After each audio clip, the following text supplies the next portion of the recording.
Teenager Ziyu was ostracized by the villagers, lived on a tree for 8 years. Lacking food, every day he can only rely on his survival instincts to find ginseng to eat, and drink water melted from snow on Changbai Mountain. The turbulent and stormy life not only failed to trouble him, instead it cultivates a strong spirit and robust physique in you. The young boy Ziyu followed his father to live in the Gong family village, because there were rumors that his father was a deserter on the battlefield. Therefore, since his father died, he has always been despised by the villagers. Only one sister always cares for you like family. Today my sister suddenly came to me and told me to go back to the village. So tomorrow is your 15th coming-of-age ceremony. She especially pleaded with the village chief to allow you to attend the ceremony. The two just entered the village, and villagers pointed towards Zidu. Tudu embarrassedly held his head, while his sister bowed her head to apologize to everyone. Unexpectedly, someone blocked the path of the sisters. This person is the grandson of the village head, and also the local bully, named Sanda. Tandai grabbed Zidu's collar without a word. He was about to strike, but someone grabbed his clothes tightly, preventing him from moving. The person who arrived is the younger brother of Tuda's older sister, named Chishan. She did not want to be at odds with the village chief, hastily told Chishan to let go. Chishan listened, let go, then threw Sandai outside. Tandai flew outside, hit the adjacent bamboo basket, and shattered completely. Seeing his grandson being thrown out like a dog, the village chief just ran over and immediately flew into a rage. Kiechai-san paid no heed to the anger of the village chief, but take from the heart a letter to present to the village chief, saying this is a letter from Kionsai Darren instructing you to bring it back. The village chief received the letter, then turned to examine it without any doubt and left. Only Zidu looked at the village chief with a meaningful glance. The village chief read the letter and showed great astonishment. He turned back and asked Kiachtai-san if he had looked at the content inside yet, but the three sisters have gone far, no sign of their figures. At the same time, on the slopes of Shulifeng, a sky-shaking martial arts match is taking place.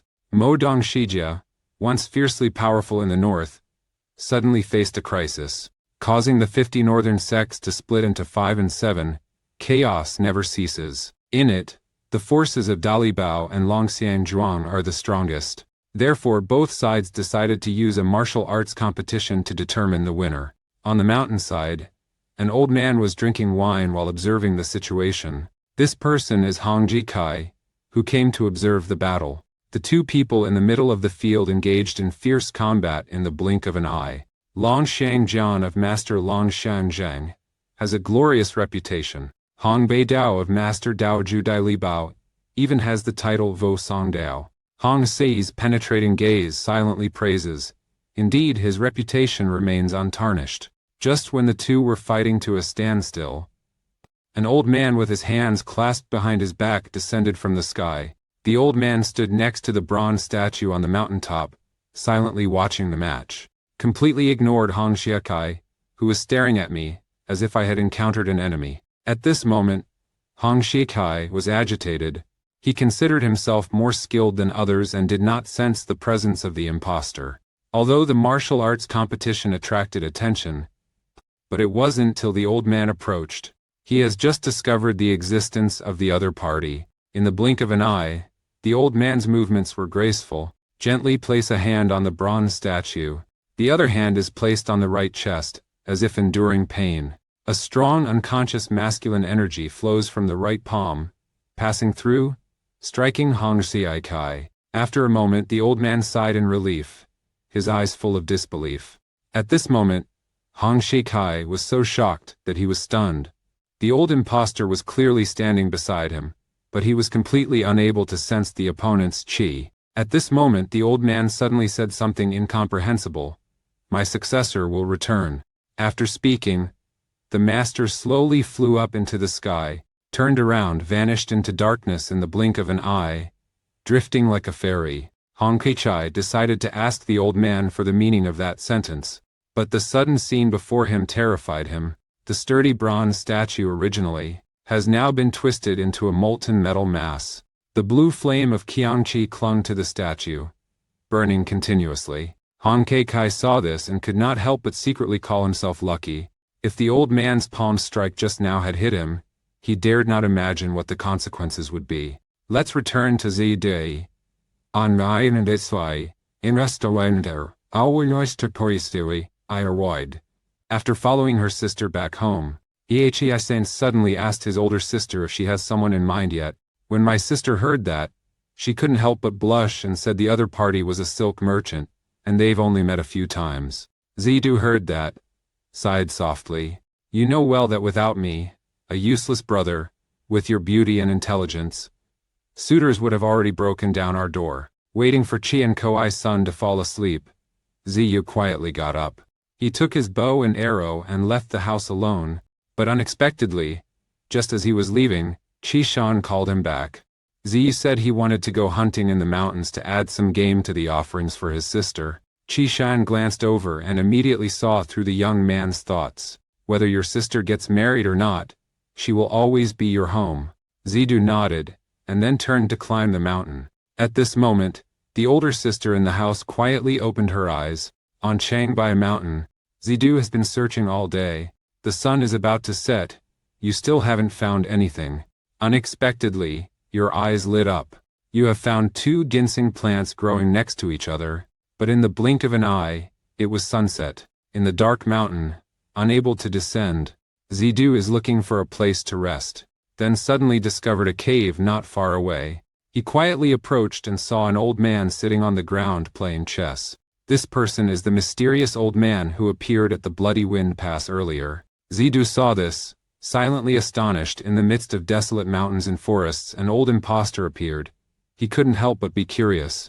But the old man had soon discovered Zidu was secretly looking at him, saying, if you don't come out, he will pull you out himself.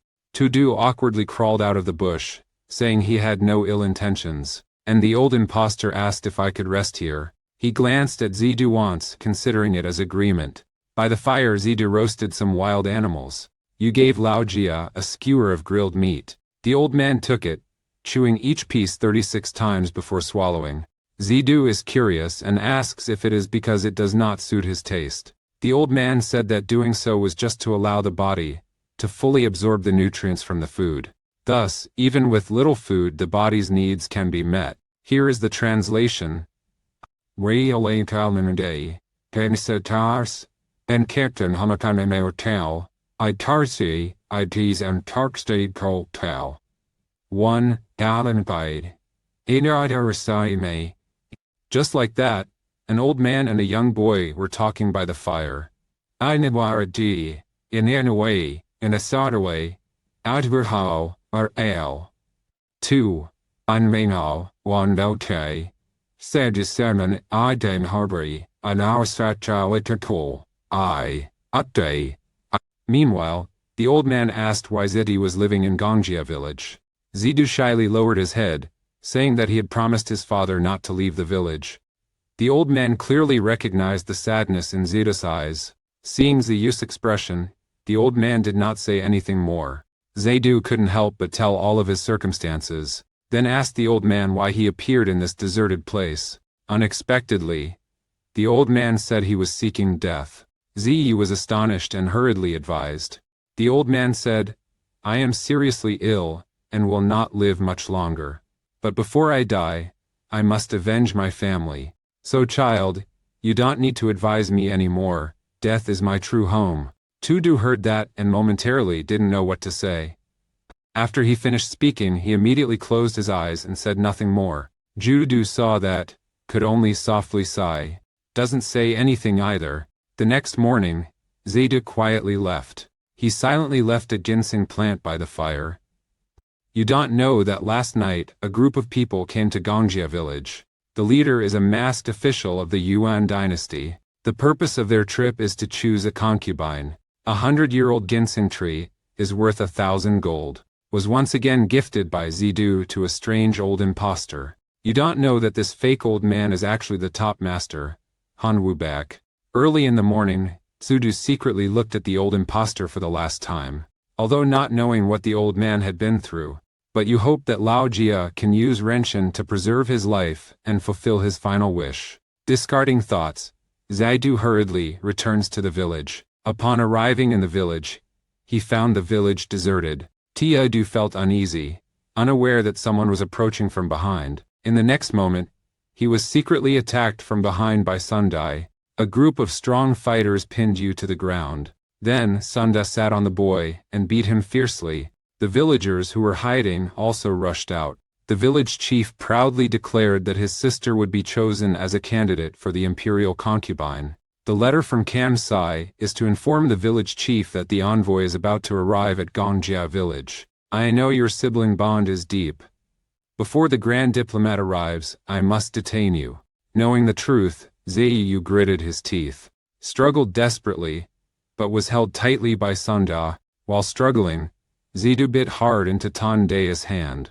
Tandai is in pain. He lets go, but as soon as he let go, Zidu threw a punch at his face. Ziyu took advantage of the victory and charged forward. A stone hit sent Tandai flying into the sky, then used a bow and arrow to aim at his head.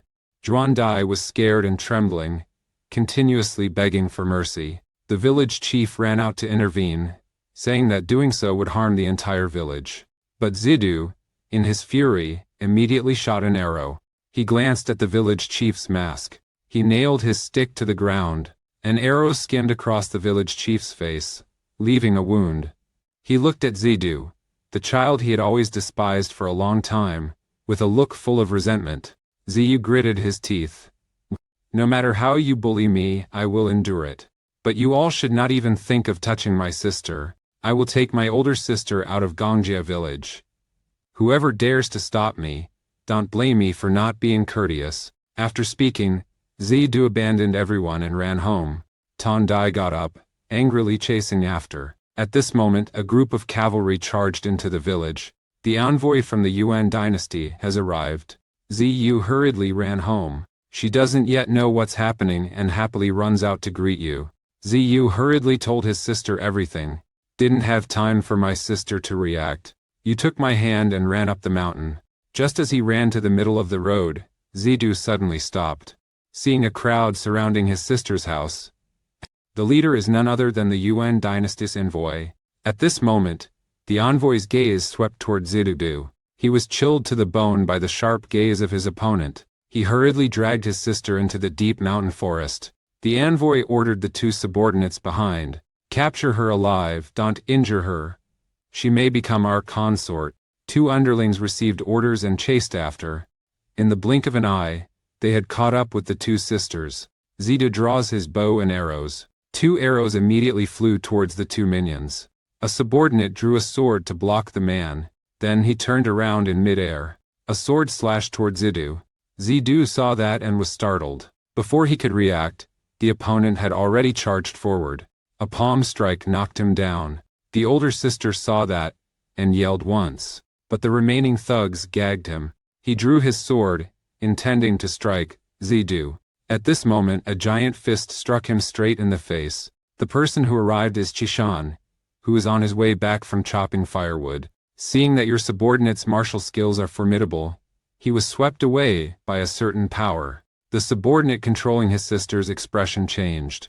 Zidu was rescued and hurriedly recounted the story to Chishan. Knowing that these people wanted to take his sister away, Chishan became furious. He swung the axe intending to chop, but the subordinate seemed completely unaffected. On the contrary, he also retaliates. Chishan threw a piece of wood weighing several dozen kilograms towards him, but he easily cut it in half. At this moment, my subordinate suddenly disappeared, then appeared behind Chishan, locking his axe tightly. Chishan, though endowed with natural strength, lacks combat experience compared to his opponent. The subordinate blocked the attack and then used the momentum to turn. The blade swept across Chishan's neck.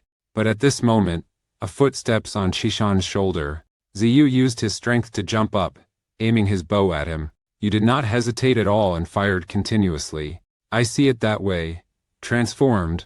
He drops the saber and retreats to evade. But Chishan's iron fist came crashing down. A punch hit his chin. A powerful internal energy caused his face to contort. The next second, he flew out like a kite with a broken string. He hit a large tree and then stopped. Before he could recover, Zidu dashed forward, used a bow and arrow to shoot him in the head. The subordinate looked at Zidu in fear, but in the next second, he suddenly felt his right leg throb. An arrow pierced through his right leg. My subordinate has transformed. At this moment, a cold voice rang out. A mess, even the two kids couldn't handle it. The two brothers heard that, and were both startled. The person who came is the envoy Cao Yuan. At this moment his eyes narrowed, like a fierce tiger staring at its prey. He was ordered to select a consort. He is also a rare master in the army. Seeing the two subordinates as useless, the envoy glanced coldly. A subordinate was sweating coldly in fear. The man did not say anything but took a step forward. A powerful aura radiates around. The imposing atmosphere radiates outward with the man at its center. The two brothers only feel oppressive pressure. Zidu gritted his teeth, fiercely resisting this momentum. Qishan couldn't bear this pressure and collapsed to the ground. Unexpectedly, the envoy rushed in front of you in the blink of an eye. In the next second, a large hand placed on his chest. Qichia-san in the heart of fear. Zidu couldn't react in time either. All I saw was the wicked smile of the envoy, along with the burst of vigor in his palm. Qishan spat out a mouthful of fresh blood. The huge body, like a small mountain, was blasted several zhang away, chopped down a large tree. Qishan rushed swiftly to Zidu's side and fainted. Seeing his brother was seriously injured by a punch, Zidu worriedly shouted loudly. The envoy charges forward before Zidu. Z reacted quickly, drawing his bow and shooting. The arrow immediately aimed at the opponent's head. He fired without any hesitation. But the opponent's reaction was even faster, leaning to dodge. The aimed arrow hit his headscarf. The envoy did not stop, reached out to seize Zidu. A fist strikes your chest. Z was caught off guard, and was knocked out. He rolled on the ground for a while, feeling a sharp pain in his chest. The ambassador tears his overcoat. Then he looked at Ziyu with a gloomy gaze. The envoy decided to end Ziyu. But Qishan in the distance was also struggling to stand up. Seeing his brothers about to be killed, he shouted angrily. Then he tightly gripped the broken piece of wood beside him. With his innate strength he lifted the heavy log weighing several hundred jin, threw towards the envoy walking towards Zidu. The wooden stick, splitting the wind, rushed forward. The envoy squints but does not avoid. He only saw him clenching his right fist, with a fierce aura rising. The next second, he poured all his energy into his right hand. A punch hits the oncoming wooden stick. He beat the piece of wood to pieces. Wood shavings are flying everywhere. The envoy sneered. Then he rushed towards Qishan. Qishan did not have time to react. He has been hit in the face by the opponent. The envoy Xiao Sheng rushed up, stomped heavily on Qishan's chest. Zidu saw that and stood up angrily, rushed forward and kicked the envoy. The messenger heard the sound of wind behind his neck. He tilts his head to avoid Zidu's kick, then hit him in the face. Zidu was knocked out. He rolled around and then fell to the ground. The older sister saw that, blushed, but was gagged and couldn't say anything. The envoy is heading towards Zidu. He was unexpectedly held tightly by a large hand. The messenger turned around and looked straight into Qishan's eyes. You dog of an official, even if I die, I will not let you have your way. All right, I will finish you. Starting with you. After speaking, the envoy punched Qishan in the face. But Qishan seems fine. He is still trying to stand up. The envoy saw this, furrowed his brow, and could not believe it. All he saw was Qishan's fierce expression as he said, You scoundrel of an official, I will not spare you. After speaking, Qishan stood up and quickly took the messenger's hand. A punch to his head, but unexpectedly, the emissary blocked it. The messenger flashed behind Qishan, used the left hand to firmly lock the neck of the boy. The next moment he lifted Qishan up. With the power of the messenger, Qishi cried out in pain. The envoy brings Qishan to the brink, his mouth curled into a cruel smile. Then let go, throw Qishan into the abyss. Zidu was furious and charged forward, but when he reached the edge, Qishan had already fallen to the bottom. Don't be impatient, I will immediately let you meet him. Zidu ignores the threats of the messenger. In the head, only the image of the brother falling into the abyss remained. In a fit of rage, Zidu rushed up, headbutting the envoy. You jump up. A stone flung the envoy to the ground. Zidu was furious like thunder, continuously hit the envoy's face. Two underlings stood watching, not daring to intervene. Although Zidu was highly skilled in martial arts, he could not be a match for the envoy. The envoy tightly held the hand of Zidu. No matter how much he struggled, he couldn't get free. On the envoy's face appeared a fierce look. Then, the aura around him suddenly surged. Before Ziyu could react, you just felt a powerful wave of pressure coming. The next moment, he was easily knocked out by the messenger, fell to the ground, rolled a few times. The envoy slowly approached. The consecutive attacks rendered Tudu unable to stand up. The envoy wipes the bloodstain from the corner of his mouth, coldly says, "Young master, I will make you die completely." After speaking, the envoy drew out two chains, threw toward Zidu. The chain tightly wrapped around his hands. After that, Zidu was hanged by the envoy. If your sister is willing to be the consort, you two brothers could have become generals of my great Yuan. But now, your brother has died. You will also gradually die on this tree. It is all because of your own actions. After speaking, the envoy ordered his two subordinates to take his sister away. They left Zidu hanging suspended in the forest. Not long after, a pack of wolves was led here by the scent of fresh blood. A pack of wolves looked at Zidu hanging on a tree, growling fiercely. A wolf jumped onto a low tree. He has sharp fangs, intends to bite Zidu. At this moment, a figure suddenly appeared. It is the old man that Zidu met in the forest last night. The old man reached out with his left hand. A blue stream of chi shot out. He hit the wolf that was charging toward Tudu. Along with the old man waving his left hand, the wolf was immediately shattered by the overbearing aura. Zidu, originally wanting to die, upon seeing Lao Jia appear, could not help but rejoice. Lao Jia slowly opened his mouth. "Last night I was living well. Why am I in such a miserable state now?" At that moment, the remaining wolves all charged towards the old man. The next second, they lunged to bite and tear him, but the old man remained unmoved, snorting lightly. The domineering true qi spread throughout the body.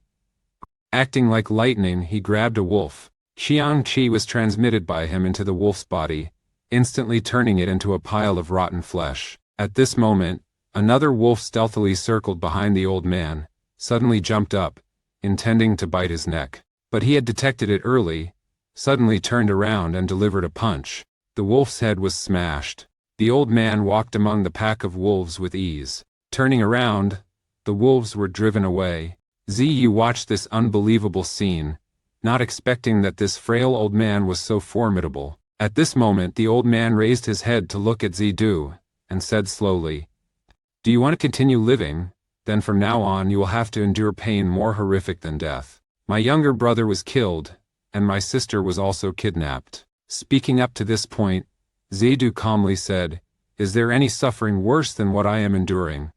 The old man, upon hearing this, said nothing more, raised both hands, and two streams of qi shot out. Two iron chains immediately snapped. The old man caught Ziyu, who was falling. "Very good.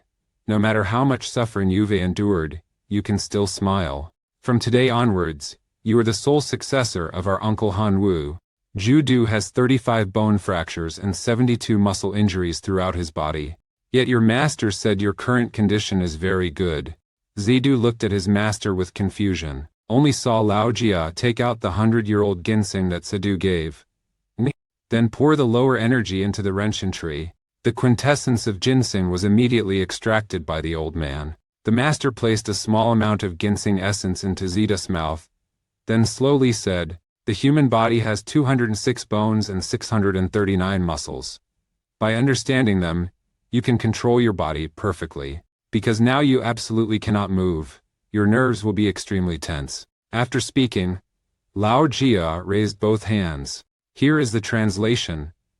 En Manhwa, Gaman Kisarit da Intermad, and Shirkasanit Katernpawasanias, and Hawatanchua, continuously point at Zida's acupoints. The overwhelming qi immediately surged into Zida's limbs. Combining with the essence of Renshen, he gradually heals your damaged meridians. Focus the mind, feel the flow of true qi. After the 36 acupoints are opened, you will feel every state within your body. You will be able to feel how the muscles intertwine. You will understand how your bones control the movement of your arms and legs. How does your joint support you in running and jumping? You will even hear how your blood flows through your veins. When you fully understand all these things, you have also grasped the essence of martial arts. The intense pain made Zidu scream in agony. The old man still calmly watched everything, his expression unchanged. It's okay. The pain will pass. Whether you can successfully transform or be crippled for life depends on your will. In the old impostor's eyes, a fleeting look of reluctance. This is the first gate to inherit the heavenly martial arts general. 1 year later, at Xiandong, Miaoqiang Mountain, two skinny fake old men are sitting in meditation. A moment later, a clear voice rang out, and a shadowy figure floated down. The person who arrived is Jiazongjia, the leader of the 50 sects of Taipei. It turns out that in Taipei, there are 50 sects where a group of people value cultivation, reaching the realm of transcendental fairyland. In that, taking Wantin Dong as the main branch, Taizungjia leads, the 3 elders are the highest. At this moment, Xie Songjia slowly said, the purpose of inviting both of you here today. I am sure everyone is clear. Within a year, in our Beijing, 12 masters of the Xiaoxian realm have successively gone missing. So, about a year ago, an elderly impostor led a teenager to discover Qi Di Tianren.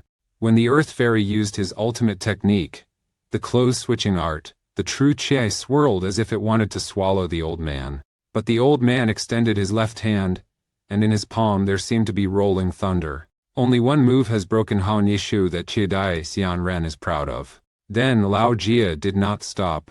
He turned around and in an instant, he was in front of Qi Dai Xianren. One palm easily pierces Qi Dai Xianren's heart. Qi Dai Xianren had not time to react when he was struck by a blow through the heart. The remaining 7 immortals saw this and immediately scattered in panic. But more frightening is that until death, a surge of life force kept continuously flowing from his corpse. 2 months later, the old impostor led the teenager to Thitsun Ph. Tishanzi uses his signature ultimate technique, Chetu Shengong. The old man seemed to be deliberately mocking and chose to confront directly. Facing Wu Linbai, known as indestructible, the old man chose to confront it head-on. With just one move, he caused the collapse of Wu Linbai. Next, the finger of the old man was like a sword blade piercing through the palm of Tai Shanzi. Following the swirling aura of the old man pouring in, Tai Shanzi, who had reached the carefree immortal realm, suddenly burst into flames. The flames rose fiercely, burning everything, leaving nothing behind. Speaking here, Xie Zongjia's voice lowered. If those 12 experts all die at the hands of that old impostor, then the situation is very serious. Keep going like this. We won't even be able to talk about establishing a new country, but we might even risk losing our current power. Hearing this, Haidong Jianxian could not believe it. In Baijiang, no one had ever been able to easily kill a master of the Xiaoxian realm. Meanwhile, Jing Dushangren was suspicious if Wang Shi had discovered their plan, but right after that, he denied his speculation. Even Wang Shi would find it difficult to easily eliminate Master Tiao Dao Qianjing. At this moment, Shi Tongjia slowly said, "Do you remember that man? 10 years ago, we teamed up with 30 Tiao Dao Qianjing masters to ambush that man. Not only failed to kill him but also lost half the masters. That Han Wu Bak, the heavenly pestilence martial general, has led his disciple back." At the same time, at a secret place in the deep forest, Ziyu wore 2 iron gloves and stood solemnly in front. Without hesitation, the master rushed forward. Seeing the master rush down the mountain like a fierce tiger, Zhu did not shy away, but welcomed the battle. 2 people in the blink of an eye engaged in a fierce battle. Both struck with lightning speed, exchanging dozens of moves in an instant. Over the past year, Zidu has been wearing 80 Jin heavy iron gloves day and night. Practicing Thian Fa Than Kong Pong passed down by Han Wubai has achieved some success. The celestial shattering divine technique has only been passed down to one person in the past 1,000 years. The person who masters Tianpo Shengong is called Tianpo Jiang. The heavenly breaking divine art is based on the principle of dividing gold inches. Use one's own internal energy to attack the opponent's joints. From there, destroy the opponent's bones and muscles. Your movements are too slow. Speed up. Do not use your mind to think about techniques. Let your body act as it pleases. Tianfei Shen Gong has no special techniques. It only uses internal power to attack joints and destroy muscles. Zidu used 2 fingers to point at the gloves. Use your internal strength to dissipate the rigid qi on your arm. But the master's 2 fingers had already pointed to the young man's face. The next moment, he was hit on the forehead and flew backward outside. Zidu stepped back a few steps before stabilizing himself.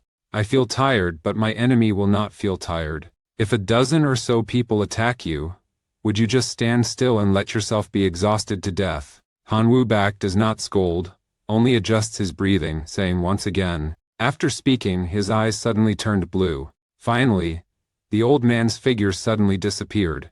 Zidu saw this, his face changed color, but the master's right hand was placed on your chest the next moment. Along with the vigor in Han Wubo's palm erupting, Ziyu flew out like an arrow. He gritted his teeth, trying to suppress the vital energy that his master had struck into his body. 2 streams of vital energy collided within his body, causing the ground beneath his feet to crack open. I also want to teach my child using a gentle approach, but I no longer have time. Strive to comprehend for the things you have lost. Wushan Peak, where even the royal court does not dare to set foot. Wushu sacred land. But today, an old man and a teenager are recklessly climbing a mountain.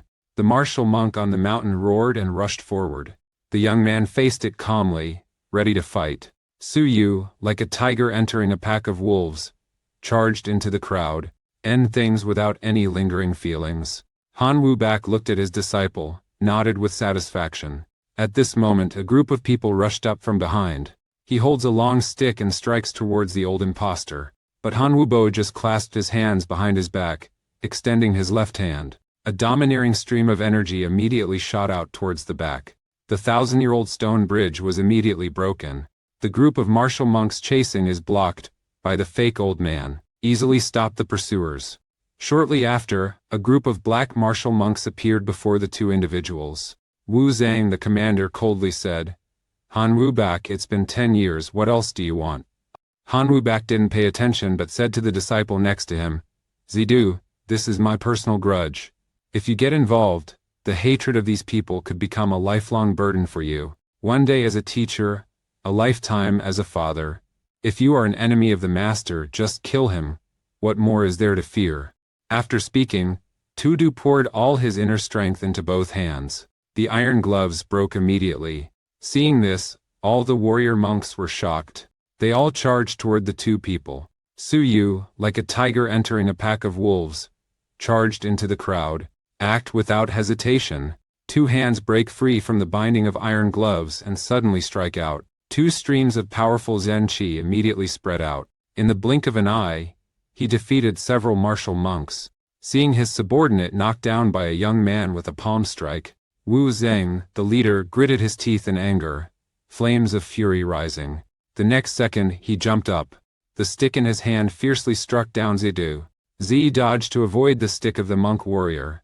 Mutanbid, Ataitanaan, Kenme, in short Kwanan, Sibtara's a Tamakan Pastadio I, and Zi you dodged to avoid the stick of the monk. The iron rod struck the ground, causing the earth to split open. Ziyu leaped into the air, delivering a palm strike. A stream of fierce energy struck directly at the head of the martial monk. He hurriedly leaned to the side to dodge, but strong energy still left a deep crack on the ground. Dodging the fatal blow, the monk performed his ultimate technique. He channels his inner energy, exerting all his strength to thrust forward. The stick, like a poisonous snake, poked at Ziyu's chest. Seeing a broken stick rush forward, Zidu smirked wickedly. Suddenly, his right hand reached out and tightly gripped the stick. When Wu Tang saw that, his expression changed. At this moment, the sword energy in Zida's hand suddenly erupted. The iron rod was immediately twisted into a spiral shape. The strong energy made the monk unable to hold the stick. But this martial monk is also very resilient. He abandoned the stick, switching to attack with fists and kicks. He jumped up and kicked toward Ziyu. But Ziyu reacted even faster. delivering a palm strike to the shin of the martial monk. His entire legs were broken by Tudu. He screamed in pain, and fell to the ground like a kite with a broken string. Wu Zhang raised his head to look at Ziyu. Suddenly, he discovered that the other person's eyes were a shade of blue. At this moment, Han Yubo looked at the martial monk, and slowly said, "You just advised me to let go of the hatred from 10 years ago. I wonder if in 10 years you could forgive my disciple for having crippled one of your legs. The deceitful gang creates you, saying it's so easy. Today, I will let you taste the flavor of being abolished, and see if you can forgive yourselves." After speaking, Han Wubai leads Zidu to go toward Wan Xiandong. Master, Wan Tiandong is secluded from the outside world. It is a great place for cultivation. Here are 3 types of fruits growing on the rock face that can be used as food. There are also wild fruits on the wall that people can later use as travel expenses. Before Han Vu Bak could finish speaking, the ground suddenly shook. The stone door, weighing 1,000 pounds, crashed down, sealing the cave entrance. Seeing this, Han Wubo sneered. They always play these cat tricks. But also good Zidu, when you break down this stone door, you will officially inherit Tianpahua martial prowess. After speaking, the 2 people rushed into the cave. Not long after, he arrived at a secret place in the cave. On the high platform, 3 elders are sitting. They are the 3 patriarchs of Wan Xiandong. Ji Tanjia said slowly, "I'm afraid we haven't seen each other for 10 years. Han Wubai calmly replied, "I have been looking forward to this day every day." At this moment, Jing Dang Shangren smiled and said, "That young man following behind must be your disciple. It seems you do not care about your disciple's life. I brought him here to experience our final moment together." After speaking, Han Wubai tore his shirt. On the old man's skinny body, there were numerous scars. A scar on the heart is especially scary. From now on, you must memorize each of my moves, even the attacks I have to endure. They are also valuable experience for you. Zidu, upon hearing this, did not dare to be negligent and listened attentively to his master's words. The young man was silent for a moment, then respectfully said, "Master, I remember already." Having just finished speaking, Haidong Jianqian acted first. Only saw him swing his left arm. A 3-chelong sword appeared. The sword flew and pierced the solid rock wall. In the blink of an eye, countless sparks shot out. The fierce sword rushed toward Han Wubak. Seeing this, the other 2 also stood up. The 3 elders decided to join forces to attack Han Yubai. Tai Zongjia raises his left hand. A strong surge of energy shoots out. Jin Kang Shangren stretches out 2 fingers, points consecutively into the air, which is his renowned technique, Lun Hui Jin Kang Jai. In the blink of an eye, streams of martial energy envelop Han Wubak. But Han Yubai sneered. He only saw him extend his left hand, swirling qi gathering in the palm. A punch strikes the ground. Powerful qi radiates around. The entire ground surface immediately cracked violently. Han Yubai stood still like a deity. Tit Tongyi was amazed to look at him. At this moment, Han Yubo coldly said, "Even if I am seriously ill, you 3 are not strong enough." The skinny old man is actually the #1 master of the North. With exceptional martial skills, he earns the respect of all. A punch can cause someone to break bones. Therefore, he had to endure the collapse of his home. 10 years ago, 3 elders of Wan Xiandong conspired to overthrow the Wang family. Therefore they approached Han Wubai, inviting him to join, but he refused. Venerable Ji was worried that Han Wubing would ruin his plan, so have deceived Han Wubak outside, linked with 30 Tao Dao Xianjing masters to attack him. The wife of Han Wubak was also assassinated. His only daughter, Wan La, also went missing in the chaos. Han Wubai bravely fought off half of the attackers surrounding him, but he himself was also seriously injured.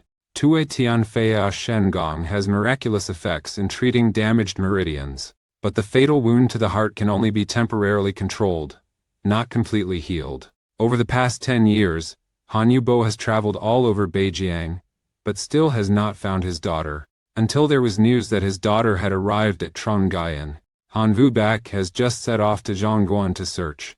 But when passing through Shu Li Feng, the wound suddenly flared up. He realized he didn't have much time left, so had to return to Baiquan to seek a successor. Therefore there was the encounter between Mr. Zhang and Zidu on Changbai Mountain. But now, the enemy who destroyed his family is right before his eyes. A murderous intent rose in Han Wu Bei's eyes. Only saw him raise both arms, two surging qi streams. Han Wu Bak held his left hand, his qi swirling like a mighty river, powerfully sweeping up the surrounding stones. A palm strikes outward. Strong internal energy disperses. Haidong and Jian Tian quickly avoided. Lao came before Han Wu Bak, intending to behead him, but didn't expect to be grabbed by Han Wu Bai. Then his right hand struck his chest. Two people brushed past each other. Han Wu Bai ripped the left arm of Haidong Jian Tian. Haidong Jian Xian screamed in pain. The other two saw that and rushed up together. Han Wu Bai extended both hands and two domineering streams of energy shot out, grasping the old man's hands tightly. Explosive momentum. Along with Haidong Jian Tian lying underground, the three elders of Wan Tiandong were blown outside. Haidong Jian Xian tried to stand up. The remaining two focused their inner strength, trying to suppress Han Wu Bai's fierce energy. Han Wu Bai sneered, "The three elders of Wan Xian Cave are just like this." Ji Tongje, upon hearing this, immediately got angry. Kim Kang Shang Ren was also grinding his teeth in anger. Haidong Jian Xian, who had lost an arm, grew even more indignant. At this moment, Shi Zunjia said, "Han Wu Bai is seriously injured and cannot hold out much longer. Let us go together and kill him." After speaking, the three of them rushed to attack Han Wu Bai, but the momentum around Han Wu Bo suddenly surged. The fierce tiger-like eyes of the old man flashed with murderous intent. "My time is running out, let's decide the outcome with one move." Ziyu stood beside, observing intently. The next moment, a powerful aura surged forth. The entire mountain cave was brought down by Han Wu Bai. The three elders of Wangxian Cave had fainted. After the dust settled, Zidu found his master in the rubble. At that moment, Han Wu Bak was about to pass away. "Ziyu, don't be sad. The great revenge has been avenged, and I have no regrets in death. The only thing I regret is not finding my daughter. If it is still alive, it would be as old as you. That year when it went missing, it was still carrying its mother's song.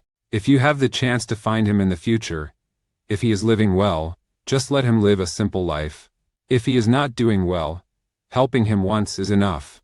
Zia's tears streamed down uncontrollably as she remembered her master's instructions. Cut to another location. Ziyu leaned against the stone bed frame, closing his eyes.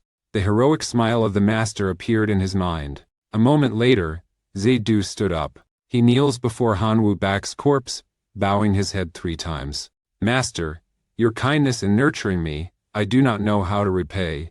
Over the past 10 years I have never forgotten your teachings." Speaking of this, the young man could not hold back his tears. After a while, Zidu stood up. "Master, now I can proudly say that I am your disciple." The teenager's gaze became resolute. "From today onwards, I am the 35th generation Thanfei Vo Tuang." At the same time, at the square on the top of Xiangshan Temple, the sound of footsteps suddenly resounded. The martial monk, leading with a staff, headed towards Wan Xiandong.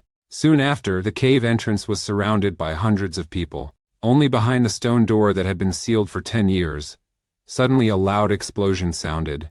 Like a bolt from the blue, it struck fear into the hearts of the martial monks. The group of warrior monks hurriedly set up a defensive formation.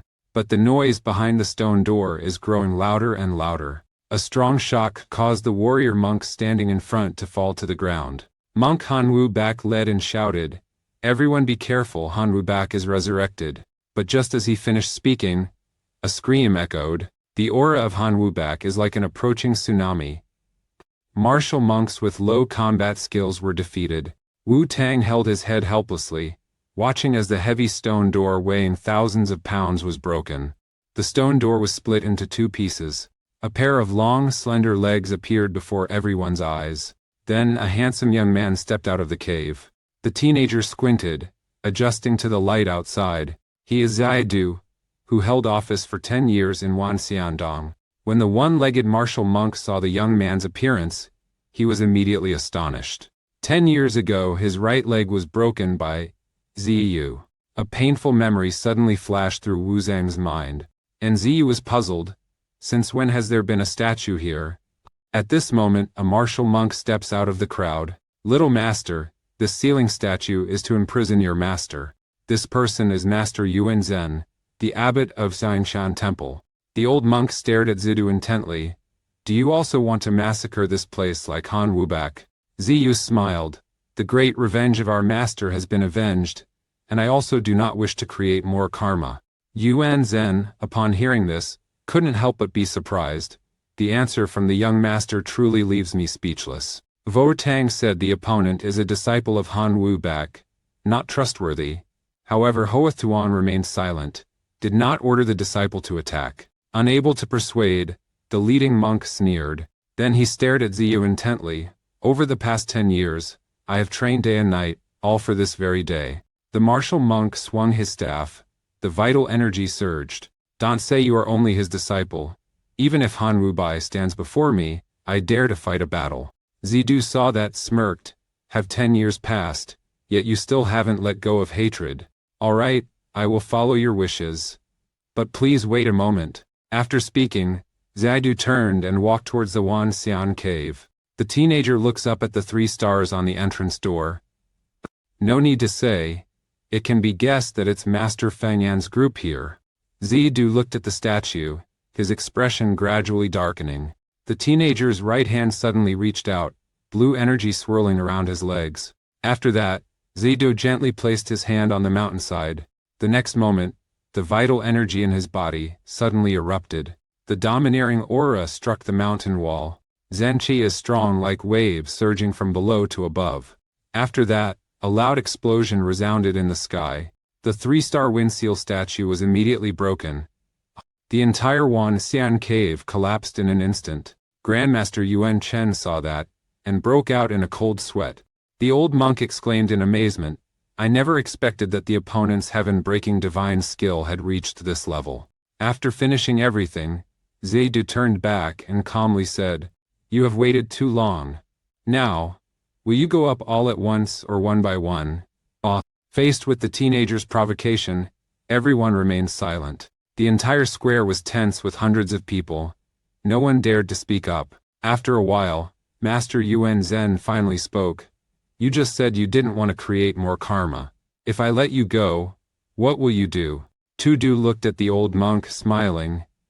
If that's the case, it'll cause a bit more trouble. Naturally, I'm very grateful. Grandmaster Yuan Chen looked at the young man carefully. All right. Thank you, Junior Master, for your forgiveness. Junior Master, please. The armless monk intended to speak up and dissuade. Master Yuan Zhen, have you forgotten that 10 years ago, Han Wubai himself crippled one of my legs? Do you think he will let us go? Ziyu also did not want to linger, planning to leave. Hundreds of people silently watched him leave. No one dared to interfere. When passing by the crippled monk, Zidu gently said, That year you obstructed my master. He maimed your leg. I was planning to seek revenge. But I wonder, the grudges between us should also come to an end. If you still want revenge, just come find me. I will accept the challenge. At this moment, Master Yuan Zhen asked, Little Master, where do you plan to go after descending the mountain? The young man, upon hearing this, stopped in his tracks. Naturally, it is to fulfill the master's wish. I will go to Zhangguan to find my master's daughter. Grandmaster Yuan Chen sighed. It seems that Zhangguan is about to undergo major changes. Zidu turned his head to look at the old monk for the last time, saying nothing. Then, he gradually disappeared from sight. When he saw Zidu leave, the loyal master muttered, More talented than others. I'm afraid he has surpassed Han Wubei. Perhaps he will be the strongest martial general ever.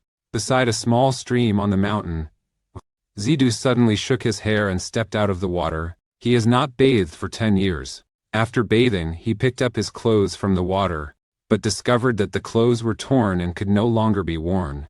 The dark pearl sewn on the shirt fell onto the grass. Zidu picked up the luminous pearl and stood there, dazed.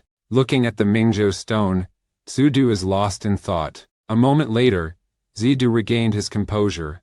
The urgent matter now is to find clothes. At this moment, a faint aroma of rice drifted into his nose. Could there really be villagers nearby? Thinking of this, Zidu immediately jumped up. The next second, only a figure was seen rushing past. Not long after, a small hut appeared before you.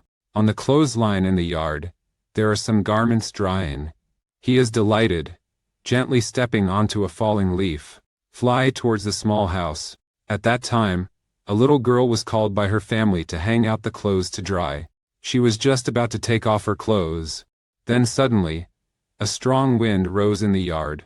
The clothes were blown away by the wind. The little girl was surprised why it suddenly got windy, then saw a young man falling from the sky, wearing a set of clothes on his body. Tudu didn't expect these clothes to fit so well. Then he threw a yamings to the girl. Here is the translation. Alarni we, ein mayam en karme, ein heil, amau tanser dauta deubawar. Ein jair. I have taken the clothes. Is this luminous pearl enough to buy them? The girl looked at the bright red pearl in her hand, stunned. Then the girl was frightened and asked who the other person was. But that young man has disappeared. As dusk descends, Zidu arrives on the mountain, as he did many years ago, standing in a tree. Now is the time to go to Trondheim to fulfill the master's wish. At the same time, on a street in Liaoning City, a convoy of torch-bearing carriages is slowly moving forward. Su Duzhan, the leader of Chengjinmen, is vigilantly looking around. A flock of birds flew up from the mountainside, causing him to slightly frown. The old man beside couldn't help but speak up. Tu Sumenju, there's no need to worry too much. He is Jiaozu Tai, Tianhu Darren of the court, sent to help Qingjian men deal with Shiyi men. Upon hearing that, Sai Duozhan grinned.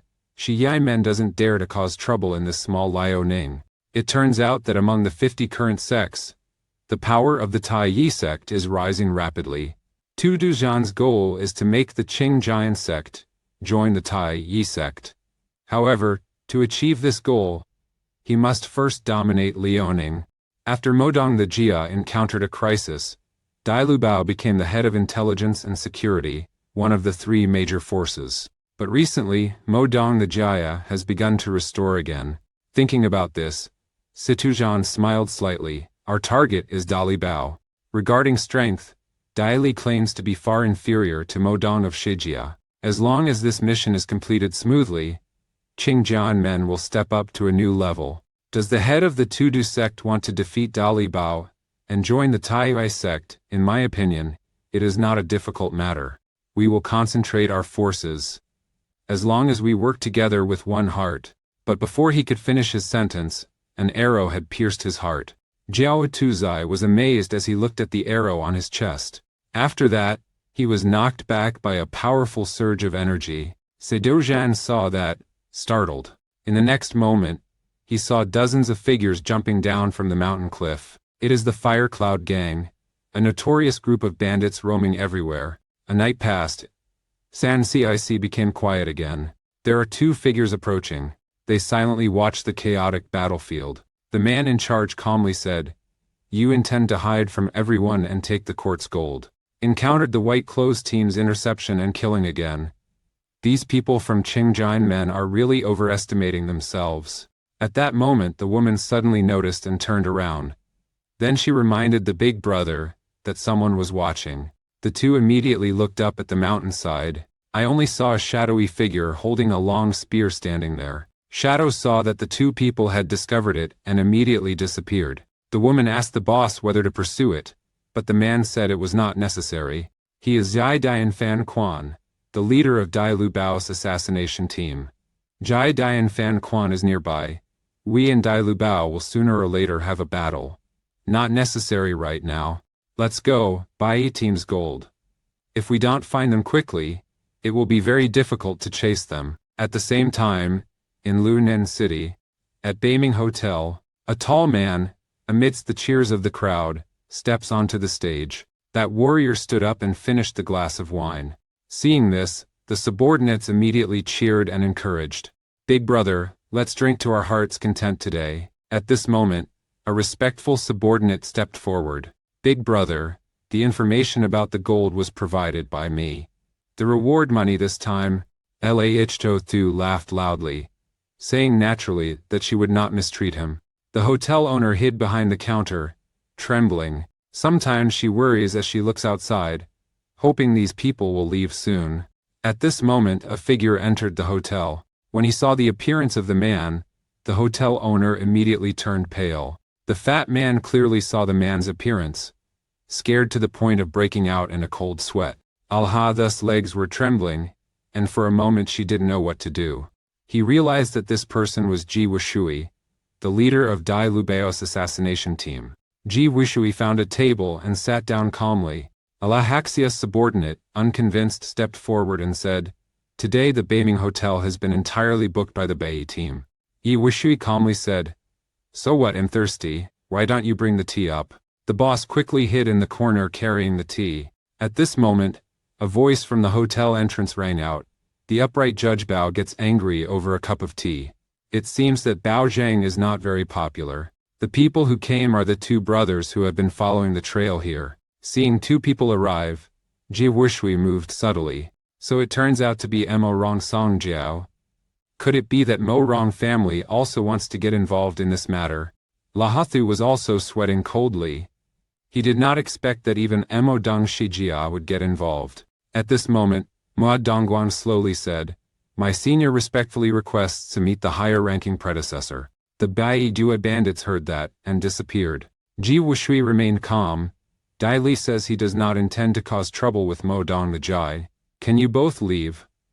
Mo Dongji laughs coldly. If Mo Dong Shijia requests that the senior withdraw, would the senior consider agreeing? Upon hearing that, Ji Wushui couldn't help but sneer. Unexpectedly, Mo Dong the Jaya Sao at the top showed up just for a bit of money. After speaking, Ji Wushui's gaze suddenly became sharp. "Since you refuse to leave, I will kill everyone here and take the gold." After speaking, the atmosphere around Ji Wushui suddenly surged. The entire hotel was shaken by him. But Mo Dong and Songji are not afraid at all. The complexions of the two brothers also became gloomy. The Mo family has been in decline for 20 years. "You all, you scoundrels, dare to disrespect anyone." After speaking, Mo Dong swiftly drew his sword. But La Hathu beside suddenly shouted, "You wretches, do you think our Bai team is a bunch of weaklings to be torn apart by others?" At this moment, a young man walked in muttering to himself, "When you come to Liaoning, you must visit the Beiming Hotel." This shocked the entire scene. How could it be like that? No one noticed the presence of this person. Only immortals like ghosts and demons glide past Mo Dong and the two heroes. Ji Wushui saw this, and for the first time, his expression became serious. He could not even see the movements of this young man clearly. Zilu ignores the hostile glances around. He casually hugs his head and goes to the empty spot in the restaurant. After a while, he realized the tense atmosphere in the hotel. Ziyu leisurely walked to the counter. "Everyone just be natural, don't mind me." After speaking, Zidu sat down and ordered a bowl of noodles. Murong Songji watched the young man's retreating figure, unable to help but be stunned. At this moment, Ji Wushui's gaze suddenly became sharp. While Murong Guan was distracted, he suddenly made his move. Chavo Thai acted smoothly. Her left hand suddenly reached out. His main target is Mo Dongji. And Sagan Kaub, Harkurgan Atende, and Mo Dongji. Mo Rong saw this, his eyebrows slightly trembling. His right hand gently moves. The folding fan in his hand spreads wide. He circulated his inner energy, opening up all his invisible meridians. Ji Wushui did not expect the opponent to react so quickly, feeling a slight surprise in his heart. Mo Dongguan focuses his power into his legs. His body soars up. He rushed straight towards Ji Wushui, full of murderous intent. "Madam, I do not dare to act rashly. I use my inner energy to protect myself." Vital energy swirls as if it has life, wraps around Ji Wushui's two hands, transforming into a staff. Ji Wushui let out a roar, using his solid body to block a lightning strike from Mo Dongguan. The two perform a move, then continue fighting. In the blink of an eye, the two had exchanged several dozen moves. Suddenly, the folding fan in Mo Dongguan's hand disappeared. Ji Wushui hurriedly withdrew to defensive positions. In the next moment, Mo Dongguan's folding fan gently brushed his feet. Using the recoil force, he retreated, increasing the distance from his opponent. Ji Wushua's 10 fingers tightly gripped the wall. The whole of him looked like a giant pillar hanging upside down on the wall. Guang sneered. So the martial arts of Peach Blossom Palace are only at this level. Ka Vo Thie not only did not get angry but also laughed. The martial arts of Mo Dong's family are also no more than that. The voice just stopped. Mo Dongguang's hat gently trembled. In an instant his hat was cut in two. Mo Dongguang looked coldly, gritted his teeth and said, "The martial skills of the great power protector may not necessarily be wise." Immediately, a crisp cracking sound emanated from within Ji Wushui.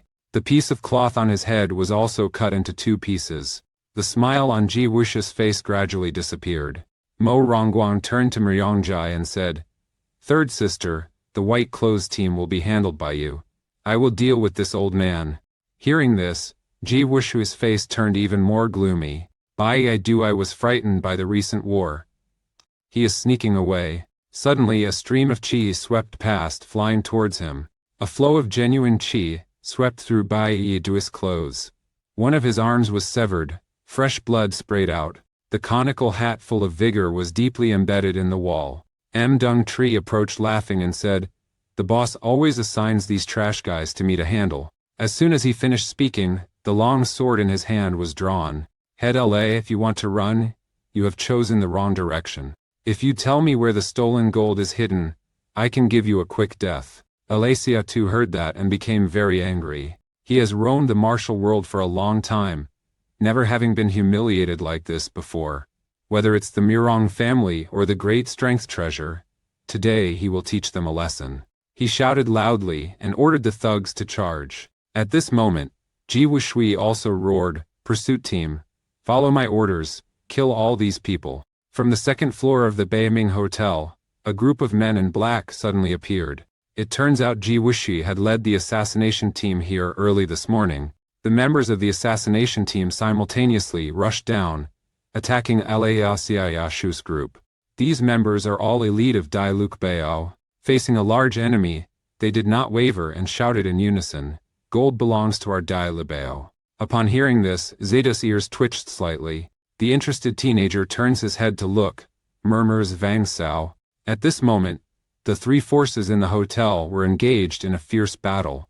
Yet the young man calmly sat down to eat his pork trotter noodles. Laoban advises, "This place is dangerous, you should leave quickly." Zidu said, "I haven't had such a delicious meal in 10 years. Boss, why are they fighting? I just heard them mention gold." "I'm not very sure, but it seems that Dalabo and the Ma Dong family are vying for the amount of gold that Bai Toi Jadodui stole." Zidu, upon hearing this, thought to himself, "Master once mentioned the great strength treasure and the Mo Ron clan. These two forces are vying for dominance in Liaoning. Mo Dong Tree defeats a top assassin in the assassination squad, causing them to faint. He fell down, causing the personnel to become unconscious." Mo Dongji looked toward Zidu, who was sitting eating noodles. He saw the teenager with clear eyes and a calm demeanor, and an inevitable thought arose in his mind. In this chaotic situation, this person can still remain so calm. Could he be a hidden master? At this moment, Mo Dongji sensed a deadly aura behind him. Turning around, he saw a Master Dailu Bao charging towards him with a long sword in hand. She shouted loudly, "Daily Bao, take it." The Master Dailu Bao was split in two. After easily dealing with the enemy, Mo Dong Tri looked at Tudu, pondered for a moment, and then dismissed the recent wild thoughts. A teenager who doesn't even look 20 years old, how could he reach the realm of Shenhua Neilan? Mo Dongjai coldly warns, "If you do not want to die, you better leave quickly." "Thank you for the reminder, but I still have 2 more bites of noodles before I am done. You just continue, don't worry about me." Mo Dongjai heard that, looked at the youth in astonishment. "You have some guts. It's up to you. And Anrei, aren't I? Up to you." She rushed into battle again. At this moment, the expert Dalibao, who had been knocked out earlier, regained consciousness. He saw Zidu sitting eating noodles. This name is thought to be Zidu, of the Baya team. He roared once, swinging his spear toward Zidu. Seeing that, Zidu lowered the bowl of noodles, gently twirling the pair of chopsticks with her fingers. He focused his chi into the chopsticks, then suddenly struck. Accurate acupoint locations on the body of the master, named Dai Li Bo. Powerful energy from the tips of his chopsticks penetrated the opponent's body. Expert Dai Lu Bao immediately felt his entire body numb. He screamed in agony, his meridians completely severed. After that, he fell to the ground and died before he could gasp. After killing his opponent, Zidu calmly said, "It seems that Dai Lu Bao's martial skills are only this." Then he shifted his gaze to the ongoing battle. Murong Guang and Ji Wushui are fiercely battling. They do not distinguish between winning and losing. Ji Wushui coldly asked, "What is the ultimate goal of your Murong family plundering gold all over Liaoning?" Murong Guang sneered but did not reply. He rushed forward, the folding fan like the scythe of death, but was avoided by Ji Wushui. Liasia too looked at the situation, feeling worried. Although the white-clad team is valiant, they are not a match for the elite great strength treasure. A subordinate ran over to report Daozang, "We have lost 8/10 of our manpower. What should we do now? These damn bastards. I'll risk my life against them." Lei Xiaiqiu concentrates all of her qi into her two hands. He jumped high, both hands slamming down onto the ground. The true energy surged and spread out around. The people around were knocked away. Even Mo Dongguan and Kaivo Tu, currently at war, are also affected. Mo Dongji is astonishing. Never expected this scoundrel to have such strength. Suddenly a loud explosion rang out. Lei Xiaoru charged like a mad bull straight towards Mo Rongjai. Before she could react, she was knocked out of the way. Mo Dong Dynasty, I remember all of you well. Today you have been humiliated, and in the future, I will definitely repay 100-fold. Scammer Ahatu just finished speaking and has run away without a trace. Mo Dongquan quietly scolded himself for negligence and immediately chased after. Ji Wushu also did not want to entangle further. He ordered, "Pursuit team, chase." People were in chaos. A group rushed out of the Bibimin hotel. In the blink of an eye, he caught up with Ixia Chu. Mo Dongquan coldly said, "So you really think you can escape relying on your cunning?" Ji Wushu also spoke, "Hand over the gold, and Dali Bao can ensure your safety." At this moment, Lei Xiaochu's remaining subordinates also turned and fled, but was blocked again by Mo Dongtrai. She showed no mercy, ruthlessly attacking her subordinates. In the blink of an eye, one of her subordinates was knocked out by her. Mo Rongjai wiped the blood off his face, gritting his teeth. "Shioshu, I swear, I will personally take your dog's head." After saying that, she rushed back into the battle. Inside the Bakmin Hotel is still a mess. That fat guy isn't a three-headed, six-armed monster. How could he hide so much gold like that? Zidu approached a wounded subordinate, gently asked, voice like a breeze, "Tell me where the gold is hidden. I beg you, I don't want to die." The subordinate trembled and pleaded. Ziyu extended his left hand, gently placed on the subordinate's chest. He transmits qi into the opponent's body. The qi and blood in the subordinate's body immediately reversed, causing unbearable pain. What do you want?" "I am trying to bear the pain," looking at Zidu. "Tell me the location of the hidden gold, and I will grant you a peaceful death. If not, you will only live a life worse than death." Dong Dong Van Sun, on Huckley. In the mountain snare there is a cave hidden by trees. "Kill me. I can't stand it anymore." Tudu slowly pulled back his hand. The underling's pupils dilated. Then he breathed his last. Zidu calmly said, "Many thanks, have a safe journey." He casually killed his subordinate. At Dongvan Sun on Kukli, northeastern Bakmin, Zidu looked around. He confirmed, "This is the place." Sure enough, he found traces of a carriage nearby. The wheel marks are very deep, indicating that the items on the cart were very heavy. Zidu followed the wheel tracks to a cave. He found a cave hidden by trees. Zidu gently pushed aside the foliage and entered the cave. Inside the cave, there are many wooden chests. Inside the chest, it is all pure gold. The cave is filled with gold, silver, and precious jewels. However, the young man was not at all happy. Zidu only took a few pieces of gold and put them in his pocket. Then he looked around, lost in thought. He believes that he will definitely have to use this amount of gold later. But how should he handle them now? After thinking for a moment, Zidu stepped out of the cave. From the situation at the hotel just now, it seems unlikely that Daily will win. In the end, it's very possible that Moran's family will come here to get the gold. Thinking of this, Zidu stretched out both hands, channeling his energy into the palms. Master once taught him, everything in the world has a weakness. As long as these weaknesses are broken, Tianpo Shengon can destroy anything. Zidu pushes strongly with both hands to both sides. Two powerful streams of qi roar like raging storms, striking the mountain walls on both sides. In the blink of an eye, the mountain walls surrounding the cave shook violently. Zidu gracefully leaped up and stepped back. The teenager quietly observed his masterpiece. When the dust cleared, the entire mountain had buried the cave. Zidu calmly said, "In that case, no one will be able to easily obtain this amount of gold anymore." After finishing the job, Zidu started to ponder. Currently, Daili Bao is at Futhuan and Modung's clan, at Thamduan are vying for the supreme leader of Lunin. 10 years ago, the master went to find his daughter, which indeed had nothing to do with Shu Liu Fen. Shenyang is the most populous place in Liaoning. After thinking for a while, Zidu decided to set off to Shenyang to investigate the news. On the other side, Ji Wushui focused all his strength into his fist. Mo Dongguan also pours all his internal strength into the fan. Two powerful streams collided, the roof exploded, and tiles flew everywhere. Alahto Thu is extremely terrified. The strength of these two exceeds his imagination. Wushui, Senior, our true strengths are clear. Do we necessarily have to decide on victory and defeat? On defeat, Ji Wushui laughed coldly. You are still far inferior. Dispatch the pursuit team, capture Alicia Chu for me. Several experts from Dali Bao rushed towards Lesia Thu. Moran Guan thought to himself, if I don't kill Ji Wushui, it will be difficult to avenge my master Gu Shudan. At this moment, a figure flew by. Mo Dongji is chasing Elahakshu. Big brother, Lahakshu assigns to me. She swung her sword and lunged forward. The top fighters of Dalibao immediately fell down. Mo Dongji collects the sword, smiles coldly. Then she rushed toward Lea Xiai Chu.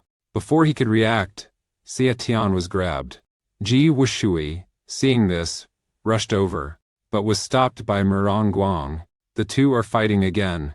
Ji Wushui could only reluctantly block the blow. A wound appeared on his hand. I just advised you to stop, but you didn't listen. Now it's too late. Pay with your life for your crimes. Thu was strangled and struggled. Gold is ours. You won't be able to take it. As. Mo Rangjai sneered. I will let you speak for yourself. She channeled her internal energy into her hands, executing the Mo Ron family's ultimate technique, enveloping the falling leaves. This is the famous Dai Lu Bao Shengong. The corpses were piled up on the road. Dai Lu Bao Bao Zhu, Wanzia Huang, has a solemn expression. Many people have died like that. It's a pity. Father, if you keep waiting, I won't be fine. That's right. Their daring assassination of the pursuit team proves that they are not afraid of Dali Bao. At this moment, Ji Wushui spoke softly. This failure is due to the incompetence of the old master. Please Master Bao punish. I don't understand. The Mo Dong family would only dare to return to the Jianggu for the sake of money, but regardless of their intentions, Dailibao cannot forgive. Wan Jiaxiang shouted loudly. Everyone, listen to the order. From today onwards, Dalibao and Moran family will be at odds. All disciples must not go outside. Prepare with full force to start a war with the Moran family. The disciples of Dalibao shouted in unison. Ji Wushu looked apologetic. Wu Shui, if you are truly useless, does that mean I have to take matters into my own hands? Don't think recklessly. In this battle I support you as the vanguard. Upon hearing that, Ji Wushui knelt down to express gratitude. Wan Zhexiang nodded in satisfaction. Very good, that's how it should be. He looked at the corpse on the mat, his gaze somber. The great Bao master stared intently at the corpse. After that, he personally proceeded to examine the body. Wan Zhexiang furrowed his brows. There are no wounds on his body, indicating that he did not die from external injuries. The internal organs were not damaged, clearly not a death from internal injury. He placed 2 fingers on the corpse's chest, carefully sensing. In an instant, The face of this great strength Bao owner changed. He died from a shock to his heart. Wan Zhai turned around abruptly and looked closely at Wu Shui. Wu Shui, when you were fighting with Mirong Guang, was there anyone else there? There was only one young man in his early 20s, but he didn't have anything unusual about him, nor did he resemble someone with profound internal strength like that. Wan Zhai Cheshun approaches you, speaks in a low voice, over 20 years old, truly cannot have such power. Saying that, there's still a master hidden in the shadows. Wan Shengxian, you and the president together, welcome Bai Feng Yu Shao, make sure to ensure the safety of Wanma. Loi Wan Jiahuang fell into contemplation. It can be so precisely heart-wrenching, even I cannot do it. Could it be that the Mirong family has such a master, or is there another expert involved in this matter? Thus, we are even more worried. The existence of this person could very well become a new variable. At the same time, in Mirong family in Shenyang, Mo Dong Quang and Mo Dong Tri returned from outside. Mo Dong stepped out, calling, "Big brother, third junior. Why are you two so late?" It seems that things did not go as smoothly as expected. The face of Mo Dongguan was dark and gloomy, angrily saying, "You have disappointed me." Disappointed about what? From the very beginning, I had no expectations. No more talking, both of you go in. Father has been waiting for a long time. Mo Rongzhen turned around and pushed the door open. Inside, an old man was sitting on a chair. It was the head of the Mirong family, Mirong Dongtian. Mo Dong Quang and Mo Dong Zhai knelt down. Father, Quang Nesijie, have returned. Mo Rong Dongtian turned his head, his face cold. I heard you did not bring back gold. We originally used the Cyan Huo Deifa to find out the hiding place, but Mo Rong Dongtian frowned. But what? When we arrived there, we discovered that a landslide had occurred, and the surrounding cliffs had completely collapsed. But please rest assured, just give us time, and even if we have to dig 3 feet of earth, we will find that gold number. After Mo Rong Quan recounted the incident, Mo Rong Dongtian angrily extended his left hand. He took a deep breath, and a powerful suction force emanated from the palm of his hand. Mo Dongguan only felt his whole body freezing cold. Mo Dongtree saw that and hurriedly called out. Mo Rongguan could not control his body, and was drawn towards Mo Rong Dongtian. In the blink of an eye, he was captured by Mo Dong Dongtian. An 80-year-old man carries a 20-year-old young man up. The old master grabbed his son's collar and shouted loudly, "Working so carelessly, what do I need you to do?" Mirong Zhai, seeing this, intended to speak up and plead, but the eldest brother stopped her. "Father is angry, don't speak up. Mo Dong is like a ferocious bear. Do you know why our Mo Dong family has been quarantined for 20 years? Is it because you want to join the Iron Martial Alliance and dominate the martial world? You only have that little vision." Apparently, 20 years ago, the Mo Dong family rose too quickly, causing the 5 great families to worry that the Mo Dong family would bully their positions. Therefore, they formed the Wulong Guild to suppress the Mo Dong family. Therefore, 20 years ago, Mo Dong clan experienced a major incident. The head of the Mirong family, Dong Tian, suddenly announced a closed-door lockdown, and personally took action to eliminate dissidents within the family. Do you think I do all these things just to join that damn Thietvo Min? I want Mo Dong's dynasty to dominate all of Thietvo Min. Speaking of this, Mo Dong Tian beats his son to the ground. The landlord gritted his teeth. Mo Dong Quang, have you seen it yet? Mo Dong Quang tried to endure the pain, said, "Child sees Bai Ling Dong." Yes, it's Bai Ling Dong. As long as we have the inheritance from Bai Ling deity, what fear is there of Tai Wu Ming? Just obtain that amount of gold, unlock the cave's key, and you can fulfill your wish. But now, just because of your negligence, my 20-year painstaking plan is about to fail completely. At this moment, Mirong Zhen gently advised, "Please, father, calm your anger. I believe Mirong Guan did it unintentionally. Furthermore, father, don't worry. I have prepared a contingency plan. In a few days, Shaima Tiaoju will transport gold. The key to unlocking Bailing Dong will definitely be completed." Hearing that, Mo Dong Dongtian calmed down, then said to Mo Dong Quang and Mo Dong Tri, "Both of you do not interfere in this matter anymore. Recently there is news that Bai Feng, the deputy of Shizi Men, has been active. Two people responsible for the clan's surroundings must not neglect their duties. Murong Dongtian looked towards the northern hills, his gaze passionate. I have waited for 20 years. There is only one more step left. The old master Modong's thin hand clenched tightly, crushing the hard, solid rock. The deep and inscrutable patriarch Modong muttered, by then the entire world will lie beneath the feet of the Modong family. Scene shifts to Zidu. Iandown, Karanyanordakate, Alwao, Rairo, Edernanmo. Zidu looked at the full moon in the night sky. Suddenly, he heard someone calling him. Zidu, sister assigns to you. Zidu hurriedly runs forward, wanting to keep his junior brother again. But then I heard someone calling my name from behind. Zidu turned his head and saw a panicked face. Help me please. I don't want to be taken away. He wanted to charge, but realized he was tightly bound. Yuan Taosha looked at him like a hungry wolf, coldly said, just wait. I enjoy breaking the will of people like you the most. Zidu woke up with a start, drenched in sweat. It turned out to be just a nightmare. Zidu breathed a sigh of relief. At this moment there was a faint sound of footsteps. Zidu was on guard, turning his head to look back. Saw a group of people carrying torches approaching. There are two people stepping out, slowly moving closer. The man bows. Alnair a Talon Harne, Rotasneo, and Kernse, and Imalne with trade. Isastakuar. Des Antirane, Arsiwateu, Avri. Arsirshul, Atuyad.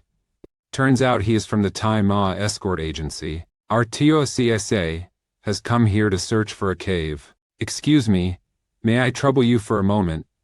Zidu follows the conventions of the martial world, introduces himself, and at the same time says, this land has no owner, there is no need for enmity.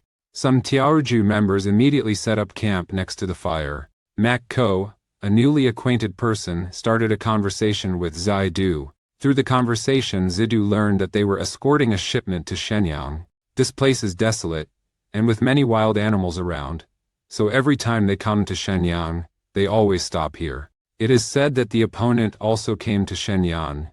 Zidu asked if it was related to Mo Rong's family. Ma Jie suddenly fell silent. Then he solemnly said that he could not reveal the identity of the person who hired him. Zidu hurriedly said he had also come to Shenyang, only asking out of courtesy. Mo Jie gave Ziyu some food. Ziyu took it, then changed the subject. I came to Shenyang to investigate some matters. I'm not sure how you usually gather information. Mogu said with a smile, depending on the type of news, there are different ways. Modongshi also added in Zhongyuan, the most well-informed news source is the beggar sect. Although Kaibang's status is low, its large numbers ensure that its eyes and ears are everywhere. But Shenyang has just acquired a branch of Kaibang. Zidu heard that, and had already made plans. Magu says currently, Shenyang is in turmoil, Dai Libao and the Modong family are engaged in intense conflict. If the young brother does not have urgent matters, it's best to stay here. Sunzi said he has something to do. He gently smiled, revealing a mysterious look. No matter what, I have to make a trip to Shenyang. Seeing Zitu smile, she was a bit worried inside. It seems that the young hero is not an ordinary person. Indeed, I have spoken too much. After a night the next day, Zidu and the courier group set off. On the way, Mogu introduced Zidu to the situation in the martial world. Young swordsman, do you know that currently, the martial world of Zhongyuan and Shiwuming is like the midday sun? Can you believe it? The scale of a martial arts faction can be on par with a fortress. It's truly unprecedented. Seeing Zidu not at all surprised, Mogu was slightly astonished. Could it be that you know nothing about the Iron Martial Alliance? Tudu said he came from Taipei, rarely heard about the Jiangwu situation. Upon hearing that, Ma Ji immediately explained in detail. So, Shi Wuming was formed by Juchong Wuming and Suzy Men, bringing together most of the top masters of Zhongyuan. At the top is Ersheng, followed by Sanba, Sizun, Wu Lao, masters as abundant as clouds. One of the two saints is Manhwa, Zhan Sheng Yuanyezi, who cultivates to reach the ninth heaven. The remaining person is Wu Sheng, Wu Long Wan Quanfu Junyuan. Next, Nai Sheng is one of the Sanba, Wudi Dao Bao Shi Wu Xing, Although his cultivation is not as high as Nei Sheng's, it is still not too bad. He is the leader of Shai Zi men. It is said that Nei Sheng and Sanba have both reached the realm of Xiaodao Xianjing. Hearing this, Zi thought to himself, in Taipei, there is also a group of Tiaodao Tianjing masters. It's just a pity that they were all killed by the master. Su Yu muttered, I don't know who is stronger or weaker among these masters compared to the master. It's not right. It's that I don't know who wins or loses compared to them. At this moment, a familiar scent cuts through his line of thought. The strong smell of fresh blood. Mogu suddenly stopped. Boss, we have found many corpses up ahead. The killing between sects is really terrifying. Heard that there is a corpse ahead. Makko immediately went to see. Seeing piles of hundreds of corpses by the roadside, Zidu, seeing this, could not help but be moved. Mao Gu then shouted loudly, apparently, Dai Li Bao and Modong's clan have started the war. Everyone speed up, we must quickly leave Shu Lu Fen. The Xiaoju group immediately urged the horses to run toward Shenyang. Sudu on horseback falls into contemplation. He realized that most of the bodies were wearing Tai Bai uniforms. Mogu interrupted his train of thought at that moment. Don't worry.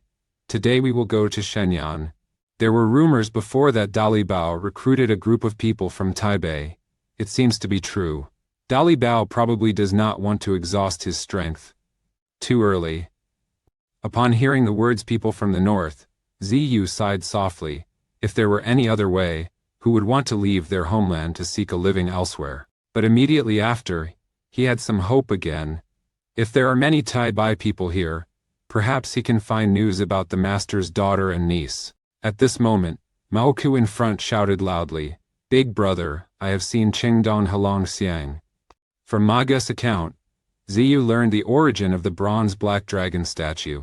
It turned out that since Mo Rong's family closed their doors, this place had been in constant warfare. Countless drops of fresh blood have stained this land red. Hence the name Shuliu, Fen. People have erected 2 bronze statues here to commemorate the deceased. But 10 years ago, a statue was destroyed. A statue worth a fortune. Why it turned out like this, no one knows. Zidu looked back, thinking to himself, could it be that the master did this? Not long after, the figure Cheng Shenyang appeared before everyone's eyes. Upon entering the city, the Revenue Bureau team parted ways with Zidu. MSC Tunhai said, Fendekai Bang is on Dongzu Street. Xiao Chen can go there to learn more information. Tudu clasped his hands in gratitude. Mo Ke patted Zidu on the shoulder and said, I still have duties. Farewell. On another free day, he must definitely visit Shaimatiao Bureau. We won't go back unless we're drunk. Zidu smiled and replied, when there is a chance in the future I will definitely come to visit. Looking at the departure of the Tiaoju team, Ziyu turned around, observed his surroundings. He chose the tallest building, then ran towards it. Ziyu stood on the roof, observing the entire city. Then he took out a small flag. Spin the flag once, feel the wind direction. Zidu thinks to himself, I don't know where Modong's family is. A moment later, Zida's corner of the mouth turned up slightly. Surely that magnificent and splendid building is the Modong family mausoleum. At this moment, Zida's gaze stopped. He saw 2 figures on the roof opposite. It was Modong Quan and Modong Zhai, whom he met at the Beiming Hotel. It seems his guess was correct. That place is indeed the Modong family. Looking down below, I saw a group of people loading horse-drawn carriages through the large gate. Zidu slightly smiled. It seems that the goods the Iron Horse Escort Agency is transporting are indeed being delivered to the Mo family. At this moment, a faint cry for help reached his ears. Zidu turned his head, searching in the direction of the sound. She saw 3 big men surrounding and beating a little girl. They hit and scolded him, showing no mercy. How many times have we told you? This is the beggar's sect territory. You are not allowed to beg here. Zidu frowned. He heard the little girl's cry for help, which was a shrill voice. Ziyu suddenly jumped up and flew over. The little girl held her head with both hands, crying and saying that her mother was sick, and she wanted to ask the beggar's sect to help find her father. Do you think our Kai Bang sect accepts everything? The disciple of Kai Bang raises his staff, intending to strike down. At this moment, a ghostly figure drifted over. Zidu used a lightning-like body technique, blocked in front of the girl, then raised his hand to point. His finger blocks the stick coming down. The majestic true chi emanated from his fingertips, causing the cane to shatter into many pieces. The beggar's sect disciple saw this and turned pale. Ziyu coldly said, "3 men bullying a child, is this the style of the disciples of the beggar's sect?" He raised both hands, the pressure points of the remaining 2 targets. These 2 were immediately kicked out. In the blink of an eye, Zidu defeated 3 people. But he didn't know that this scene was seen by a beggar on the roof. This is Hong Shikai, the gang's elder leader who met his master 10 years ago. The old leader of Kai Bang mumbled to himself, "Could this martial art be?" At this moment the leader disciple of Kai Bang stood up. "That kid, who are you to dare to stop Kai Bang from working?" He swung his sword to attack. Zidu still did not move, raising his hand to block the opponent's fist. His fingertip struck the Shenman pressure point of his opponent. Vigorous true chi is transmitted from the fingertips. The disciple of Kai Bang cried out despondently. Ziyu coldly said, "What crime has this child committed that you must act like this? I heard that the beggar's sect is known for their chivalry and justice. But now it seems that is just a false reputation." At this moment, a hoarse voice sounded. "Blaming the beggar's sect over a trivial matter seems a bit excessive. We have rejected this child many times, but he still wouldn't listen." The person arriving is the elder leader of the Hong Shai Kai gang.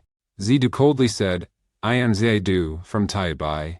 Hong Keiichi smiled and said, "Young hero, please let go.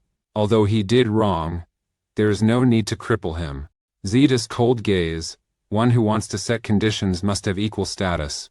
After speaking, Zidu increased the force in his hand. He said coldly, "It seems we are not on the same level. The young hero is correct. So my condition is that the 10,000 disciples of the beggar's sect will not trouble the young hero, and at the same time, I will ensure the safety of that child in the future." Zidu understood the meaning behind the other party's words, thought to himself, "This old man is truly cunning." But he still let go. The disciple of Kai Bang rubbed his twisted arm and sighed in relief.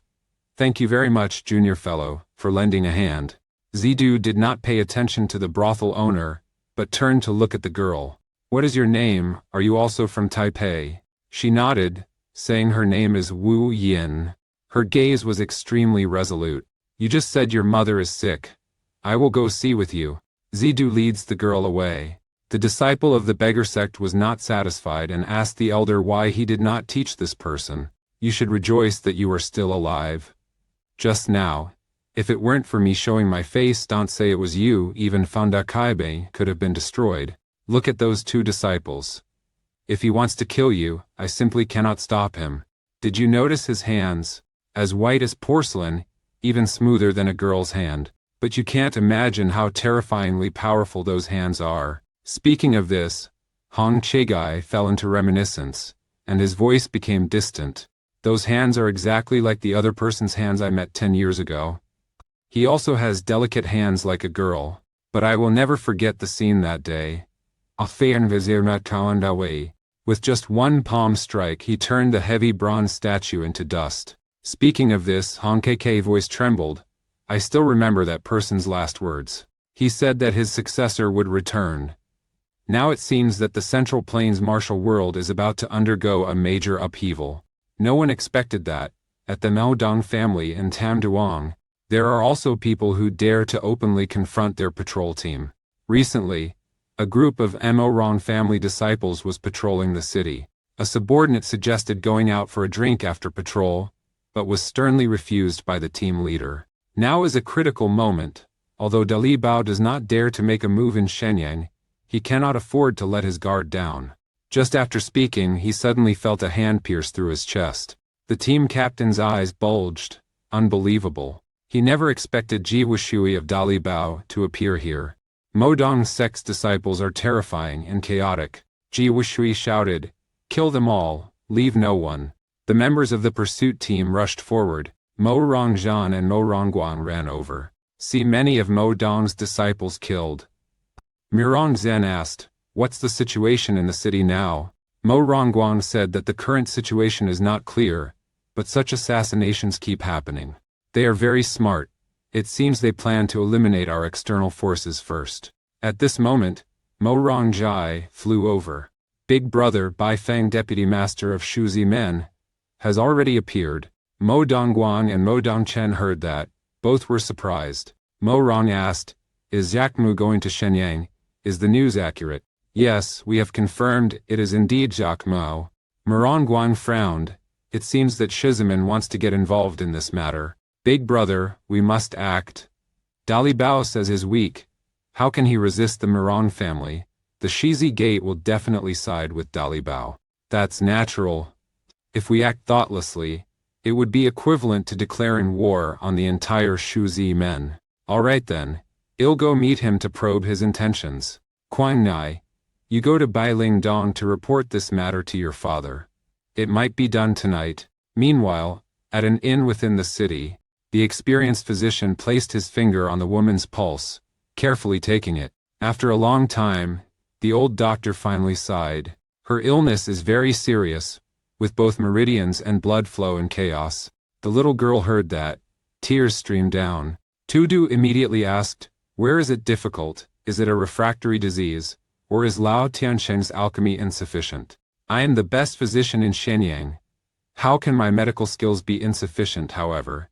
To cure this disease, we need 1,000-year-old ginseng, snow lotus, and other rare medicinal herbs." Before he could finish speaking, Zidu placed a gold ingot on the table. "No matter how much money it costs, please prescribe the best medicine, and do your best to save him. Mir. Immortal." Looking at the pure gold bar on the table, the old doctor swallowed his saliva, smiled and said, "Rest assured, I will definitely cure her." After that the old doctor stood up, said he would prepare medicine and return tomorrow. Knowing that her mother was saved, the little girl burst into tears, expressing gratitude for Zidu's kindness. Zidu knelt down in front of the girl, gently comforting her. "Don't cry anymore, good people will be blessed by heaven. Promise, Kasia, no matter what difficulties you encounter, don't shed tears easily." The girl heard that and nodded eagerly. "All right, now Kakei asks you a few things. What's wrong with your mother?" Zidu sits by the window of the guest room, contemplating thoughtfully. "I didn't know my father was arrested by people from Yuanchao. Perhaps it has nothing to do with Mo Dong's family, but related to news about the master's daughter. According to the girl, the Mo Dong family is truly suspicious. Her mother had an accident while looking for a husband. Her father is a merchant trading between Taipei and Zhongyuan. Suddenly one day, people from Taipei around her father began to disappear one after another. The girl's father had some connections with the Mo Dong family and wanted to ask them for help finding, but he was refused. That night, the girl's father also went missing. There are rumors that the girl's father was captured by the Muron family and taken to a cave. It is said that many people from the northern region are also being held there. Ziyu was thinking, suddenly asked, "Old gentleman, what do you think about this?" The old beggar frowned. "How do you know it's me?" "The smell on him. You could smell it from 3 miles away." Han Keitai paid no attention to the teasing of the young man.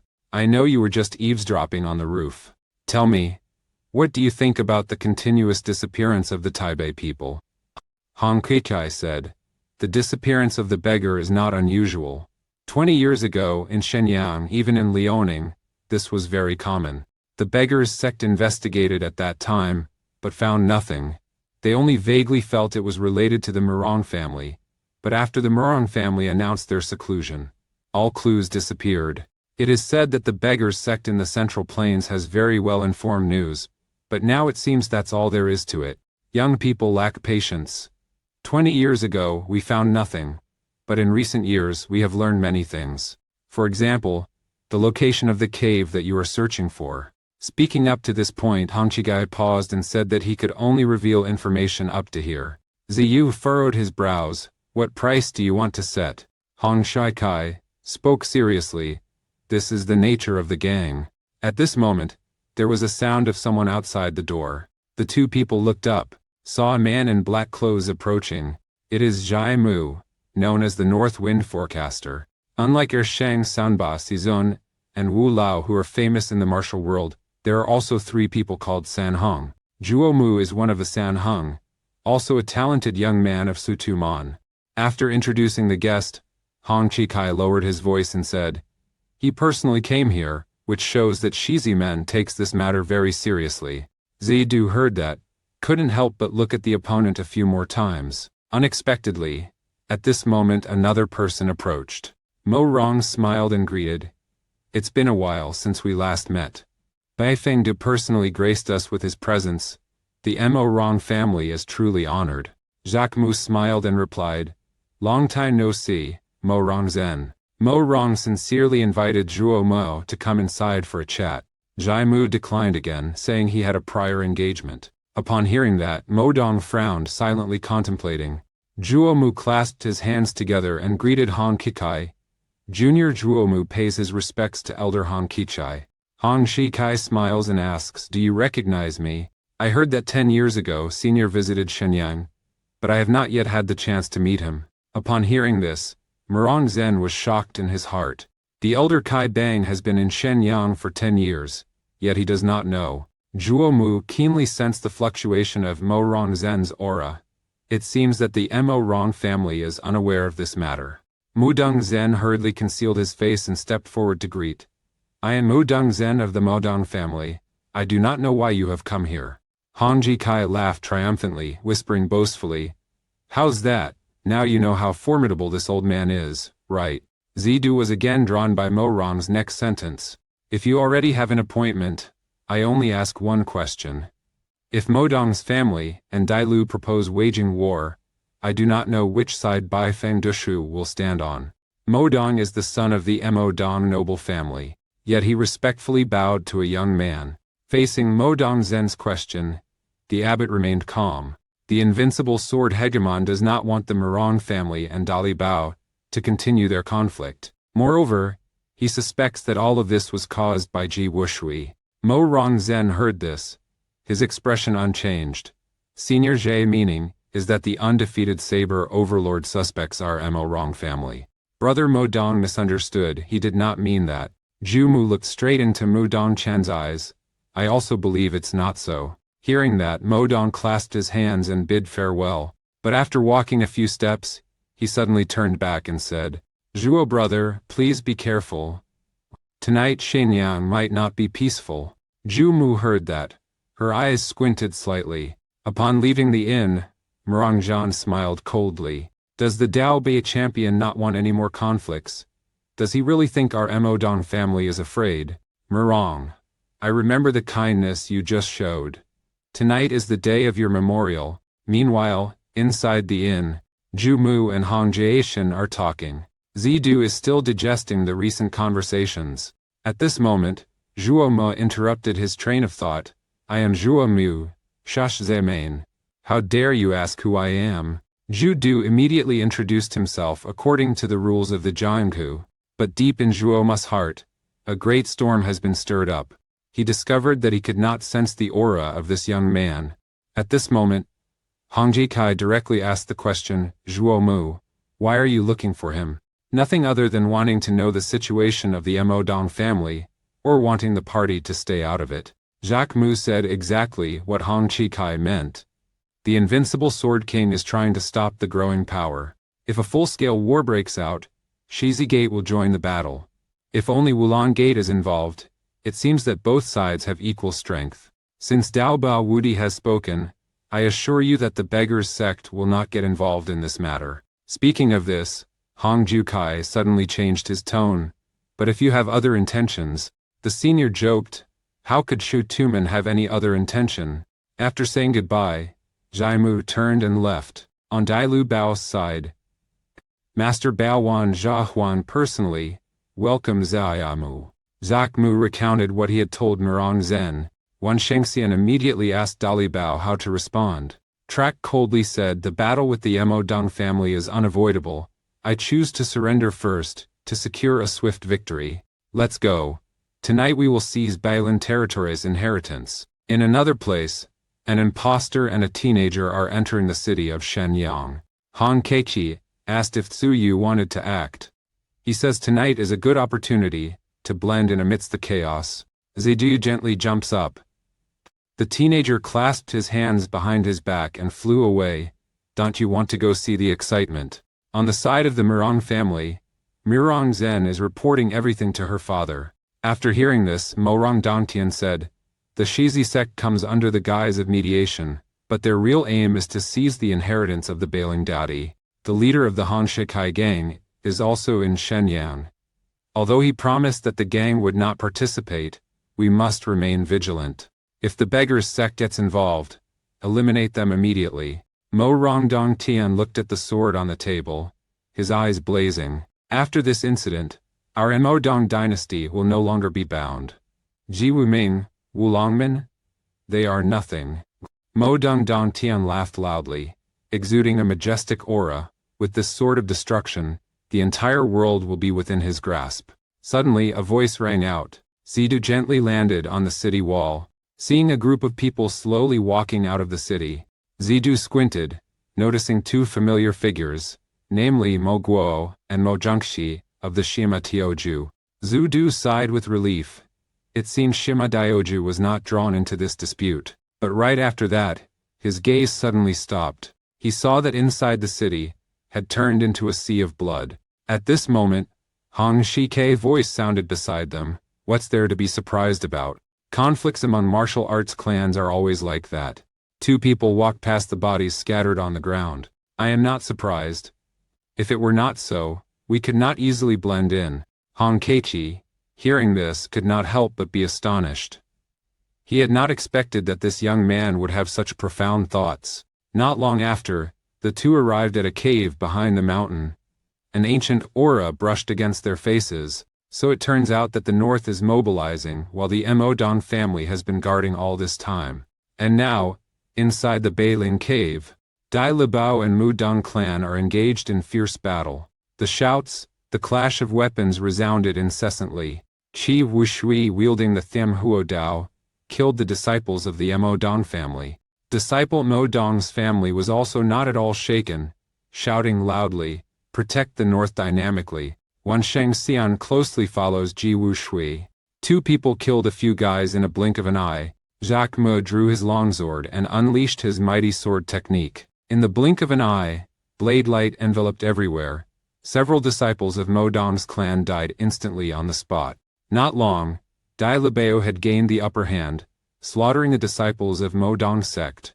Wan Zehan frowned. Has the Murong family protected this place for 20 years, and we can win so easily? Just as he finished speaking, a beam of golden light shot from behind, and a disciple of Dali Bo was slashed across the back, dying on the spot. Wan Zxiang was horrified and hastily dodged. The stream of golden light flew straight into the crowd. Ji Wushui reappeared loudly reminding, "Master, be careful." Wan Xiang heard the reminder, hastily avoided. Although he exerted all his strength, his left arm was still severed by the golden light. The golden light returned, disappearing into the darkness. Van Trak Huon holds the torn arm tightly. Blood flows copiously. At this moment, there were heavy footsteps approaching from a distance. Wan Zxiang gritted his teeth against the pain, raising his head to look. Saw a group of people in black approaching. Each pair of eyes exuded a murderous aura.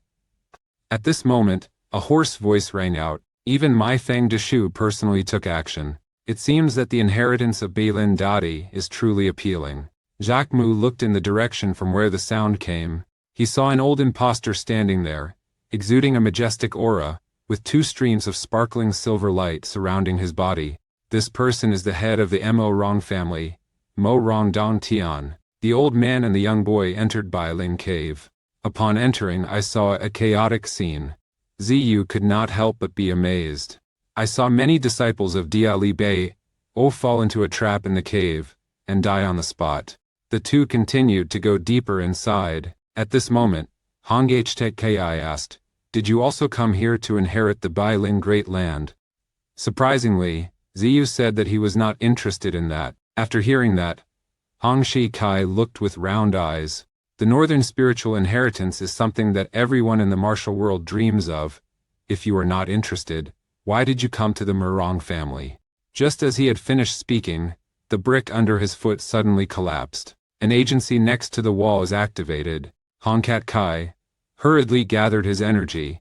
Pushing hard with both hands forward, he supported the oncoming stone pillar. Unexpectedly, the power of this organization far exceeded his imagination. Although he gave his all, he was still pushed back by the bedrock. At a critical moment, a white hand reached out. Zishu gently advanced. A fist shattered the stone pillar. Zidu smiled. Heavenly breaking divine technique. It's been a while since I have used it. Hong Shikai looked with bulging eyes. After that, the two continued walking. Soon after, they passed through the tunnel, reaching an exit. Unexpectedly, under the ground of Bailing Dong is another space. Hong Keitai looked at the scene in front of him, stunned.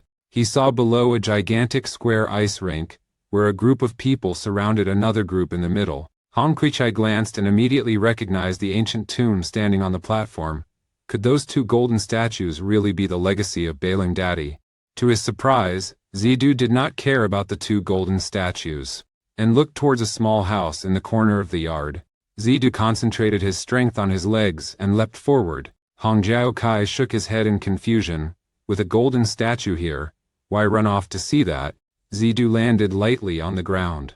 Looking through the iron bars, saw inside indeed detaining a group of Tai-Bai people. Hong Keichi chased after in astonishment. His gaze gradually turned cold. He extends his left hand, and chi energy surges from his feet, condensed into a huge flow of foot energy. Smashed the wall. Dung Dong Tian heard loud noises, couldn't help frowning. Then he looked in the direction from which the sound came. He saw a fake old man and a teenager standing there. He recognized that the fake old man was the leader of the Hong Shiai gang.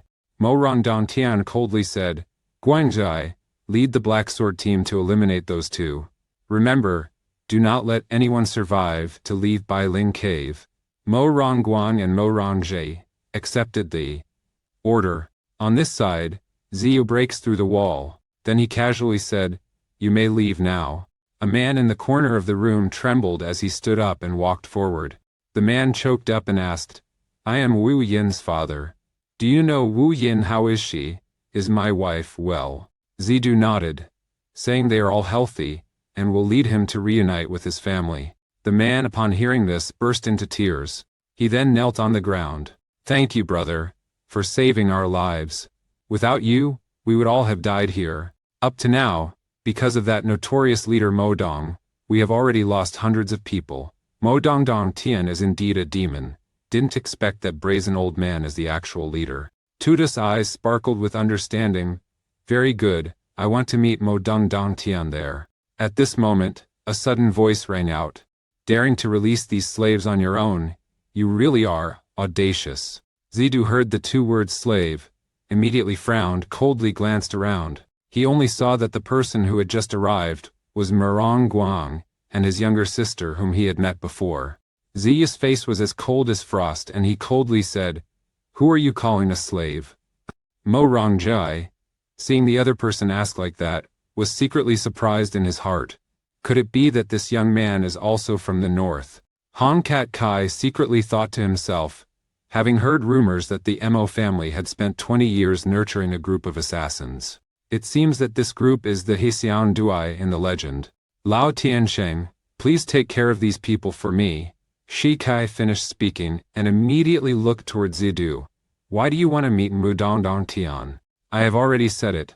I want to meet Mo Dong Dong Tian, that old man with a thick face. As soon as the beggar finished speaking, a burly man in black clothes shouted loudly, You're bold. How dare you address the master of the house by his name directly? Zidu remained unfazed, stepped forward, spoke coldly. The man in the black robe coldly took a step forward with his left foot. Then, the full force of his inner strength burst forth, the overwhelming momentum causing all the surrounding grass and plants to be pressed down. Hong Shikai was secretly amazed. Mo Dong Dong Tian cultivated talents beyond his imagination. Facing the opponent's profound internal strength, Zidu maintained an expressionless face. Ziyu's eyes suddenly stared at the incoming stream of true qi, then abruptly released his own true qi. In the face of this celestial force, Xiankai also felt fear. On the other side, a chilling sensation ran down Mo Rongsong Tuyat's spine. A faint smile appeared at the corner of Zidu's mouth. Right after that, he stepped out, drifting away gracefully. He used the palm of his hand to block that powerful stream of true chi. The puzzled look of the man in black was directed toward Zidu. The sword was meticulously forged, each inch sharp, but upon encountering Zidu's true energy, it shattered like glass. The smile on Zidu's face grew colder. If you want to stop me, you must pay with your life for breaking the 5 absolutes. The guy in the black shirt saw Zidu fighting, and couldn't help but mock. In the next instant, internal energy surged like floodwater toward the man in black, wanting to crush him. The man in black spat out a large mouthful of blood. Zidu flew wildly, coldly shouted, "Reverse yin and yang, eliminate life and death." Just then there was a whooshing sound. Moran Guan and his sister simultaneously rushed out, fiercely charging forward. The 2 siblings, each on one side, simultaneously attacked Zidu. Zidu coldly said, "With just this little skill, you also want to seek death." He gathered his internal strength, swirling it in the palm of his hand. The aura around him suddenly erupted. "Today, I will send you off, Moran family." Suddenly, a slipper blocked Moran's attack. It was Han Keichi who timely intervened to stop the attacks of the 2 people targeting Zidu. Mo Dongguan pushed the old servant out with all his might, but only saw Hong Shikai turn around and gently land on the ground. "The old man has not yet fought. Let me compete with you all." After speaking, Han Juge glanced at Zidu. "Why are you still standing there? Go quickly." Zidu gently smiled. "Everything is still under control." At this moment, Moranguan loudly ordered, "Black Arrow Squad, stop him." Instantly, countless black-clad figures swarmed in like a nest of disturbed hornets. Zidu's gaze was cold. Seeing the opponent seeking death, he didn't mind starting a massacre. Zidu struck out with a palm, hitting the chest of the man in black. The person immediately flew out like a kite with its string cut. Then Zidu dodged, kicking another man's leg, causing it to break off. Zidu's left hand suddenly raised. He threw a palm strike, hitting another man's chin. The black physician was knocked far away, life or death unknown. At this moment, another man rushed over at an extremely fast speed. The eyes behind the swordsman's mask flashed with a wicked gleam. A sword thrust straight toward Zidu's back. Zidu sensed the murderous aura and let out a cold laugh. The next moment, the swordsman only saw emptiness before his eyes. The young man who attacked him has disappeared without a trace. At this moment, Zidu had appeared behind the man. His left hand suddenly reached out, grasping his neck. At the same time, he tightly grabbed the other guy's right hand, channeling a surge of internal power that broke his arm off. Zidu applied force to his leg, turned his body, and jumped up. The body spins like a top ceaselessly. Borrowing force to turn his body, he threw the swordsman into the air. Zidu stood upright, his inner strength gathering in the palms of his hands. He threw a powerful palm strike, hitting the falling sword hilt. The sword was like a lightning strike, piercing through 3 men in black. 3 people spat out a mouthful of fresh blood and died on the spot. The sword was firmly embedded in the distant wall. The remaining men in black saw that, feeling terrified. Zidu did not stop. He channeled his inner strength into his limbs. Zayas' eyes flashed with killing intent. "Have you ever heard of Tianpo family? Today, I will make you live worse than death." After speaking, Zidu threw a punch.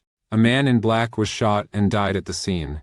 Next, I only saw countless powers attacking like raging storms, continuously coming towards me. Countless black-clad figures were struck by the powerful fists. Zidu, like a fierce tiger descending the mountain, suddenly encircled a group among the crowd. Wherever he goes, no one can stop him. There was still a black-clad man who desperately charged forward, swinging his sword towards the head of Zidu. Zidu did not dodge or avoid, charging straight forward. He swiftly reached out with both hands firmly grasping the sword. The face of the man in black suddenly changed. Zidu let out a cold laugh. He suddenly used his 2 fingers to bend and break the meticulously forged sword. Half of the broken sword was deeply embedded in the hand of the man in black. His entire arm also broke off along with it. He made a powerful spin and tossed the black cloak into the air. Then he fell to the ground. Life or death unknown. The more dark-clad people were not afraid of death, charging towards Zidu. Facing the crowd like a disturbed beehive, Zidu seemed completely unperturbed. In his eyes, a cold light flickered. Then he gathered strength in his legs, stomping the ground forcefully. A large rock was kicked into the air by Zidu. Zidu took a deep breath, then moved his hands, causing the rock in midair to fall down. Zidu pushes strongly forward with both hands. Countless small stones shot out like hailstones. The small pieces of stone, seemingly harmless, pierced through the crowd. The group in black wanted to avoid, but it was too late. Countless small stones explode among the crowd. The sound of metal clashing echoes incessantly. The troops' morale is scattered, and plaintive cries echo endlessly. I never expected the Black Arrow team to be so resilient. There are still many men in black rushing over. Zidu pulled one hand back, slowly raised the other, and his cloak fluttered gently in the wind. Numerous black-clothed men instantly closed in on Zidu, but they did not act hastily. Instead, they surrounded him like ghosts. Zidu channels energy from his legs into his right hand, his expression cold, observing the situation. The next moment, more than a dozen men in black moved in unison, converging on a single point, forming a whirlwind, enveloping Zidu within. The tornado gradually narrowed, blocking all of Zidu's escape routes. Zidu saw that. His eyes sparkled with astonishment. All they could see was countless streams of energy, shooting out from the vortex. The Haixin team uses the Beidu kixing formation that they have practiced for 20 years. Countless weapons instantly enveloped Zidu. At this moment, Zidu's calm gaze suddenly flashed. He takes a deep breath and delivers a powerful punch to the ground. A faint smile appeared at the corner of Zidu's mouth. Internal power suddenly erupted from the palm of his hand. A powerful surge of chi strikes downward. The Beidu kixing formation had just been formed when it was immediately broken. The entire Bailing cave seemed to tremble. Hong Shikai and two others were fighting fiercely when they suddenly stopped, couldn't believe it, and turned their heads to look. A massive crack suddenly appeared on the originally flat ice surface. Mo Dongquan immediately ordered, "Zaire, go and deal with those northerners. After that, quickly return to the side of your father. I will deal with this old man." After speaking, Mo Dongguan leaped forward, slashing a sword at Hong Jiakai. Hong Shikai spins, jumps into the air. This old man seemed truly angry, so I stopped being polite. After speaking, he glanced at the northern group. Then he pulled out a soft cord from his waist. Throw the rope into the air, turn around and use the rotational force to accelerate. A thread like a dragon flew out of the sea, wrapping around Mo Rongguang's twin swords. The two people are struggling to defend with twin swords. Hong Jiakai again uses leverage to turn around, pulling the rope strongly. Immediately escape from the encirclement of Mo Dongguang. The beggar swung the rope in his hand and laughed coldly. "Today, let you two little ones open your eyes and see the old man's unique skill. This head of the family has personally killed 50 elders in the clan. Secluded for 20 years of training, just to forge a pair of golden wheels. Now, with the divine skill perfected, he can finally demonstrate its power." The metal ring in Mo Dong's hand spins the eastern heavens. The enemy in front was split in two. Mu saw that, feeling fear in his heart. He retreated, then charged toward Mo Dongtian. Holding a saber, he strikes down forcefully. Unexpectedly, a cold beam of light suddenly appeared, clashing with the broadsword in an instant. It is Mo Dongzhen who has blocked the powerful attack. Mu frowned, not expecting Mo Rongzhen to also possess this type of weapon. Mo Rongzhen's sharp gaze fixed on the interlocutor. "I've always been curious, why are you called one of the three heroes?" At this moment, Wan Zhenxiang and Mui Mui also simultaneously attack Mo Dongtian. But the two siblings haven't acted yet. He was immediately struck away by a pair of golden wheels from Morong Dongtian. Mo Rongdongtian reached out his hand. "The goal is Viantaran H. Wan Zhenxiang was arrested before he could react. Mo Dongtian wields 10,000 battles upward, looking toward the forest. Our Emodong family is about to unify Zhongguan, but Dai Li Bao, you are a latent danger. Especially in the past 20 years, you have been calling yourselves Boss Lu Nin." He is very dissatisfied. At this moment, an explosion suddenly sounded. Mo Dongtian was suddenly startled and turned his head to look back. Only countless black-clad individuals were hurled into the sky, with mournful cries echoing endlessly. Modong directs the eastern heavens to launch 10,000 attacks to one side, then focuses his gaze. Only see many dark-clad people in black garments lying helpless on the ground, no one standing firm. Modong Dongtian is deeply frightened.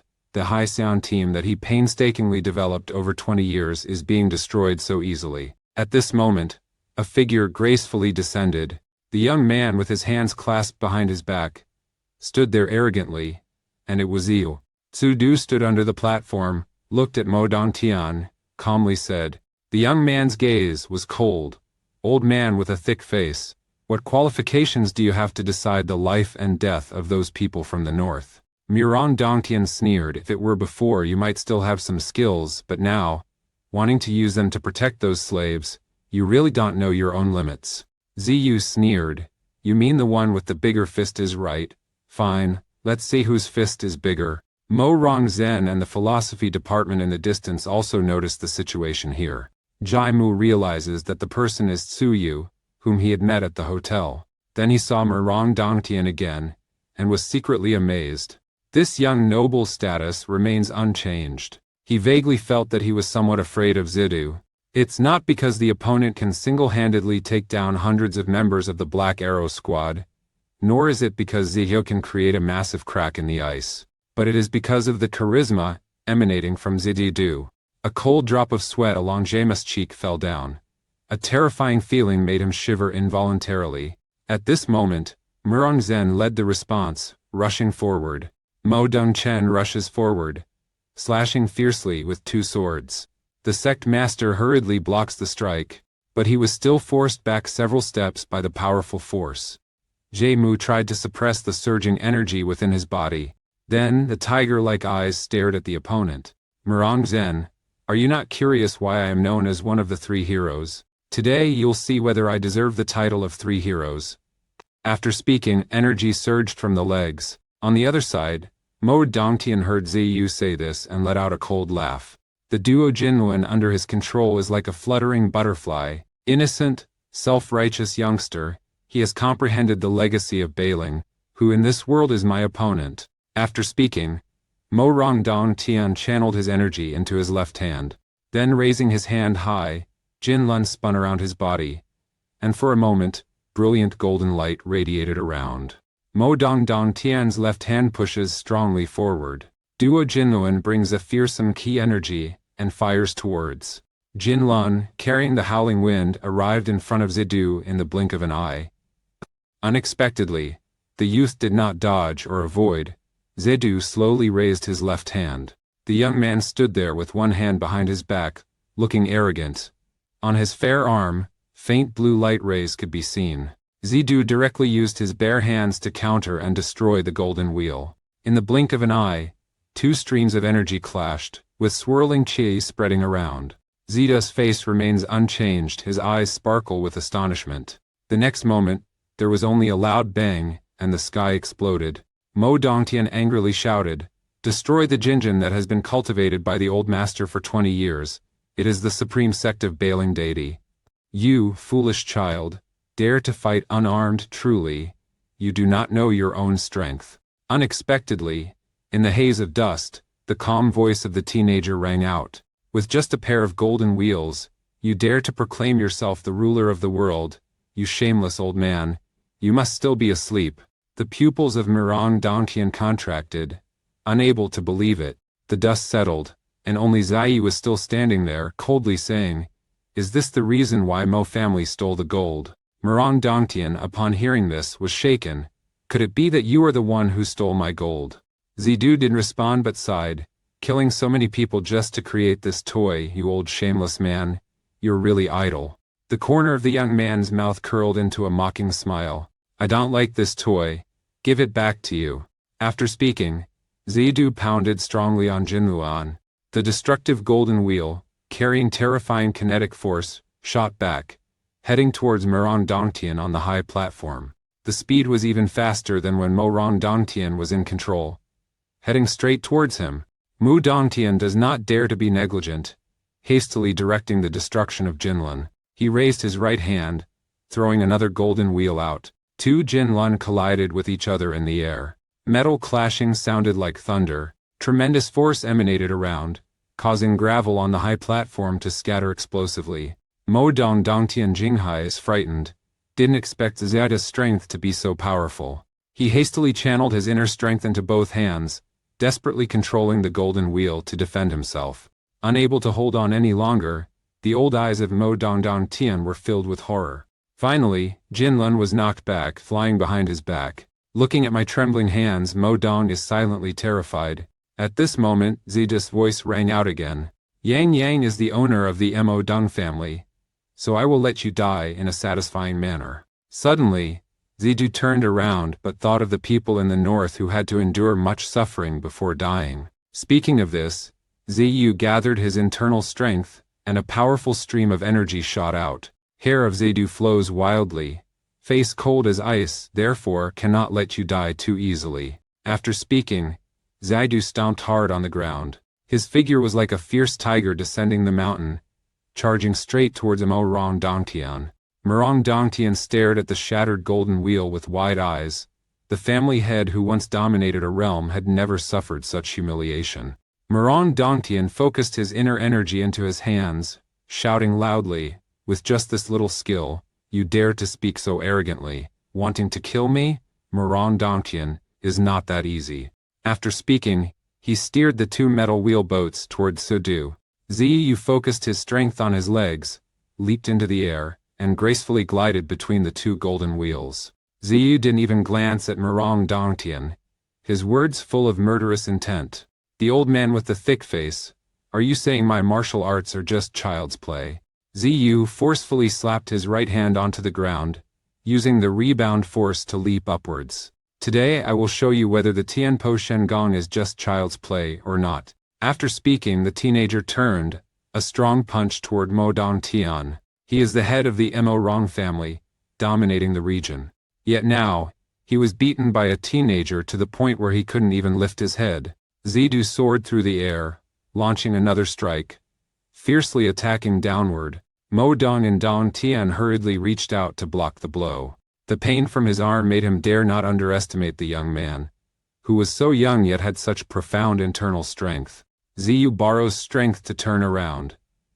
A sweeping kick hits Mo Rong Dongtian on the head. Mo Dongdong was knocked away by a stone and fell to the ground. Zidu's cold gaze. "You thick-skinned old man, look carefully. This is the Tianfa Shengong that you call child's play." After speaking, Zidu charged forward like an arrow. Mo Rong Dongtian was not an ordinary person either. He immediately unleashed the destruction golden wheel to meet the challenge. The golden wheel spins rapidly, slashing towards Zidu.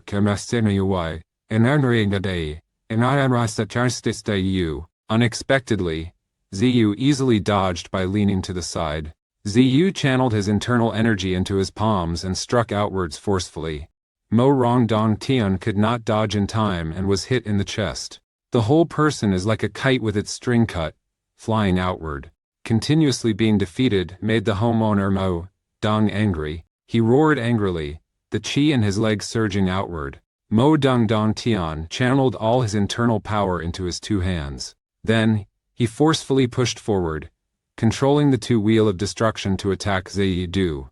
The speed of Jin Lun suddenly increased several times. In the blink of an eye, he was already in front of Zidu, but only saw Zidu calmly as usual, once again glancing over, completely unconcerned. Mo Dong and Dongtian still do not abandon their intentions, turning their martial arts into power, and attacking. Two Jin Luans under his control spin in the opposite direction. Kim Lun hit Zidu. Morong Dongtian was delighted. The arrogant kid brought this upon himself. Unexpectedly, as soon as he finished speaking, the expression on this master's face suddenly changed. He only saw Zidu's body slowly disappearing. Where the golden wheel passed, only a thin trail of smoke remained. At this moment, Zidu appeared above Mo Dongtian. Mo Dongtian raised his head abruptly, only to see the opponent still leisurely advancing. Zidu raised his foot, stepped straight onto the head of the Dongtian tomb. Mo Dong and Dongtian quickly raised their hands to block the strike. Du borrows reactive force and retreats. Quickly landed on the ground, keeping a distance from Mo Dongtian. Zidu clasped his hands in front of his chest, as streams of true chi gathered within his palms. Tuda's voice was deep and thunderous. The old man was shameless. This will be a pain you can never forget. After speaking, Tudu swung both fists towards Mo Dong in the eastern sky. Mo Dongtian tried to resist, but was completely suppressed by Zidu. Zidu reaches out with his right hand, grabs the opponent's throat. The left hand was lightning fast, grabbing the wrist of Mo Dongtian. Use both hands to exert force, gathering strong inner energy within. The domineering internal energy flows throughout the meridians of Mo Dongtian. The powerful spin caused Mo Dongtian to lose his ability to resist. Zidu acted without any hesitation. A powerful punch into the palm of Mo Dongtian. Kinetic energy surges from the palm into the opponent's body. Powerful inner energy like electricity flows throughout Mo Dongtian's body. Powerful Zen Qi radiated around, causing gravel to scatter everywhere. Mo Dongtian Jai feels the Qi within his body is in chaos, uncontrollable. Not long after, fresh blood started to trickle from the corner of his mouth. Ziyu sneered, speaking slowly. Old man with a thick face, this is just the beginning. At the same time, on another battlefield, Mo Rongzhen and Jie Mu are in a fierce battle. The sect leader repelled Mo Dongchen, coldly said, "Do you still doubt the reason why I'm called the Three Heroes?" Morongzhen was furious and rushed forward again. Unexpectedly at this moment, a powerful surge of true chi rushed in. Then a loud explosion rang out in the sky. The two people fighting were startled. Jie Mu quickly turned his head towards the source of the sound. Mo Rongzhen also had an ominous premonition and secretly glanced over. Only after the dust cleared did an old man lie there. The head of the Morong family, Morong Dongtian, seeing his father's disastrous condition, Mo Dongchen worriedly called out. But at this moment, Mo Dongtian no longer has the heart to fight. He struggles to suppress the excessive qi ravaging his body, looks at his right arm, intends to use his inner strength to expel Zidu's excessive qi outward. Zidu, from afar, seemed to see through the thoughts of the other person. If you still want to live a little longer, it's best not to do so. Once you use internal energy techniques, you will surely die. Upon hearing this, Mo Dongtian gritted his teeth in anger. Later, Mo Dongtian angrily said, "Impudent brat. I have roamed the rivers and lakes for over 60 years. How could I be frightened by you? You say I will die if I use my internal energy. Old man is not afraid at all." After speaking, Mo Dongtian focused his qi into his right arm, and indeed suppressed his qi. Mo Dong and Dongtian coldly laugh with just this little bit of bravery. You also dare to take the old man's life. Ziyu silently gazed at the winter tomb, his eyes as if looking at a dead person. Indeed, as soon as he finished speaking, Mo Dong's facial expression instantly changed. The stream of true qi, which had been suppressed, suddenly burst out in the meridians of the right arm, wreaking havoc throughout the body. Morong Dongtian spat out fresh blood, his face full of horror, as he discovered that the vital energy within his body began to run amok. Mo Dongtian quickly extended his left index and middle fingers, the meridian entry point on the right arm, planning to use this method to sever the connection between the vital energy in the body and the right arm. Surprisingly, as the energy moved, Morong Dongtian's expression changed. The true qi in the right arm not only was not suppressed, but also became more violent.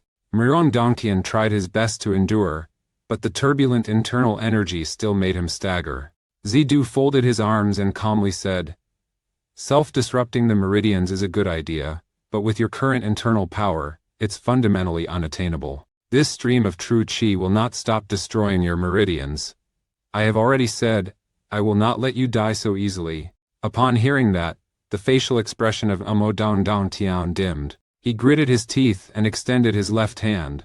Tu Fei Dai Jin Lun under his control spin back around. Zidu channels power into his leg, jumps high, easily dodges. Don't waste your energy. With your current strength, you fundamentally cannot hurt me. Unexpectedly, as soon as he finished speaking, Zia's pupils suddenly contracted. Only saw Mo Dongtian controlling Kimlin, himself cutting off his right arm. No one could imagine that the master of a powerful clan could. He decisively cut off his own arm to save his life. Seeing Morong Dongtian do that, Zidu could not help but admire the decisiveness of this master. Cutting off one's own arm can indeed prevent the spread of true Chu. It seems I have underestimated you. Mo Dongtian paid no attention to Zidu's praise. I only saw him raise his left hand above his head. A blazing hot stream of true qi rose up, enveloping Jin Lun. The golden wheel pair under his control seemed like two suns scorching, bending the surrounding space. Mo Dongtian's old eyes were filled with anger. You little brat. I swear I will skin you and pull out your tendons. After speaking, Mo Dongtian gathered all his inner energy into both hands, causing the two golden wheels to spin at high speed, creating a fiery tornado. A stream of hot qi radiates around. It even swept up the surrounding gravel. Zidu saw this, his expression slightly solemn. Only Modong is seen in the eastern sky on the high platform like a dazzling sun. The turbulent heat waves spread around, directed towards Zidu. Even Jai Mu and Modong Zhen, who are fighting in the distance, were also swept up inside.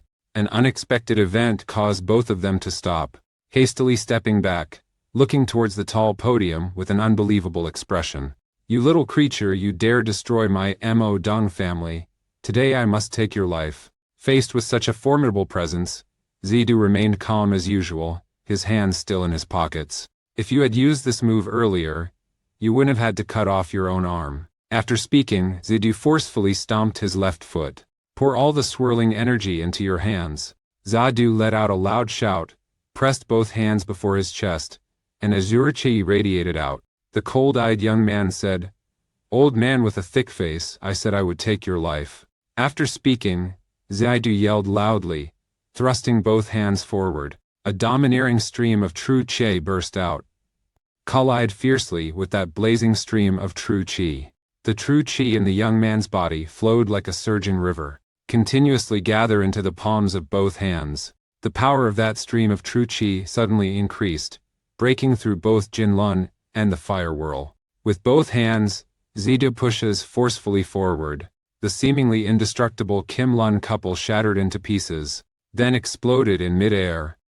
The sound of explosions echoed throughout Bailing Cave. A horrifying scene. Everyone around hurriedly used their energy to resist. Mo Dongchen risks his life to resist, shouting loudly, Father. Wan Zhanxiang was severely injured and also caught in the explosion. The lord of the fortress was beaten until he spat out fresh blood. The other disciples of Dali Bao are becoming more pathetic. Was violently thrown into the air by a strong force, then fell to the ground. Mo Dong Eastern Celestial Fortune Operation Support. He still cannot accept this fact. The destructive golden wheel of the Northern Territory was easily destroyed by the youth before him. The Master Modong once ruled over this realm, his voice trembling. You, who are you really? The young man's mouth curved into a smile. Tianpo, 35th generation, ZU. 20 years ago, after discovering Bai Lin Dong, he meticulously calculated everything. I have spent 20 years of dedication, even going so far as to kill all the elders who opposed the plan. Yet today it was destroyed by a brat like you. Do you ultimately have any grudge against Mo Dong of our family? Zidu didn't say anything, continued to step forward. Murong Dongtian's face was full of horror, and he kept retreating. Don't come near me, don't approach me. After speaking, the former master of this domain fell to the ground. He saw Zidu slowly approaching. Murong Dongtian was exhausted and pleaded desperately. Van begged, Please don't kill me, I want to live. I'll give you whatever you want. When you treated the northern people like that, why didn't you say these words? They are just a group of useless slaves. I am different. I am the master of the Mo Dong dynasty. Do you want to inherit from Bailin of the great Earth Star? I can give you everything. Please don't kill me. Murong Zhen from afar could not believe the scene unfolding before his eyes. The young master of the Mo Rong family gritted his teeth in frustration, as his carefully crafted plan over 20 years was destroyed by an unknown pawn. After that, he no longer cared about fighting with Zhemo, immediately charged forward. At this moment, a ghost-like figure appeared behind him. Before he could react, a cold light flashed.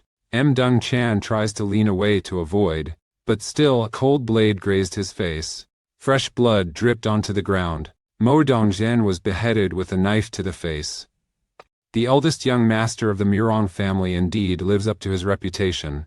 But facing me, Jimu, you are still too inexperienced. Mo Dongzhen angrily shouted, "You insolent brat, daring to attack secretly." After speaking, he swung his right hand toward Zai Mu. But a right struck him directly in the chest. Swords clashed with each other. To my surprise, Murongzhen was knocked out of the ring.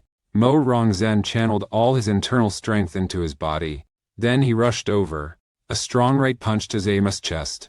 Jimu was knocked out. Jimu gritted his teeth, spewing a mouthful of fresh blood. Mo Rongzhen extended his hand backward, emitting a stream of true energy. He suddenly swung his arm, threw Jinlin outside. Then he gathered strength in his legs and jumped high. The compass spins around, flying towards Zidu. Just then, Ziyu was about to make a move when he had to stop. He raised his right hand, easily blocking Jin Luan's attack. It turns out that Mo Dongzhen's goal was not him, but to save his own father.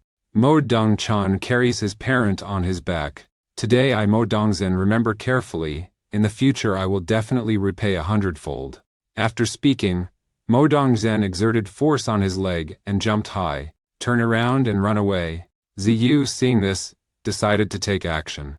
He immediately extended his right hand. Just raised a hand. Mo Dongzhen was running away when suddenly, he took action. He controls Jin Luan to attack Zidu. Just like your father, this kind of attack is useless against me. Unexpectedly, Mo Dongchan laughed coldly. He extended his left hand and gently snapped his fingers. Under his control, Jin Luan immediately changed direction. Avoiding Zidu, he flew behind his back. I only heard a loud explosion. Zidu turned his head to look back. I only saw a huge stone pillar that had been split in two by a sword. Zidu's expression did not change. He gently said, "This was beyond my prediction." The giant stone pillar collapsed, dust billowing and obscuring the view. Return to the battle of Hong Chi Kai. Hong Chi Kai swung the rope in his hand, sneering, "Brat, let you see how powerful this old man is." Unexpectedly, as soon as he finished speaking, Mo Dongquan immediately rushed forward. This second noble son uses his strength to spin, swings the sword to attack. Han Keichi also waved the rope to greet. The thread and the sword collide with each other in midair. Old Shi Kai retreated, switched to guerrilla warfare, and Mo Dongguan immediately launched an attack. Mo Rongjai also quickly chased. The young girl's figure was agile, and in the blink of an eye, she caught up to Murong Guang. Mo Dongjai Nei stepped back, positioning himself behind Han Keikai. He threw a palm strike towards the old beggar Lao Chitkai, but Lao easily dodged it. At this moment, Mo Rongguang's sword in his hand struck again. Hong Shikai turns around and jumps up, withstood the attack of the two siblings. Lao Zhekai lowered his hands to the ground, maintaining his posture. He kicked strongly towards Mo Dongguang. The two siblings were caught off guard and kicked by Hong Jukai. Mo Dongquan hurriedly swings his sword to attack. Ropes like swirling waves tightly wrap around Mo Dongguang. Hong Keichi clenched his right hand tightly. This name is being strangled by him again. Mo Rongguan was tightly bound and could not move. Was thrown by Hong Sikai towards the grave of Dung Tri. Two siblings collide midair. Old beggar retracted his hand, kicking out Mo Dongguang and Mo Dongji.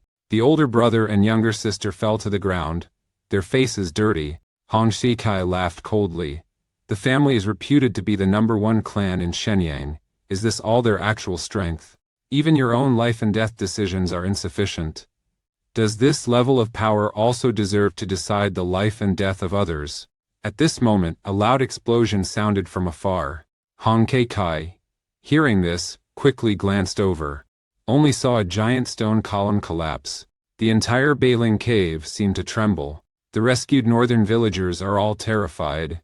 The beggar looked at the scene before him with an expression of disbelief, feeling unavoidably worried about Zidu. Mo Rongguang and Mo Rongzhe looked back and saw their eldest brother, Mo Rongzhen, carrying their father and fleeing. Mo Rongzhen loudly shouted, "Zir, retreat quickly. I will activate the great array of destruction." At this moment, a loud explosion sounded. A terrifying stream of true chi shot into the sky, tearing the heavens apart. In the smoke and dust, a fair hand waved. Mo Rongzhen heard the sound and turned around to look. I only saw Zidu with a calm face, standing there, true energy pulses, radiating all around. The gigantic stone pillar immediately shattered. Seeing this scene, Rongzhen couldn't believe it. He had never seen martial arts so powerful. At this moment, Morangje hurriedly said, "Big brother, quickly activate the Great Destruction Array, I will hold him back." Upon hearing that, Zidu couldn't help but harbor doubts deep in his heart. But this is the real relationship between Zidu and Bailing Dongzai Kong. Mo Dongji looked worried. "Nika, we have to go quickly." Unexpectedly, Mo Dongguang showed a crazy expression. "I will not leave. Even if I die in this northern campaign, I will have to stand tall against this old man." Mo Rongji reluctantly looked at his elder brother, the young girl momentarily unsure of what to do. "You think that your little bit of courage can confront us?" Morangguang angrily yelled. "Old man, stop talking nonsense. I will rip your limbs apart, then tear those minions apart before you." Unexpectedly at this moment, a cold voice rang out. Zidu hovers in the air, coldly saying, "Between good and evil, good always triumphs." As soon as he finished speaking, Zidu flashed and appeared in front of him, throwing a punch. Mo Rong flew backwards like a kite with a broken string. He struck a large stone with such force that it shattered into pieces. Mo Dongguang fell and rolled on the ground, rolled several turns before stopping, looking distressed. Mo Dongji was extremely frightened to see that. The people around were also buzzing with chatter. Even though Mo Dongguang tried several times, he still couldn't stand up. Murong Jai anxiously helped his elder brother up, asking urgently, "Second brother, how are you? Wake up quickly." At this moment, a voice full of sarcasm rang out. "It seems you value the lives of others, value the lives of your brothers." Mo Rongji's face was complex as he asked, "Why do you insist on opposing our Mo Rong family? Are you confronting me? Clearly, it is you who are confronting me. Robbing the treasure, taking that gold, what is your ultimate goal?" "I traveled from Taipei to Central Plains, and along the way, I discovered 2 clues. Both of these clues point toward your family's Mo Dong. Once 10 years ago, an envoy from the Yuan Cao came to Taipei. They came from Shenyang, advancing into Changbai Shan. But at that time Mo Dong's clan was closed for cultivation. Perhaps this matter is not related to you. But 20 years ago, your Murong family secretly bought a large amount of Yangming from Taipei. There was a little girl who wandered to Shenyang and has been missing ever since. Do you dare to say that this has nothing to do with your Mo Rong family?" An old man in the crowd heard this and his expression changed. Could it be that the little brother came here to find that girl? The group of people chatting still haven't realized the danger approaching. Suddenly, from the north, Beiling's movement in the sky emitted a thunderous explosion that shook heaven and earth. Murongji's face changed drastically. He did not expect that she and his second brother had not yet escaped, and his eldest brother had already activated the Grand Destruction Array. Countless Zhen Tianlei ambushes were successively activated. Throughout Beiling Dong, explosions echoed everywhere. Even a master like Pang Wudui was horrified when facing this tremendous explosion. Mo Dongjai at this moment seems to have accepted fate, looking at Zidu with a complicated expression. "When I was at the Beiming Hotel, I sensed that you were not an ordinary person, but I did not expect you to be a hidden master. But meddlesome people in the Jianghu often do not live long. Now you will also be buried alive in this Bailing cave. Even if you are lucky enough to survive, I will definitely find you for revenge later." As soon as he finished speaking, Mo Rongjai carried Mo Rongquang on his back, leaped into the air, ignoring the shockwaves from the explosion, and rushed towards the top of the cave. But right after that, a tremendous explosion echoed across the night sky.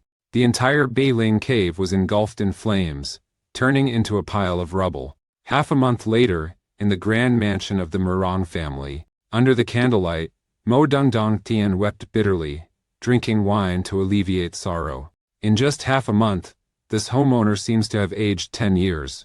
Although he was in a terrible mood, the onslaught of old age dealt him a fatal blow.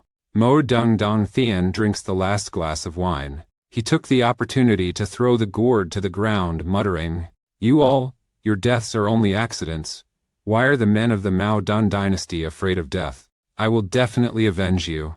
Starting from Dali Bao, he gradually annexed the surrounding forces, believing that with time he could surpass the 5 great families. Just give me a little more time, this time no one will disrupt my plan anymore. Mo Dongdong Tian's chest is starting to throb. The voice of that young boy always lingered in his mind, impossible to dispel. The elderly homeowner leaned against a rosewood chair. Who is that teenager to him? It no longer matters. No matter who he is, just know that he died in Bailing Cave. In May the night wind is bleak. The moon is bright above. Murong Dongtian slowly opened his eyes, but he was astonished to discover that the teenager he thought was dead was standing in front of him. Zidu coldly said, "Old man, I have said that I will definitely take your life." Mao Zedong personally destroyed the dynasty, burying the northern leadership for 20 years. Zidu deploys his divine power to destroy the heavens, destroy mountains and split rocks. In the eyes of others it was extremely sturdy, but in front of him it was like tofu. Followed closely behind, Han Keikai was nothing short of amazed. If Zidu did not have this ability, I fear everyone would be buried here. Not long after, everyone followed Zidu to escape the ruin. At this moment, the old man in the crowd suddenly asked Zidu, "Is the little girl he is looking for from the Han family?" Zidu, hearing this, was slightly stunned and said directly, "The little girl is indeed surnamed Han. She was about 5 or 6 years old at that time." He said he had been imprisoned in Beijing for 20 years, during which the Ma Dong family had arrested many elderly people, young women, and men. But their main purpose was to exploit the Bailing Cave, so they sold the weak women and children to slave traders. The old man said the girl's name seems to be Han Xianglan, a smart and lively girl, who was sold to a merchant not long after being captured. The transaction contract at that time must still be with Mo Rongdong Tian. Simply find that book. You might be able to find a clue about the girl. Zidu, upon hearing this, turned around and said that he would personally resolve this grudge. Therefore there was the incident of him sneaking into the Murong family earlier. Su Yu pointed forward, continuously striking pressure points on Mo Dongdong Tian's chest. In an instant, the overbearing force invaded the body. After finishing everything, Zidu only said, "I remember I said I would not let you die so easily. Now is the time to pay for what you have done." Mo Dongdong Tian looked at Su Du with a hateful look. Then a torrent of arousal energy suddenly surged within his chest. Only after a moment does it gradually dissipate, restoring calm. Not long after, Murong Zhen's voice came from outside. "Father, according to your wish, we are preparing to set off to Zaiwumen now." Bao and Jai will try to persuade Li Bao, seeking the support of more forces from Shizimen, especially coming to say goodbye to him tonight. Mo Rongzhen waited for a long time without receiving a response. Everyone looked in and couldn't help but be horrified. Mo Dongdong Tian collapsed onto the chair without any reaction. This stubborn qi still remains on the owner, not dissipating. Murongzhen screamed in panic, "Father, what happened to you, sister? Go and fetch a doctor." But Zidu has quietly left at this moment. Zidu heard a sound in the building and turned his head to look. He tightly gripped the transaction ledger in his hand. Zida's mother returns to Jiuzhou Hotel. Just as he stepped onto the windowsill, a familiar voice rang out, "Have you obtained what you wanted?" Ziyu gently descended. Entering the room, Hangju Kai was already waiting inside.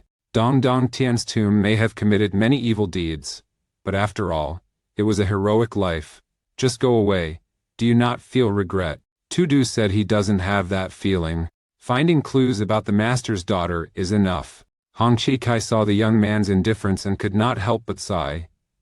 20 years have passed, and this clue may not have found that girl. Ziyu heard this and said nothing. He spreads the book on the table. Ziyu directly asked the beggar woman, "Actually, I want to ask you for a favor. Have you ever heard of Hai Sheng?" The old man heard the 2 words Hai Sheng, and his face turned serious. He says He Sheng is also called He and Shang Duan, but using the term Shang Duan to describe it is not accurate. There is a rumor that it was formed by many merchants, but no one knows who its real leader is. No one knows how large its scale is. There are only rumors that wherever and whatever, nothing escapes the eyes of the Hai and Shang Tuan. Even human trafficking goes against the rules of the underworld. The dark merchant group is involved. One thing is certain, the dark merchant has a close relationship with Wulin Alliance. So is it that aside from knowing it is related to Wu Lin Ming, there are no other valuable clues? Not wrong, but if I take action, finding He Thung is not impossible. Ziyu stared intently. Is there a way? Unexpectedly, Hong Jichai said that the free information could only be disclosed up to this point. Zidu, upon hearing this, slightly furrowed his brow. Then, under the astonished gaze of the old man, he put it down on the ground. It is the Yi Mingzhou that he brought out from Wanxian cave. Hong Kai saw it, and could not help but swallow his saliva. He had never seen any Yi Mingzhou with such beautiful colors. But after a moment of hesitation, he pushed Yi Mingzhou back. Zidu did not understand why the other party clearly had feelings but still refused. So he then told him about an old matter from 10 years ago. It turns out that 10 years ago, when he accidentally met Han Lao at Shuili Ping, witnessing the earth-shattering scene created by the opponent, Hong Kai was shaken by Han Lao's martial prowess. Also because of Han Lao's words, before leaving that year, Hong Kai had stayed in Shenyang for 10 years, precisely to wait for the heir of that old man to appear. Regardless of spring passing and autumn arriving, whether it's raining, windy, or stormy, this old chief of Kai Bang always patiently waits beside Dandong He Long Hem. A few days ago, he saw the horse carriage of Shiwu men pass by Shulaping. He noticed a young man sitting in a carriage. When I saw you, I immediately knew you were the one I had been waiting for, because of your bright eyes. Exactly like that old fraud from that year. After hearing it, Tudu was somewhat stunned. He did not expect that his master had met the opponent 10 years ago. So you want to obtain Tianfei Shengong? That's right, this is what I want most. As I said, to obtain information, you have to pay the price. If you can accept this condition, then why don't we help each other? Zidu thought for a moment, then nodded. Then he clasped his hands and said, Tianfei Shengong does not have fixed techniques. I am not sure if what I possess is orthodox, but I assure you that I will do my utmost to teach. Hong Kai, upon hearing this, solemnly nodded. He also clasped his hands and said, no matter who you want to find, no matter how many people you want to find, I, Hong Kichai, promise that the beggar's sect will definitely help you. Under the moonlight, an old man and a child smiled at each other. The transaction was officially completed. One person is a young swordsman who has just entered the martial world. He is the skilled elder leader Kai Bang. Two people who were originally unrelated are now traveling together because of last night's agreement. The next morning, Zidu got up early, opened the books and saw records of the black market activities in Taiwan Shaanxi. On the way, Hongqi took out a small book from his chest. They say that it records famous figures in the Zhongyuan Jianghu. If Zhu Du wants to flee the Jianghu, then he should have some understanding. Ziyu immediately opened the book and read attentively.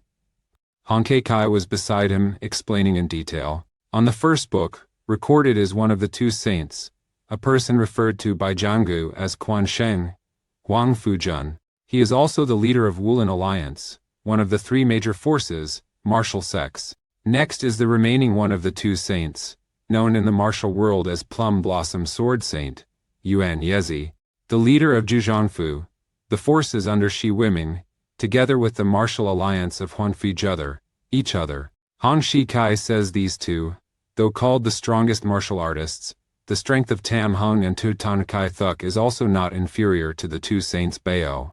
Next are Sanjiang and Sanhua. Sanxiang is distinguished as Shiren, Sanbu Wu Dao Dan, by Feng Yushu. Sanhua is Shu Maihua, Bing Maihua, Shui Maihua. They are all outstanding henchmen in the Jianghu. Hearing this, Ziya seemed to be in thought, murmuring, by Feng Yushao. No mistake, the Zimu you met in Shenyang is indeed the Bai Feng Yushao. He comes from another major force of Taiwu sect, Shizi sect. Fu Shandalibao is also a branch under Shizi sect. Wudi Dalbos' reputation shakes the world, creating the three hegemon sword technique. His martial arts are unrivaled. Jie Mu is a disciple of the undefeated Dao master, and can be considered the leader among the followers. Tam Xiang and Tam Hua are about the same age as you. If there is an opportunity, you could make friends with them. An old man and a young person were walking like that, chatting on the way to Tiangian. In the evening, two people found a secluded place to rest. Hong Kai lifted his head, took a sip of wine and felt extremely exhausted. Zidu is still looking at the list of Jianggu. Half an hour later, Zidu suddenly asked, "Senior, according to what's written here, could there be no one stronger than Nai Sheng?" Hong Chitai pondered for a moment, then thought carefully, saying there was someone who might be stronger than the two saints. Zidu heard that and couldn't help being surprised. It is said that in Beiyuan there is a master of the imperial palace called Tian Di. Not only is he highly skilled in martial arts, but he is also cold-blooded and ruthless. There are rumors that even the three overlords together could not defeat him. As for his true identity, there is still no news at present, so most people think this is just a rumor. I only know this one person, unless there is some hidden master like you. Zi paid no attention to the beggar's words. At this moment, all he could hear were voices from 10 years ago. Tian Dai. Could it be that the Yuan dynasty envoy had taken Tide away? Hong Shi Kai Lan secretly watched the Zidu. Seeing the opponent remain calm, he immediately requested to learn the Tianpo Shengong. The Tianpo Shengong, in fact, I cannot explain clearly. My master only said that this is an ultimate skill passed down for thousands of years. Adapt to circumstances, no fixed moves. If you say so, isn't Tianfa Shengong also like fighting on the street? This is impossible. Of course, to use Tianfa Shengong perfectly, you must also be proficient in human anatomy and master the acupoints. Once you have understood these principles, you can grasp the opponent's force exertion and movement path, thereby attacking their corresponding weak points to destroy their muscles and bones, blocking the flow of their blood and energy. The master once said, "All things in the world have their own veins." As he spoke, Zidu swung his arm and delivered a powerful punch, hitting a rock. Hong Shi Kai saw that. His eyes brightened. Indeed, mastering the patterns of all things makes nothing in the world impossible to overcome. Ziyu suddenly clenched his left hand. Kong's heroic spirit ignites once again. The boulder just now suddenly exploded, and the surrounding ground also shook. Hong Kei-chai, caught off guard, fell backward. The old man fell down, his face full of astonishment. Even though he had seen it with his own eyes, he still could not believe it.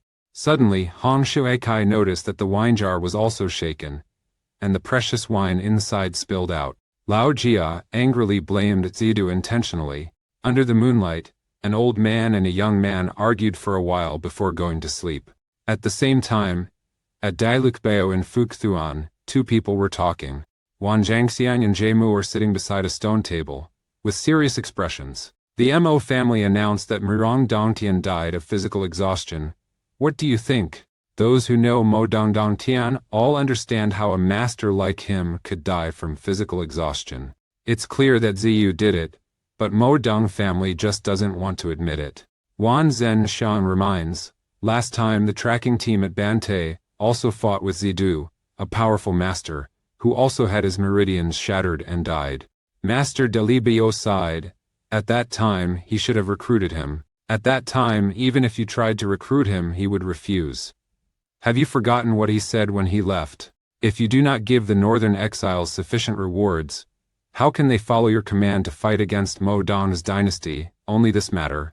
It's enough to make Dali Bao a thorn in the side of the Murong family. Fortunately, Zayu did not join the Five Dragons sect, otherwise, the Lion sect would have gained another master. Murong Dongtian is now dead. This is a good opportunity for Dali to seize Shenyang. I still have business to attend to. I won't stay long, waiting for your good news. As soon as he finished speaking, Zhe Mu stood up to take his leave. The young master of this Leo is not as simple as he appears. Zhe Mu was secretly worried, wondering whether the young martial arts prodigy was a friend or foe. Meanwhile, in another place in Shenyang City, a man hurriedly walked into a tavern. The man walked straight to a table in the corner of the second floor, then pay respects and perform the ritual, Bangzu. But he was stopped by the strong man. Daitian Shangtuan is changing its gang leader. Wait a moment, now is an important time.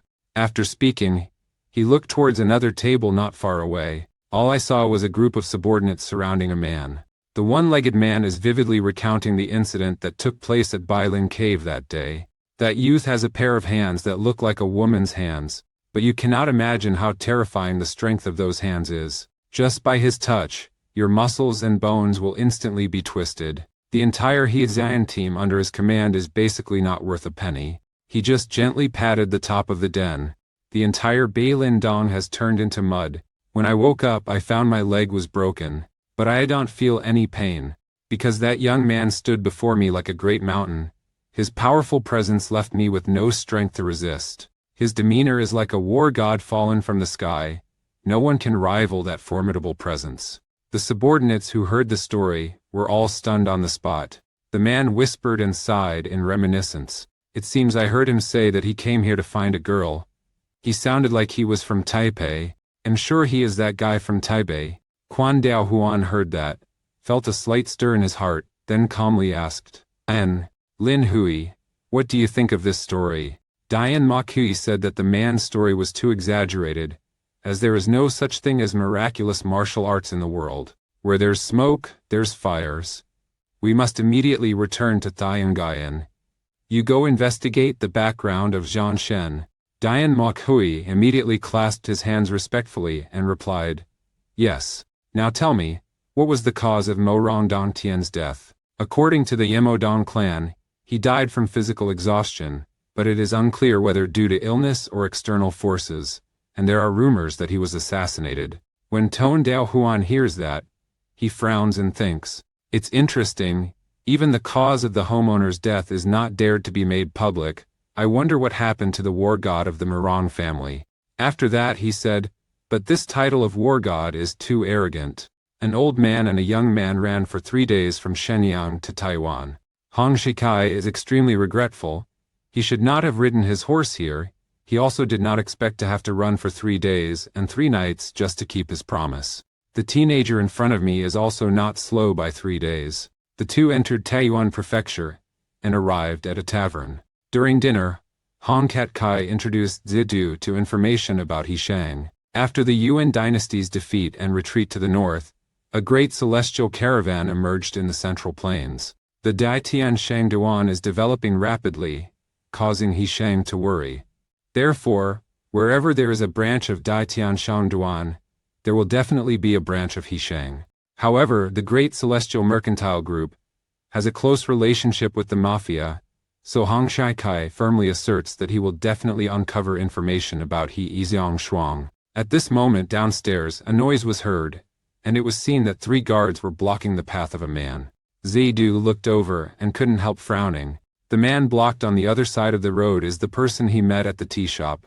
Zidu suddenly had a bad premonition, sensing the killing intent emanating from the opponent. Hong Shikai looked up curiously, frowned and said, This situation isn't good. At this moment, the man whose path was blocked loudly said, Who are you? Turns out it's young Master Huang. Your father colluded with corrupt forces, massacred the innocent, and the number of women you harmed must be in the dozens. At this mention, the murderous aura around him became even more intense. The Yuan had been expelled not long ago.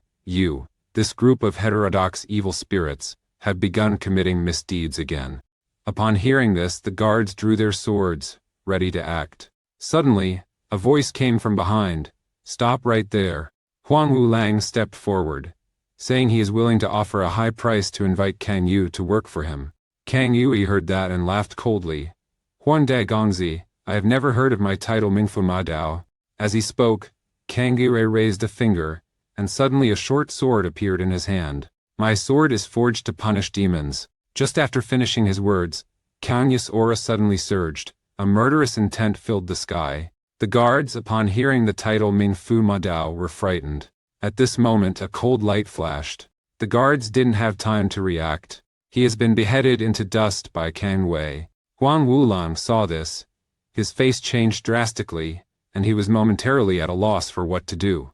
At this moment Hongju Ge stood up on the upper floor. Do you want to interfere in this matter? If what that swordsman said is true, this Huang Wulang is basically not worth saving. Hong Het Kai says that although Huang Wulang is not outstanding, his father and his sect are all righteous people, and no matter what, they cannot allow someone to die without saving them. Zidu disagreed with Hong Chiekai's statement. What is called the right path is merely self-appointed. If you want to go, then go yourself. At this time Kang Yu has secretly departed. The crowd panicked and scattered. Huang Wulang's face turned pale, scared and to move. At that moment, Hong Shikai descended, blocked in front of the royal entourage, loudly shouted, "Stop, villain!" Kang Wei stopped, looking at the figure in front. Hong Shikai stands in front of Huang Wulang, blocking his way. The two had not even had time to speak before they exchanged several moves. Huang Wei swings the short saber, continuously attacks. In the blink of an eye, the two had exchanged more than 10 moves. Suddenly, Hong Keichai seized the opportunity and unleashed a palm strike. Kang Wei couldn't dodge in time and was hit in the chest. He is like a kite with its string cut, flying away. Hang Wei stepped back a few steps, placing a hand on the ground to maintain balance. An expression of surprise appears on the face of the Ming Fu Ma Dao. Then he gently hooked a finger and removed the ring from the sword's hilt. In the eyes of this swordsman, a murderous intent flashed. He swung his arm and threw the dagger into the air. Duan Dao carries a spear with the mission to spread the way, flies straight towards Hong Shikai. Hong Shikai's immortal body ascends, strikes the short sword. "Little mouse, do you think I will spare you?" But he did not notice that there was a silk thread tied to the hilt of the sword. Kang Wei was not at all flustered. He reached out to catch the dagger that was kicked back, then suddenly spread both hands. A thin thread silently fell into Hong Shikai's eyes. When the old man realized, it was too late to avoid. Kang Wei sneered, "I've got you now." After speaking, he violently jerked his left hand, tightening the thread tied to the loop on the sword's handle. Hong Keichi was like being strangled by a monster, unable to move. Kang Wei took steps forward, wielding a short blade and thrusting towards Hong Shikai. Zidu saw this, his eyes narrowed. He channels internal energy into the palm. Then Zidu took 2 chopsticks from the table. Zidu waved his hand, and the 2 chopsticks shot out like arrows. Immediately after, only 2 chopsticks were seen hitting the silk thread. Hong Keikai escaped from the binding of the silk thread, then looked at the opponent with a face still showing fear. Hang Wei fearfully took a few steps back. This foreign swordsman showed an unbelievable expression. His thread is difficult to see even with the naked eye, yet it was snapped by someone using chopsticks. Kang Wei angrily shouted, "Whoever sneaks out and acts cowardly, does he or she dare to stand up straight and face the consequences?" He looked in the direction the chopsticks were thrown, raised his head, but saw that there was no one at the window on the 9th floor. At this moment, a hand was placed on his shoulder, and a calm voice sounded in his ear. "Are you talking about being honorable and upright then? Does using hidden weapons count as being honorable and upright?" Zidu said calmly, "That's it for today, how about it?"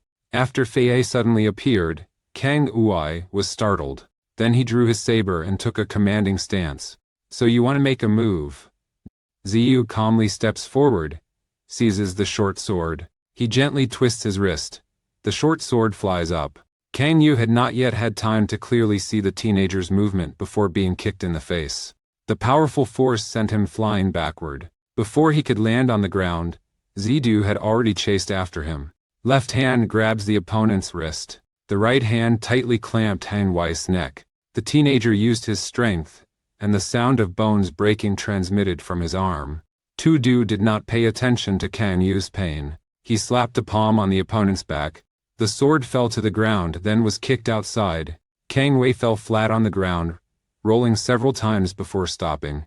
This strong Dao assassin cries out in pain, rolls around and stands up. At this moment, Kang Wei was extremely shocked. The moves of that young man were incredibly elusive, and he simply could not grasp them. At this moment, a short dagger flew over, stabbing directly into his chest. The name of Fu Ming Ma Dao is renowned in this martial arts world. Even the elder of the Beggars sect is not his match. Yet today he is about to have his own treachery, steal his life. Kang Yu recklessly tilts his head to avoid a dagger flying towards him. Tidu saw that and slightly frowned. He only saw his 2 fingers move slightly, and the green chi surrounding the fingertips danced. But according to Tsuda's actions, the fierce aura on Duan Dao suddenly exploded. Kang Wei hurriedly raised his hand to cover his face, but he was still blown away by the strong wind. He slammed into a wall, and then stopped. Meanwhile, Hong Ju Kai looked at the thread, pondering. he discovered that the so-called filament is actually made of Yin. The elder of the beggars' sect was startled. A flash of insight struck him. And on the battlefield over there, Kang Wei had not yet had time to compose himself. Zidu lit up and appeared before me. The youth clasps his hands together, channeling powerful internal energy into the center of his palms. Kang I was terrified, knowing deep down the situation was lost. At this moment, Hong Keikai suddenly shouted loudly, "Young hero, please spare him." Zidu heard that, his face softened slightly, but Jingla's power created a terrible explosion. After a while the dust settled. This old Chief Kaibang is terrified. If this staff hits, the opponent fears they will have no life left. But unexpectedly, at the last moment, Zidu tilted both hands and left, just managing to avoid the spearhead. Kang I survived, his eyes wide open. Zidu casually said, "Today I'll just come here." After speaking, Zidu changed his tone. "Or do you still want to die with your accomplices?" Kang Yu heard this, his face solemn. "When did you discover this?" At the same time, on a high mountain outside Tai Nguyen, a strong man is holding a bow and arrow standing on the mountain peak. The man looked towards the battlefield from afar, muttering, "At such a young age to have such skill, it's not easy. But in front of Tianbu Shenkong, it is just a laughing matter."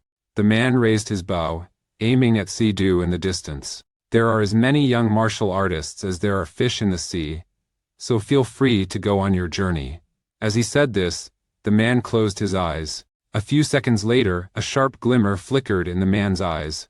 The domineering aura around him suddenly erupted. Within a 10-jang radius, the scenery can be clearly seen. Even the fluctuations of breath from 100 meters away were clearly visible. But at this moment a voice spoke, "I strongly advise you not to be unfaithful." The burly man was startled. The young man was actually able to use Tianlai Xuan Yin. "Perhaps you still do not understand. I have spared you once. Do not provoke me anymore." As soon as he finished speaking, the burly man's eyes widened in disbelief. But he still did not give up his intention, and was preparing to shoot arrows at the teenager. Ziyu's face was cold as he turned his head to glance. In Tuda's eyes, a halo glowed. Then the atmosphere around him suddenly intensified. The domineering aura, with Ziyu as the center, radiated outwards. The strong man felt a gust of wind rushing towards him, made him stagger, almost fall backward. The bow in his hand also fell down. The man tries to maintain his balance, terrified inside. A moment later, he suddenly laughed loudly. He folded his hands and said, "I really failed the ceremony. The tactics of the noble gentleman are impressive. I am in awe and look forward to learning more another day." Zidu looked at the man from afar, remained silent for a moment. At this moment, Hongji Kai approached. Zidu points far away for him to see. At this moment, that strong man disappeared. Hong Kai saw that the young man seemed thoughtful and couldn't help but ask. Tudu was silent for a moment, said nothing. Hong Kai saw that, and did not ask further. He led Zidu up the mountain. On the way, Ziyu asked why he was told earlier to spread his arms. Hong Kai said it was because of the silk thread that Kang Wei used. "You don't know, this type of silk is made from Dujin Kang silkworm, the exclusive weapon of the assassin in the Haiyan Shangtuan. As long as we keep him, sooner or later we will get information about Haishang." Ziyu said if Kang Wei and his accomplices join forces, even he might not easily win. Hong Shikai heard that, was startled. "Does he still have accomplices?" "That's right. Since you made your move, he has been staring at you intently. If he had also made a move then, you would certainly have died." Hong Kai paid no attention to his words, saying that with Ziyu here, he had nothing to worry about. Under the guidance of Hong Shikai, the two went to a large gate on the mountain. At the base of the large gate, Zidu looked up. Only the main gate has no sign. Hong Shikai said that this is a branch of the beggars' sect in Taiwan. There is no sign above the gate, because the Kai Bang Brotherhood is chivalrous and righteous. Anyone without a place to stay can come here to rest. Just now, the two people entered a dilapidated temple. Hong Kai said that this is the branch of the beggars' sect. As he spoke, he pressed a brick against the wall. A secret door silently opens. Ziyu followed Hong Kai inside. Then he heard a loud knocking at the door. A group of Kai Bang disciples performed the ceremony in unison. Hong Kat Kai looked at the scene in front of him, his face filled with satisfaction. On the vast square, thousands of beggar sect disciples gathered. On the outside, this is a dilapidated temple, but no one expected that there was a hidden mystery behind. Zidu never dreamed that this would be the branch of the beggar sect. The enticer lured Zidu to a secret chamber, introducing him to the situation here. It turns out that the Taiyuan branch is responsible for collecting all news from Zhongyuan. After compiling this information, they will report it to the headquarters. Because the incident of the former court sorcerer stealing treasures and fleeing occurred 10 years ago, related news has been sent to Zongda, so Hong Shikai has dispatched someone to Zongda to communicate. After that, he summoned the branch leader, Zhang Kuo-ying, and asked if she had gathered any information about Haisheng. Zhang Tuoxiang said the branch leader of Haisheng and Tianguyen is named Lam Xingya. He is not only good at business but also highly skilled in martial arts. The most troublesome thing is that this person is very cautious. Even the closest relatives do not fully trust him, so no one knows his whereabouts. A disciple of Fen Dekai Bang is exerting all efforts to investigate his news. Do you really want to confront Haisheng? They have a close relationship with Wulin Meng. Once you tear the face, your future days will be tough. Zidu heard this, chuckled softly. Are you worried that I would go straight to his door to kill him? Hong Shikai says with Ziada's personality, this is very likely to happen. Additionally, the name of the swordsman that the headquarters requested to investigate has been verified. It is indeed Ming Fumo Dao Kaunwei, who is currently detained at the Yamen awaiting trial. Hong Keiichi heard the news, his face showing shock. If it's really him, then there's trouble. Let's also not get involved. In the bleak prison in Tai Ngemian province, Kang Wei sat cross-legged, muttering, demons and heretics must be eradicated to the root. The top of Ming Fumodo's head was covered with bulging blue veins, his expression gradually becoming frenzied. Suddenly Kang Yui's eyes widened and he roared, evil foreign demons must be eradicated. At that moment, his subordinate hurriedly ran over, knelt down, and reported. His usually fierce expression suddenly became strange. The prison guard heard a noise and went to check. At this moment, Kang Wei in the cell raised his hand. He shot out a thread hidden in his body. 2 prison guards went to assess the situation, not paying any attention to the thread wrapped around the big door. Immediately after, the large door was destroyed, with broken wood flying in 4 directions. Kang Wei still mumbled, to destroy the demons, one must also become a demon. The prison guard, upon seeing the scene, was so frightened that he was stunned. Huan Yi, like a demonic deity wielding a double-edged sword, shouted, You heretic demons, all deserve death. Ziyu and Hong Chikai looked serious and gazed into the distance. Have you ever heard of him? No mistake, he is famous in the Jianghu. Rumor has it that Minfu Madao Kangwei has such great martial arts skills, using a Dao 1 Zhang Chi 5 Kunlong. He is one of the 5 top masters of Wulin Alliance. His cultivation can rank in the top 10 among Wulin Alliance's masters. The annoying thing is that he has mental problems. He pursues justice in an extreme way. What's even more frightening is that he has his own definition of righteousness. He will rely on his subjective judgment to assess right and wrong. Regarding his so-called extramarital affair, he will not abandon it by any means. Kang Yu the mighty dragon bursts out from the main gate. I only saw dead bodies scattered around the government office. A tall and powerful man. Kang Wei looked at the tall man and gave a cold smile. I have no other choice. The situation is too critical. As he spoke, the muscular man handed the long saber on his back to Kang Wei. He patted Kang Wei on the shoulder and asked what was so urgent. It seems to be related to Wu Longmen and Hai Shang. Let him wait. I have some things to deal with. After speaking, Kang Ui grabbed his Dao sword, turned around, and left.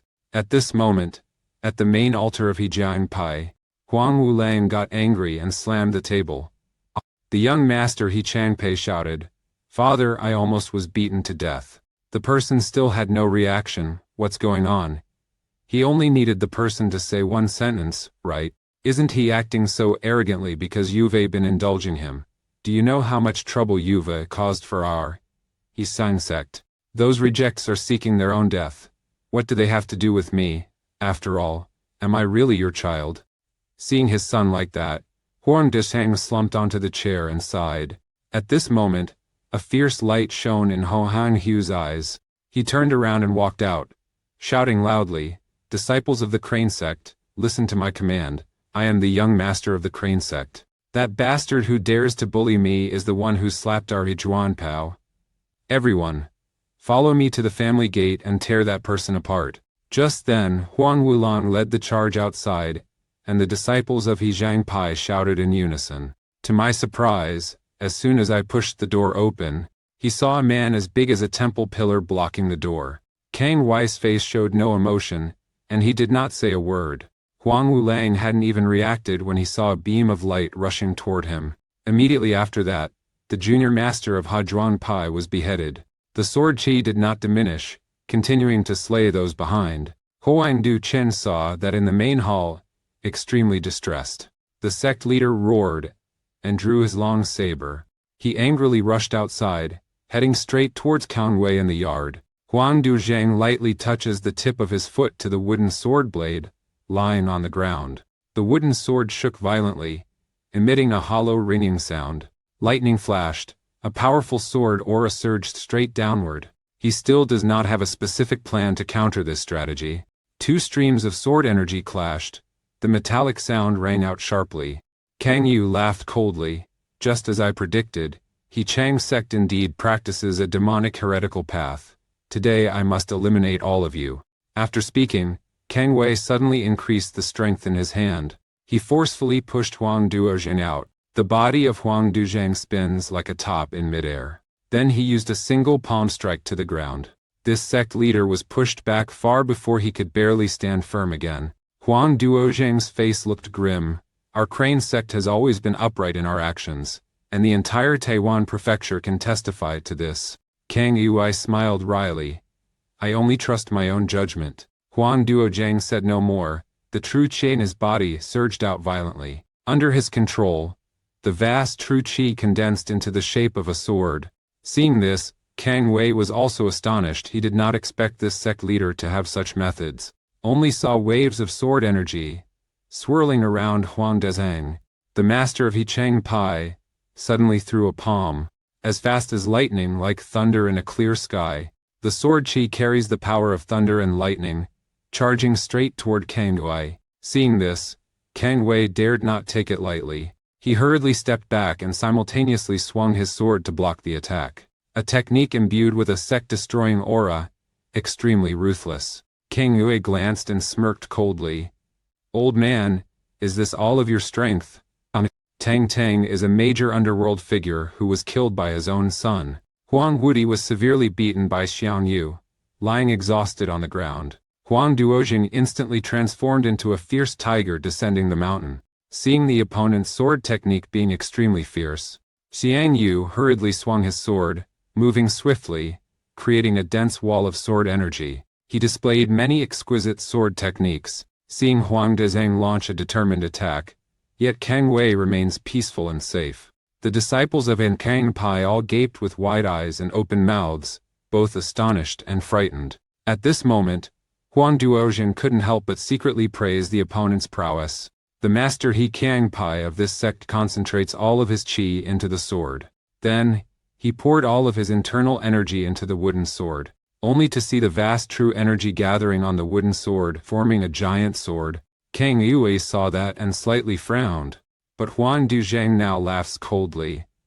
He flew into the sky, charging straight toward Kang Wei. Kang Wei smiled faintly. It seems to be quite good this time. Kang Yu suddenly stepped back one step, then plunged the wooden sword into the ground.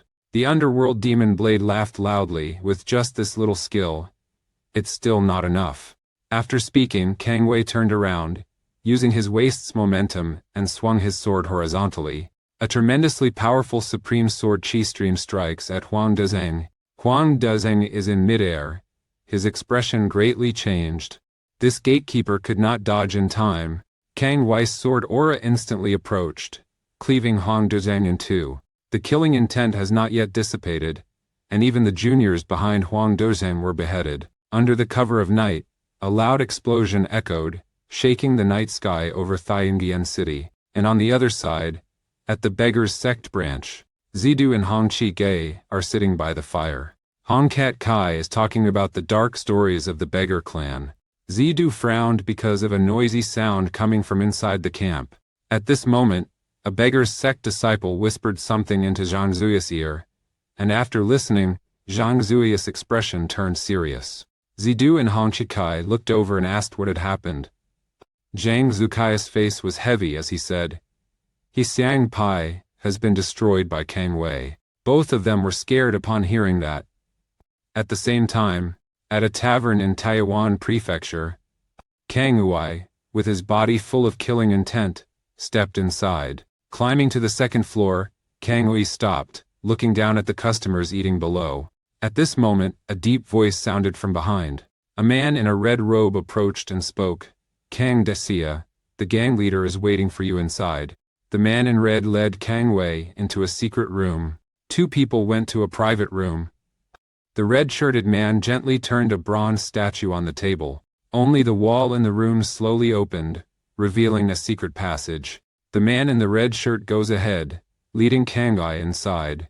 Inside, a man in a red robe is already seated. Seeing Xiang Yi enter, the man hurriedly said, "Ming Fu Ma Dao Daijia Guanglin, this place is truly a piece of gold." Kang Yui looked around the room, smiled faintly.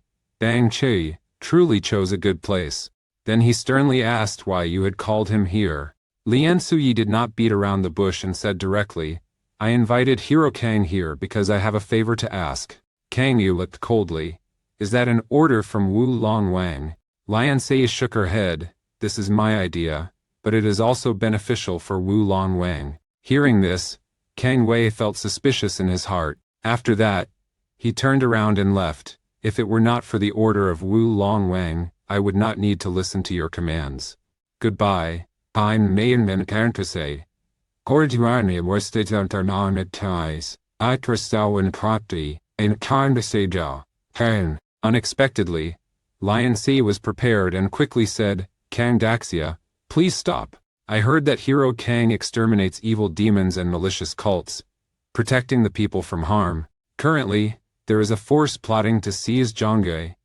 Can Kang Daishi stand idly by?" Lian Si, like a devil tempting the hearts of men, continued to say, "According to what I know, Dai Tiansheng Duan was founded by a husband and wife from Taibai 10 years ago.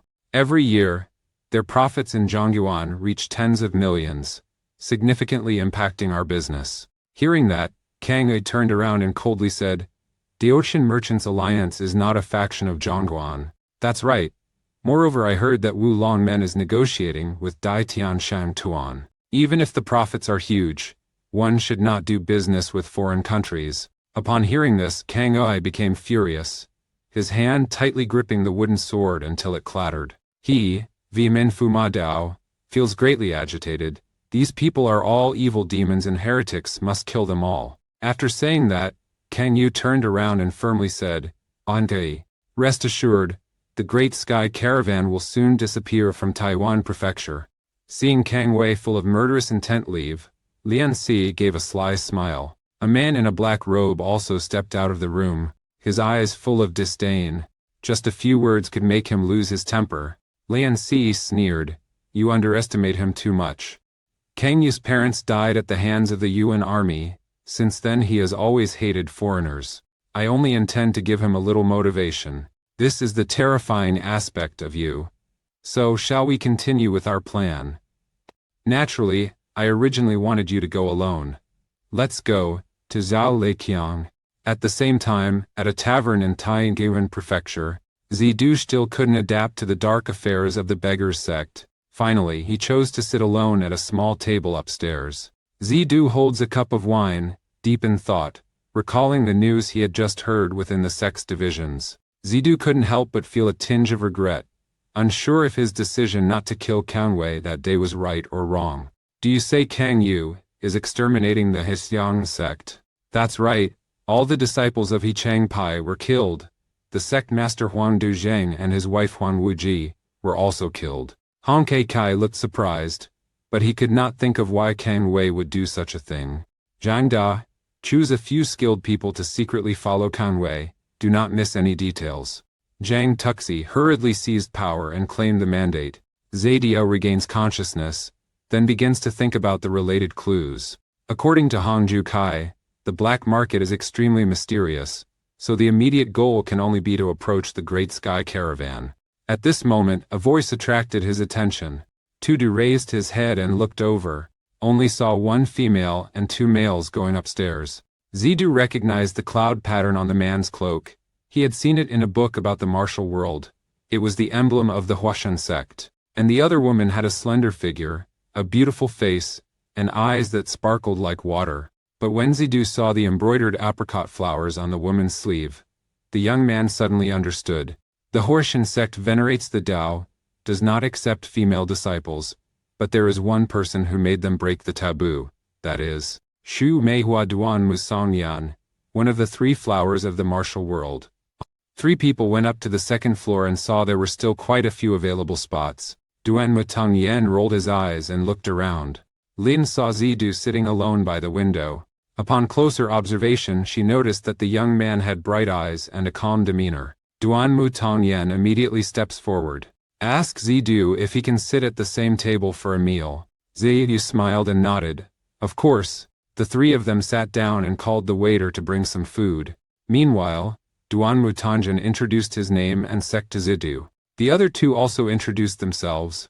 One of them is named Hazongren. He is named Tang Mufu, and is a second-generation disciple of the Huashan sect. So, you are a disciple of the Huashan sect. It is an honor to meet you.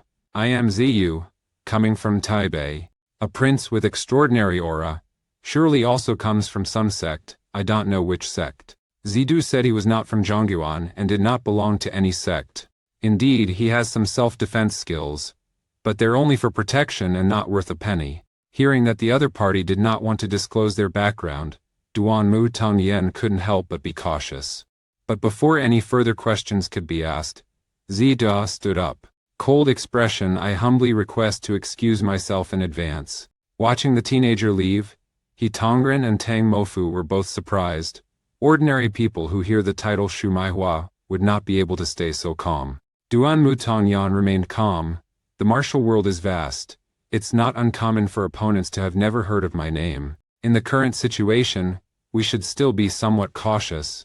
This person is likely connected to Mingfu Ma Dao. Duan Mutangyan shook her head again. She thought this young man was related to the extermination of the Hezong sect. Although he has martial skills, I cannot sense his aura. Especially those eyes, they see through everything. For the world, Tang Mafu has a different perspective. He believes that no matter how strong Min Fu Ma Dao is, he would not dare to challenge the largest sect of Tai and Guanfu alone. From my understanding of Kang Ai, he is someone who acts according to his own beliefs. Therefore, he absolutely cannot cooperate with others. You two don't speculate anymore. If we meet someone from Dai Tian Thukin Group tomorrow, it will become clear. At nightfall, 3 people rest at the hotel. The next morning, Duan Mutangyan was practicing swordplay in his room. Turn around, just as he saw Zidu crossing the street. Duan Mutangyan slightly frowned, then focused on observing. Identified as the teenager I met at the tavern last night. Duan Mutangyan felt a sense of unease in her heart, not understanding why Ziyu always made her feel uneasy. Xu Meihua suddenly became curious to know where the other party was going so early. She gently leaped out of the window. Just then, there was a gentle knock at the door. Madam, we must go to Dietinshan Tuan today. We have to depart now. Waiting for a while without seeing anyone answer, Tang Mufu and He Tong Ren immediately pushed the door open and stepped in. But when entering the room, it was found to be empty. At the same time, at another hotel in Taiyuan province, Kang Wei is sitting in the room, mumbling something. The eyes of Minfu Ma Dao are gradually becoming fierce. They are all evil demons, must be eradicated. Then, Kang Wei suddenly stood up and grabbed the wooden sword. Dai Tian Mercenary Group, I, Kang Wei, must definitely eliminate you all. On the other side, at the Dai Tian Shang Tuan branch in Taiyuan province, the director Cheng Feng is reporting Taore's accounts to the chairman. When he heard that today he had to entertain Taiwan Jifui, His gaze sparkled with a crafty look. Deputy General Manager Tren Tung hurriedly stepped up. President, we must capture Chen Qiang. Tone Du Huan shows a cunning smile. Since we have spent money, we must spend a large amount at once, and present the honorable governor with a substantial gift. The chief manager, upon hearing this, nodded repeatedly. Then stand up, prepare to arrange. I heard that Min Hai has returned from Shenyang.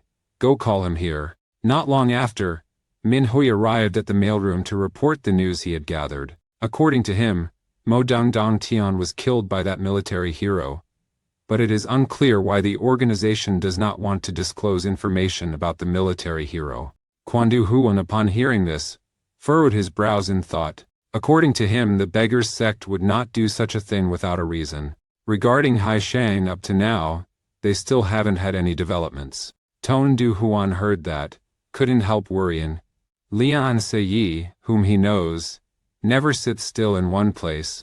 According to my subordinate, one of the 5 great guest advisors of Wu Longmen, Kang Wei, has appeared in Taiwan. Furthermore, last night, Lord Madao of Minfu openly executed his close associates. News says that he was the first to behead a disciple of Zhang Pai. Afterwards, he killed the sect leader Huang Dazheng. Next, he killed all remaining disciples of the sect. The entire Hek Tong Fei faction can be said to be completely wiped out. As for why he eviscerated the Demetanahamadadi Yi Chang sect, I have not yet investigated. But I guess his purpose for coming to Taiwan is definitely related to the 5-Dragon Gate. Furthermore, Wu Longmen has a close relationship with Hai Xiong, and he is very likely to take action in the near future. He agrees with the subordinate's assumption, but he has clashed multiple times with Lian Suyi, and also cannot guess what this cunning old fox is plotting. If the young lady were here, it would be better. With her intelligence, she could surely anticipate their intentions. At this moment, a subordinate hurriedly ran in from the front courtyard. He breathes heavily, steps into the study, and says there is a letter from the young lady. Quan Du Huan was overjoyed, hurriedly telling his subordinate to bring the letter. The president holds up the letter to read. But the more one watches, the more Quan Du Huan's face becomes unpleasant. He slammed the letter down on the table. The entire library fell silent. Half a day later, Ming Hui finally dared to ask about the content of the letter. The negotiation of the young lady with Nai Meng was unsuccessful. They requested we not sell weapons to other forces. Speaking of this, Quan Du Huan became even more angry. Moreover, they also demanded that the young lady marry them for an alliance. The female knight and the young boy met at the wine house last night. To her surprise, the next morning, the female warrior had already left the hotel. Doan Mok Tung Yen follows Tu Du. Looking at the silhouette of the teenager walking away, Duan Mu Kong Yan secretly wondered, what is the ultimate goal of this mysterious young man? Suddenly, Ziya turned his head to look. But the heroine has disappeared. The teenager murmured, if you want to go together, just say it outright. Why do you need to be so secretive? Duan Mu Tong Yan hid at the corner of the street, took a deep breath. This Tianchi Jiao Nu of the Hushan sect felt anxious. Has she been discovered by the enemy? At this moment, her eyes caught sight of a person. Only saw a man holding a sword blocking Zida's way. Tudu glanced and calmly said, Reiner Sawen Bao, on Seui, on Nejima Soinisa Driza Terior. Last night I just destroyed the Crane sect, and today you dare to go out on the street. Min Fu Ma Dao is indeed as courageous as the sky. Kid, we meet again, let's settle our grudges once and for all. Seeing this scene, Duan Mu Kanjan was wide-eyed and slack-jawed. It turned out that the two had known each other before. Could it be that, as Tang Mufu said, Zidu is related to the extermination of Hichuan Pei's sect? Thinking about this, Duan Mok Tung Yen tightly grips the sword in her hand. Zidu seemed unconcerned by Kanwai's threat. He is curious how the opponent's broken arm could recover within a day. Furthermore, the opponent was defeated by him yet still dared to seek him out.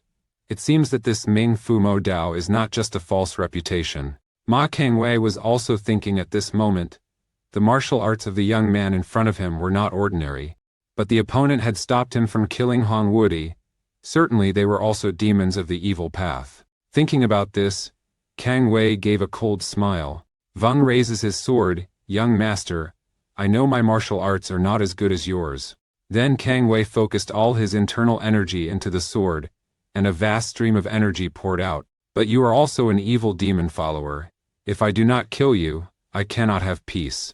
At this moment, a figure flew towards. Only a person in a red robe descended between the two. Duan Mu Tongyan holds a sword, coldly says, Master, we meet again. She looked at him doubtfully. I will talk to you later about your relationship with Main Fu Ma Dao. With that said, Duan Mu Tongyan looked at Kang Wei. Tu Du has an inscrutable expression.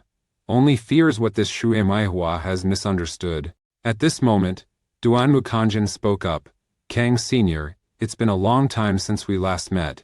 Tongyan offers her respects. Kang Wei put down his sword, and a hint of doubt rose in his heart. Why did Shui Manhwa Duan Mu Tongyan suddenly appear in Taiwan? Could it be that he received a secret order from Zhu Chongfu? Thinking of this, Kang Wei asked directly, I wonder why Duan Mu Nuxi came here. Of course he came because of Qian Bai. I heard that Qianbu is in Taiyuan province, Dai Kai Satji, and Vuanbu obeyed orders to come here to investigate the situation. Are you talking about the Crane sect? They are all demonic heretics deserving death. Hearing this, Duan Musanjan frowned. I hope Senior does not jump to conclusions. Do you know how many innocent people that little beast has harmed? Can the victims accept your words? Anmate. And the kings accept your words. The leader of a legitimate sect acting against the doctrine is his father's fault for lax education, implicating the entire family. A small disgrace can prevent a great catastrophe. A small mistake can prevent a disaster. Kang Wei laughed loudly, his voice full of pride.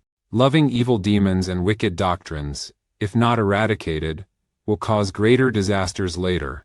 Therefore I swear to eradicate it completely. Even if it costs me my life, I will not hesitate. Speaking of which, the gaze of this hellblade became sharp. He raised the wooden sword. Even if the opponent is a disciple of the Qiyu sect, I am not afraid. Tu Du, who was beside him, heard that and sighed softly. He didn't know what to say at the moment. Ma Duan Mu Tongyan calmly said, Is Kang the money senior from Wulong Men? Hearing that, this female knight raises her sword, staring intently at Kang Wei without any hesitation. If Kang, the senior brother, does not heed the earnest advice and stubbornly acts independently, so we only have the option to take action, and taking action means both sides declare war. The streets of Tiangayan were enveloped in a tense atmosphere. Zidu's face also became serious, because he found that more and more people were gradually gathering around. Countless curious people came together to watch the excitement. Isn't that Shui Maihu of the Hushan school? The other person seems to be Kang Ai, the one who destroyed Hejin school. Why are the two fighting? Zidu is worried that these people do not understand the severity. Once both sides engage in combat, he fears that innocent people will be harmed. At this very moment, Tang Mufu and Hezongren happened to be passing by. They had started searching everywhere for their senior sister since early morning. Seeing a crowd gathering ahead, the two people curiously looked over. Once again, a person in a red shirt and a person in a black shirt are confronting each other. When they saw each other clearly, both were startled. Wasn't that Min Fu Ma Dao Kangui?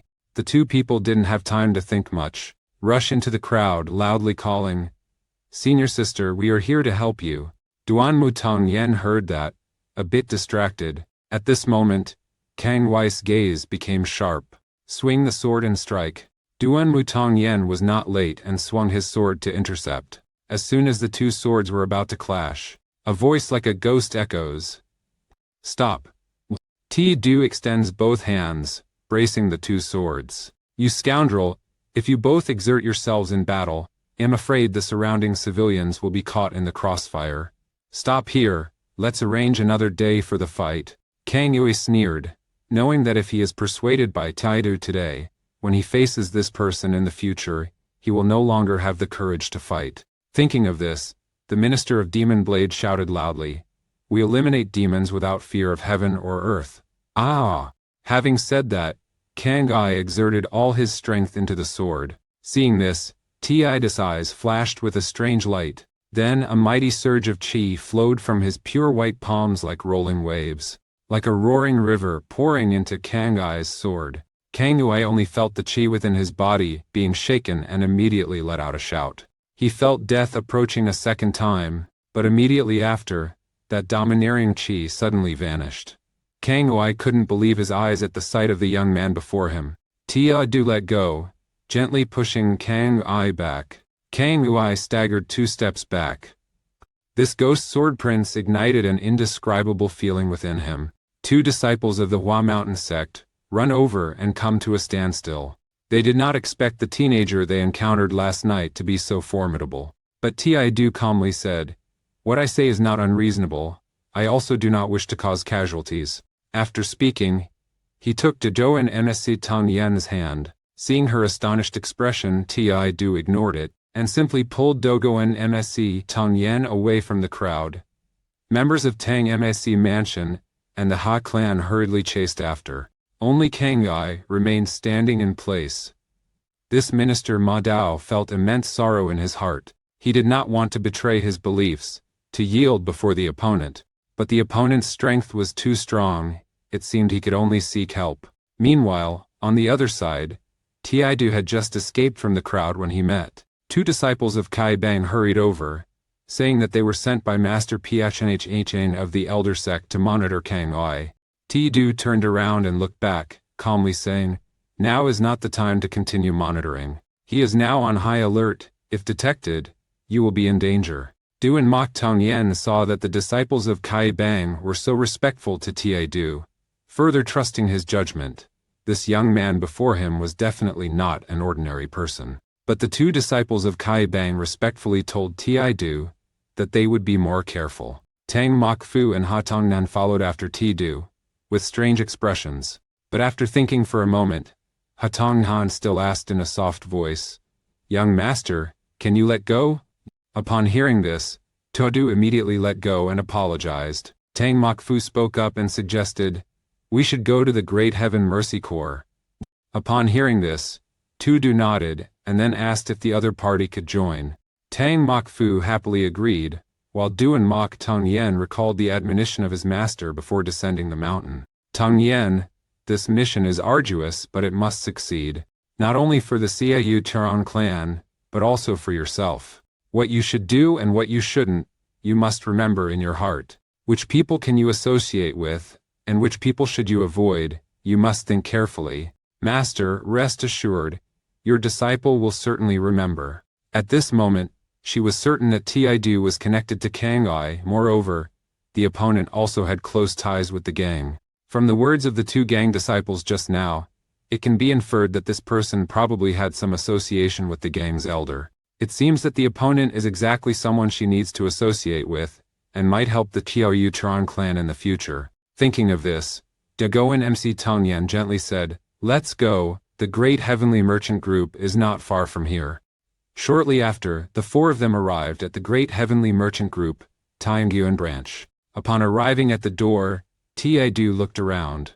All they saw before them was a magnificent and grand building, not expecting a sect to have such a large scale, clearly showing the Dathian charity group's immense resources. Duan Mu Tung Yen took a jade pendant from within herself and gave it to the gatekeeper, saying she wanted to meet the sect leader. Tudu stood behind, his eyes sharp. He glanced and immediately saw the jade pendant in her hand. Tudu gently raised an eyebrow, then touched his chest. He also had a similar jade pendant, only his was a little smaller. This was the gift a girl named Tu Ho had given him more than 10 years ago in Tai BSC. "This is the most precious thing to me. Now I give it to you. Someday I will become the richest merchant in the world. At that time, bring it back to me." Recalling old stories, Tiaidu smiled softly, not knowing how that girl had fared when she arrived in the Central Plains. Thinking of this, a bit of hope rose within Tid. This time, coming to the Great Heavenly Compassion Legion, besides inquiring about the news of the Black Compassion sect. Perhaps he could also learn about To Tu's whereabouts. After the gatekeeper had finished his announcement, he promptly led the 4 inside. Not long after, the group arrived at the inner court of the sect. The leader, Thun Fong, upon seeing Do Nancy Tung Yen, respectfully said, "So it is hyped my Hodo and MNC, the great female hero of the Guanlin Forest sect. If you already have the young lady's token, Then you are indeed a valued guest of the great Heavenly Compassion Legion. Please come this way. After speaking, Van Fong led the group to a small hall. Along the way, the closely built houses with their exquisite architecture made Tiedu praise and admiration, but for some reason, he suddenly had a strange thought. Does the girl from that year now also own such a luxurious building? At that moment, Jogoan MC Tang Yan's words cut through his thoughts. Master, a few days ago I met a friend from the martial arts sect, has quite close with the Great Heavenly Compassion Group, and I heard that the Great Heavenly Compassion Group has a branch in Taiwan. So I took the opportunity to come here. After speaking, the young woman smiled and said, Therefore, Master, if you wish to venture into the martial world, you should still make more friends. Ti-Du, hearing without understanding, merely nodded slightly and followed everyone. Half an hour later, everyone entered the main room. They only saw an extravagant interior and an imposing presence. The faction leader Tone Du-hon was already waiting there. Tone Du-hon began to speak, asking Dogo and MC Tong Yen if she had come regarding Mingfu Ma Dao Kang Ai. She didn't hide it either, saying directly that she wanted to seek relevant information. We have been monitoring Kang Ai for a long time recently. He has been closely interacting with Lion T NJA of HEC Takang. Ti-Du listened from beside, silently thinking as expected, that's true. Report, Chief Manager, bring the records to Miss Dagoan MSC for review. This documents all information related to Lion T and Kanai, including his business dealings, his relationships with government officials and certain underworld factions. However, we have yet to investigate his intentions. These details will not be disclosed externally, but if Miss Dogoan MC already has the young lady's token, then naturally she can view them. We are still unclear about Kang Yui's purpose in Thai Nguyen, but we strongly suspect it is related to Anjulong Mon. Furthermore, it is very likely that it is at the directive of the Five Dragon King. Dogon MC Tong Yen took hold of the records and carefully examined them. Upon seeing a piece of information, she couldn't help but read aloud. 20 years ago, collaborated with the Mo Dong clan in human trafficking. His words may have been few, but they echoed like a thunderclap in Tia's mind. Tuan Dago Hoan keenly sensed Tia's change. This person has been silent since entering the lounge. Why did he react so strongly when hearing about the news of the Mo Dong clan? Tuan Dago Hoan gave a sly smile. Although the opponent quickly concealed his expression, Tia's cold face still made him wary. But at this moment, Dagoan MC Tong Yen calmly said, There is no such thing as free information. I wonder what Chief Tuan wants. Tuan Dago Hoan spoke directly, stating that he wanted CSU Yuatron to take over, in order to minimize the potential losses for the Great Heaven Charity Group. The Great Heaven Charity Group has government protection, so I fear that Shio Yutrong's involvement is unnecessary. The female knight Dogoan MSC is unaware that the destruction of the Hitun sect is due to martial world grudges, with the government not intervening. But yesterday, dozens of people were killed, and the government still showed no reaction. I suspect that the Tri-Prefecture of the Nguyen has secretly reached an agreement with the NJ Long sect, fearing that from now on, the government will not interfere with any actions of Kang Ai. Doan MC Tong Yen said that she does not have the ability to mobilize the entire Ciu Trong Prefecture. Tuan Dago Hoan said that it is only necessary to mobilize the martial forces around the Thai Nguyen Prefecture. After considering, Doan MNC Tong Yen agreed. Ti-Du watched the two clash subtly, thinking to himself that neither of them were ordinary people. At that moment, Tuan Dago Hoan looked towards Ti-Du and said, May I ask who this junior brother is? In such a secret meeting, the female knight Dogoan MSC brought her junior brother along, so he must not be an ordinary figure. Before Ti-Du could begin to explain, Dogoan MSC Tong Yan spoke up. I invite you, young master, to come with me. I genuinely have something to ask for your help with. Upon hearing this, Ti-Du slightly frowned.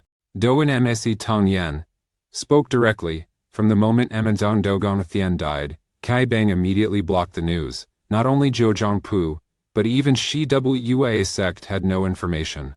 Upon hearing Dogoan MAC Tong Yen mention this matter, the entire imperial court couldn't help but look at Ti-Du a few more times. Ti-Do, young master, I know you have connections with Kai Ban.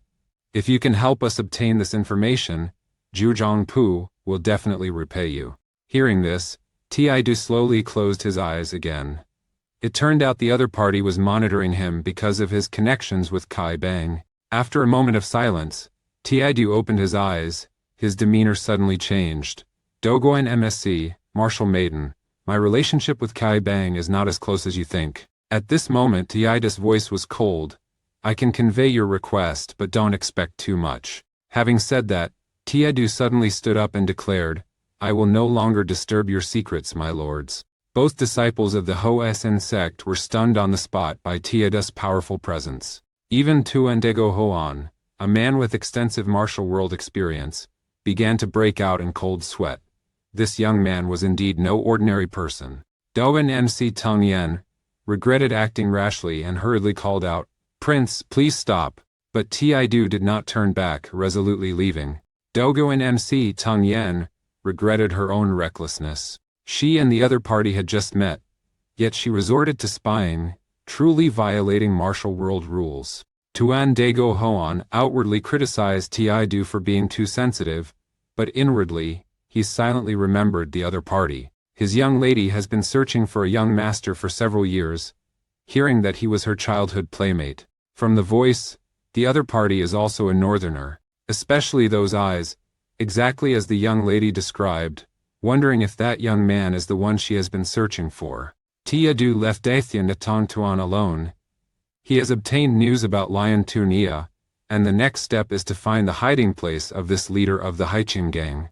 He had just left the building when a disciple from Kai Bang arrived. The other party straightforwardly said they were Feng Hong, the senior commander, inviting him to Kai Bang.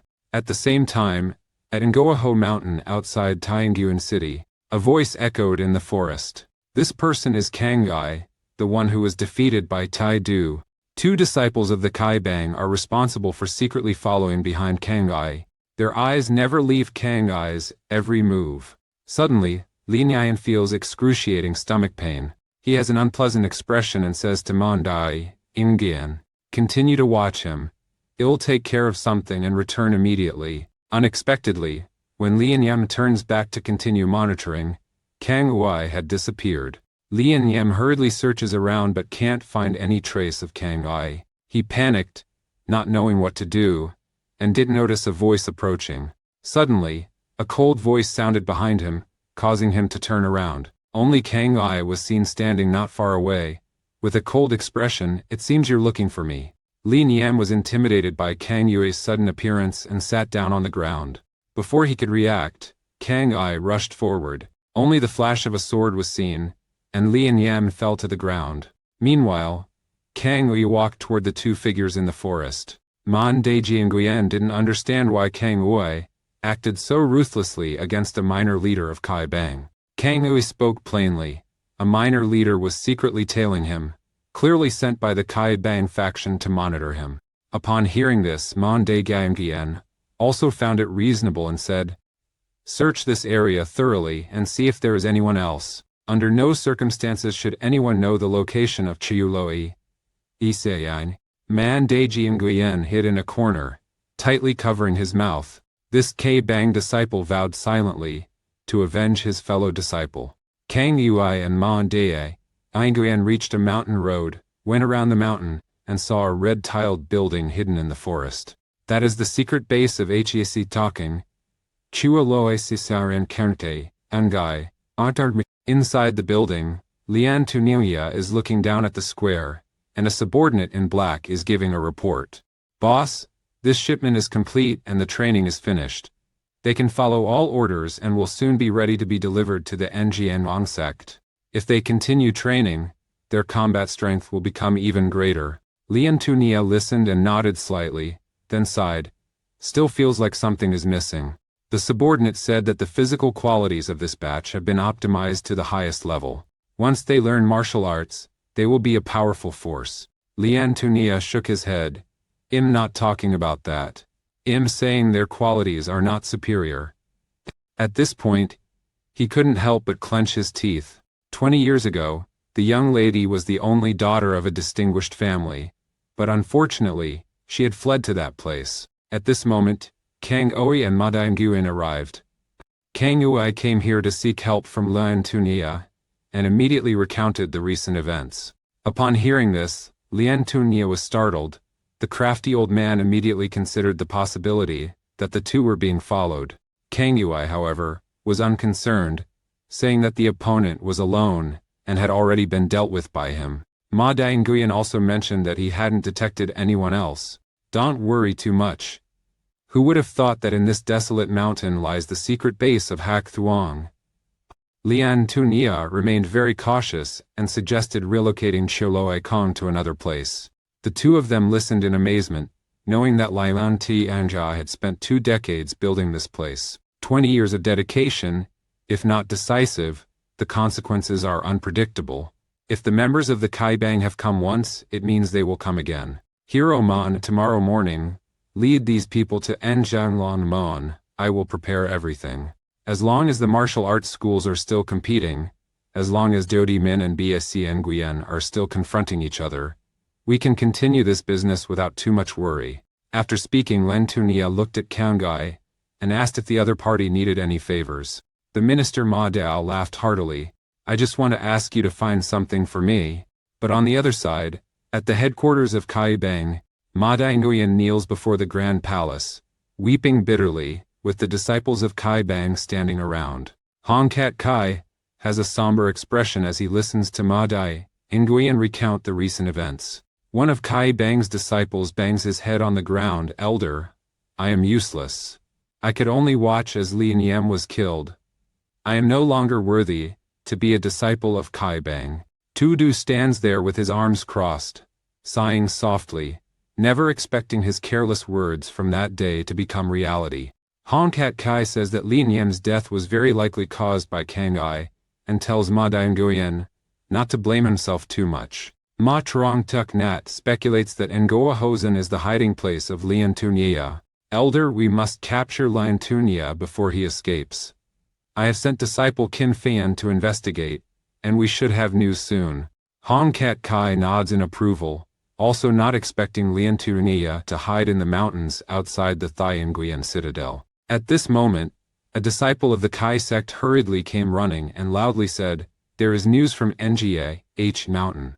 Elder, at Nga H Mountain, indeed a secret base has been discovered. Please give orders to avenge brother Li Niam. Chen Cheng Khat Kai heard this, suddenly stood up and loudly said, Leader Traming Doga, you are to stay here with the detachment to protect the rear and closely monitor the situation of the Great Heaven Mercenary Corps. I feel that something big is about to happen there. Then Chen Cheng Khat Tai. Kai looked towards everyone and loudly said, Disciple of Generation 6 and below stay here with Leader Tar Anajoga to protect the rear, while disciples of Generation 6 and above follow me to eliminate the bandit Kang Ai. The disciples of the Kai sect responded in unison, their morale soaring. After speaking, Hn Han Kai Ti looked towards Ti Du. Seeing the opponent turn around and leave, I couldn't help but ask. The Kai Bang may have many people, but facing a master like Kang Ai, casualties are inevitable. So you want to take a step ahead. Handle him yourself. Ti Du remained silent, treating the opponent's assumption as tacit acceptance. Young sir, you also overestimate our Kai Bang, let's go together. Ti Du smiled, saying nothing. This secret point has been hidden in the mountains for 20 years without being discovered, but now suddenly someone has come. HNKH Tai deliberately takes a stroll, causing HH Thong's 2 bodyguards to pay attention. HNKH Kai steps forward, saying he wants to request some food and promises that if they later become wanderers in the martial world, they could join the Kai Bang. Upon hearing the words Kai Bang, the two become tense, and one of them immediately decides to draw his sword. But he is stopped by old Kht Kai by grabbing the sword's hilt, preventing it from being drawn. In just pretending there's no need to draw my sword to kill anyone. He then laughs out loud. In the next moment, the 2 bodyguards tear through the large door and rush out, then fell to the ground, quickly incapacitating the personnel. Hong Kat Kai gave the order, Brothers, quick battle, quick victory. As soon as the voice ceased, the disciples of the Kai sect immediately charged forward noisily. The Kai sect disciples wielded wooden staffs like tigers descending the mountain, extremely fierce. The bodyguards led by Haithong grouped their formation and counterattacked. A Kai sect disciple charged forward, striking a bodyguard directly in the chest with his wooden staff. Immediately after, a staff swung horizontally, taking down another person. In the blink of an eye, both sides were engaged in fierce combat. In an instant, all the dining in the manor erupted into chaos. Among the crowd, an elderly man with sparse gray hair weaved through leisurely. Hn Shankh looked at Tie Do with a proud expression. So what? Our gang is not only good at relaying news. Our strength isn't bad either. Sure enough, before Hn Shankh finished speaking, the gang had gained the upper hand. At that moment, a leading bodyguard rushed straight towards the two. Seeing the opponent charging forward, Hn Shankh didn't flinch. With both arms extended backward, he throws a punch straight at the opponent's face. His 30-year-old toe hasn't been cleaned properly, and presses against the opponent's mouth.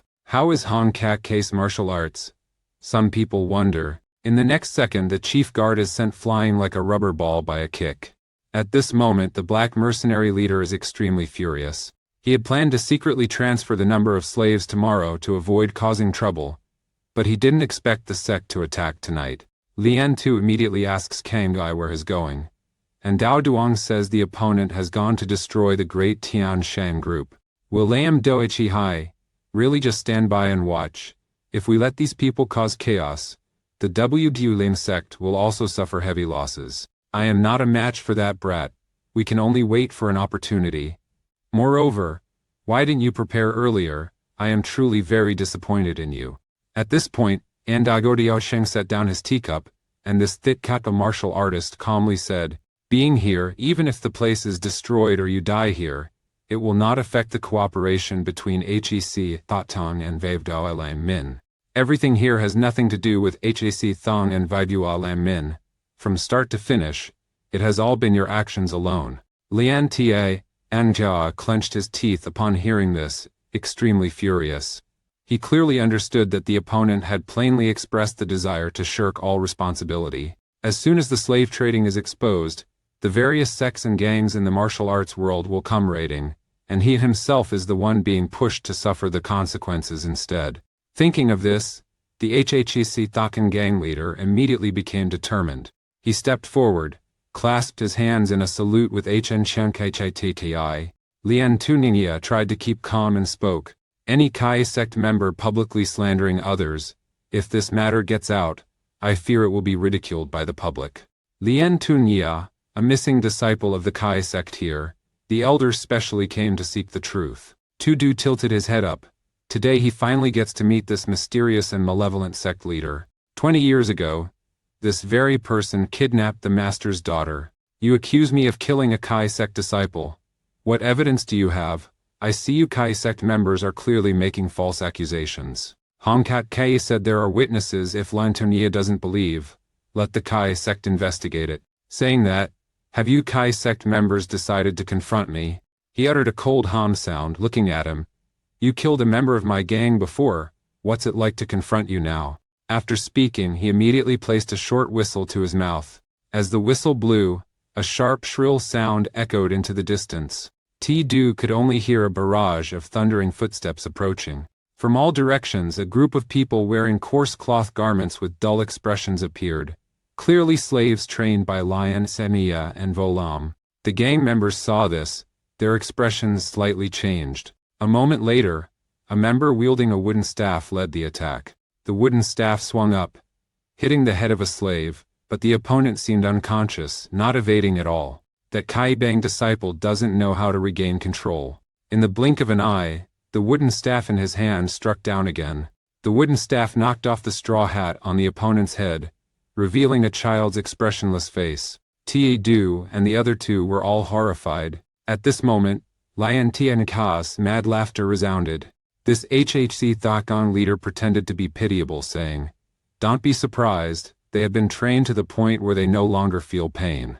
So, Kai Bang, aren't you the righteous heroes of the martial world? I want to see if you can go after these children." T-Du clenched his fists. thinking that no matter how many times this ferocious man dies, his guilt remains. But at this moment, Andayo also slowly opened his mouth. Lian Tianagha, you have violated the agreement by using these slaves as shields, which is somewhat irregular. Your life is about to be lost. What more do you want? If you don't want these slaves to die here, then act quickly, otherwise, you know you won't find it easy to negotiate with Vevua Lam Min. After hearing this, Andayo's eyes grew dim. After a long silence, he then speaks in a deep voice, Blood Sword Guest, appear. Appear. In the next second, only a shadow as evil as a demon glides over. Clearly an elite trained by Vevua Lam Min, Blood Sword Guest. According to Andayo's command, the swordsman in the white robe immediately draws his sword. Under the moonlight, the radiant light shines. Blood Swordsman swings his sword to make his move.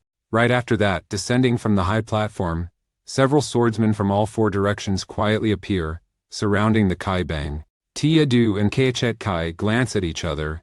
The opponents are only 12 people, but the momentum advances as strong as thousands of soldiers. The 12 blood swordsmen swiftly enter the battlefield. Swinging their swords, they slash a Kai Bang disciple in half. Fresh blood pours from the sword wound. Many Kai Bang disciples can't help but retreat. Fresh blood splattered onto the white robes of the lead swordsman, making his already cold expression even more terrifying. The blood swordsman leader coldly said, "Kill them all." The subordinates heard the order silently, and immediately charged. The disciples of the evil sect, who originally held the upper hand, saw the situation suddenly turn. A child was hit on the temples with a baton but showed no reaction. Even the two duel masters watching were astonished. A moment later, Zidu finally spotted some clues. These children, though young, had physiques no different from adults. It's clear that they were forced by outsiders to develop their muscles using external forces. Not only that, they were also controlled mentally using secret techniques. Even when extremely frightened, if not commanded, they wouldn't dare to move. Moreover, this condition is clearly irreversible.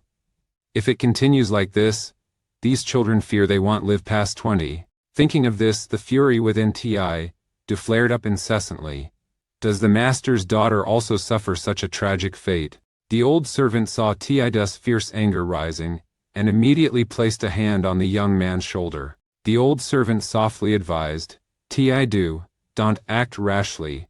Those white-clad swordsmen are from the Ming Wu Lin. Once you take action to slaughter, I'm afraid everything will be irreparable. Tidu coldly replied, You are the leader of the elders in the Gand. How can you stand by and watch your subordinate being killed without doing anything? Hn Shine Kht Kai sighed and said, The Kai Bang in our martial arts community are currently in a state of delicate balance. The Northern Yuan has not been entirely driven out, so within our Zhang factions, there's an unspoken accord.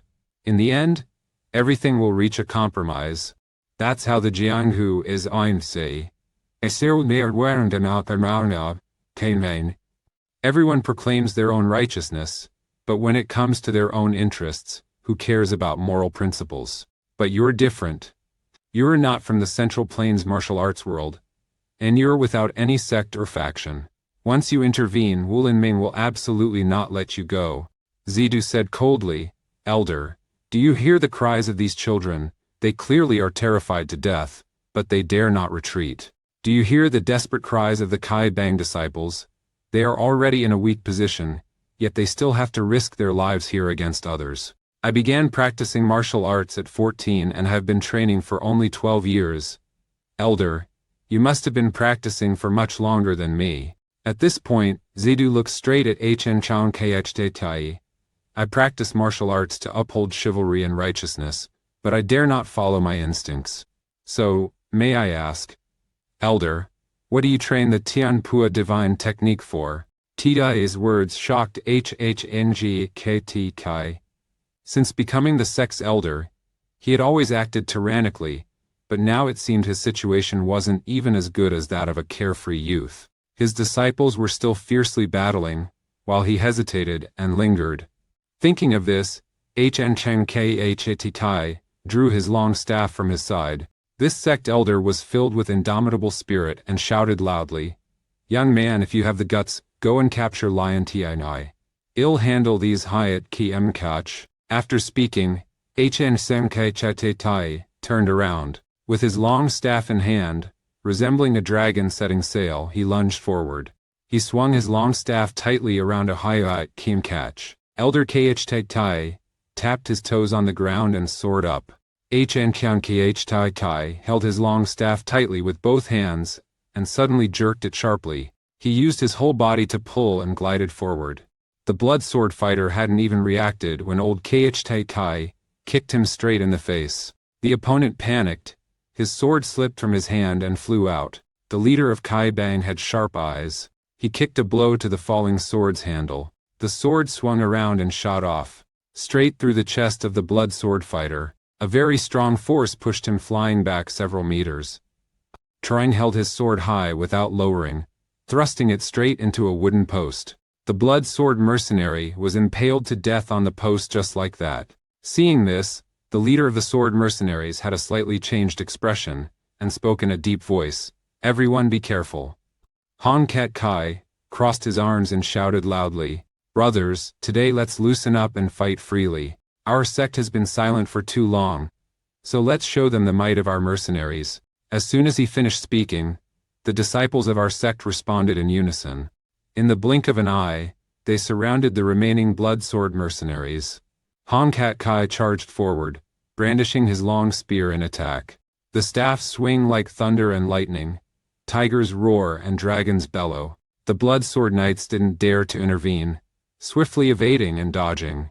Han Shui Kai used a move to repel the crowd and then commanded, Attack the dogs. The leader of the blood sword knights heard this and quickly ordered his subordinates to withdraw from the encirclement. Unexpectedly, while retreating, he was struck in the back by a disciple of the Kale sect wielding a staff. The leader, enraged, turned back to counterattack. Again, he was hit in the face by another disciple of the Kale sect wielding a staff.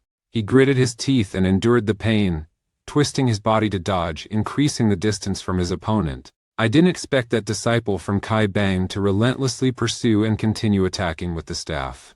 The leader took off, dodging, striking the head with the tip of the staff, then soared high, evading the Kai Bang disciples rushing toward him. At that moment he no longer intended to fight, only wanting to quickly escape the encirclement. But it was clearly too late. A Kai Bang disciple used the strength from his comrade's shoulder and jumped. Then, like someone leaving the palace, he rushed forward. Next, a staff strike came down, hitting the leader's back directly. The remaining blood sword guests were also killed one by one. At this moment, the Kai Bang's dogfighting strategy had been formulated. Ta Du looked at the group of slaves behind him, silently sighing. Then, he turned his gaze toward Lion Tianjia on the upper floor. The HHC Thakding gang leader was gritting his teeth in extreme anger. He hadn't expected the elites of Vibao Laming to fail to gain any advantage against Kai Bang. But right at this moment, Tata's eyes suddenly lit up. Then he lowered his head and feet to the ground and flew up, rushing straight toward Lion Ti and Han on the upper floor. But this man was still muttering grievances for not running earlier. Suddenly, Lian Tunia felt a gust of wind rushing towards him. In the next second, he saw a figure gliding in front of him. Lian Tunia was terrified, his legs went weak, and he collapsed to the ground. Tudu extended his left hand, his voice hoarse as if frozen for 10,000 years. Lian Tunia, 20 years ago, you bought a girl from the Muk family estate. Her name is Han Huanglan. Do you remember her?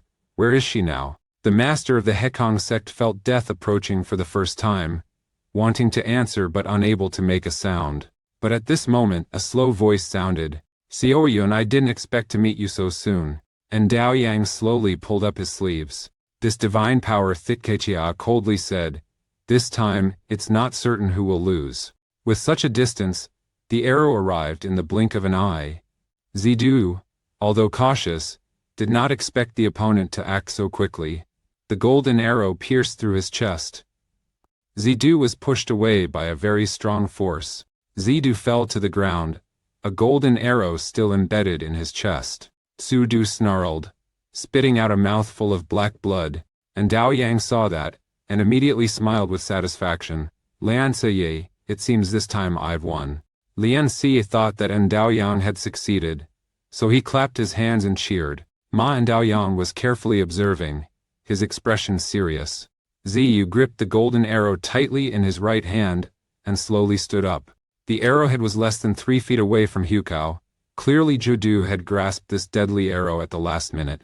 Zidu looked at the arrow in his hand, thought to himself, if he hadn't quickly stepped back a bit, he feared he would have been shot through the heart by the opponent. Zidu threw the arrow aside, coldly saying, "You are very good at seizing opportunities, but unfortunately, the only chance to kill me, you have missed." Yin Doyang had never been embarrassed by a young man like this before. This time, he was stopped by a young man's deadly move, and Dao Yang immediately activated his energy and continued to attack. He felt heavy breathing surrounding him, and in his eyes flashed the image of a young man practicing martial arts. A majestic stream of true qi surged out from the top of his head, and Dao Yang couldn't control himself. He didn't expect such a young teenager to possess such pure inner strength. After a moment, he tried to calm down and drew an arrow. Then he stomped hard on the roof and jumped up. Yin Dao Yang raised his bow high, gathering a golden stream of true qi at the arrowhead. The arrow tore through the wind, heading straight for Zidu. He swiftly dodged. Zidu caresses your eyebrows. Hard to understand in his heart. The opponent uses bows and arrows. Why not keep their distance but rush forward? But at this moment, Dao Yang chases. The iron cavalry god's eyes flashed with light. True qi surges and circulates within the body. Yin Dao Yang released his hand, shot an arrow, with smooth movements. This time he shot 10 arrows in a row. Zidu ran like the wind, continuously dodging, at such a speed that only a shadow remained. And Dao Yang saw Zidu being besieged and continued to attack. Arrows were continuously shot out. Even a stone wall an inch thick was riddled with holes. Lian Suyi on the upstairs, eyes wide open, mouth agape, watching the scene below in the yard. And Dao Yang, though one of the 5 great masters of Wulin Ming, currently seems unable to do anything to this young man. The leader of the Black Merchants Guild thought to himself, this place should not be stayed in for long, it is better to leave early. Ziyu continuously somersaulted, dodging arrows.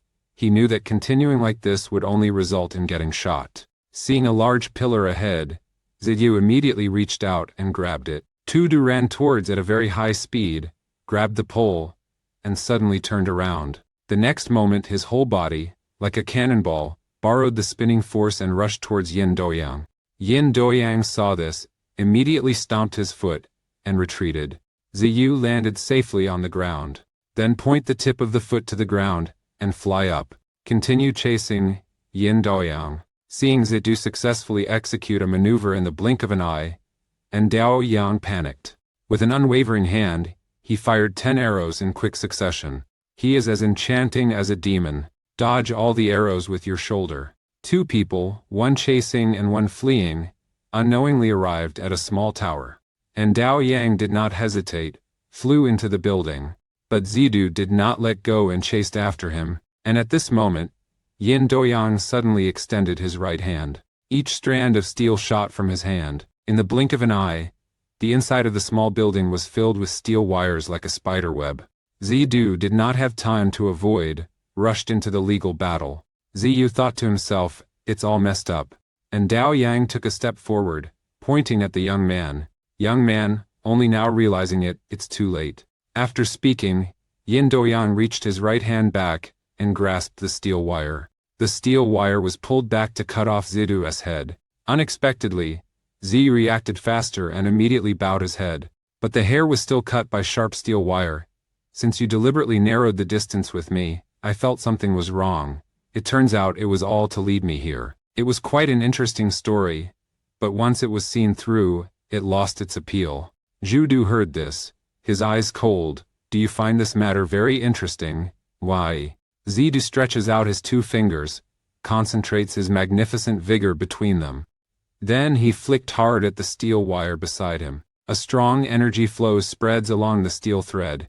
In the blink of an eye, countless steel threads could not withstand the strain and snapped.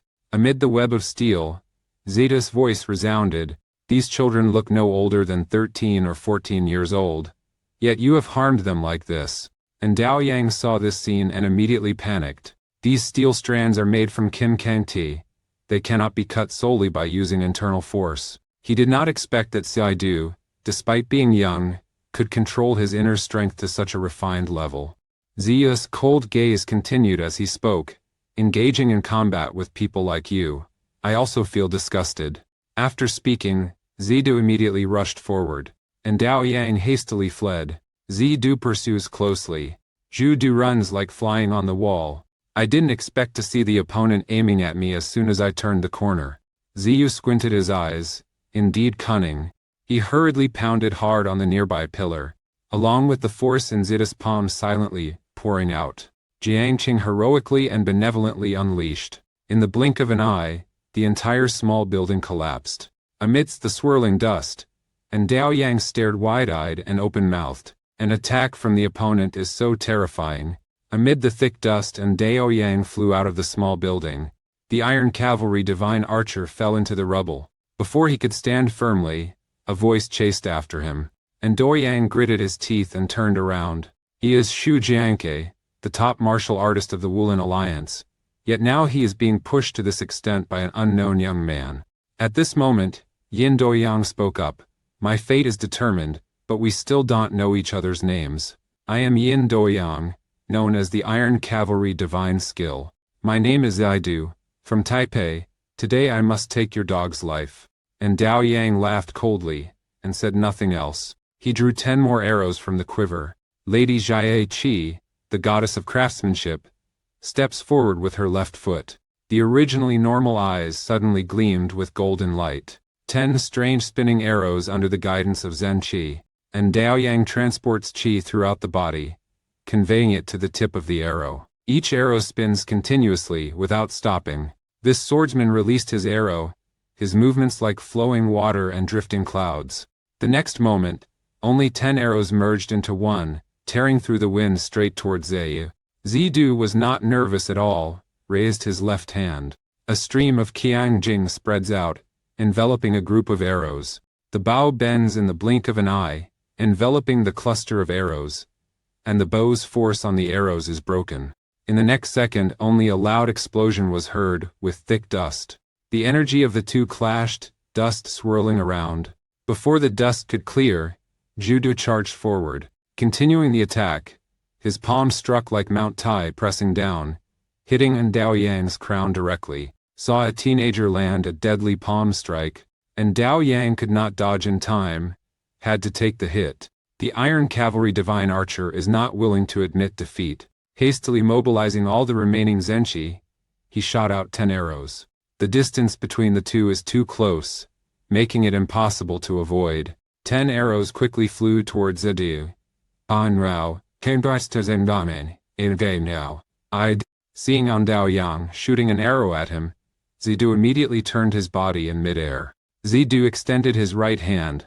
A powerful aura enveloped the group of arrows, forcing them to stop. Zidu holds an arrow, the body never stops, continues to plunge downward. In the blink of an eye, the two people swapped places. The next second, the golden arrow pierced into Yin Doyang's forehead. Zi, you fell down, panting. I said today I must definitely take your dog's life, so rest assured and be on your way. The voice had just ceased, and Doyang immediately took his last breath. The Danshu Jian saw that. Were all terrified. That Hong Ju Kai could not believe his eyes, but he immediately regained his composure. This time, Wu Enming was definitely going to make waves. Thinking of this, he looked around, wanting to catch Lian Suyai, but they discovered that the black business gang leader had disappeared without a trace. At an unknown time, a figure was flying towards the main gate. On his back was Lian Xinia with a slightly smirking face. He clearly knew that Kaibang had definitely blocked all retreat routes. He must go to the great merchant caravan to find Kang Wei. Only Kang Wei can safely take him away from the Lord's mansion. But at this moment, outside the Dietianshang Tuan, Kang Wei wears a ruthless smile. The next second, the main door of the Dacian merchant group was broken. Right after that, inside, the sound of shattered porcelain was heard. Duan Mu Tong Yan and Yan Er, who were discussing, were startled. At this moment, Commander-in-Chief Dan Fang hurriedly ran in to report. Master Kang Wei has attacked the Shaolin sect. The guards are risking their lives to resist. A great calamity is imminent. The young lady is still in Wulin Ming. Please leave here quickly. Shut up. If I leave, the 9 Layers Palace will cease to exist. And the young lady is still at the Wulin Alliance, already caught in the trap. Duan Muok and Nga Nichai heard the news, extremely confused. No matter how strong Kang I was, why did he suddenly attack the Dai Thien Thuan group? Duan Muxianyan immediately understood that the Wulin Alliance must have guessed that she was cooperating with the Datian merchant group, so they struck first, preventing the Datian merchant group from joining forces with other powers. The shopkeeper hurriedly ran to the front yard, only to see the guards confronting Kang Wei. The caravan guard shouted loudly and rushed towards Kang Wei. Kang Wei was not at all shaken. He swung his sword to meet the challenge. Kang Wei's figure is like a butterfly, his sword sharp as if dancing. In the blink of an eye, most of the bodyguards were slain by him. The name Ming Fu Ma Dao laughed savagely. You heretics must all die. At this moment, another guard launched a sneak attack from behind. Kang Ui laughs contemptuously, leaning to one side, then reached back and moved slightly. The sword pierced through the chest of the guard. This person died before he could be called. Moreover, 2 bodyguards rushed over. But before he could act, he was stopped by Kang Wei, despite the guards risking their lives to attack. But the strength of both sides differs too greatly. Each time Kang I swings his sword, a bodyguard falls. The name Ming Fu Mo Dao is like a god of slaughter incarnate. None of the guards were a match for him. Head guard Nian Min Hai saw that and gritted his teeth. This commander stomped his foot on the ground, then fly up, rushed towards Kang I. You damned person, today I must kill you. Kang Yu scoffs contemptuously, saying just with a little courage. After speaking, he also rushes over. Nian Mingwei swung his sword down. An extremely powerful technique, Huo Zhuo Tian. The two immediately engaged in combat. Sword light flashed. Kang Wei's swordsmanship is powerful. Each move is mighty. Nian Mingwei gradually fell into a disadvantageous position. After 10 moves, Kang Yu pushed back Nian Minghui and coldly said, You only have this much skill. I have no time to play with you. After speaking, Ming Fu Ma Dao's momentum suddenly surged. Then he threw the long sword towards Nian Minghui. When Nian Minghui heard, he immediately panicked. Yuhuan Shuo. Unexpectedly, at this moment, Kang Wei changed his strategy. Nian Minghui is frightened, secretly thinking everything is going wrong. But before he could react, Kang Yu approached. Immediately after, a spray of blood shot out from Nian Minghui's throat. This commander was immediately beheaded by Kang Wei. Tone Daohuan saw this scene, his face turning pale. He couldn't believe it. Nian Minghui was his deputy commander, yet he was killed in such a manner. Minhui gritted his teeth and spoke his final words. Kang Wei, you will not die peacefully. Indeed, I also feel that I will not die a decent death. But I must wait until after I kill Quan Daohuan. After speaking, Ming Fu Ma Dao flew up. Run straight towards Tone Daohuan, who is far away. In the air, Kang Wei laughed ferociously. Heretic, I will take your life. Kang Wei swung his sword down at Quan Daohuan's head, but the long sword stopped 1 inch away from the opponent's head. It is clear that Duanmu and Yan Er have taken action to save Quan Daohuan. Kang Yu, stop. The Horashan sect will not stand by and watch. Kang Wei, upon hearing this, was filled with rage. His strength increased even more. Truong's friction sword flares with fire but still cannot slash down. But at this moment, a voice rang out. Duan Muatong Yen coldly said, Huan Wei, you are really brave, daring to come to Wu Guo to kill people. After speaking, Duan Musanjan flew up and swung his sword to attack. The sword tore through the wind, slashing directly at Kang Wei, but in that life or death moment, he managed to dodge. Ngan He also wielded his sword to attack Kang Wei. Once again, the opponent gently counterattacks. Push back, Kang Wei angrily said, Zhuzhongfu forces you to take the first step. Bear the consequences yourselves. You are still mouthy, Shikshong, stop talking nonsense with him. Take action. After speaking, the two rushed to attack Kang Wei. Kang Wei swung his sword to block the 2 swords coming at him. but he was also pushed back several steps by the tremendous force. The name Ming Fumo Dao was secretly shocked, not expecting that the swordsmanship of the two Huashan disciples was so formidable. At this moment, Duan Mu Tong Yen surged forward. Huang Wei hurriedly escaped death. He was pushed back several zhang by the force transmitted from the sword. 3 flowers converge into one. The ancient blood demon flower drifts. Be silent for a moment. Ming Pu Ma Dao immediately growled. His muscles grotesquely bulged. Under the impetus of his internal energy, his muscles swelled like a balloon, looking like Tegu Mashin. Duan Mu and Yan Er were both shocked. Even Duan Mo Tong Yen was left wide-eyed and open-mouthed.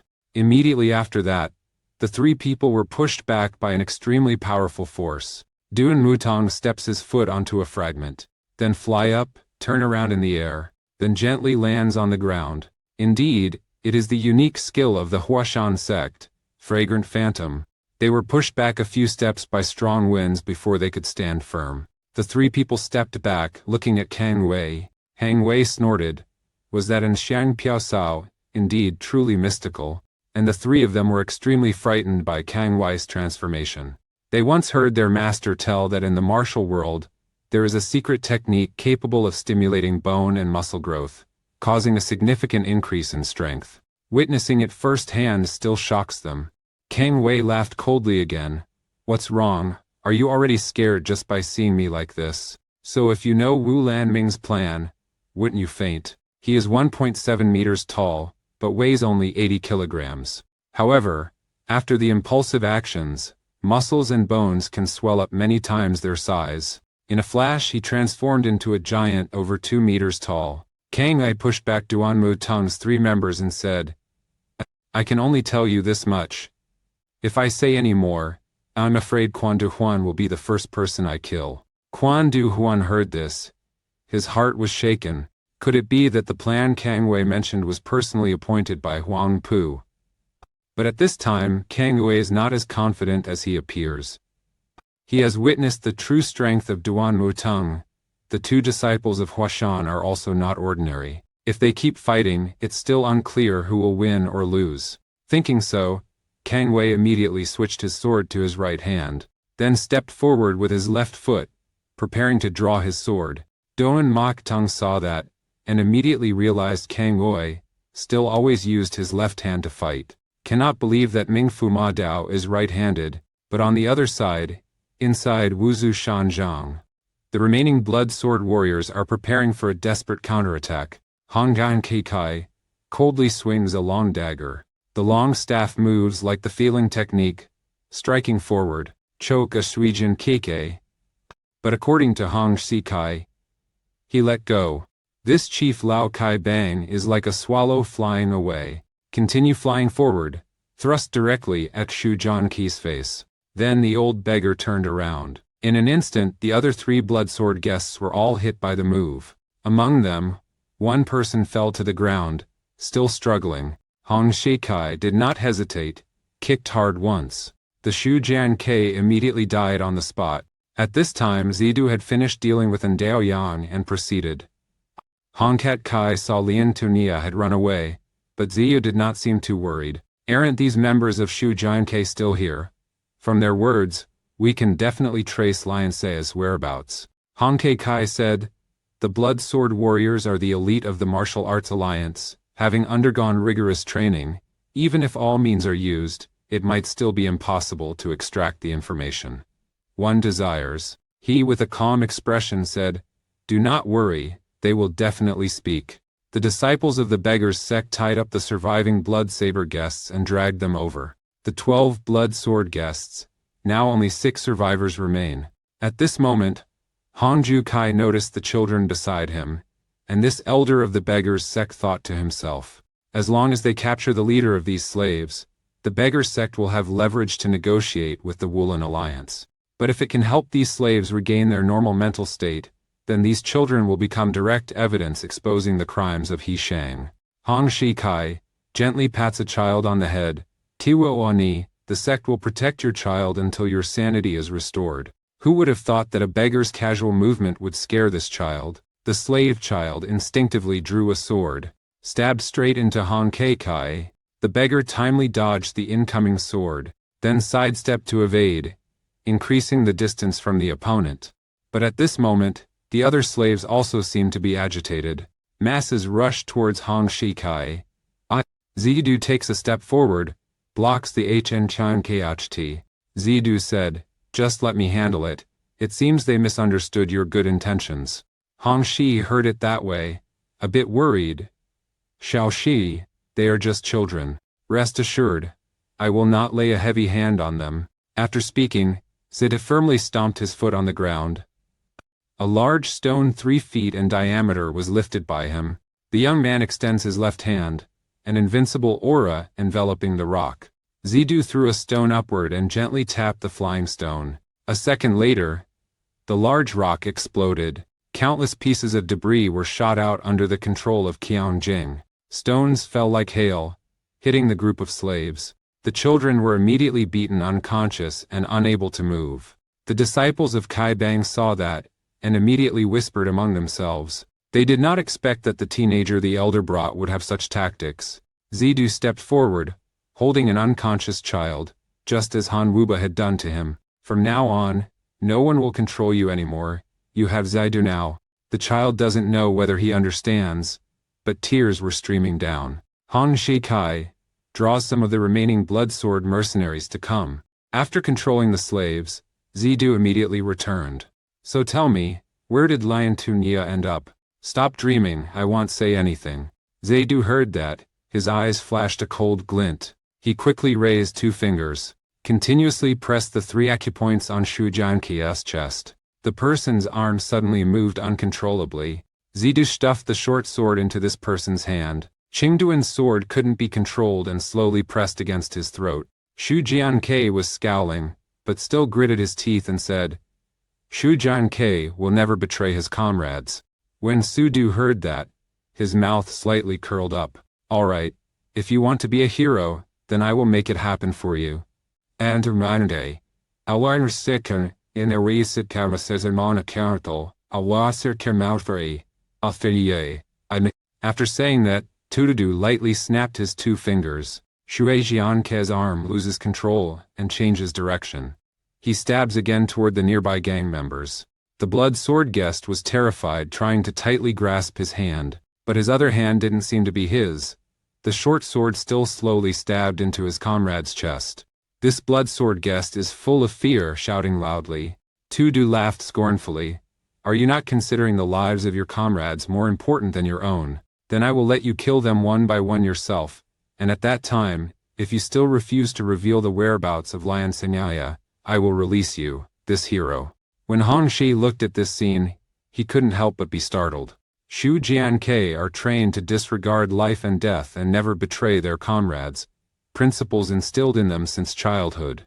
Zidu's tactics, though ruthless, can quickly break the psychological defenses of these elites. Sure enough, he saw his comrades about to die by his hands. Shu Jianke couldn't bear the pressure anymore and shouted loudly, "Don't, I say. Lion Siyi will definitely run to Dai Tian Mercenary Corps." Zidu looked as usual, appearing suspicious, or asked, "Is this statement true?" The other party said, he previously asked Kangai to pay attention to Dai Tian Merchant Group, and Kangai also responded to his request. Zidu heard that, slightly furrowing his brow, and fell into contemplation. Han Shikai raised his voice and asked, "Ziyu, what are you thinking?" "Tida's appearance is serious. I must go on a trip with the Diatin Shangtuan. Must certainly capture Lian Siyi. In this place, immediately assigned to the elder. He speaks a passage, bows his head to Han Shikai once. Immediately after that, only saw him throw himself up, disappearing without a trace. A second later, beneath Zida's feet, it suddenly cracked open, rocks and debris scattered everywhere. Golden gusts swirl up, causing everyone to squint. In the blink of an eye, Zidu fired out 100 arrows. He knows well, if the 3 disciples of Huoshan take action, Dai Tian Shang Tuan is most likely not an opponent of Kang Yu. If he goes slowly, Lian Sui will definitely escape successfully. The clue about the master's daughter will once again be severed. Thinking of this, Zidu unleashed his full power and deployed formidable techniques. Under the moonlight, only a shadow of a person is seen rushing straight toward Taiyuan Fortress. This place was originally the most extravagant mansion in Taiyuan Province. Now, because of the appearance of one person, it has become chaotic. Quan Du Huan observes the situation in the courtyard, his face gloomy. At this moment his life is in the hands of 3 Hui Shan disciples. Although Dai Tian Shang Tuan has an organization capable of destroying the entire palace, he does not mind, but he does not want the young ladies to suffer losses. Director Xiao Feng advises the owner to take the opportunity to escape, but Quan Du Huan firmly rejected the advice of his subordinate. Seeing that 3 disciples of Hua Shan and Kang Wei were about to fight, this renowned leader of the trading association slowly spoke. Since Duan Muk Tung Yen used me to make a vow, I will not break the promise even if I die. Merchants value profit but place even greater importance on trust and honor. Speaking of this, Quan Du Huan lifts his head, his gaze determined. Young lady, your crime. As long as I live, I will not be able to continue serving you, but I absolutely will not betray my promise. At this moment, Kang Yu suddenly took flight. Duan Mu Tong Yan softly reminded the 2 disciples, be careful. This Ming Fu Ma Dao cultivates profound cultivation, converting demons into spirits. Immediately after, a surging sword energy stream shot straight toward Kang Wei. Duan Mu Tong Yan saw that. His expression was stern. This Huashan female martial artist gently taps the tip of her foot, steps back. At the same time, channel all internal strength into the sword. Duan Mu Tong Yan tongue soars, like a snow peach blossom in the midst of a cold winter. 2 streams of sword chi collide, producing an earth-shaking explosion. Duan Mu Tong Yan concentrates all sword energy into one point, head straight towards Kang Wei. 2 streams of powerful sword chi collide. Duan Mu and 2 disciples hurriedly retreat. 2 streams of sword chi clash noisily, stones flying in all directions, dense dust haze. Kang Yu laughed coldly. Xu Maihua indeed has an unblemished reputation. Speaking incoherently, Ming General Ma Dao's eyes suddenly flashed, as if wanting to flee. But with only this level, trying to defeat me is truly a daytime dream. Kang Yue let out a loud shout, and planted both hands into the ground. His aura around him suddenly surged. He continuously pours immense sword energy into the sword. Immediately after, the surrounding ground began to crack. The technique he uses is his renowned skill, Tianjian Dao Daian. Shards of stone flying all around. Kang Ai stands amid the ruins, fiercely gazing forward. Seeing this situation, Duan Mu Tong Yen looks serious. Sword chi surged like large waves toward Kang Ai. Both junior disciples also simultaneously used their techniques to strongly block the powerful attack. But Kang Yue's sword energy was like Taishan collapsing and crashing down. Their fortunes are worse, and they are about to be unable to withstand. Duan Mu Tong Yen knows this move. Even she finds it hard to resist. She immediately called the 2 disciples to come closer. 2 fellow disciples, join forces with me. The 2 disciples of the Hui Shan sect immediately understood her master's intentions, quickly ran to Duan Mu Tong Yen's side, setting up the formation. The 3 quickly formed an alliance, combining their inner strength and together unleashed a Dao sword technique. 2 streams of internal energy clashed noisily in the air. In an instant, the entire formation shook violently. Wait until the dust clears. Kang Wei staggered back a few steps. The Ming Fu Ma Dao holds a sword with both hands, breathing heavily. A moment later, he covered his nose with his hand, his face strange. Fresh blood continuously flowed from his nose. Minister Ma Dao was clearly injured during the fight. Looking at the 3 people across makes it harder. 2 disciples lose their chi, fresh blood spurts out, and they stop breathing. 2 people fell to the ground, no longer moving. Meanwhile, Duan Mu Tong Yen was seriously injured, his face pale. Wei Shu Maihua relies on her sword, refusing to fall. Kang Yue laughed coldly. Duan Mu Tong Yen, why blame me? The great era is lost. At this point, Kang Wei's eyes gleamed with meaning. This is all because you sought your own death. But on a street not far from Daitian Shangdue, a group of Kai Bang disciples wielding wooden staves are patrolling. They are obeying the orders of Hong Shikai to blockade the main routes of Taiyuan Prefecture. The unusual actions of Kai Bang make passers-by curious. Elder Zhang Tuoye is listening to his subordinates report the surrounding situation. Suddenly, a loud explosion was heard nearby. Zhang Tuoye Bian changes expression. He realizes that this is the direction of Dai Tian Shangdue. At this moment, a continuous sound of horse neighs reached us. Zhang Taoyi together with everyone couldn't help but turn back and look. Only saw a person riding a horse as fast as lightning, galloping straight ahead. This person is Lian Tunia, who is fleeing from Daitian Shangtuan. A female sect disciple shouted, "Don't let him escape, he is Lian Tunia." At this moment Lian Tuyi had urged his horse to run away. After hesitating, Zhang Tuoyi immediately gave the order for everyone to pursue. A group of Kai Bang disciples immediately exerted strength and galloped, pursuing towards Dai Tianshang Tuan. Who would have thought at this moment, Dai Tianshang Duan is also in ruins. Saw Kang Yi slowly approaching Duan Mu Tongyan, his face ferocious. The face of this Ma Dao, the Ming provost, grows more and more fierce each day. Tang Haoshan sent to collude with these merchants. They still dare to associate with the rebels, plotting to seize Zhongguan. Duan Mu Tongyan, the Hortian sect, you have now also become followers of the demonic path. Upon hearing that, Duan Mu Tongyan angrily shouted, "Do not hold back your blood and spray it on others." After speaking, he struggles to stand up and tries to reach out his hand. Unexpectedly, Kang Yi made a single sword attack, the sword energy horizontal and vertical pushing her away. Doan Mok Tongyan was already exhausted and was immediately knocked outside, falling to the ground. The jade mass in the chest also rolled out. Kang Yi laughs coldly, steps forward, coldly says, "You little brat, really don't know how big the world is. What will happen if I eliminate your sect today? The underworld is inherently a place where the strong prevail over the weak. Whoever has a bigger fist than another is just." Seeing Duan Mu Tongyan lying on the ground, unable to resist, Kang Yu's eyes sparkled with determination, looking back. His purpose in coming here is to destroy Daishan Shangtuan. Now Quan Duo Huan is the obstacle. Thinking of this, he turned to go towards the two masters in the distance. Duan Mu Tongyan struggled to stand up, wanted to intervene, but had no strength left. Supervisor Xiao Feng sacrifices himself to block in front of his master. No matter how much the master pushes, this superintendent does not back down. He raised his sword and shouted loudly, "Stop fighting, both of you. Masters and servants may go together." At this moment, a worried voice came from behind. Lian Tui rode a horse towards us and shouted, "Kang Daxi, we must quickly leave here." Kang Ai heard that and couldn't help but frown, asking the other party what had actually happened. Kai Bang brings a teenager to attack the night market.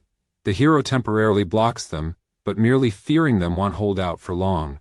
"We don't have time, we must retreat immediately." Kang Yi heard this. His eyes gleamed with understanding and coldly said, "It is too late to leave now.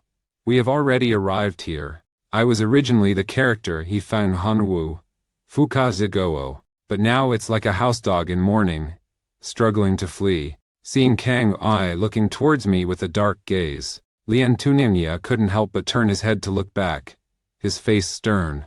A figure has been standing on the rubble for an unknown time. Under the moonlight, his long hair fluttered gracefully, like an angel. Lian Tuningya felt like encountering a ghost. I sat down on the ground. He racked his brain but still couldn't understand how this murderer could have arrived so quickly. However, Zidu again directed his gaze towards several corpses in the courtyard. There are two main ones, Duan Mushuti Di, who talks with him during the day. Yet now the two have stopped breathing, devoid of vitality. Thinking of this, Tudu sighed audibly. In the end he still arrived a step late. Suddenly, his gaze skimmed over the jade pendant on the ground.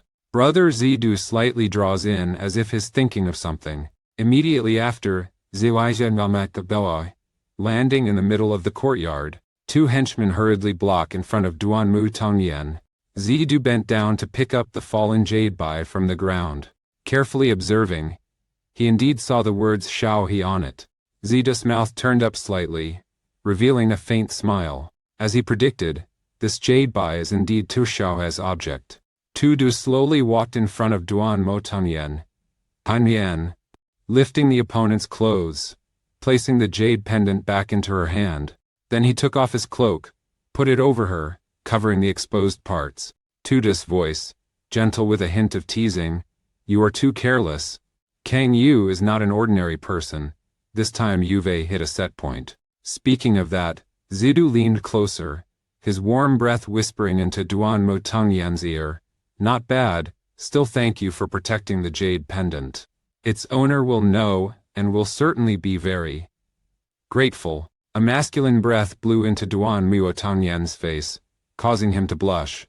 This renowned crimson flower of the martial world was momentarily unsure how to react. At this moment, Zidu suddenly stood up in front. "You are temporarily assigned to nursing. Kang Ai has assigned it to me to handle." Upon hearing that, Duan Motungyan hurriedly said, "You better go, you are not his opponent." But Tudu did not heed Duan Motungyan's advice, and as he watched the association being destroyed into ruins, he coldly spoke, "He must pay for his actions today." Speaking of that, Zidu strode to stand face to face with Kang Wei, doing these things just because Datian Shangtuan was founded by people from the northwest. Not wrong. Everything in Zhongyuan belongs to the people of Zhongyuan. We expelled the Yuan dynasty. We cannot turn a blind eye to outsiders coming to plunder. The death of Tone Du Hon is only the beginning. The girl from the northwest will also follow. Jai Du heard that, his murderous aura blazing, his imposing presence suffocated others. Ti Du, with a cold gaze, "Very well, this reason is enough to kill you." Facing the intense passion of the youth, Kang Uai shudders.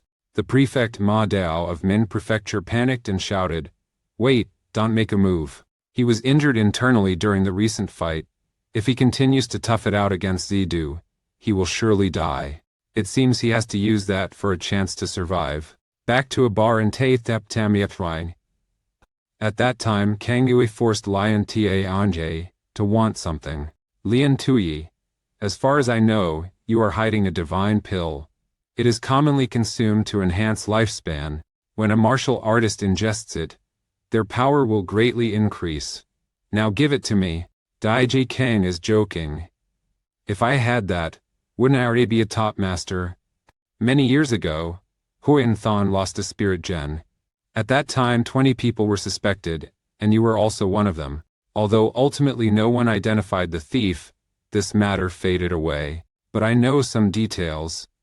If I reveal these details, Lian Ci heard this. His face changed dramatically. "Are you threatening me? I just want you to live a little peacefully." Lian Tunya glared fiercely at Kang Ai. After a moment of hesitation he said, "Follow me." Huang Wei laughed coldly, indicating that he would keep the secret for her. Unexpectedly, at this moment, a voice rose. Wei Shaik Shengong says, "Kang Wei, you meddle in this Shenhuan matter, ultimately only fear losing your life." Kang Wei smiled coldly, indifferent. If Shen Huan is exposed he might die, but if I use my current strength to confront that kid, death is not an issue. I have no other choice. Not long after, Lian Tunya led Kang Ai to a secret chamber. Only a medicinal pill lies quietly in the wooden box. It is the Nai Mai Shenhuan that Xuansheng lost years ago. Now I am giving it to you. This matter is no longer related to me. But I must remind you, this Shenhuan is a first-generation product. Its medicinal effect is not very stable. Kang Wei snatched the medicinal pill in the hand of Lian Suye. "Rest assured, your matter, I will handle it. I will immediately set off for Daytaten Shangtuan." Kang Wei looks at the Shenhuan pill on his hand, as if looking at a lover. To defeat that kid, he is willing to pay any price. Saw Kang Ai take a black medicinal pill out of his chest. Zidu feels a bit uneasy, but Kang Ai did not hesitate, swallowing the pill into his stomach. As the epiglottis rolls down, the pill slides into the stomach. Kang Yi only feels a surging flow of energy flooding his body. He, Ming Fu Ma Dao, has two large round eyes, tilts his face to the sky, and smiles broadly. An imposing demeanor and an overbearing presence burden others. Seeing that, Zidu frowned. He could sense his opponent's inner power multiplying rapidly in the blink of an eye. Kang Yi raised his arm, swirling sword chi as he attacked. "Kid, accept death. Today I must kill you." Facing the sudden change, Zidu remained unshaken. Stop talking nonsense, just take action. Kang Ai laughed coldly. Immediately after, he turned around, swing a sword downward. Energy buzzes, the surrounding ground is cracked, and debris is flying everywhere. Zidu gently steps back, easily evading this fatal trap. Huan Yi grew angrier and continued to deploy Hua Shan's sword techniques. In the blink of an eye, a surge of sword chi rushed toward Zidu. Unexpectedly, that flow of sword chi was split in two by someone, like a large river hitting a high mountain, being divided into two small streams. Kang Wei has bulging eyes, unbelievable. Only the snow-white hand of Zidu was blocking his sword. The cold voice of Zidu echoed in his ear. Xiang Yu, today you will surely die. Zidu advances, directly attacks the opponent's Zhongmen. Zidu reaches out, strikes into Huan Yi's palm. Ruthless dark forces surge in. Kang Yu exclaims dramatically like a pig being prodded. Violent inner energy surged from Kang Yu's arms throughout his body, and his arms began to break at each joint. Tudu did not pay attention to Kang Yu's mournful cries. Another punch landed on the opponent's hand. The sharp sound of bones breaking echoed. His eyes sparkled with determination. What is Ming Fu Ma Dao Sao? Today, I will show you what a true Ma Dao is, says. Zidu grips Kang Yu's wrist and suddenly turns around. Using his own rotational strength, he threw the giant spear Hang Wei outside. Kang Wei in the air wanted to stabilize his figure, but discovered that the qi and blood in his body were reversing, making it temporarily impossible to mobilize his lower qi. At this moment, a shout resounded. Huan Wei was astonished, his face greatly changed. Zidu, after throwing Kang Yu into the air, continued attacking. Zidu pressed the tyrannical sword into the palm of his hand. Then a punch was thrown to Kang Wei's chest. Kang Yu, like a kite cut loose, flies outward. Zidu takes flight, chasing. He threw a kick to Kang Wei's stomach. The internal energy surges in, and Kang Yui's left arm instantly breaks into pieces. Zidu performed two moves. His body became bulky. The posture is demonic, lunges forward. Both hands reach out. Two punches landed on Kang Yui's chest. Kang Yu once again flew away like a kite cut loose. Entire body in pain, bones broken and dislocated, muscles torn apart. Seeing Kang Wei like a pile of minced meat, he fell to the ground. Zidu withdrew his hand, suppressing the inner fury boiling within his body, then slowly walked up to the opponent, coldly said, "Your Min Fu Ma Dao, this is the end." Suddenly, the teenager turned around intending to leave. Unexpectedly, at that moment, a sound resounded. Only saw Kang Ai, who should have been dead and not fully decomposed, yet was forcing himself to stand up, his whole body maintaining a bizarre posture, looking extremely creepy. Along with the sound of bones rubbing in his body, this Mingfu Madao laughed loudly, with a crazy voice. "Can you guess why I'm called Mingfu Madao? Even though my entire body is shattered, your tense muscles have severed mine." At this point, I only see him as a spring, slowly getting up. I am an immortal being, returning from hell, a monster beyond time. After speaking for a while, his vital energy surged and flowed abundantly. The arm was broken but was restored in the blink of an eye, as usual. Zidu stood not far away, coldly looking at everyone. Zidu has two calm eyes, an unchanged face. The heavenly destruction divine technique uses Jin Kang invulnerable as its foundation. It is the transformation of one's own internal force into the opponent's body.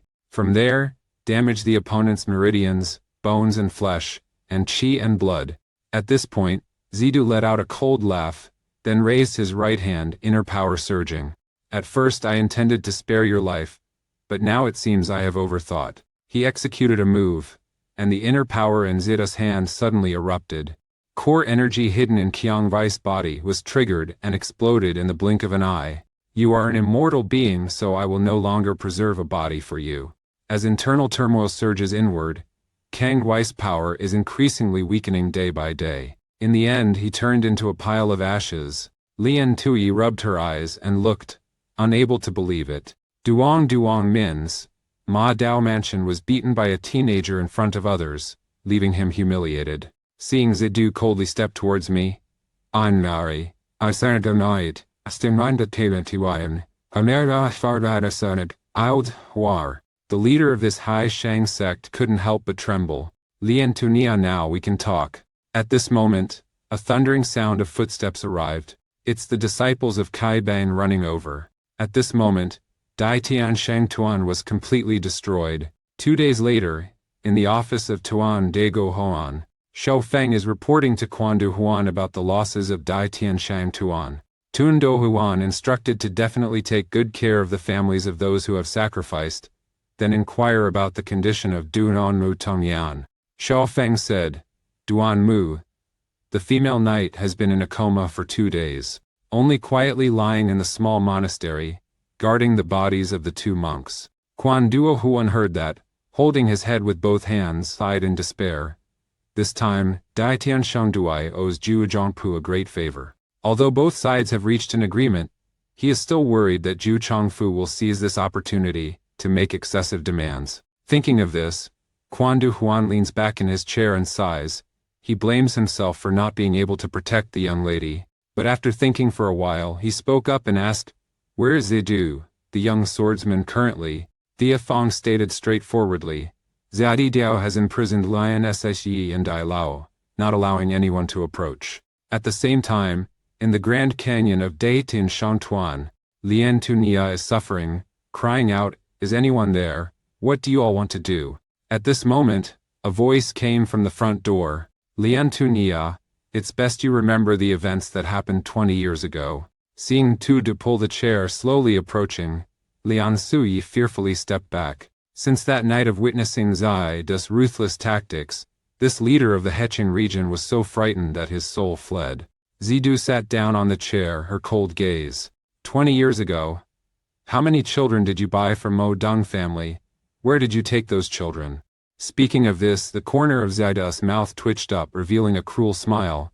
I don't have much patience. A moment later, in the courtyard, the poignant call of Lian Tunia resounded. One day, in Kaibang Time Goyan Fenda, some disciples of Kaibang gathered and whispered in conversation. Have you heard Kang Ai was beaten to death by others? I heard it's because of that guy Zhan Shan. Really? So why is he coming today to see Elder Hong? Don't know. Noriwan Mar. Izernati is the Nasaid. Heard he tortured Lin Tunia all night. Sheep quiet. Old Captain Hong is coming now. Hong Shikai was walking while eavesdropping on the discussion of a group of disciples, and arrived at a temple hall. Only seen inside, Zidu is coldly looking into the distance. Those children have been brought back to Kai Bang Fandi. At this moment, the disciples are trying to restore their memory. 2 people, one old and one young, silently watch this scene, saying nothing. A moment later, Zidu spoke up and asked, Elder, do you think they can return to normal? Who could know? No one dares to guarantee that. It might be a year, perhaps 10 years. They now can't even remember their names, only the numbers that represent themselves. This is a special brainwashing method, and I am afraid it will take a long time to recover. I have instructed my subordinates to block the news, but I don't know if we can hide Wu Longwang or not. Tudu gently frowned and asked, Has anything progressed with Hong Shikai yet? Yet. Collecting the materials you want is truly not easy. In the narrative, Hong Shikai takes a notebook from his chest. This is Yi's confidential notes on purchasing those children, with very detailed records on how to buy and train them. However, it has not yet been determined where those children were taken after the training ended. He carefully considered for a moment, then said, It's okay, wait until you fight Wulong men and you will know. Many thanks to the elder for the great help. At first Hong Shikai even laughed and said there was no need for flattery. Wait until he reacts to Tuda's remark against Wulong men. Cold sweat immediately breaks out. The elder leader Kai Bang looked straight into the teenager's eyes. He finally understood that Zidu's remark about attacking Wu Longmon was not a joke. Hong Shikai hesitated slightly but ultimately decided. He had considered Zidu a friend and thus helped wholeheartedly. At this moment, Zidu stood up. Let us set off. These children, take them to the place of Taon Du Hoan. Hong Shikai heard that and couldn't help but frown, saying, All substitutions might not be trustworthy. He may or may not trust me. Am not sure. But I trust Tu Xiaohu. Do you know Junior Master Dai Tian Sheng Tuan Tua Xiaohi? Consider ourselves as acquaintances. At that time we were both still young. I hope that these children will not be controlled by others in the future. What do your words mean? Could it be that you don't trust our Kai Bang? I naturally trust you, Kai Bang. But whether we can control them or not, I am not sure. Facing such a ruthless group of assassins, no force in the Jianghu can remain unaffected. Hong Zikai heard that, scratched his head, didn't know what to say for a moment, then changed the subject and asked, "Where do you plan to go?" "Nam Xie. We are going to Anhai. According to Lian Tuyi, the daughter of our master is there. Dai Tian Trading Group has undergone many years of development. Its influence has spread everywhere. Under his command are 10 faction leaders, all of whom greatly respect Quan Du Huan. Today when they went to Bai Jian, there was another teenager. If in the future you encounter a male from the northwest holding the Shui Mu Ling, wholeheartedly help him, provide him with all support. This is the command of my father, also my request. This matter is the supreme order of Dai Tian Shang Tuan, and I hope everyone will not delay." In his heart, Quan Du Huan looked at Zidu taking the exam ceremony, and remembered the words of the young lady from years ago. He is Tu Xiuhe's most favored subordinate, always meticulous in his thinking. The night Zidu saved the young lady from the pursuing crowd, the wonderful expression of a teenager at that time, he still remembers clearly. According to him, after the young lady arrived at Zhongyuan, she only sent 3 letters, and none of the 3 recipients were gentlemen. Thinking of this, Tone Du Han opened his mouth to ask, "Does the young chivalrous person come from the northwest?" Tu Du does not deny, he nods in acknowledgement. Quan Du Huan heard that, immediately stood up. "Young knight, do you know our young lady?" Zidu also doesn't hide. "Xiao Hu, have you been living well these years?" Hearing that, Tuan Dago Huan incited to scare people, but he still carefully asked, "Does the young master have a letter from the young lady?" Immediately after that, Tudu put his hand into his chest, searching for a moment, take out an exquisite Bai jade block. Upon seeing this object, Quan Du Huan's eyes sparkled. This jade pendant was handmade by the young lady herself. The vice president of the association, always calm, was temporarily provoked and stepped up. Clenching Suda's hand excitedly said, "Young knight, I have finally found you. These years, she has always been looking for you. We set off immediately, and I will take you to meet Miss. She is currently at Shiwa Main. If she learns this news, she will certainly be very happy. In recent years Miss has always—" Zidu looked at the counterpart agitatedly, momentarily not knowing what to say. "Xiao He, how have you been these years?" Upon hearing that, Tone Du Huan took a deep breath, steadied his emotions and then recounted everything. "So, Dai Tian Shang Tuan has developed too rapidly in recent years, causing many factions within the Jianghu to seek recruitment. Especially Shiwu men. Wu Longwang has always been monitoring Dai Tian Shang Tuan, and recently has also wanted to use marriage to control Dai Tian Shang Tuan. Seeing that the marriage was unsuccessful, they immediately sent masters to eliminate the factions of Daiyan Shang Tuan. Thanks to the young hero, our Shangzi sect just escaped danger. But we don't know what methods they will use in the future. Anyway, if she knows that he is coming to Zhongyuan, she will definitely be very happy." Tudu heard that, and felt a bit emotional. "I also miss her very much. But now I have urgent matters, I have to set off immediately." Tone Du Hon saw the youth's determined expression, could only nod, then asked, "Tiuhip, where are you going?"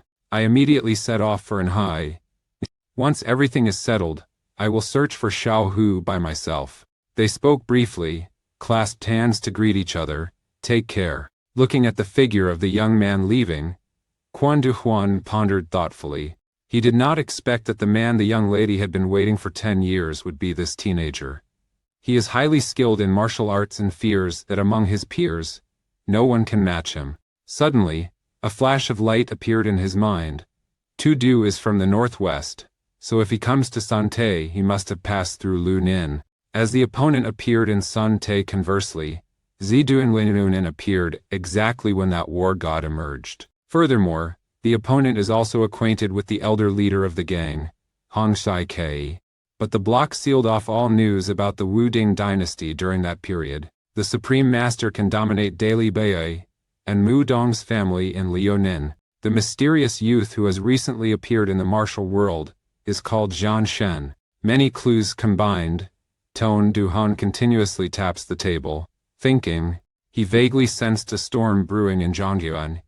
He just didn't know whether this was a blessing or a disaster for Dai Tian Merchant Corps. A moment later, he clenched his fist and firmly said, "Anyway, I must immediately inform the young lady of this news. The war god is Zidu." At the same time, a sailboat was swiftly gliding on Taiho. A silver-haired man stands on the deck of the ship, looking into the distance. The beautiful scenery of 72 peaks and 48 islands glides past before the eyes. The schooner sailed to Dashan Island, and at this time, there were many small boats moored at the wharf. Dashan Island is the smallest island among the 48 islands, so it receives little attention. Since He Shang rebuilt a secret base here, he has strictly forbidden outsiders from coming near. The sailboat docked. A man with gray hair slowly stepped down. A group of subordinates knelt to the ground, shouting loudly, "Bai Jian, leader, leader." The man clasped both hands behind his back and slowly walked forward. Not long after, he went into the island's secret hideout, inside the palace. Mr. Nan, with gray hair, sat as chairperson, listening to the Haishang Committee leaders report the recent revenue. Thanks to everyone's efforts, the total income of our Haishang has increased by 4%.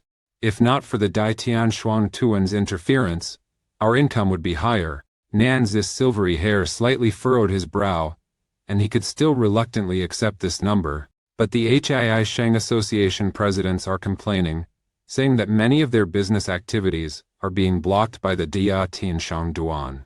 Nanji with silver hair, Yu Yuan Cheng, slowly speaks.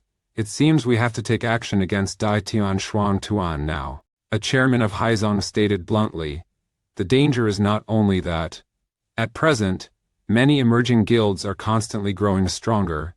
The position of our Haizong is being shaken." At this moment he noticed the leader idly tapping his hands on his lap. This council president He Xuan carefully asked, "I don't know what the leader is thinking."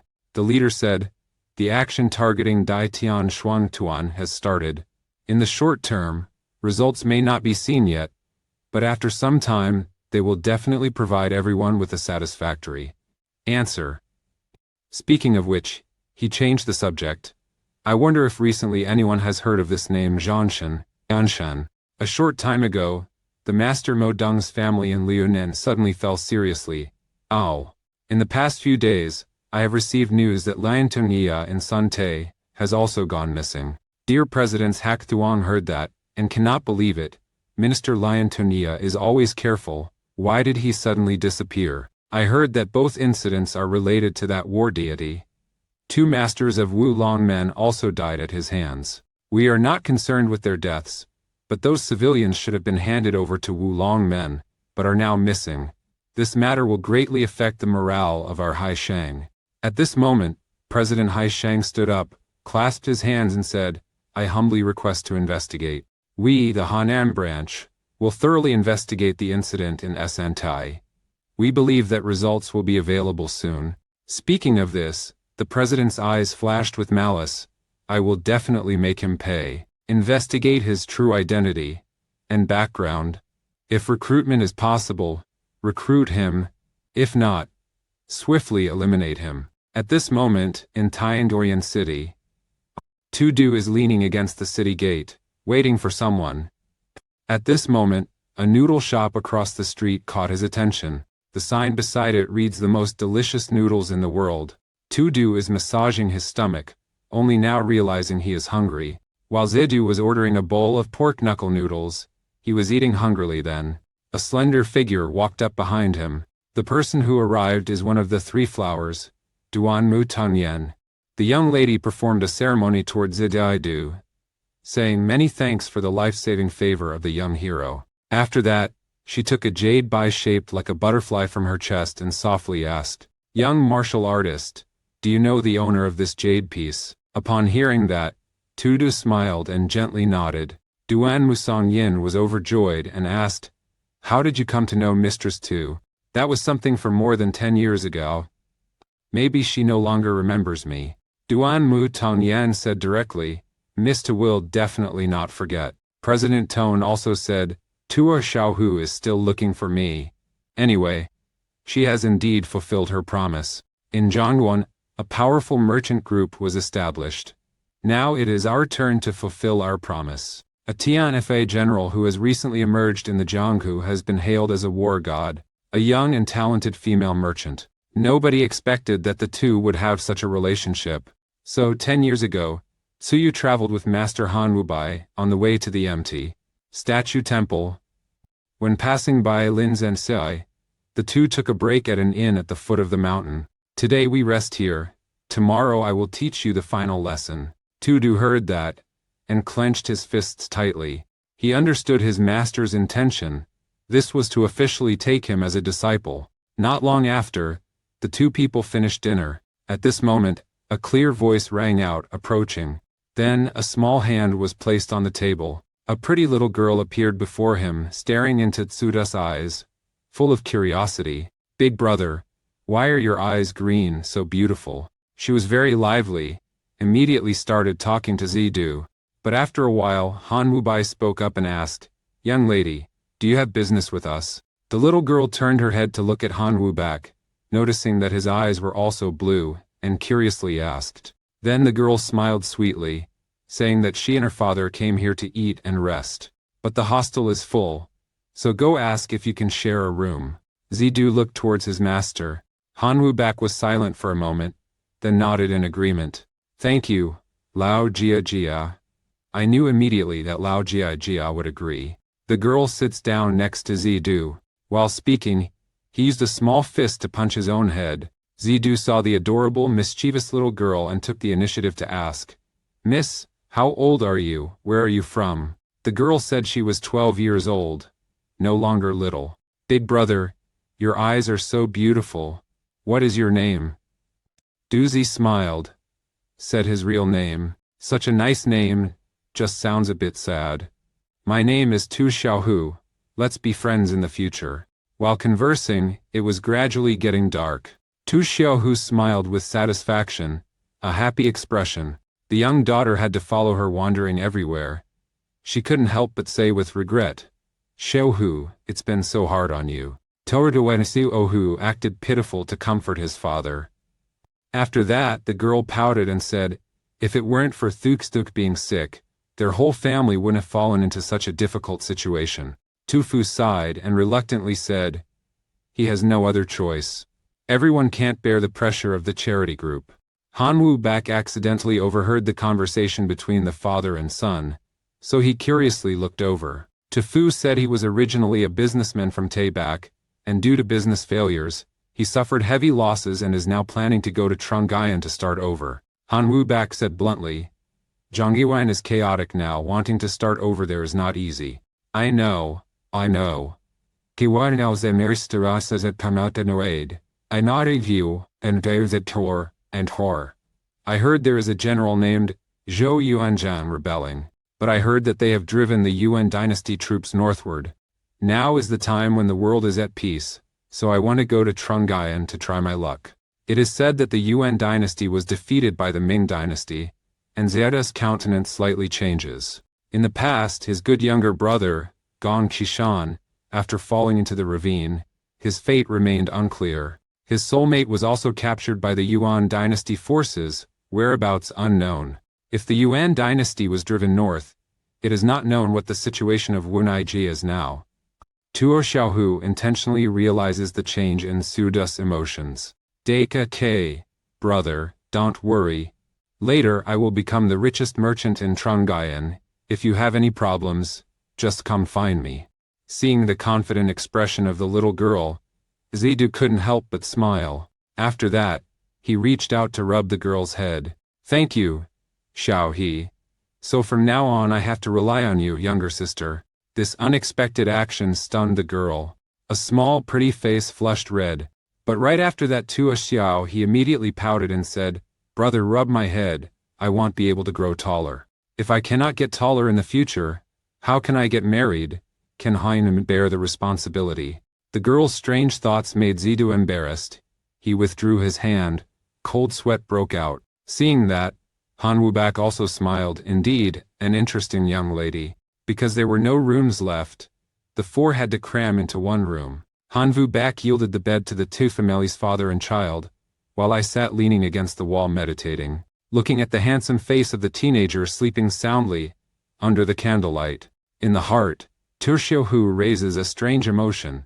At this moment, his father's voice echoed from behind. Xiaohu, your gaze could pierce a hole in Daika's face. Tu Xiaohu heard that, blushed and argued with his father. Tudu wakes up, let's set out, I didn't expect you to be so beloved by the girls. Zidu lingered, then followed the master and left. Tu Xiaohui chased out the door, asked Zidu where to go. Zidu said that they must continue their journey and requested to leave. Upon hearing that, a tinge of sadness rose in the girl's heart. Two disciples continue walking towards Miao Xiangshan. At this moment a girl's voice comes from behind. Only saw Tu Xiaohu riding a horse chasing. She smiled, gave Zidu a butterfly-shaped jade by Sedakaka. This is my most important thing. It is the same color as Haine's eyes. Now I give it to Hainen.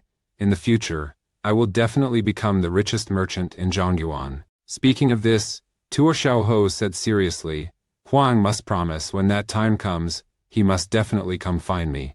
Looking at the girl's small, serious face, Zidu smiled, all right, I promise you. When the time comes, I will definitely come to find you. Watching the two disciples gradually fade into the night, Tu Fu chased after him dissatisfied, said, isn't that the most important thing to you? Why give it to that kid? I was not mistaken about them. That Huang and the Lao Jiajia are not ordinary people. They possess a special aura. I am confident that Zidu Kaka will definitely be a great hero in the future. Moreover, he is the first person I invested in. Is it just investment? I don't think so. All right, don't interfere too much in your daughter's personal matters. But Han Wubak on the other side smiled. That young lady, not bad appearance. This child also has an extraordinary appearance, proving to be smarter than others. Later he will surely be wealthy. Thick lips signify deep love and loyalty. Zidu, my child, you must cherish this destiny. Zidu looked at the butterfly-shaped jade piece in his hand and spoke softly. Tudu returned from memories to reality, muttered to himself, Xiaohu, wait a little longer, I will definitely come to find you. At the same time in Jiwumen, Tu Xiaohu reluctantly steps back to his room. A servant walks behind, babbling non-stop. Miss, you are too impulsive. Why directly reject the Wu Long men? So, what do you think is appropriate? Do you really want me to marry away like that? My subordinate at this moment cannot answer, is planning to rearrange his words to advise. Unexpectedly, Tu Xiaohu entered the room and instructed Lady Bichbing, do not allow anyone to disturb. The subordinate is standing at the door, about to say something more. She closed the room door again. Choa Wedamata against the window, her face full of sorrow. Half a day passed, she gently said. Bichbin, does Huyan Than have any news yet? The noble lady respectfully replied. President Xuan Sheng has not yet responded. Upon hearing that, I couldn't help but frown. She on that day gave a token to Duan Mok Tang Yen, wanting to seek cooperation.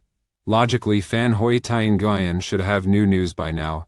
Could something have happened on the road? At this moment, the sound of a subordinate reporting echoed outside the door. Young lady, Wu Long Minhuan Fu Yangxuan, and Nangon Tua Chu, request an audience. Tu Xiaohu heard that and felt a bit suspicious. She coldly delegated, lead them to the front hall, and I will come immediately. She herself doesn't like to socialize with others. Yet, it caused two young members of Wu Long men to personally come to seek an interview. Upon hearing that Huangfu Wangshuan and Nangang Tekiao had arrived, Tu Xiaohu immediately went to the front hall. Huangpu Wangshuan showed great respect to Tu Xiaohu. Ma Tu Xiaohu appears rather indifferent. After both sides greeted each other, Sa Xiaohe asked why the two came. Nangang Tuokio straightforwardly says he wants Dai Tian to mobilize a mission to provide 100,000 taels of gold. Tu Xiaohu heard that, he couldn't help frowning.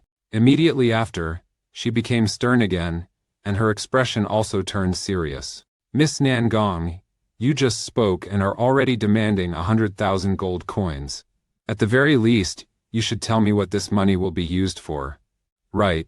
This is the basic principle of cooperation. Nam Kung Taku heard that, couldn't help but curl his lips into a smirk. This female martial artist Manhwa, eyes full of arrogance. I can only tell you that this money will be used to build a new organization in Xiaigyu Ming. At this point, Nan Gong Takiao's eyes flashed coldly. On what basis do you think that between us there is a cooperative relationship? No matter how large Daitian Trading Group's operations are, ultimately, it is just a trading association. Say that, even if Daitian Shangdui does not provide this amount, it wouldn't be a problem for us.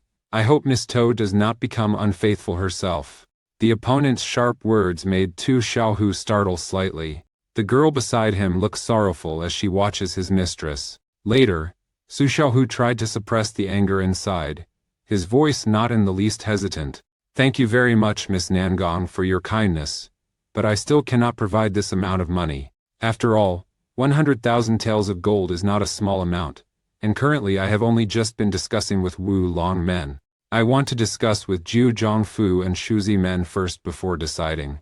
Huangfu Wan Xuan looked at the two beauties jousting with each other, while he did not pay any attention to their conversation. Because a person named Tan Hua Nangong Tuakiao originates from the Nangong family. The other person is the eldest daughter of Dai Tian Shangduan.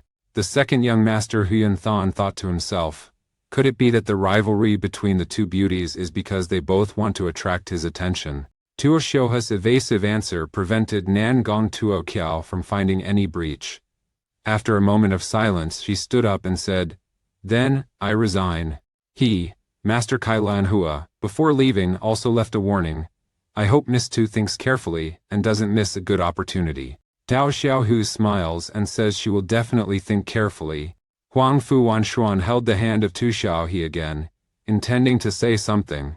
Facing the confrontation of second young master Quan Sheng, Tuo Xiaohu did not show any sign of nervousness, but skillfully withdrew his hand, gently nodded in greeting. After the two left, a look of anger appeared on Nangong Takia's face. To Xiao Hu's mention of Zhu Zhongfu and Shi Wuming is absolutely deliberate.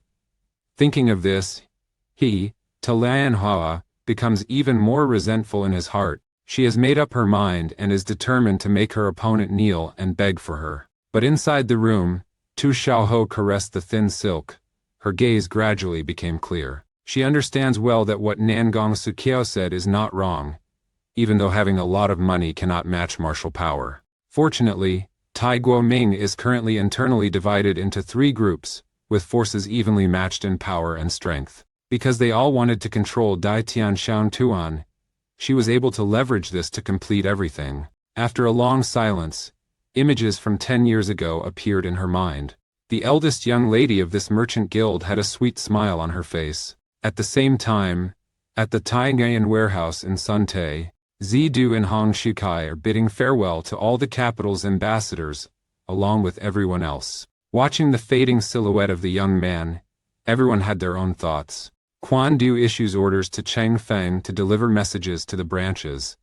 If Zidu encounters difficulties, assistance must be provided diligently, but Duan Mo Tangyan is pouting at you.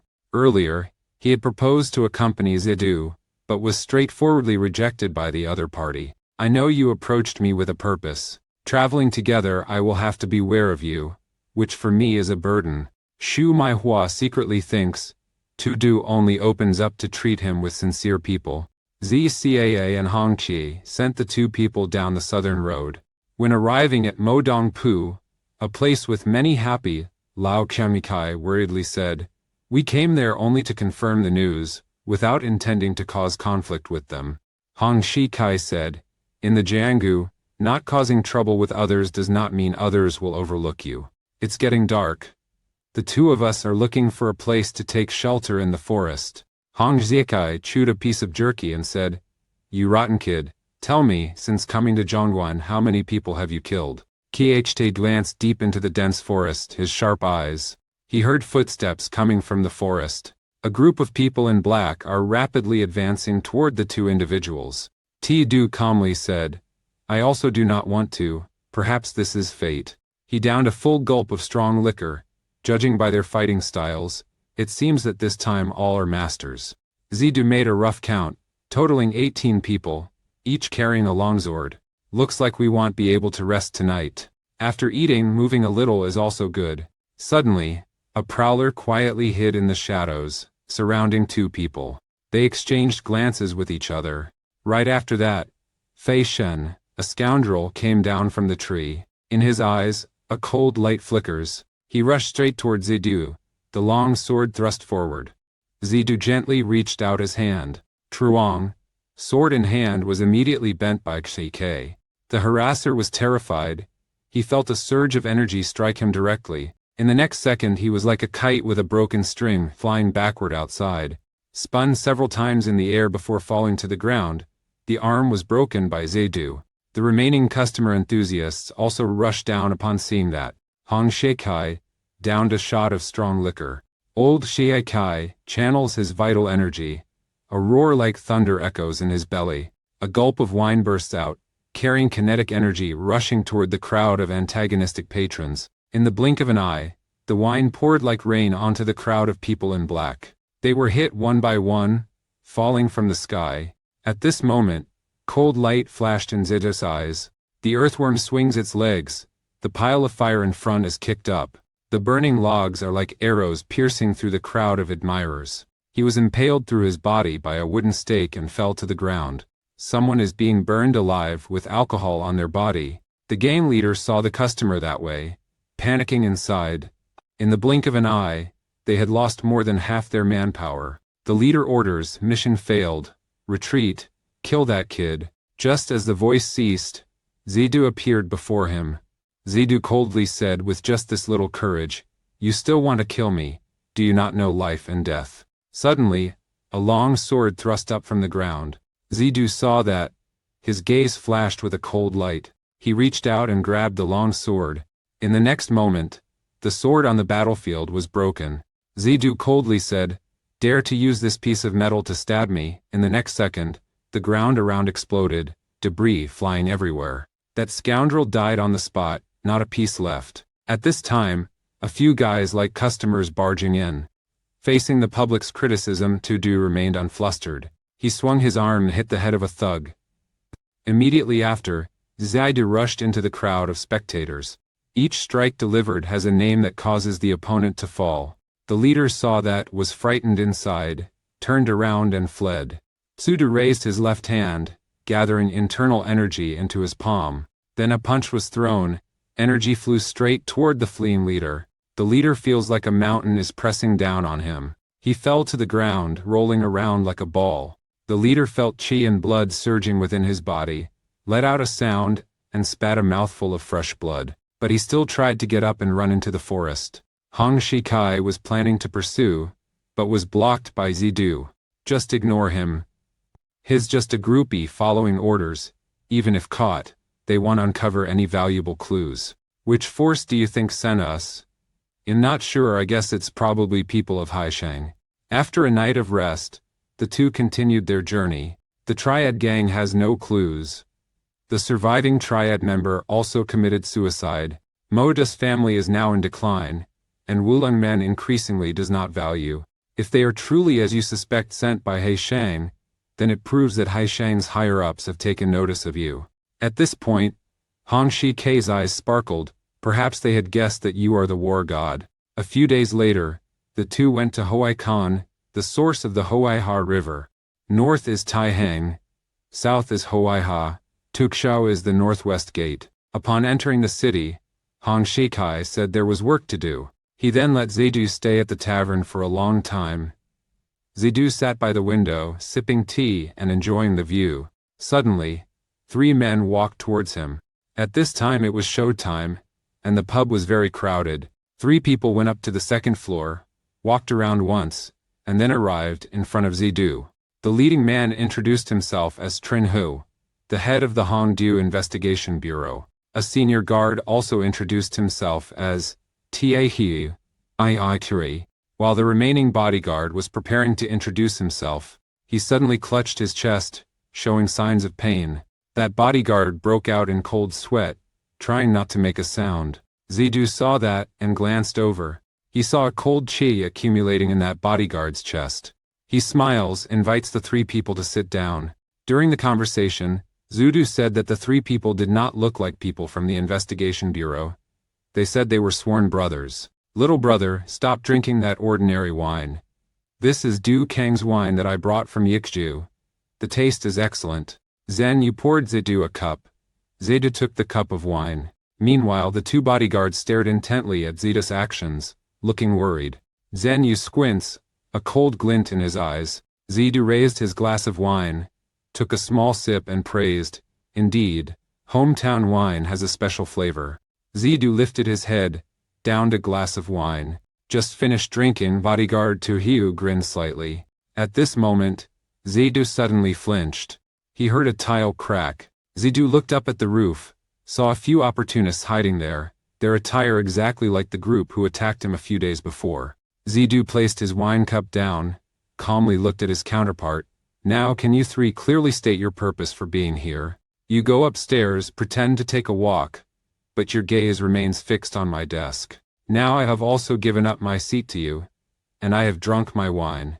Please, speak directly. Trin Hu heard that, and couldn't help but laugh loudly. Have you realized something is wrong? Then why do you still dare to drink my wine?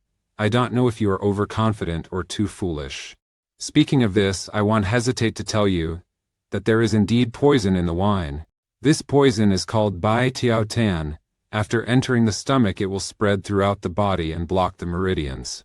A poisoned person will be unable to use their inner energy. Without an antidote, 3 days later, they will lose their soul and die. Zidu heard this, his voice trembling, asked, could it be that the previous crowd of admirers was also sent by you? Trin Hu walked around behind Tuda's back, slowly said, 18 masters were killed by you alone. We can also only use poison. Now I give you two choices, either answer my question, or in 3 days you will die from the impending disaster. Zidu grits his teeth and asks, are you people of Wulong men? Zenya's face turned cold. Now it's my turn to ask, you just need to answer. He gently patted Zidu on the shoulder. If I'm not mistaken, you are the war god. Upon hearing this, Zidu began to suspect and asked the other party if they were from Hishang. Judu had just finished speaking. The remaining bodyguard suddenly drew his sword. He wants to take revenge for his comrades. Tarankiam thrusts his sword straight into Teda's chest. Again scolded loudly by Zenyu. Stop. I still have something to ask. Now tell me, where have you hidden those children? I advise you to answer honestly. Otherwise, your life will be worse than death. Hearing this, Zidu further confirmed his conjecture.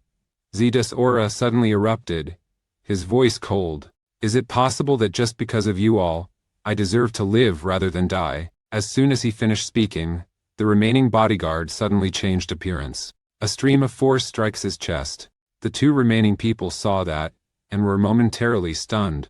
They did not understand why such a thing happened. So it turns out that this bodyguard's name is the wanted person that Zidu released that day. At that time, Zidu punched him in the chest, using internal energy to block his meridians. Therefore, when this guy hugged the chest, he discovered that he was only acting to find out the other party's identity.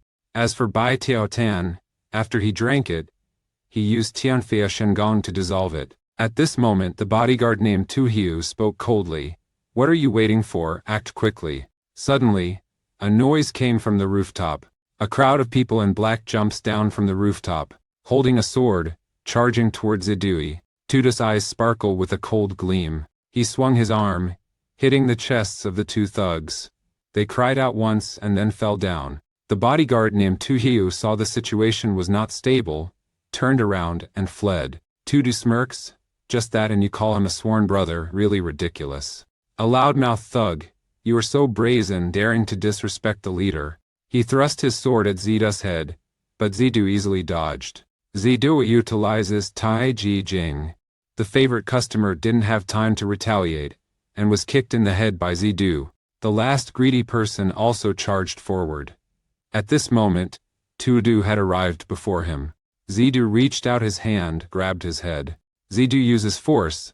The leader likes to go out and immediately causes havoc. After handling the crowd of admirers, he turned around and looked back. Tu Hiu is your leader, right? Looking as Tudu approached, Trin Hu gritted his teeth and said, "Don't you dare, I won't say anything." Zidu unleashes his inner strength, coldly laughs and says, "Lian Seiyi was as stubborn at the beginning, but the human body does not lie." Moments later, desperate screams echoed throughout the pub. The sun has risen high, but this man is still crying desperately. Zidu raised his hand and transmitted a stream of chai into Zhenhuo's body. Tudu coldly said, "I have sealed your 12 meridians. Qi and blood are blocked. Yang Qi is not gathering. One more moment and you will die." Speaking up to this point, Zidu looked coldly. "Tell me, who is that Ziyu after all?" After all, Trin Hu could no longer stand the bone-chilling cold and said, "I am only the general manager.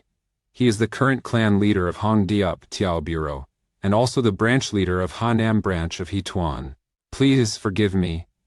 "Anar sao, wo seon tui, and Cameron Honday, atundiwe tarnai, awamayum tre. Pleo, and for, I'll forgive." Upon hearing that, Zidu frowned, understanding clearly in his heart. "Over there, Ti Yu runs to HNM Bureau. My subordinate requests to gather all the manpower to eliminate Trin Hu." Tu Hu refused again, saying that sacrificing all manpower for a man named Trin Hu is not worthwhile. This leader Haikshang is wearing a mask and coldly says, "That kid is not easy to deal with, we must plan long-term." He ordered the abandonment of the Hongdaep section. The entire unit retreated. 1 hour later, Zidu and Hong Chikai arrived at Hongdaep Tiaoju, found again that this place was empty. Hong Shikai says this conversation does not need to be investigated, requests to immediately depart to Anhai. Zidu nodded. He knew that continuing to flirt here was also meaningless. "Recently, there is a horse farm, we must go there quickly." "Right. Where did you go this morning?" "I went to Fandahan Nam and learned some news." "Guess what I've discovered?" "Stop being evasive. Tell me quickly." "This is news about the Waichao mission 10 years ago." Upon hearing that, Zidu became angry. Immediately after that, Zeta's chi suddenly erupted, and fierce chi filled the sky. "Don't provoke. The news is still not very accurate. The disciple of Kai Bang is looking for them. I believe that there will soon be accurate news." Tudu gradually calmed down, taking a deep breath. Half a day later, Zidu spoke up, "Many thanks." At the same time, at a ferry dock on the banks of the Huanghe, a group of people was waiting for a boat. Heavy rain is pouring, the river water is flowing swiftly. Huanghe is like an angry beast. She roars fiercely. At this moment, a local looked out over the river. He couldn't believe that in this weather, someone would dare to go out to sea. Only a small boat drifting on the turbulent water is visible. On the boat, a man with his hands clasped behind his back stands sideways. Steam rising, making him seem enveloped in a mist, unaffected by the wind and rain. The man with deep eyes muttered to himself, "I must definitely reclaim the lost land in Zhangyuan." At this moment, 3 large waves rose on the river, crashing toward the small boat. The possessed man, light flashing in his eyes. Do even these minor waves dare to block our path?" After speaking, he manipulated his energy and executed the Tian Kentri move, striking it down and causing the small boat to remain steady in the stream. He stretches out both hands, his internal energy condensing into his palms. Suddenly, the man shouted loudly, "Heaven is high, earth is wide, I alone am supreme." A swirling aura of kinesis emanated from him. The large waves were dissipated. The river water overflowed on both sides. Within a 10 jang radius, the sea waves are calm. Black clouds in the sky were also blown away. Sunlight pierces through the clouds, illuminating the man's determined face. The more he highlights his regal bearing. The small boat went north to a stable. A man wearing a red cloak was standing there waiting. Seeing the man on the boat approaching, the man in the red shirt respectfully said, "Your Imperial Majesty." Hoklian Dekat smiles. "Huyen Tap, long time no see." The two walked toward the horse camp. On the way, Halian Dekat inquired about the progress of Hishu Cheng over the past 2 years. The city lord can rest assured, in the past 2 years, the young master's martial arts have progressed rapidly, and Shima have all praised the young master's strength, stating that he has surpassed the city lord. Halian Dekat heard that, smiled gently, not knowing whether it was real or fake. He pondered for a moment, then asked, "How is that girl now?" "Still, only slightly close to Xiao Ju." Hak Lian Dai Cat heard that, and remained silent for a long time. Half a day later he said to go, "After testing the horse we should return. At this moment the horse camp is not far from there. Hong Shikai is choosing a horse for Zidu." Lao Kang asks, which one to choose, but not seeing a reply, he turned back. He saw the other party buying something at the small shop. Later, Zidu held a silver bracelet and walked forward. Tudu said he and Xiaohu had not met for many years, and this reunion had prepared a gift. Hong Kat Kai saw Zidu's actions, couldn't help but shake his head and say, "Even I don't know how to gift a daughter a silver bracelet." Zidu moved his chi into his hand, slowly poured into the ring. The silver ring gradually shines. Zidu's maneuver caused the elder leader of this Kai Bang to broaden his horizons. At this moment, Tudu felt a strong pressure coming from behind. Tudu stopped moving, turned his head to look back, saw two people standing behind. A man wearing a black cloak, with a formidable presence. Cold sweat dripped uncontrollably on Zidu's forehead. He sensed that his opponent's strength was stronger than his master, even much stronger. Thinking about this, Tudu couldn't help but hold his hand tightly. His aura suddenly surged, as if he wanted to match that man in black. Halayan Dai Cat saw that, and also exuded an oppressive aura. Xuan Tap laughed and asked Ma Zongdao from behind, "Tong Dao, does Zhang Yuan still have masters like that now?" Ma Tongdao is also suppressed by Hak Lian Da Cat's overwhelming aura to the point of suffocating. His eyes stared intently at the teenager opposite. Still saw the opponent calmly watching them. This undefeated blood demon raises his left hand, condensing murderous energy into a hand shape. That teenager is extremely dangerous. He is preparing to take action first. But Halian Dasi suddenly spoke. "Tong Dao, you are not his opponent. Please stop." Ma Tong Dao, startled, bowed his head to apologize. At this moment Hong Shikai was also afraid. Old man Satan Kai swallowed saliva. The strength displayed by the opponent even overwhelms Xuan Sheng Hong Pu Yun Xuan. Isn't this the realm of Tian Ren, He Yai in legend?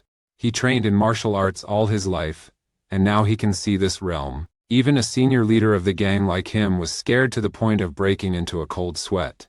Seeing Halayan Dai Cat deploy Tian Ren He Huan, Hong Shikai immediately stood up, stepped back a few steps.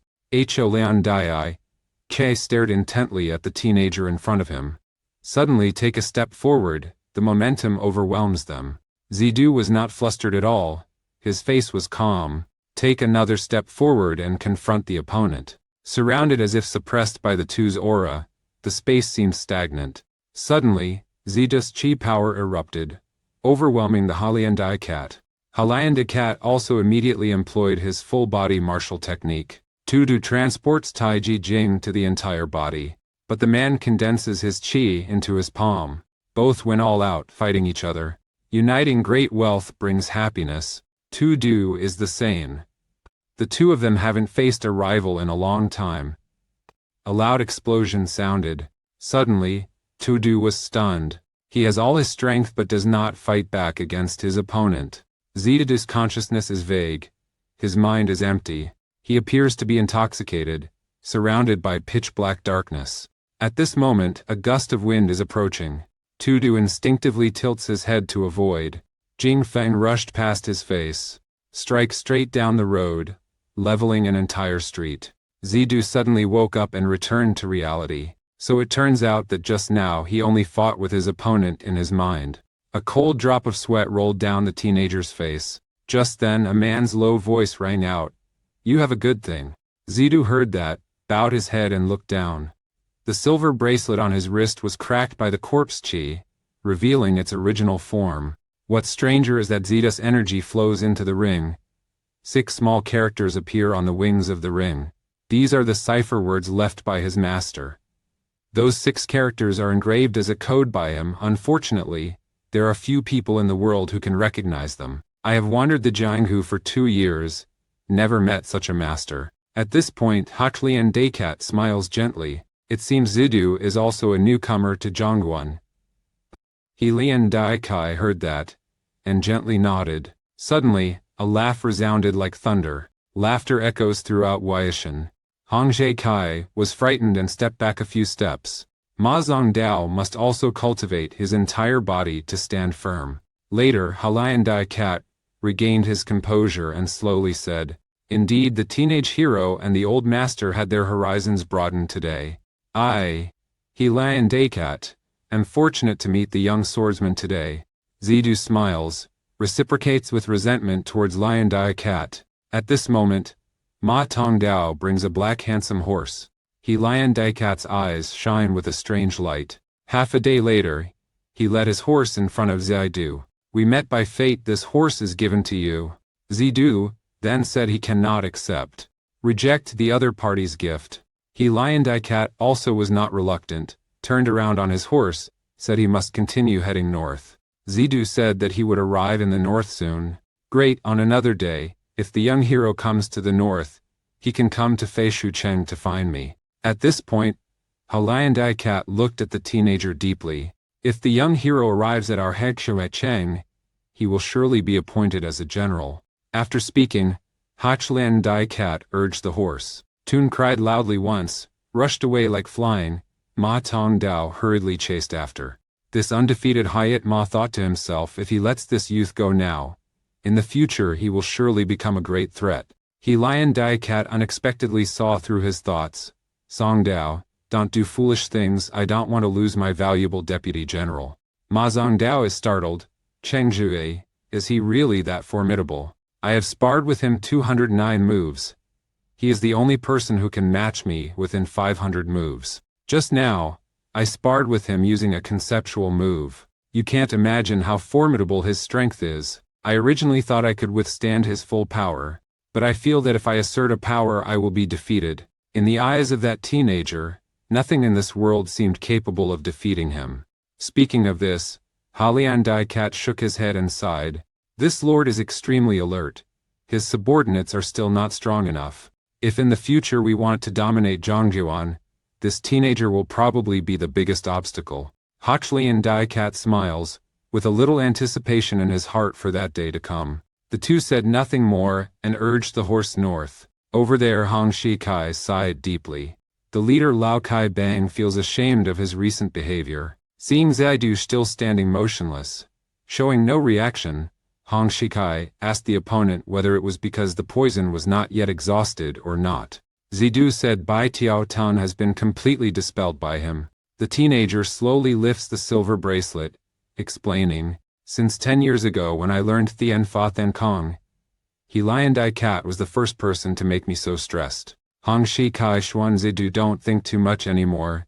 They should quickly set off. At that time, at Shiwu Men, Bitch Bin is in Sushao Husraov's room. A man wearing a blue coat walks quickly towards the lobby. Not long had passed before Tu Xiaohu arrived. Seeing the serious expression of his subordinate, Tu Xiaohu could not help but ask what happened. "Miss, this is a secret letter from the San Te faction sent to you." Su Xiaohu opened the bamboo tube and took out the secret letter to read. Seeing the beautiful face of my families, young miss become tense. Bitch Bin worriedly asked, "What happened?" Once again Tu Xiaohu slightly purses his lips in a smile. The young woman happily said, "Zidu Kaka has arrived at Zhongguan." Nam Kung De Q beside her saw a secret letter into Tu Ho's hand and screamed in fright. Miss Wei Tianjin, the youngest daughter of the Nangong family, fiery anger flared. Seeing that, Jiang Shen couldn't help but ask, "Ming Fuma Dao and Shi Jia Shengong are both dead." Tu Xiaohu heard that, and was also frightened. Heard that it was killed by someone named Zhang Shen. Moreover, even the corpse is gone. Don't know when Thiengian will have another master like that appear. But I am sure he is not a person from Ju Chongfine. Anyway, this time Wu Long men suffered heavy losses. Nangong Tuokio placed the secret letter down and said in a cold voice, "I have never heard of the title warrior god before. You better go and investigate it thoroughly." Jiang San says that investigation is not difficult, but if the opponent can defeat 2 masters of Wulong men, he fears that he is no match for that person. Nam Gong Takeo said that he can rely on Wu Kangyin to intervene. Jiang Shan heard this and nodded. If they take action, they will easily succeed. But there is one thing you must pay attention to. Wu Longmen is currently short of people. If the opponent truly has strength, the best strategy is to recruit him to our side, otherwise. Jiang Sun understood, saying, I understand otherwise, kill. She is the Tianjin young lady of the Nangong aristocratic family. A person is one of the Wu Daikekian of Wu Longmen. Now they are together planning a strategy to deal with a teenager. At this time, Jiang Shan released another piece of news. He heard that Tu Hio of Hixiang is gathering forces in Hanam. Upon hearing this, Nangong Tuakiao immediately guessed that He Shang might also be pursuing Jiang Shen. Not wrong, given the current situation, it's very likely. Moreover, He Shang issued the order. They just suffered a disastrous defeat. All personnel have been eliminated. At this point, Jiang Shan suddenly turns to Miss Nangong to Chu. Miss Nangong, I need your help with something. I heard that Bai Feng's defender of Shizumen is Halian Deke. I believe that everything originates from him. Backup goalkeeper Bai Feng must clearly know the origin. Invite Miss Nangong to come forward and see what actually happened in Liaoning. Nangong Ziqiao agrees on the surface but secretly has her own calculations. She knows that Mo Dongdong Thian and Huang Fu Wan Xuan have a secret pact. Now Mo Dongdong Thian is dead.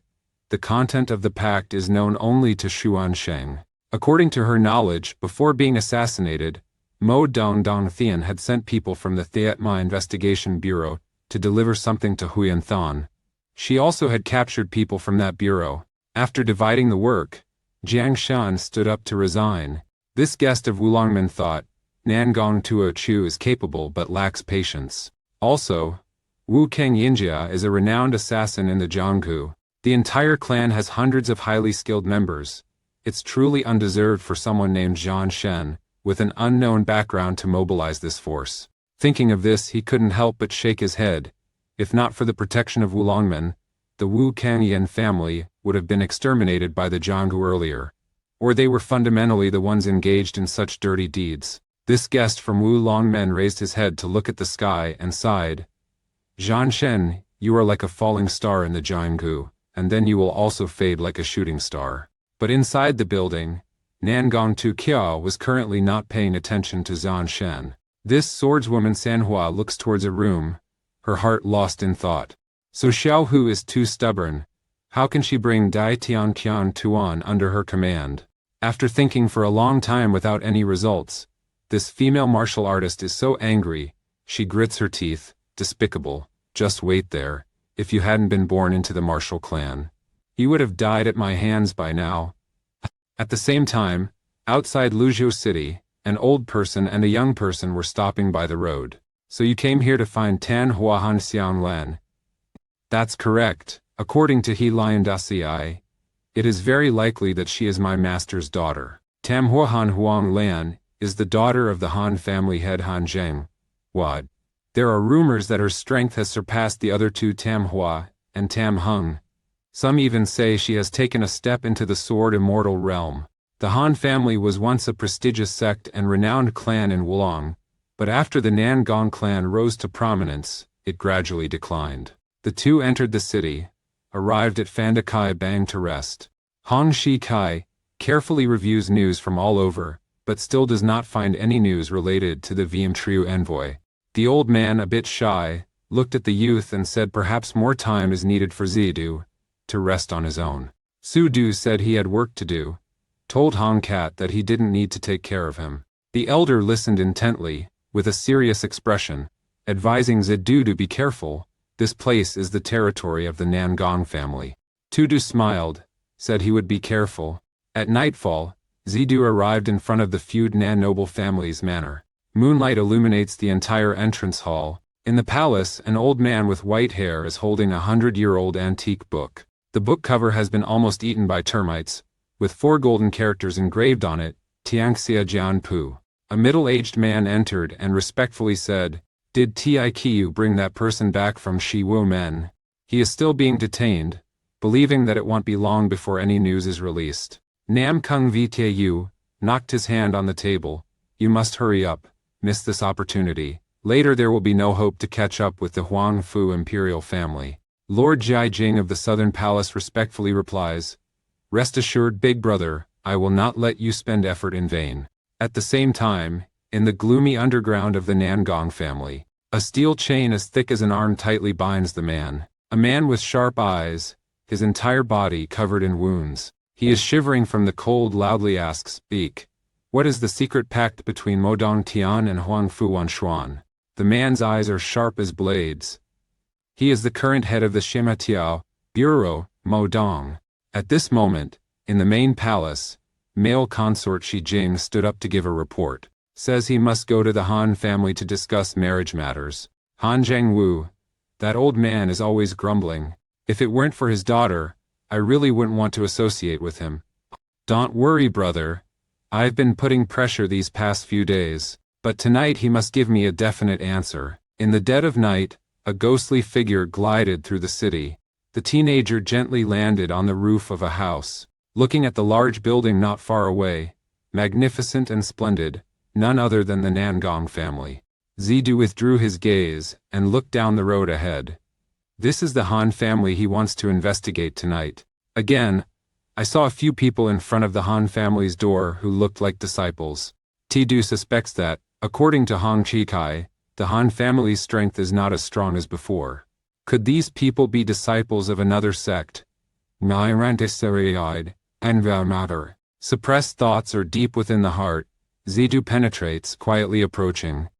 He gently jumped onto the roof, carefully lift a tile, peek into the room. They see two people sitting across from each other, discussing their relationship. Head of the Han family, an alliance through marriage between our two families would be extremely beneficial to the Han family. I don't understand why you are hesitating anymore. Although that is said, the master is currently focusing on cultivation. Huang Lan's marriage matters cannot be managed by herself. Could it be that Miss Han is bothering the eldest son of our family? Of course not. The eldest son is someone that many families dream of. Only our Han Jia has a low status, incomparable with the high. Nangong Ji Jing has lost all patience. He demands a clear answer from the Han clan leader, asking whether he is an eyesore to our Nangong family or not. Han Zhengwu hurriedly explained, "Of course not. If not, then agree. It is late. I will not trouble you any further, I resign." After speaking, Nangong Ji Jing stood up and went outside. Han Zhengwu chased after him, saying it couldn't be like that. If our two families form a successful marital alliance, the Nangong clan will fully support the Han clan in restoring its status. Han Zhengwu hesitated a bit, saying he must wait for his daughter to decide on her own. Your parents have decided where you should sit. There's no matter for children to decide. So just go with that decision. Tomorrow we will discuss the marriage. After speaking, Nangong Shijing turned and left, followed by a group of disciples from the Nangong noble family. During the conversation between two people, Zidu listened without missing a word. Han Huanlin is currently at Saiwu Men. Could he have come here on a futile trip? Han Zhengwu returned to the room and sighed. He did not expect the Nangong world family to be so oppressive. Thinking about his daughter having to sacrifice for the family's benefit, this frail head of the household is so heartbroken that he trembles. After a while, he finally calmed down. After all, this marriage will benefit the child.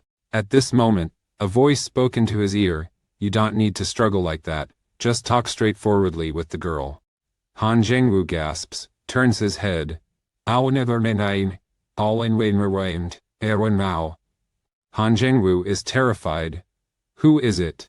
I come here to find Tam Ho Han Han Lan. This Han family master points the sword to the tip, intending to draw it. Unexpectedly, death approached like lightning, in the blink of an eye. Han Zhengwu's pupils constricted, and he cried out in fear. The teenager's pale hand tightly grips the sword's hilt, but he cannot pull it out despite his best efforts. A while later, he realized the disparity in strength between the two sides, helplessly let go and asked, "Who are you?" The wanderer calmly clarifies his true identity, openly states that he came because of Han Xianglin. Han Zhengwu asks you, "What is your relationship with me?" Zidu stepped towards the painting on the wall, said slowly, "As I know, Han Tu Thu is not your biological daughter.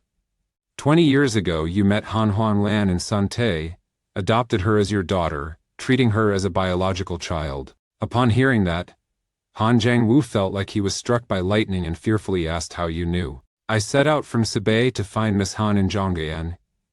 Her biological father asked me to find her. Upon hearing this, Han Jiangwu asked in a trembling voice, "Is your mother still alive?" Remembering the instructions from his master before entering the battlefield, Zidu continued to speak. "My master has passed away, but before his death he instructed me, if you find your daughter, if the other party is not well off, please help once. Therefore, I hope you can tell me the current situation of Miss Han." Han Jiangwu was lost in thought for a while, slowly recounting everything. 20 years ago, Han Xianglan was betrayed by the Mo Dong Triad family and was trained at a key facility in Suntae Night Market. During the chaos, Lan Yinhan sought an opportunity to escape. At that time, I happened to pass by and immediately took her home. These years we have always been searching for her biological parents, but Lan Nai lost her previous memories due to torture. Mo Dong clan is coming tonight to force a marriage, not because of Lan Nai herself, but to exploit her martial skills. This is also the reason I have always opposed this marriage. But Lan Ni is currently at Tietfu Mon, 800 miles away. Dung the Jaya is also a major power. If Master Thieu Heap is honest, they hope he will help and rescue her. Wandering a grand path beyond the nation, chasing the team of Mo Dong the Jia, the last disciple to leave only felt a gentle breeze passing by. In the next second his mouth was covered by a hand. After that, he only felt the world spinning, being placed on the ground by others. The entire process happened in the blink of an eye. The other disciples had no idea. Zedus acupoints, disciple's name. Afterward, he removed the disciple's coat and put it on himself. Sudu looked towards the manor of the Mo Dong family, silently making up his mind. He must thoroughly investigate why the Mo Dong family wants to obtain Han Huanglan in this way. A group of Mo Dong sect disciples escort a large sedan into the manor. At this moment a person felt dazzled and couldn't help but tilt their head to look back. Only saw a figure suddenly appear beside me. Looking at Zida's unfamiliar face, he immediately asked, "Who are you?" Unexpectedly, Zidu extended his right hand, and chi shot out from the tips of his fingers. Immediately strike the vital points of some disciples behind. Some people fell before they could call out, tangled like wood, moving forward. This technique is the Ren Kui secret art transformed from Tianpa Shen Gong. Master, what martial art does Ren Kui Mi Shu use? Tianpo Shen Gong was inherited from predecessors 1,000 years ago. During that time it battled countless masters. Also learn from the opponent's martial art skills, absorb and transform them into one's own. But what is called Ren Kui Mi Shu is one of them. Simply put, it's about using one's own internal energy to control the opponent. But the frightening aspect of Ren Kui Mi Shu is that it doesn't just control the actions of the opponent. Moreover, can control the opponent's consciousness as desired. Wait until you master this martial art. Killing people will be as easy as turning your hand. Zidu follows the group into the courtyard. Without even knowing it, a black-clad swordsman had snuck in earlier. Just as Zidu was planning to sneak into the inner court, the man dressed in black seeking clients was silently thinking. The Mo Dong family has strict defenses. If he sneaks into the inner court, he will surely be detected. At this moment, Nangon respectfully asked the subordinate, "How is the situation with Dai Lao?" The subordinate replied, "Tam Lao Jia is still there." Nangon respectfully made a request. He didn't expect anyone could stand up to the three elders for such a long time. Upon thinking of this, Nangon solemnly issued an order to go to Da Lao. Everyone passed through a Han Nan Bo. Shortly after arriving at the back courtyard, from a winding entrance descending below, entered Dai Lao. The pungent smell of blood in the air caused Zidu to gently frown. He quietly follows Nangon diligently, passing through the dim corridor. I only saw the opponent enter a brothel at the end of the corridor. Nangon respectfully asks, "How is the situation?" Nangon respectfully said, "I have used 22 types of punishments, but he still refuses to confess." Nam Kung listens respectfully to that, cannot help but frown. He stepped forward, clenched his chisel-like chin, coldly said, "If you don't want to die, then confess honestly. What exactly is the item that Ma Dong Dong Tian gave to Huang Fu Quan?" Mo Kofu was pressurized to the point of being speechless. If he speaks out, his entire family will be killed, so he would rather die than betray. Nangong earnestly became angry, snatching the sword from his younger brother's hand. A surge of sword chi flared up, stabbing straight into Mak Kovu's shoulder. Mak Kovu made a heartfelt appeal. Our patience is limited. Do you think I don't dare to kill people? If you don't speak, I will wipe out the Zaima Tiao Bureau. Upon hearing about Shima Tiaoju, Zidu couldn't help but be startled. He couldn't help but look towards the man in the brothel. He discovered that his opponent was Makio, whom he had once accompanied. Zidu no longer cares about hiding his misdeeds. Steps inside. Zidu's overbearing demeanor caused both of them to be stunned. Nam Kung looked around fearfully, thinking to himself, shortly after he left the Han family, he felt someone was following him. At that time, he only thought it was an illusion and didn't pay attention. But at this moment, Zidu suddenly stretched out 2 fingers. 2 streams of foot chi shot out, hitting the 2 iron chains on Mekko's body. 2 iron chains as thick as arms immediately snapped. Mao Gu fell to the ground. Zidu took off his cloak and wrapped it around the other person's body. At this moment, the 2 brothers of the Mo Dong family have just died. Nangong stands before the teenager asking, "Who are you?" Zidu has a cold face, cold voice, cowed. Under Zidu's cold gaze, the 3 elders of Mo Deng's family momentarily caused chaos. Unexpectedly, the killing intent of Zidu was blazing. "I told you to get lost." A moment later, only saw the 2 Mo Dong brothers being driven outside. 2 people crashed into the wall, fell to the ground. At this moment, in the main palace, Nangong Wu Jing is reading the letter Nangong Tuo Kiao sent. The head of the Mo Dong family has a grim expression. The letter reports that the war god has died. He is preparing to send people to search for the whereabouts of the war god. Suddenly, a loud explosion was heard. He hurried to the window and looked outside. I only saw 2 figures like broken kites flying back into the yard from outside. Nangong Wu Jing was startled, couldn't believe it. But the 2 brothers of the Nangong family, after falling to the ground, hurriedly stood up. Both were terrified. They did not expect that boy to have such a strong physique. Seeing the opponent carrying a red scarf, slowly approaching, Nangong respectfully and loudly asks, "Who are you?" Zidu emits a fierce aura, and every step he takes exudes a dignified demeanor. "I come from Taebak. This name Zidu, you may not have heard before. But before, someone had given me another nickname. That name is perhaps more familiar to you all." Speaking of this, Zidu's eyes glinted meaningfully. "Someone calls me the battle god." Hearing that, the people around are agitated. A moment later, an old voice rang out. Nangong Wu Jing coldly looked at the teenager, clasping his chin, and said, "Oh, so it's Zhan Shen Daming Ding Ding. There must be some misunderstanding. Don't hesitate to clarify to Lao Fu." He whispered to his subordinate, "Go prepare, we must host this honorable guest thoroughly." A moment later, Zidu was invited into the main palace of the Mo Dong clan. Looking at the 4 characters Jianghu, Shaoyi in the main hall, the traveler's lips curled into a mocking smile. Nangong Wu Jing sat on the chairman's chair, saying, "Young comrade, these 4 characters represent the glory of our Mo Dong family for hundreds of years." Then, the host changed his tone. The elderly man heard about the great reputation of the young hero. Mo Dong Dong Thien died at the hands of the young hero, and the Black Mass and Sun Te also suffered heavy losses at the hands of the young hero. Speaking of that, Nam Kung Vu respectfully narrowed his eyes again. "What is the ultimate purpose of the young knight coming to our household? Is it just to save the person on the young knight's back?" Zidu said that he and Magu only met by chance, seeing the other party in trouble, so he came to help. Upon hearing that, Nangong Wu gave a cold smile. The proprietor draws the sword from his hand and says, "This sword is called Di Wang's sword, has killed many people." Nangong Wu Jing coldly looked at Zidu. Jianggu is inherently a place where the strong overpower the weak, and only the survivors are righteous. A sword sliced through the ground, leaving a deep cut. The master of the Mo Dong family bowed toward Zidu and continued, "You, young hero, know what we are doing with the secret manual. So for the honor of the Mo Dong family, the old man must keep you."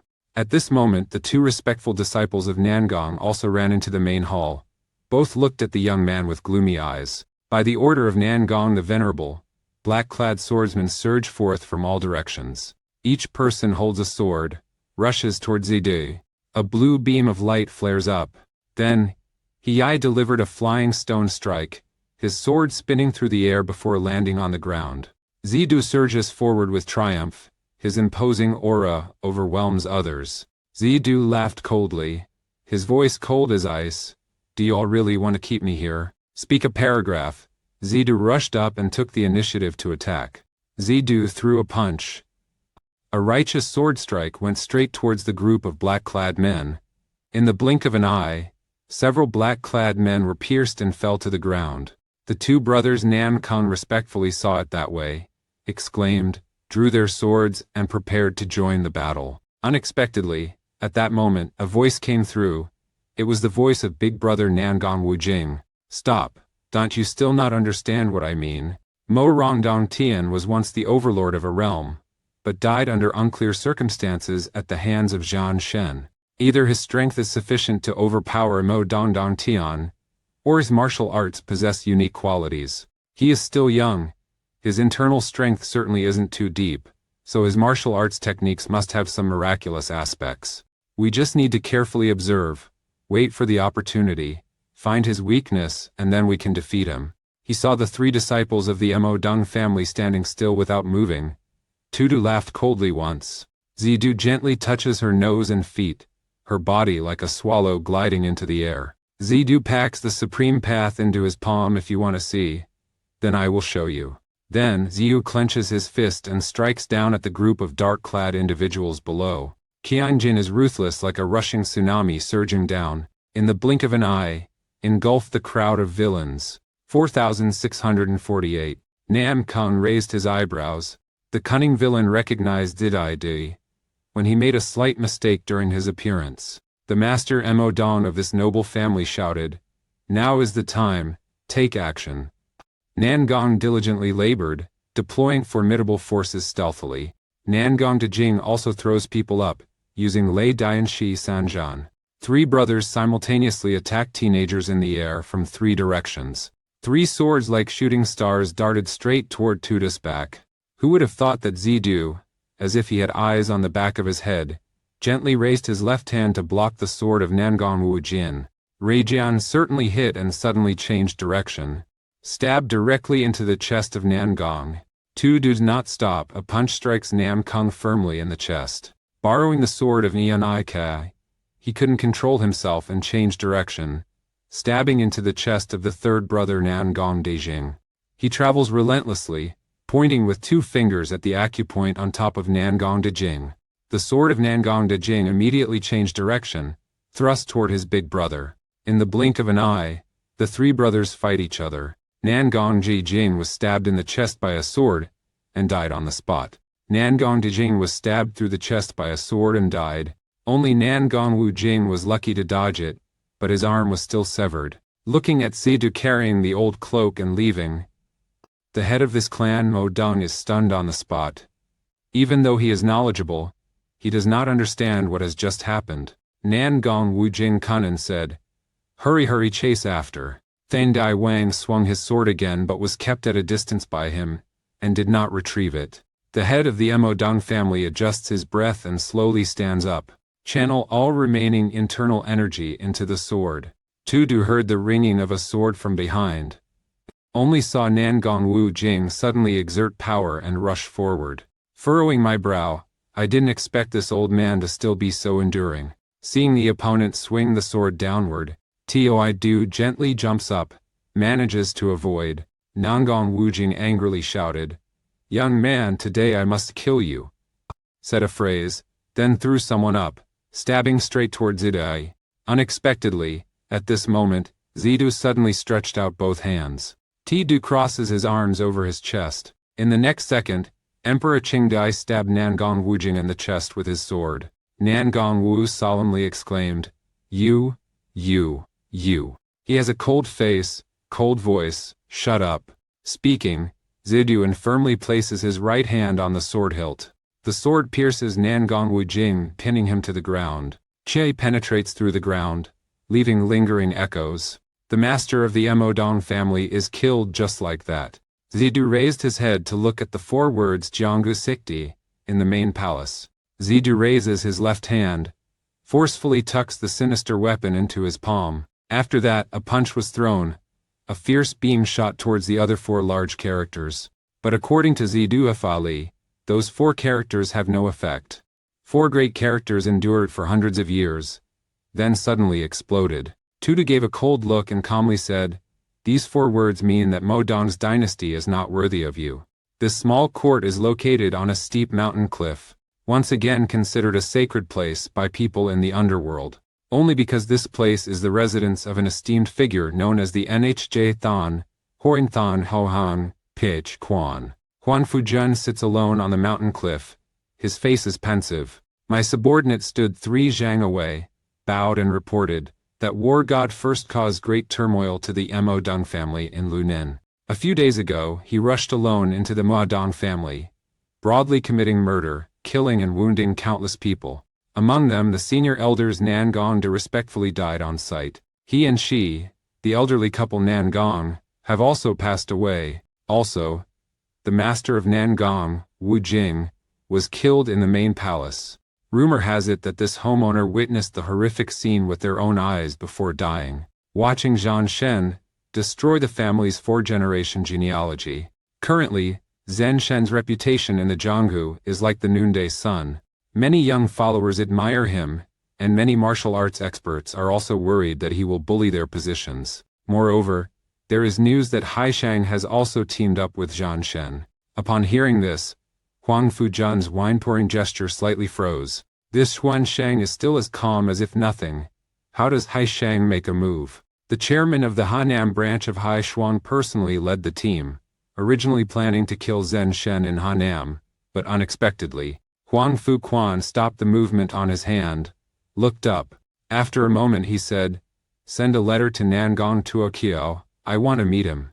On the other side, in Jiwu Men, Nam Kung to Q is reading the letter sent from 800 miles away. The female martial arts leader of Manhwa has a cold expression and narrow eyes. Then, she tore up the letter on the table. Grinding his teeth, he said, "Zhan Shen, I must crush you into 1,000 pieces." At the same time, in a rented room at Shaiwu Men, To Xiaohu also received news about the massacre of Modong's family. The young master of Diatian Shuang Tuan was not only amazed but also couldn't help worrying for Zidu. Modong the Jaya was severely injured. Wu Long Men will certainly not overlook. Upon thinking of this, she immediately gave the order, "You immediately send letters to all the sects of Diatian Shuang Tuan, telling them to spread the secret news of the war god to the Modong family." Outside, it must be clearly stated that the Emodong family detained Ma Gus relatives, while Zhan Shen, seeing the injustice, stepped in to help, both to prevent Zidu Kaka from becoming an enemy of W. Ilayam, and to ensure his master's safety, causing the people in the martial arts world to be somewhat cautious. Additionally, you immediately send a letter to Jiutranfu and Shizeman, saying that I want to pay them a visit, have important matters to negotiate. These 3 forces may be secretly competing, but outwardly they remain allies. Absolutely cannot let them ally against Zizatia. After giving continuous orders, Tuo Xiaohu thought for a moment and continued. Furthermore, we must be cautious of Nangong Tuoqiao. She will definitely find every way to eliminate Tudukeikia. At this point, To Xiaohu's face was cold. We must hurry up. Jiang Sun received a letter from Nam Kung to Q. He immediately went to Hanam to block Zhan Shen. To prepare, besides mobilizing the Wujiang clan, he also hired assassins from the Xinjiang sect. Upon receiving a letter from Nangong Tuoqiao, he realized he had been mistaken.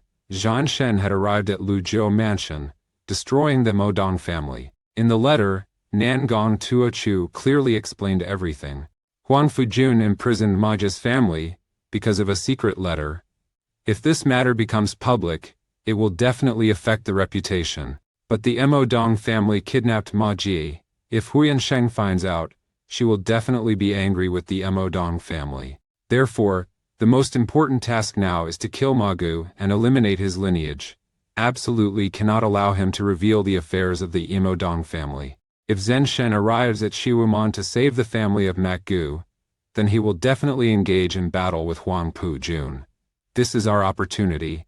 After reading the letter, Jiang Shan couldn't help but admire this female martial artist. She suddenly encountered a household crisis, yet remained calm and thoughtful. The Yin family head next to them spoke up and asked, "What happened?" Jiang Shan said, "Zhan Shen is not in Hunan, but has arrived in Luzhou. Our mission now is to prioritize killing Ma Gu." Suddenly, Jiang Shan felt someone behind and jumped up. This guest of Wulong men drew his sword. Once again a cold voice is heard, "We are still here. And yet wasting so much time." The person who arrived is the head of the Yin family, Yin Duo Yuan. At this moment a woman also approached. "It's better to tell them to be careful. Currently they know nothing about Zhan Shen. Originally this mission wasn't worth much, and you even invited the assassin of the Qianyang sect to participate." At this point, Yin Duoyuan suddenly let out a cold laugh. "But if it is killing Ma Gu, we also don't count it as a loss." Across, a horse-drawn carriage is moving quickly on the mountain road. Hong Shikai was riding the vehicle while muttering, blaming himself for not taking good care of Zidu, allowing such a big incident to happen. Hong Shikai saw that no one was speaking inside the car, and immediately swung a whip into the car. The vital energy in Suda's palm continues to flow non-stop. He is extracting his own life essence and putting it into Ma Gu's mouth. Hong Shikai anxiously asks, "How is his condition now?" "I have done my best, the rest depends on his fate. Moreover, his muscles and tendons are broken. Even if he survives, he can no longer use the sword." Hong Kai heard that, sighed, and was truly curious about the secret letter of Huang Fu Jun. Sometime later, Ma Gu regained consciousness and expressed deep gratitude to Tudu for saving his life. Tudu asked, "What exactly does Huang Fu Jun want? Why did he have to act so ruthlessly?" Ma Jie recounts the beginning and end of the incident. It turned out that on that day, they received a new shipment at Modong the Jia. After that they stormed into Dalatbao, seizing the item from Modong's family. But the Tai Mai Transport Bureau always adheres to the rules of the underworld, only accepts transporting goods, and never takes the lives of others. He only knows that it looks like a red box, with a chain and a padlock on it. A person from the Mudong family says that the box was excavated from an ancient tomb in the north, and it is said that if he uses it well, he can dominate the martial world and become the champion. Under heaven. At this point, Ma Gu suddenly became agitated. "Xiao Qimai members are still at Shi Wu Men. I must go save them. We are going to Tai Wu Men. You just rest and recuperate, don't worry too much." After hearing that, Hong Shikai couldn't help but frown. He knows Zidu has decided, even with 9 oxen he cannot pull it back. But Kai Bang always avoids conflicts in the martial world. If he gets involved, it will certainly implicate Kai Bang. Therefore he decided to report this matter to the gang leader. At this moment, Suda's question interrupted his line of thought. "Elder, what is the pole in this vehicle used for?" "It is a life preserver, used to secure horse-drawn carriages or to rescue someone who has fallen into a ravine. If you find it obstructing, throw it away." Zidu gently furrows his brow, thinking to himself to keep it. Who knows when it might be used later. He saw Tudu didn't say anything, then continued to ride the vehicle, quickly running towards Shiwu Men. But they do not know that danger is lurking. At this moment, a group of people are escorting along the road. Jiang Shanduan determined that Suda's destination is Shiwu Men. Therefore he dispatched people to pacify on this road since last night. Yin Muzhang turned his head to look at the ghostly figure behind, asked the Tianyang Menju, later, "Who among us will act first?" Tianyang Menju calmly stood there, voice devoid of emotion. "You all just need to not interfere with our Tianyangmen." Yin Qiu was shocked by the cold attitude of Master Tianyang. Yin Muzhang reminded him, that person has lived over 100 years. He is not an easy opponent, you never know when he might stab you in the back. At this moment, heavy rain suddenly poured from the sky. Yin Muzhang laughed coldly. "Heaven helps us, prepare to act." A horse-drawn carriage runs in heavy rain. Visibility is limited. Hong Shikai said the country is vast, so find a place to shelter from the rain. At this moment, Zidu in the car suddenly frowned. He seems to hear the sound of people moving in the rain. Zidu quietly listens, harboring a bad premonition in his heart. Indeed, a group of people is quickly approaching them, but they did not detect it. These people are clearly professional assassins, silently advancing to attack. Zidu, despite his martial prowess, can foresee danger, but today we couldn't grasp the actions of these assassins. Sensing the pursuing assassins, Zidu lightly furrowed his brow. These assassins act quietly, do not make any noise, absolutely not of ordinary class. At this moment, a faint sound echoed on the car roof. The leading assassin has jumped onto the roof of the car. Unexpectedly, in the blink of an eye, Zidu smashed through the window and rushed out. He delivered a powerful kick to the chest of the assassin. Zidu landed on the ground and saw some assassins had jumped into the car. Zidu placed both hands on the car and turned around once. He spins his body like a top, continuously throwing punches, continuously launched several missiles. Some assassins were hit by stones, their bones shattered. After repelling the group of assassins, he became even more vigilant. These assassins work in harmony and move rhythmically, completely different from the assassins he had met before. At this moment, Hong Xiaokai realized the identity of these assassins. These people use techniques identical to Wu Yan Yin Jia. Surely they are the assassins who assassinated the Wu Yan Yin Jia clan. Hong Xiaokai exerted effort to fight the carriage. The vehicle sped quickly ahead. The group of assassins continued to pursue without stopping. Zidu wields invincible determination in his hands. Despite being surrounded by assassins, he remained unshaken. Zidu waves his arms, his body spinning. Every time he takes action, a killer falls. If someone is severely injured, he or she has shattered bones and broken meridians. He falls to the ground and cannot stand up. Unexpectedly at this moment, two figures appeared ahead. Hong Xiaokai shouted in fear. These two people radiate a strong, intense killing aura, their eyes filled with murderous intent. Hong Shi urgently reminded Zidu, "Be careful, the Xinjiang sect is also coming. The clan's two great assassins are joining forces." Zidu heard that. His eyes remained calm. He casually said, "Just add two names." Kang Jing fired, hitting the chests of two people. The two assassins were as if struck by lightning, blown outside. At this moment, a dark figure rushed towards. A killer stepped on a comrade's corpse, and he gently stepped down in front of Zidu. Zidu was not nervous at all, raised his left hand. He grabbed his opponent's throat. Tudu coldly said, "Whether you are from Wayang men or Nangong family, please tell your chief to come here alone." Unexpectedly, at this moment, a sound echoed. The controlled assassin suddenly burst into flames. A strong force erupted within his body. Zidu saw that and couldn't help but be amazed. In the blink of an eye, Tudu and the assassin exploded together, and a gigantic balloon rose into the sky. Even those who are fighting from afar can sense the immense power of humanity. Yin Mo Zheng laughs loudly. The secret techniques Dayubao Ligong of the Xinjiang sect indeed have an impeccable reputation. Master Qianyang glanced at Yin Mu Zheng, said nothing. This assassin disappeared calmly. Yin Duowei asked them whether they should act according to the plan or not. "You go with me, Chiabai stay here. Ma Gu must be saved, but if you can take the opportunity to kill the god of war, all the better. Then we have to see whether our Wu Yang Yinjia has that courage or not." Cut to Baksan School.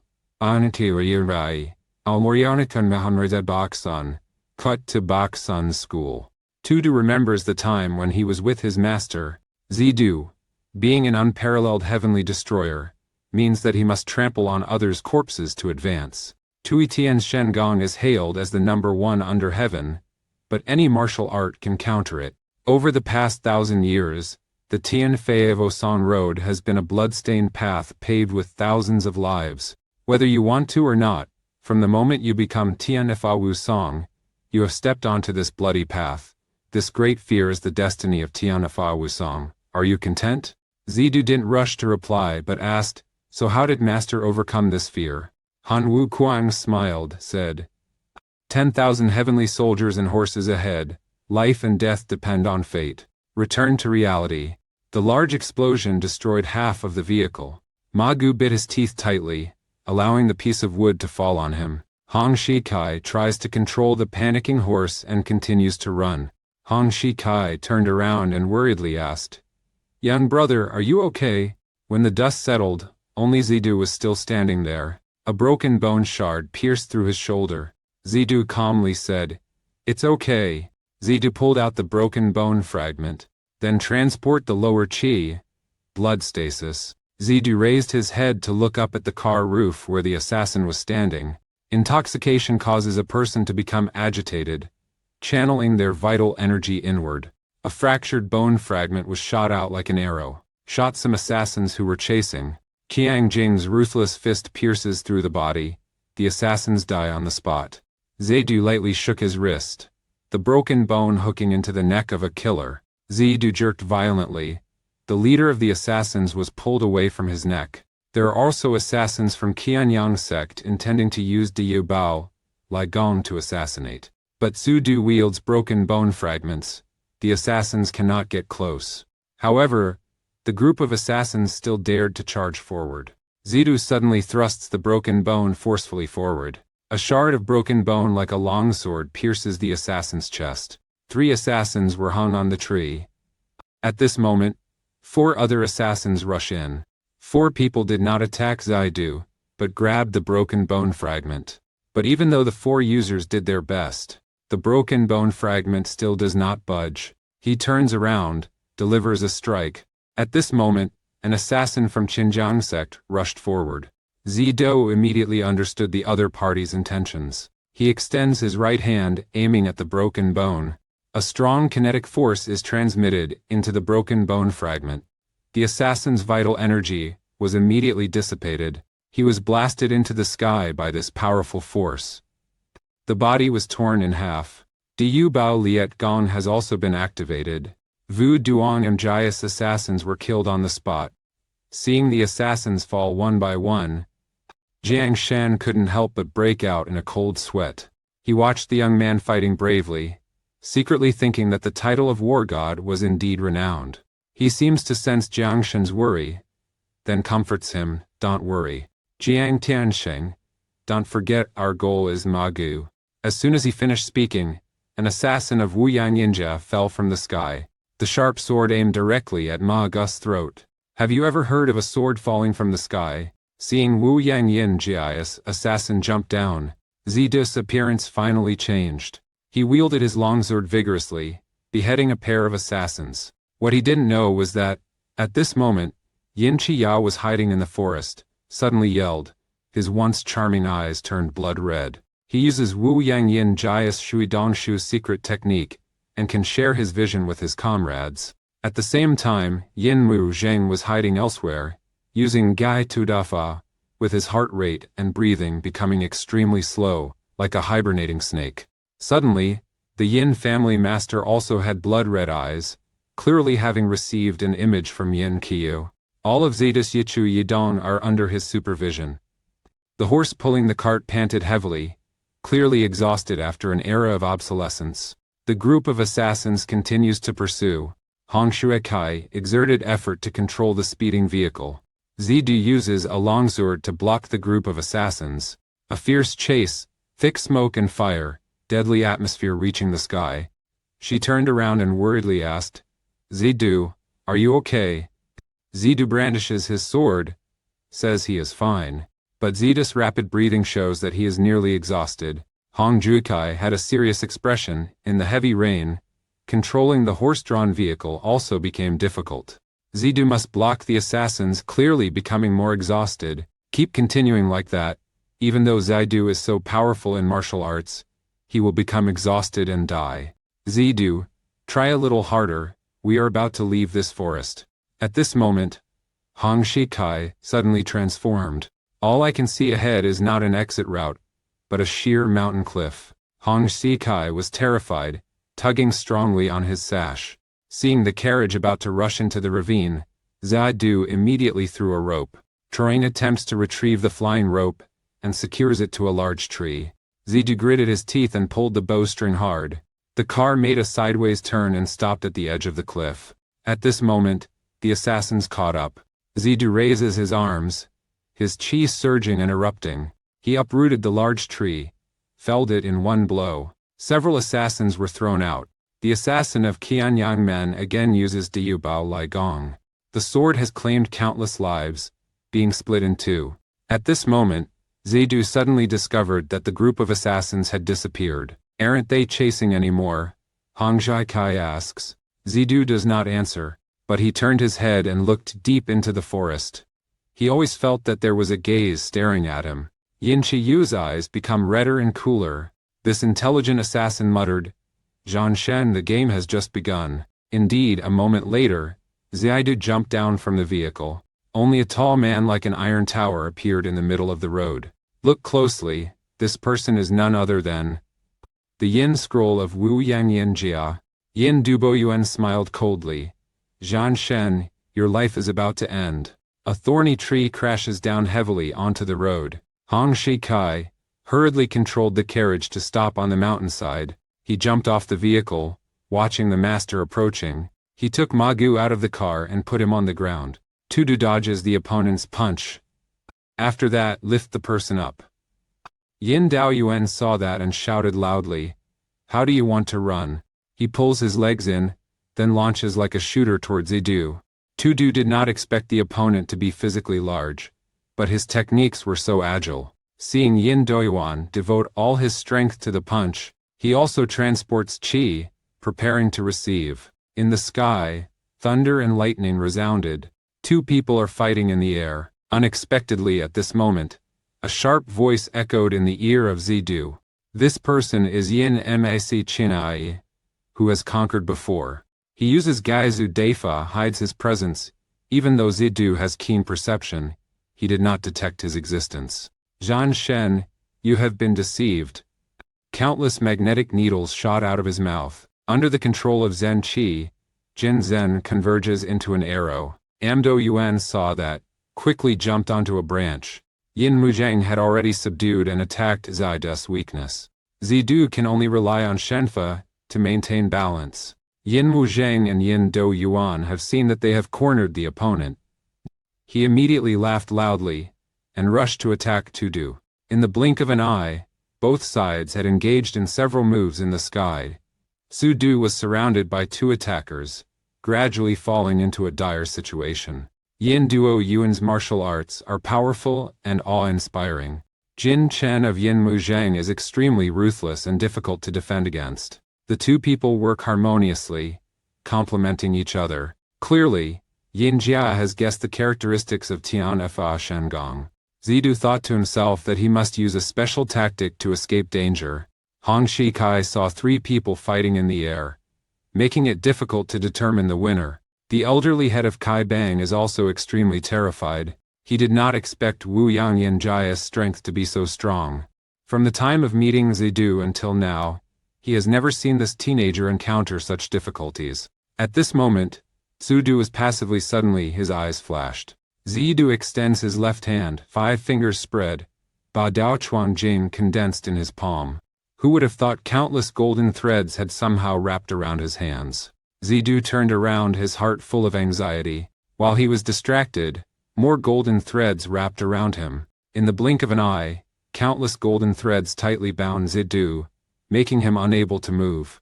Unexpectedly at this moment, the corner of Zidu's mouth showed a faint smile. In the blink of an eye, only the dusty haze remained. The long sword in Zidu's hand pierced through the 9 streams of physical forms, the 9 streams of powerful energy of the Yin family's master.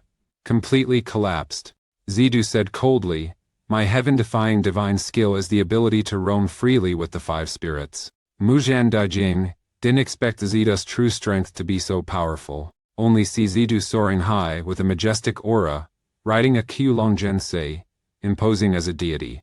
Zidu has just been besieged, and is struggling to resist. Now with just one step, countless sword chi paths are blocked by him. The light from Zidu's sword chi flickered, then quickly converged into a point, resembling the eyes of Qulong. The dragon's roar echoes like thunder.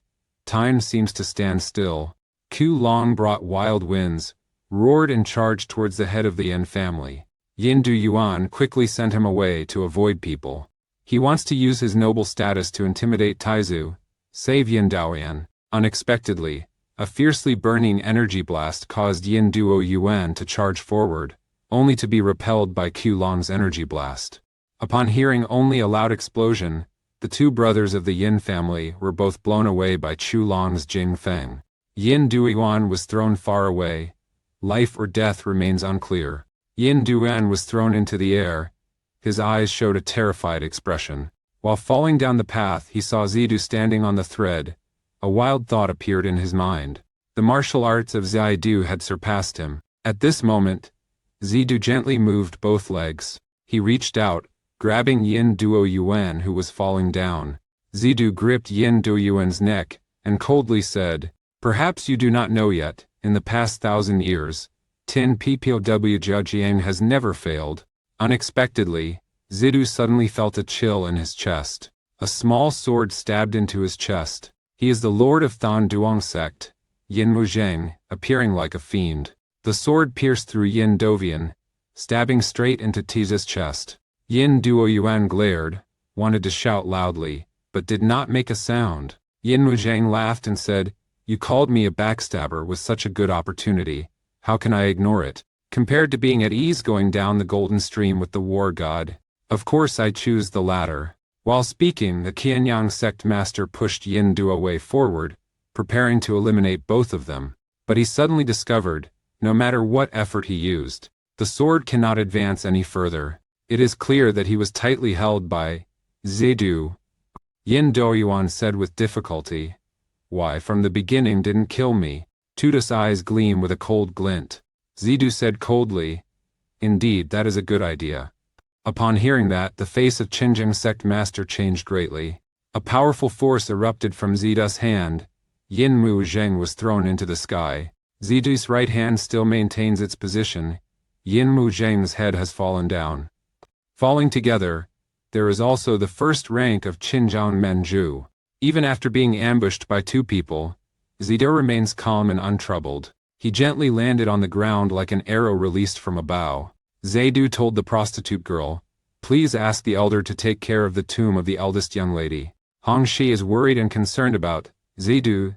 Zidu says is fine. He turned his head toward the forest and said he would go for a while and return. Jiang Shan. The two people in the forest saw Zidu's gaze, feeling fear in their hearts. Zidu lightly touches the tip of his foot to the ground. Like a tiger descending the mountain, he charges straight towards the hiding place of the two people. Jiang Shan tries to stay calm. This guest master of Wu Long Men throws a Thumai Loi. Unexpectedly, Zidu used his foot technique to block in midair. The fist technique of Zidu was like lightning. In the blink of an eye, he approached the two people. Yin Qi deficiency affects all meridians, with a sallow complexion. Jiang Shan also did not dare to resist, and hurriedly ran away. Zidu raises his hand. A punch struck where the two were standing. The large tree was created through the cooperation of three people, yet it was broken by Zidu with a single strike. He, Jiang Shan, is running in the opposite direction of Yin Qiao. The terrible power of Sudu made him have no intention to resist. Both top-level assassins were killed by the opponent. He only hopes that the other party pursues Yin Qiao, not him. Unexpectedly now, footsteps from behind are getting closer. The nightmare envelops Jiang Shan. He could even sense a strong murderous aura from behind. Jiang Shan grits his teeth, risking his life to deploy his impressive skills. But no matter how he channels his internal energy, Orstistas, Pandewasatano energy, footsteps like restless spirits keep approaching. The close proximity of life and death made him think of a plan. A small black pill fell from his mouth, hidden inside, named Gi Wangsha. This is derived from an evil and treacherous person in the desert, who can drain all the water from the opponent's body in the blink of an eye. Even deities must turn into dry corpses. Hearing the approaching footsteps, Jiang Sen suddenly turned around. Unexpectedly, there was no sign of Zidu behind. The country was stunned on the spot. He didn't know Zidu had quietly overtaken and was standing right behind him. Jiang Shan panicked and turned around, about to say something. Who would have thought that Zidu had already anticipated a powerful force approaching? Zidu struck Jiang Shan's chest. The left hand swiftly hooks the pill out of the opponent's mouth. Jiang San couldn't control herself and started babbling. Zidu took his hand, seizing the opportunity to shove the pill into his mouth. Tudu coldly asked, "It seems you are the mastermind behind this assassination. Tell me, who sent you?" When the opponent refused to speak, Zida's expression darkened further. "You refuse to speak, so don't blame me for being cruel." Cut to Shizaman. Anvir Naunaki. Cut to Shizaman. In the dark study room of the sect, he is talking with Wu Jai Daoba, Jai Hao Shen. She tried to keep calm, stated her request, wanting Shu Tuaman to take action to punish Wu Longman. Ji Hao Shen squinted his eyes, looked at Su Xiaohu, and smiled, saying, "You're just a little misbragging to the young, and yet you dare to make such demands, young lady. Do you know what you're saying?" The young female disciple naturally knows that she also comes here late at night because of Shuzi men to ponder. Upon hearing that, Ji Hao Shen's hand is slightly shaking as he pours tea. "Young master, you're not trying to deceive me, are you? It's because of that man named Zhang Shen, right?" At that moment Lai Haoshen coldly laughed. "This nickname war god is indeed reckless. I, the master, have heard quite a bit about him. He is now the focus of Wu Ling. Associating with such talented young men won't do any harm. Just because he defeated the two major clans Modong and Nangong, does our lion sect have to associate with him? Young master, you have underestimated the old man. He has dominated the Jianghu for several decades. Even the Wu and Ersheng do not intimidate the master, yet he wants to flatter a young unscrupulous rascal. It's really ridiculous. The Invincible Dao masters martial arts to such an extent. He naturally understands it thoroughly, and befriending with Zhang Shen and Shizi men only brings benefits and no harm. The three of our forces all belong to Seiyu men. If we ally to confront Wulong men, it will surely cause a chaotic battle. How can you say it's harmless? From what I know, the senior is nearly 100 years old, though he looks like a young man, but his actual age is already over 50. Upon hearing that, Zhai Hao Shen's expression immediately darkened, and Ta Xiaohu, seemingly unaffected, continued speaking. "No one in the world is immortal. If one day the elders achieve immortality, what will happen to Shan's men?" Upon hearing this, Zhihao Shen angrily shouted, "You little brat, you are very bold." Listening to Su Xiao's arrogant words, Zhai Hao Shen's aura suddenly surged, a powerful vehicle that overpowers people towards Su Xiaohu, facing the sharp gaze of Wudi Daoba. Su Xiaohua's hand trembled slightly, but she still tried to remain calm. This brave girl knows her words have angered the old fox. She hurriedly bowed, her voice gentle. "Master Min, please calm down. I am only worried about the future. Dai Tian Shang Dui has never been lenient in business. Yet today you have suffered because of Zhang Shen. It seems you value him greatly. Xiao Nuzi is a merchant. She does not engage in business if there is no profit. The value of Zhang Shen absolutely exceeds the imagination of his master." Upon hearing that, Zhai Hao Shen pondered for a moment, then spoke. "According to the rules of the Shiwu sect, only when the Wulong sect intimidates the Shizi sect can we take action." Spoken segment, Wudi Daoba changes his tone. "If we do not ally with Wulong men to confront Zhang Shen, do you understand my master's meaning?" Ji Hao Shen heard the footsteps gradually fade away. Wudi Daoba softly muttered, "My little brother isn't bad. I just regret that he already has someone in his heart." Jai Mu worriedly asked his father, not knowing whether to take action or not. "Even if you do not advise, I also do not intend to involve Zhang Shen. The other young lady over there did not come here to punish us with Wulong men. Her purpose was to stop us. She is truly an intelligent girl, not only daring to test the old man but also having a different temperament from others her age. Frankly, the more Wulong man and Zhang Shen fight each other, the less we need to get involved."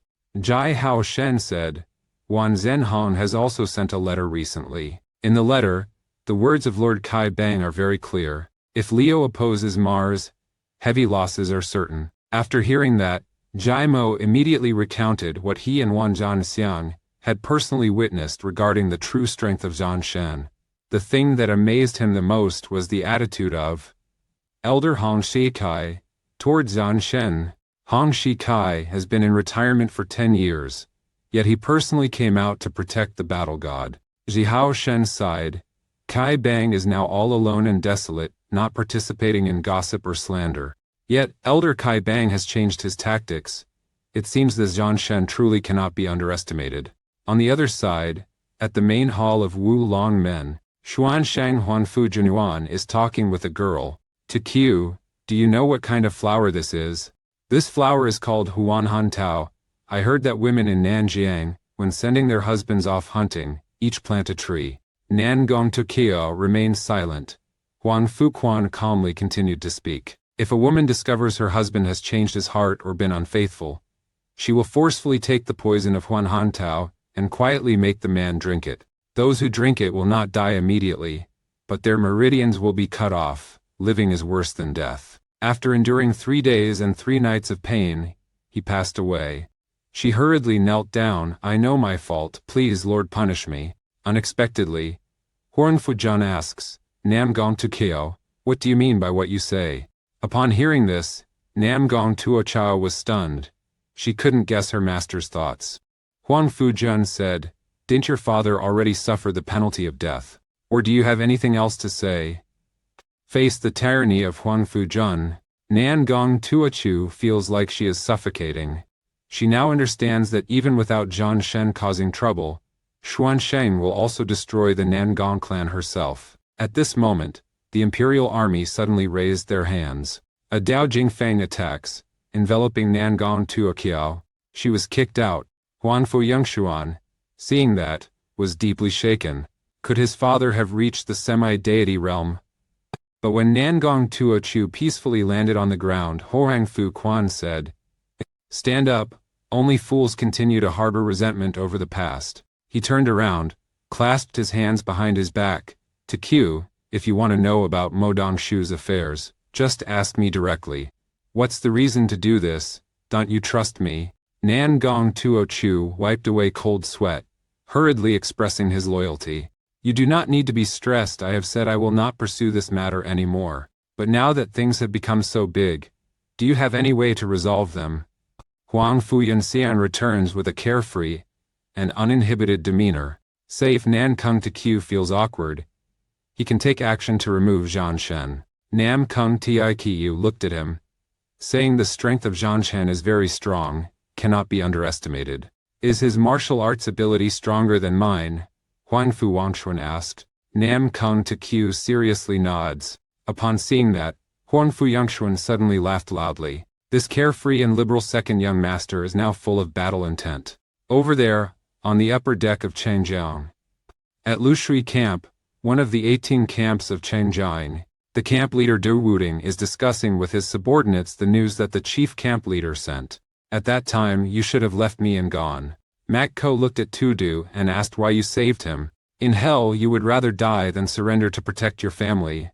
I respect you as a hero. Whatever we say, we are already acquaintances, both being wanderers, no need for flattery. Hearing that, Mogu smiled, the remorse in his heart also somewhat lessened. Tudu instructed Ma Ko to rest well, then stood up and went outside. After escaping from the assassination attempt, they found a branch of Dai Tian Shangduan. 4 days later, they boarded a passenger ship of Dai Tian Shang Tuan to go to Shaiwu Men.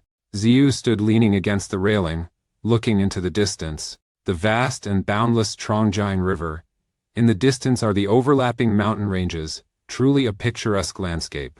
Zidu's eyes suddenly sparkled. A silhouette on the deck of the ship caught his attention.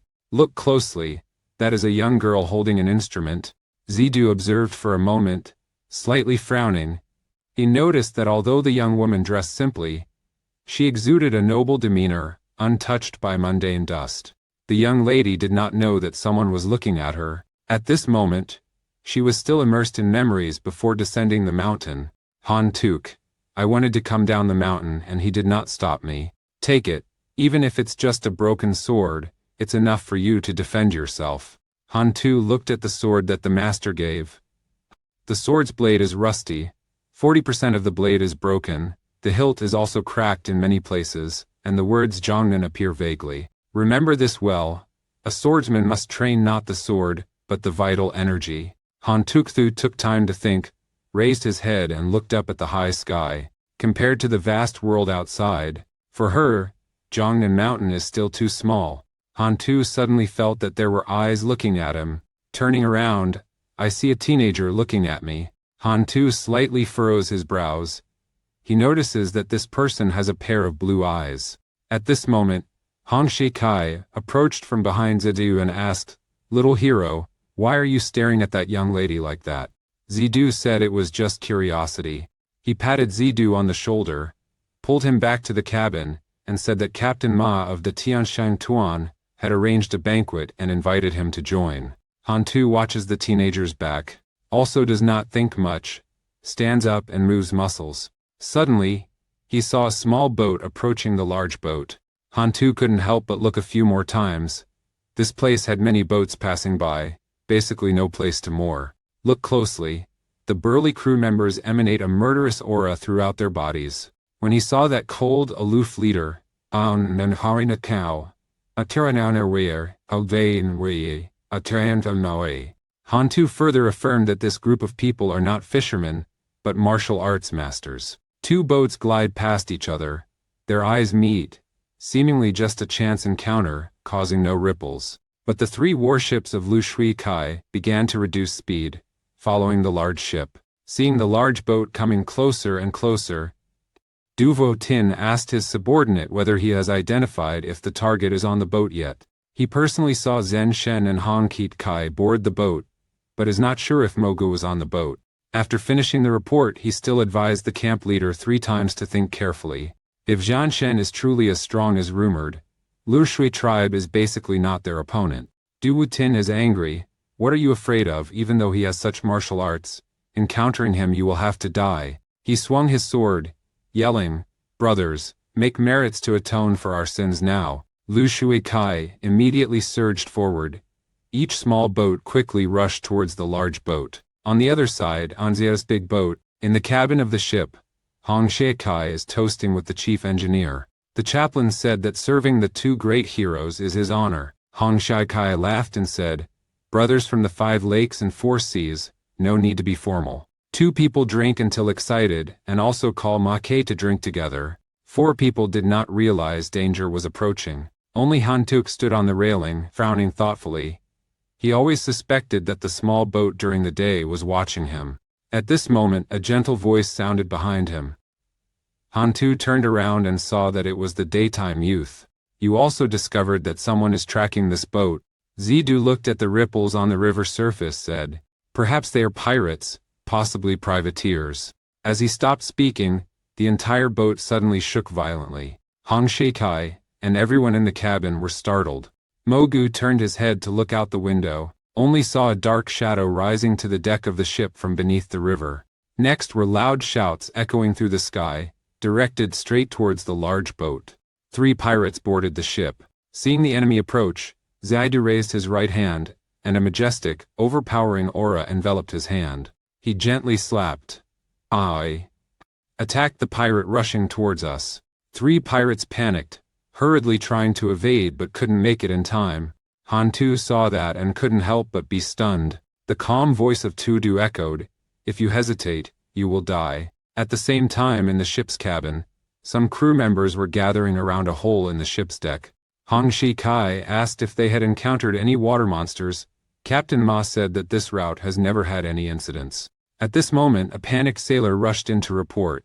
The boat was blocked across the river by an iron chain. When Chief Ma heard that, his face changed dramatically, and he said this is a common tactic used by Lu Shui Kai. Only saw 3 warships turning around.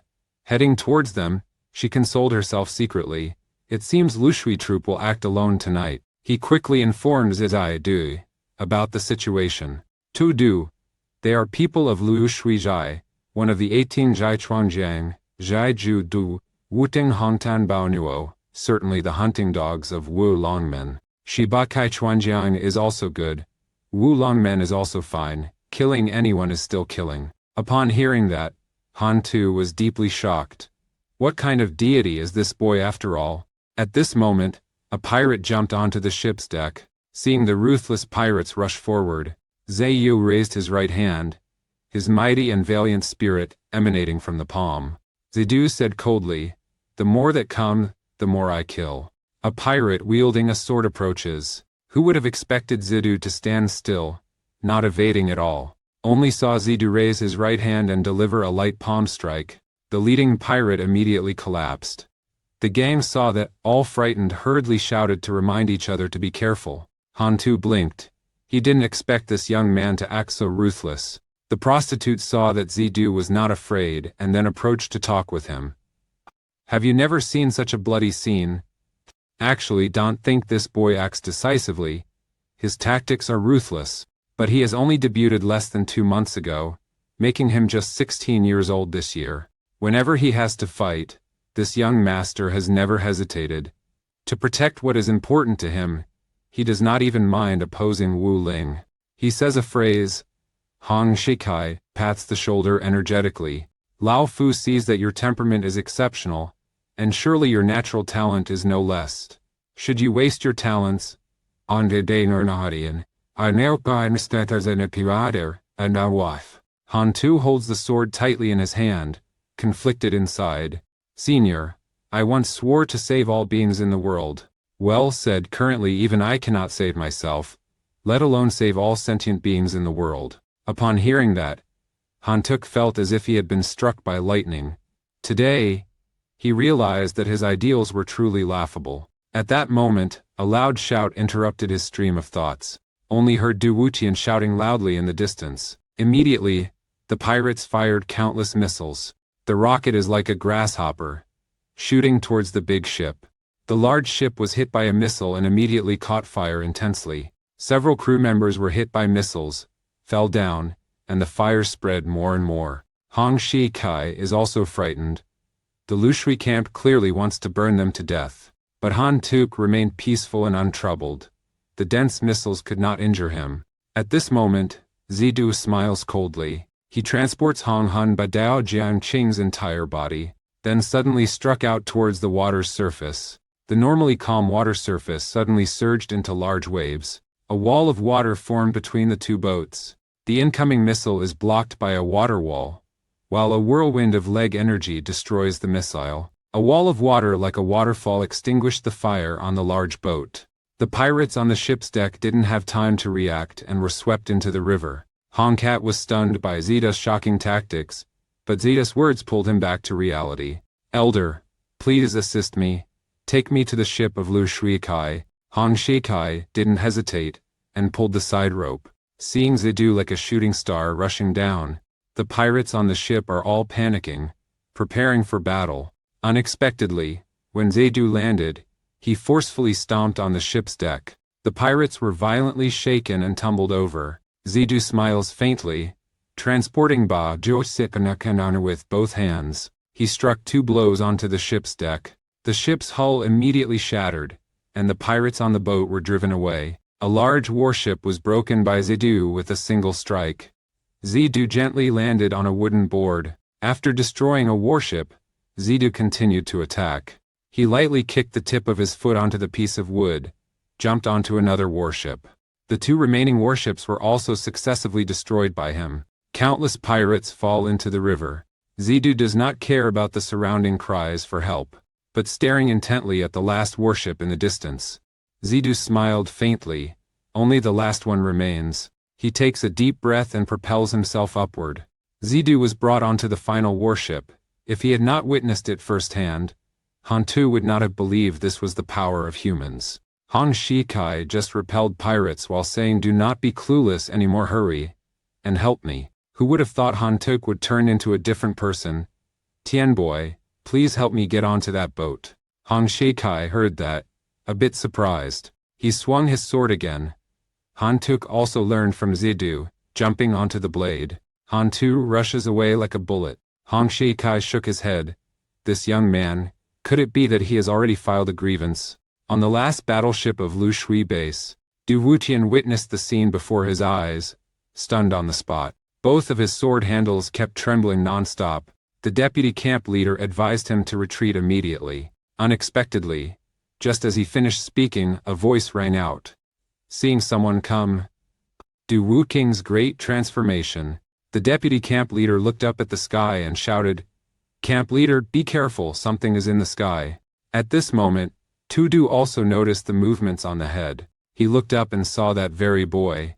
Zidu swooping down from the sky. Da-14 unleashes a triple attack against the incoming assault. Who would have thought that Zidu would establish a realm? Hung Soul and Power Strike Shaoji. The warship was bombed to pieces. Du Wuqian got angry and roared. He is putting all his strength into Town Shaoi. This camp leader wants to use all skills, risking everything against Zhan Shen. Han Tu draws his sword, preparing to block the sword in mid-air. Doc unintentionally provoked Tan Shao to attack Zidu, and the deputy camp leader then raised his sword to block Han Tu. Who would have thought that at this moment Han Tuk closes his eyes, remembering the advice of Zidu, if you hesitate, you will die. In the blink of an eye, the sword sound echoed, its blade like a soaring dragon. Han Tuk suddenly opened his eyes, his aura blazing, the sword engraved with the two words Zhong Nan swung up. The right arm of the deputy station master was chopped off. Zidu was also surprised. He broke the Sangxiao meridians of Duok Votin, then continuously struck his opponent's chest. Under the moonlight, both heroic youths are masters at outsmarting their enemies. Zidu gently punches the opponent's chest. Unexpectedly, this punch was incredibly powerful, causing the opponent's rib to shatter. After unintentionally killing Doc, Tuda turned around to look at Han Tuk. Although the opponent's swordsmanship is still inexperienced, he can still exert such power. He did not expect that this teenager had reached the human sword merging realm. The deputy camp leader had his arm severed, fell to the ground, he gritted his teeth and said, "Your sword technique is good, but your Jianghu experience is still too limited. Infiltrate into the deputy camp master's body, tie him tightly. It is the Tianpa divine technique of transforming into human evil arts." The deputy village chief wanted to turn back, but couldn't move. Then, he felt a sharp pain at the back of his neck. A hand had gripped his neck tightly. Judu lifted him up. The deputy camp chief shouted, "Release me. Kill me.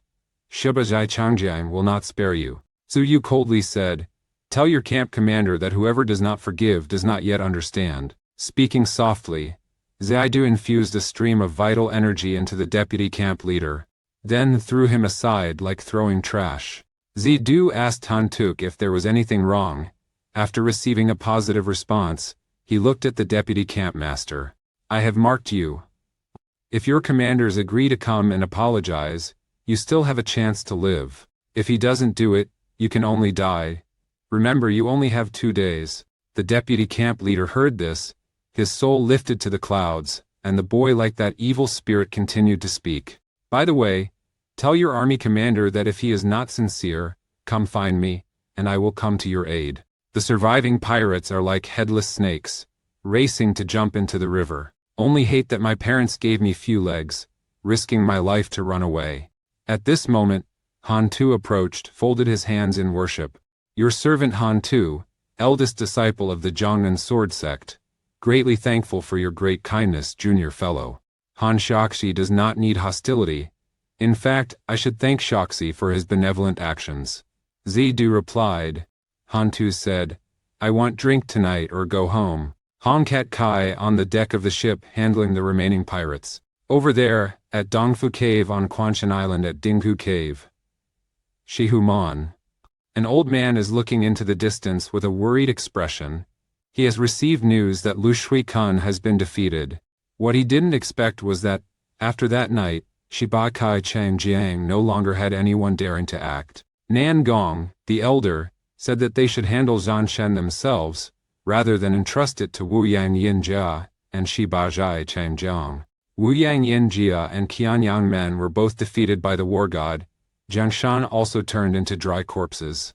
He discovered Demon King S.A. in his mouth, surely forced to swallow by war god Zhan Shen. Nan Gong, the household head, asked in fear, which divine deity is that Zhan Shen after all? Q says she has a new plan, hoping this time it will succeed. Hopefully, a young man who has just entered the martial world and is so difficult to deal with, really gives people headaches. At the same time, on the shore of Dongding a group of Jianghu people heard that Zhan Shen was coming soon and rushed to see what he looked like. Huanfu Wangxuan said, "That despicable tactic basically cannot kill Zhan Shen. I advise you to abandon your intention. He gritted his teeth and said, "Even if I cannot kill Zhang Shen, I must make him lose his companion."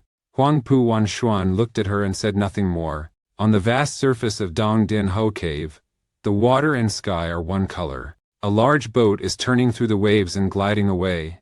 After last night's battle, the crew repaired the boat. Hong Htt pushed MSCCI's wheelchair out of the cabin. A cool, gentle breeze, warm sunlight.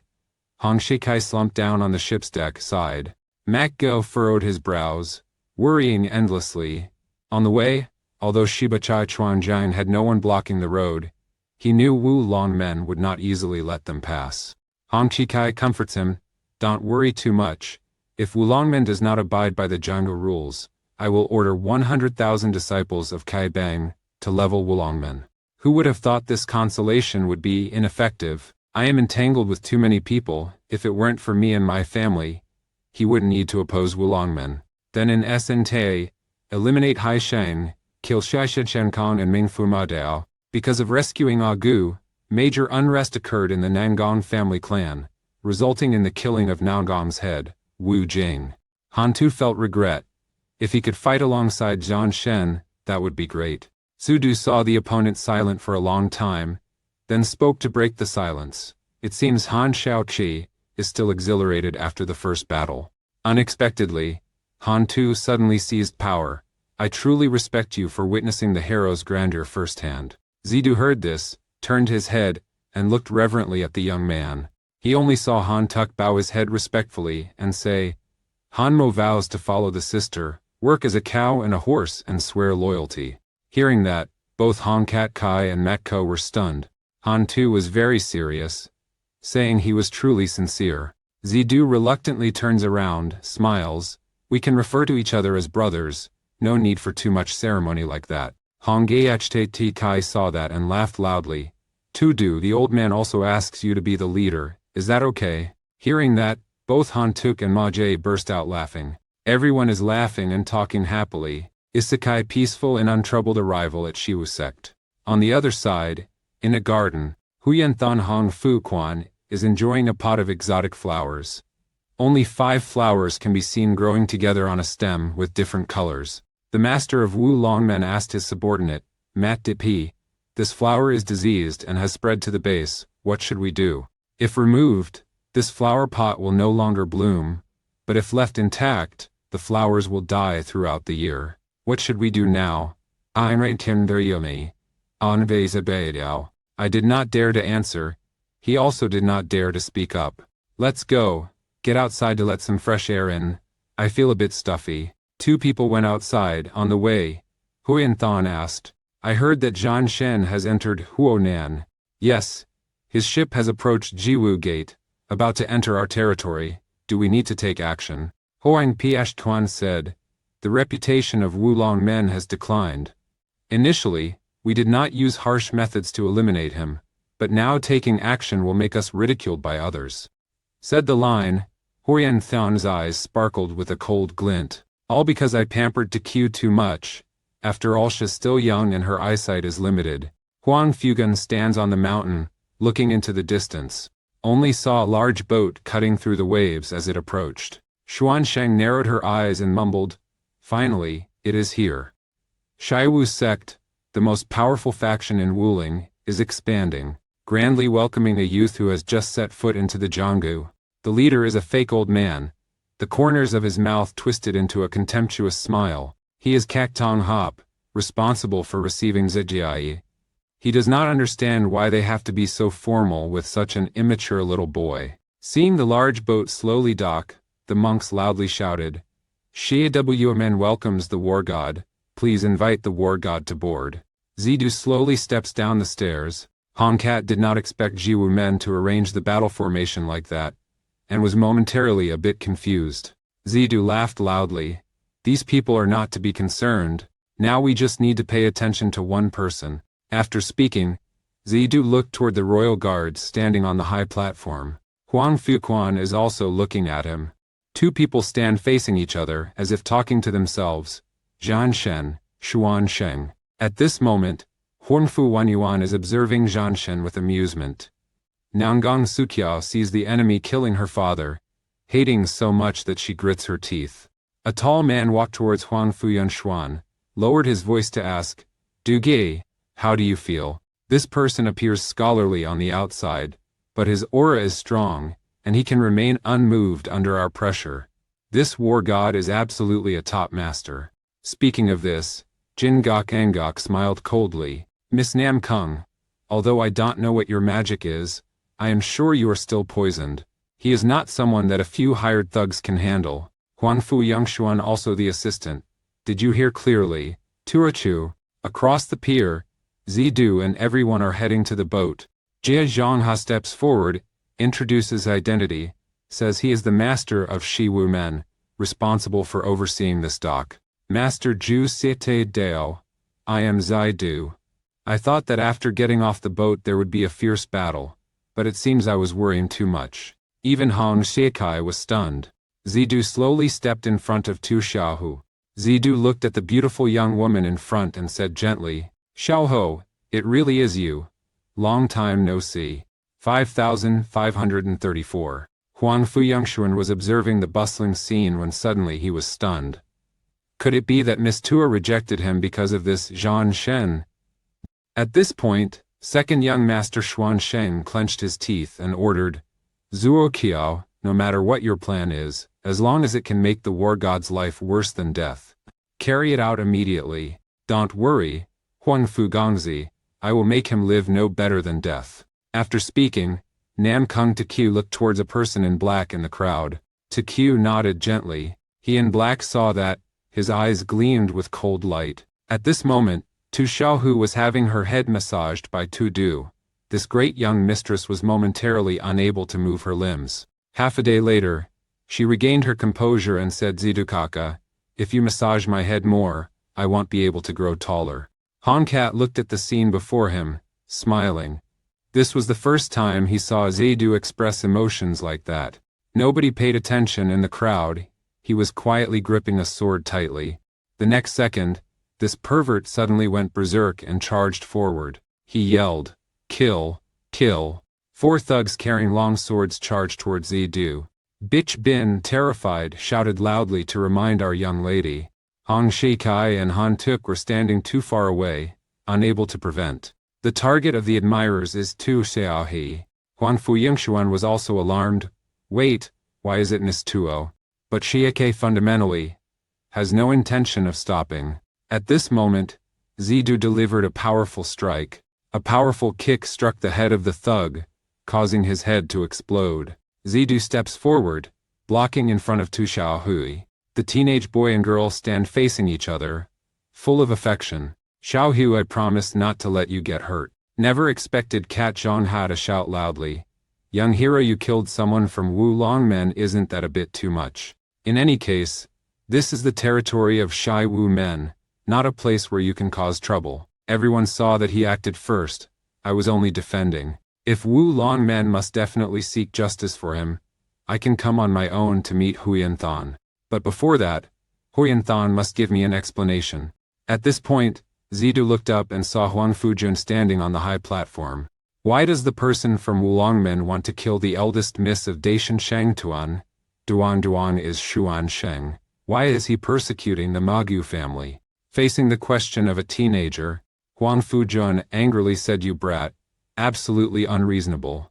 The surrounding crowd heard this and engaged in heated discussions. Some praised Zidu for not fearing the mighty power and daring to publicly question Xuan Sheng. Others said if what Zidu says is true, then Huang Fujun is indeed too cruel. Mogu was so moved to tears he did not expect Zidu to dare publicly question Xuan Sheng because of him. Han Tuk anxiously looks at Hong Shikai. Bro, isn't this a declaration of war against the Wu Long sect? Old Shikai heard that, remained silent for a moment. The matter had exceeded his ability to control. Huan Fu Quan will definitely not acknowledge what Zidu said, but not acknowledging it will also tarnish his reputation. In any case, between the two there will certainly be a battle. At this moment, Huan Fu Wanyan Xuankong did not think much. The second young master Quan Sheng was only concerned about Nangong Tuoqiao wanting to kill Tu Xiaohu. Thinking of this, Huan Fu Yan Xuan angrily shouts, Tao Chu. He flew up, grabbed Nangong Tuqiao's neck, and then shoved her into the wall. Nangong Taichao had never seen Huan Yefio Nansun so angry, quickly explained, Master Huanfu, you agreed. I thought you wanted to kill that elder leader Kai Ban. You clearly know I like Su Xiaohu, yet you still want to kill her. Nangong Tuqiao, how many lives do you have? At this moment, a hand placed on Huanfu Vanxuan's shoulder. Jin Guyu says, Yun Xuan, stop causing chaos, this is not the time to bring up this matter. The words of Zhang Shen have driven Wu Longmen to the brink. If not handled well, the consequences will be unforeseeable. At this moment, Huangpu Wanshuan also calmed down, released Nangong Suqiu, turned to ask Jin Guowu if she had any measures. Zhang Shen clearly wants to drag Wu Longmen into trouble. We have to turn this matter into personal grudges. After speaking, Jin Guoyu spread his cloak. In the blink of an eye, he descended before Zidu. Today meeting the war god is truly an honor. I, Jin Guoyu, am known in the martial world as Du Gi. Kai Zhong speaks up to advise, great heroes, if you from Wulongmen continue to cause trouble, this matter will not be resolved. I see Zhang Shen acting out of reluctance. He holds personal grudges, unrelated to Wulongmen. Jin Guok Ngok heard that, and slightly furrowed his brow. Again saw Dugi raise his left hand, placing it in front of his chest. Hands must be placed on the waist. This Doge takes a step forward, feet land on the ground, says, you and I are both martial artists. When we encounter a master, we must have a duel. Talking is useless, just take action. Tuo Xiaohu saw that, her face showing worry. Zidu comforted her, Xiaohu, you just stay away for a while, I will come to find you later. After speaking, Zidu also prepared his stance. You are not wrong. Talking too much is useless, just take action. Two formidable individuals finally engaged in battle. A fierce strike descended upon Zida's chest, while another palm strike was launched, suppressing the opponent's power. Only Jin Guyu was seen with strong and imposing arms. Every move as fast as lightning, each subsequent move stronger than the previous one. As for Zidu, he employs strategies and counters. His body flickers in and out of visibility, neutralizing all of the opponent's attacks. Naturally, Zidu smirked disdainfully. Suddenly, he threw a straight punch to the head of Jin Kuguo. Jin Guyu hurriedly raised his hand to block the strike, but was forced by the powerful martial force, causing his qi and blood to boil. Zidu seizes the opportunity to counterattack. Sudu transports Hong Hun, Badao Jiangjing, brandishing his weapon to attack. A ferocious and deadly power of Jin Guoyu. Jin Guyu only felt stomach pain. His qi, as if being overturned. In the next second, his body was like a kite cut loose, flying backwards outward. Continuously stepping back a few steps, he reluctantly stands firm. Fierce raging energy is still surging in his body. Dou Kui frowned and said in astonishment, Zhang Shen is indeed a well-known legend. Victory and defeat have been determined. I came here only to discuss and do not wish to create bad karma. Before the words were finished, Jin Guyu roared in anger. Doge's vital energy has been pushed to the limit, but this level is still not enough. Come here. Zidu was also full of vigor, saying, that's exactly what I meant. They adjusted their breathing and continued fighting. At this moment, on a nearby mountain, an old impostor and a young woman were quietly observing the battle. Yingyi Diep too had a stern expression and quietly said, no one has ever dared to openly challenge the imperial army like him. Everyone thought he was just a wanted man, but it turns out his martial arts skills are not bad. He is Zhang Shen, who has recently become famous and renowned, right? Yes, his name is Sudu, from Tanbei. I never expected such talented people in this harsh land. 10 years ago, I heard there was a master there. I heard that person was highly skilled in martial arts, but during the ongoing wars, I didn't have the opportunity to pay my respects.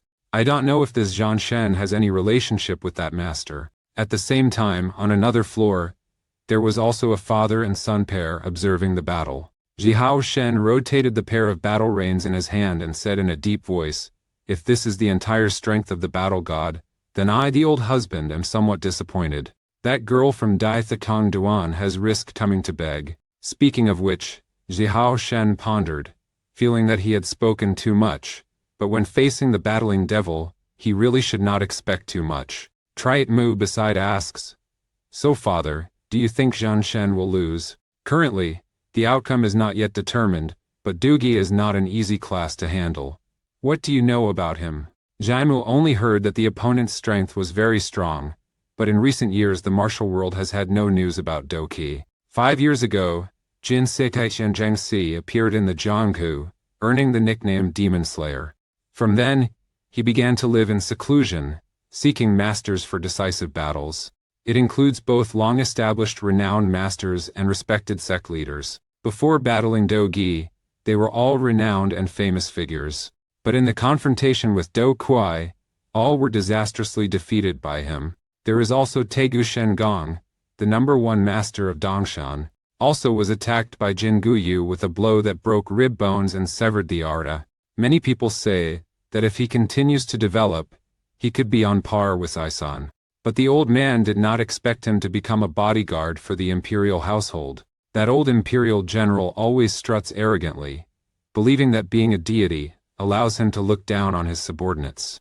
I can't believe that even the male child of the noble family cannot control it. But at this moment, in the imperial court's army, the two masters are contemplating, and the subordinate asks, "Should we act?" She says, "Doing anything now is pointless. Yuan Dizi and Zhai Hao Shen are always staring at us. Even Yuan Yezi cannot escape from Lao Fu's sight. Someone, go prepare Shima Tiaoju for me. Remember carefully not to leave any trace." I respectfully accept the mission. My figure flashed and then disappeared. This celestial being has a sullen expression, muttering, "Nan Gong Tao Kiao, how should I handle you?" At this time, Zidu and Jingu are engaged in a fierce battle. Two people engage in combat, their surging auras causing the ground to crack and rubble to fly everywhere. Zidu covered his chest with both hands, and stepped back several steps in succession. He took a deep breath and reluctantly stood firm. Compared to him, Jin Guoyu appears much more relaxed. Do Qi stepped back 3 steps and then stopped. Hong Shikai worriedly asked War God, "Are you okay? I have never seen you struggle in battle like this." Zidu smiled lightly. "The elder leader is laughing now. My efforts seem to have no effect on him. Boss, I have heard Master say Do Kui is a disciple of Tianhuang Dao Ren, the top person in Tuzun. Master once said, the strength of Do Kui lies not in martial skills but in psychology. Wu Jiao always values life and death. That is why many masters have died at his hands. Therefore, remember that in battle you must first attack the opponent's spirit. If you lose courage, it's like losing half the battle." Hong Shikai hears that, looks at Tudu, and says, in terms of bravery, "Our god of war is in no way inferior to him." Zidu smiled. "Of course you guys just relax and watch." At this moment, Jin Guyu had adjusted his breath. Du Qi sneers, "Interesting, coming again." Without further words, Jin Kuguo raised both hands, chains shooting out from his massive wide sleeves. Zidu saw that. His expression grew solemn. If he evades, the chain will strike Tua Xiaoho from behind, causing her to die on the spot. At this moment, Judu channels formidable internal power into his palms, preparing to block this attack. Unexpectedly, Jin Guok shot out another chain, but this time he buried the chain into the ground. Immediately after, the chain from beneath the foot of Ziyu shot up. He panicked, causing people to avoid him, but it was too late. Under the control of JNGA, 2 chains like 2 snakes tightly wrapped around Zidiao. He takes the opportunity to launch an attack. In the blink of an eye, 1 arm and 1 leg of Zidu were tightly bound. Jin Guoyu stepped back 1 step, jerked his hands forcefully. Zidu lost control and was dragged towards him. Immediately after that, Doogie concentrated all his strength into the right leg. A fierce blow slashed toward Zidu's head. Zidu hurriedly put his hand up to block the strike, but the power of this kick exceeded his prediction. Although he exerted all his strength to block the blow, he was still kicked away, heavily falling to the ground, with dust clouding the air. When the dust clears, Jin Sanguo stood firm on the ground. As for Zidu, he lies aimlessly on the ground, breathing weakly. The youth is considered a martial arts genius, never having been defeated. However, today I was kicked away by others like a ball. Zidu is sensing that the local chi around is weakening. The crowd is watching, radiating an indescribable sense of horror. At this moment, Jin Guoyu naturally opened his mouth. Xuansheng had once received a divine mandate, so the tutor instructed me to protect the royal palace's bright legacy. Zhan Shen, I have been worrying about you for many years. It has been a long time since I felt such a sense of relief. I didn't expect you to abruptly end your statement. Suddenly, Zidu struck the ground hard with both hands, his entire body utilizing the recoil to spring upward, simultaneously charging forward. Thank you for answering my first question. Now I just need to clarify why my internal chi is ineffective against you. As he speaks up to this point, Zidu slightly squints his eyes. Clearly, your muscles and energy are much different from ordinary people. Tudu suddenly reached out both hands and directly grabbed the iron chains that were shaking violently. In the blink of an eye, a loud explosion echoed all around. The hidden vital energy in the golden core was drained by Zidu Hansei. The loose wide purple fabric was torn apart, revealing layers of iron chains wrapped around him. Indeed, it turns out the chains were created by Tianai and Xuanjin. I am still wondering where you got the chains from. Ra, you wrapped it around yourself, blaming that without my solid energy, you couldn't avoid being injured. Jin Guoyu frowned. He did not expect the opponent to quickly discover the connection between true chi and shackles. His left arm suddenly raised high, he growled angrily. So what if you knew? Fighting demons pours all his energy into the shackles. In the blink of an eye, Xuanzi's chains blazed fiercely. Jin Guoyu controls Wan Yao Qi Guan. Within a short time, the iron chains seemed to be expertly controlled. He suddenly swung both hands forward. The iron chains rushed straight toward Zidu. Zidu remained as calm as water, calmly saying, in the world all things have connections. If a connection is broken, nothing is indestructible. Zidu delivered several consecutive blows with both hands. Wherever Zhuangfen goes, the chains of Xuanjai are all broken. A few moves later, Zidu turned around. A figure flickers in and out, breaking countless chains. Xuanjai has been hard and steadfast for 10,000 years, but under the hand of Ziyu, it becomes like a piece of tofu, easily shattered. Suddenly, Zidu's body glowed. Fly straight towards Jin Guoyu. Jin Guoyu is raising both arms high, preparing to defend. Zidu suddenly took a strong step with his right foot. Internal force rises from the ground, the whole body twists, and a powerful effort strikes the opponent's chest. This strike carries the strength of 10,000 troops, delivering a ferocious blow directly to the back of Jin Guoyu. The chains on him were flung in all directions. Zidu raises his left fist. Celestial destructive energy condenses in his hand. Tudu shouts loudly, forcefully punches and strikes the opponent's head. The secret chains of Xuanjai wrap around the broken arm, shattered and scattered. Jin Guoyu, despite the pain in his chest, roared and attacked Zidu. Unexpectedly, Zidu made a move and raised his fist to respond. Two fists collide. The sound of breaking metal echoes continuously. The Xuanjai chains wrapped around Dougi's arm were broken. Dougi was knocked far away by an extremely strong effort. Jin Guoyu looked at his bare arms, momentarily stunned. Then he calmed down and slowly spoke. Finally, I understand why so many masters died at your hands like that.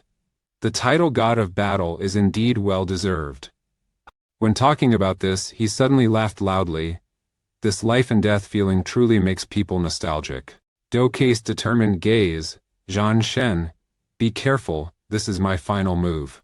Jin Guoyu raised his left arm high to the sky. The iron chains under his control rotated endlessly. In a blink, they formed a chain-link cyclone that shakes heaven and earth. That is his supreme technique. Shuelin Bahuang sat. Zidu's expression also became serious. He sensed that the opponent had exerted all their efforts into this move.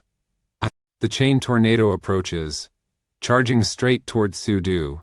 Zidu raised his right hand. A direct strike hits the chain vortex. Heroic aura bursts forth around Zidu. The righteous army crushes the storm of chains. Tudu controls his weapon, strikes back. The chain tornado begins to dissipate little by little. Pieces of chain fell like rain. Jin Xuanxie witnessed this scene and died silently on the spot. The Xuantai chains fell like a meteor shower. A strange thought flashed through his mind. Do Qi felt that this scene was truly beautiful. But he knows clearly, behind this beauty is death. Looking at Jingu Yu is mesmerizing. Ziyu coldly said, "You are the first martial artist I recognize after setting foot in Zhongyuan. Therefore, I will also give my all." "So what? I am honored. Competing with you is exhilarating. I just regret I no longer have the opportunity." "Qi Xie, there is no deep hatred between us. It's just that this matter is not something you can resolve. Go blame the old man Huang Fukan instead. That old man shifts all responsibilities onto his subordinates, considers himself superior, and looks down on everyone. Not giving me a punch, I cannot swallow this anger." Zidu suddenly raised his sword. "Direct the colossal energy toward the Imperial Palace's army at Changzhong on the mountain." Huang Fuquan also did not expect the opponent to directly take action. His entire body trembled, hastily resisting.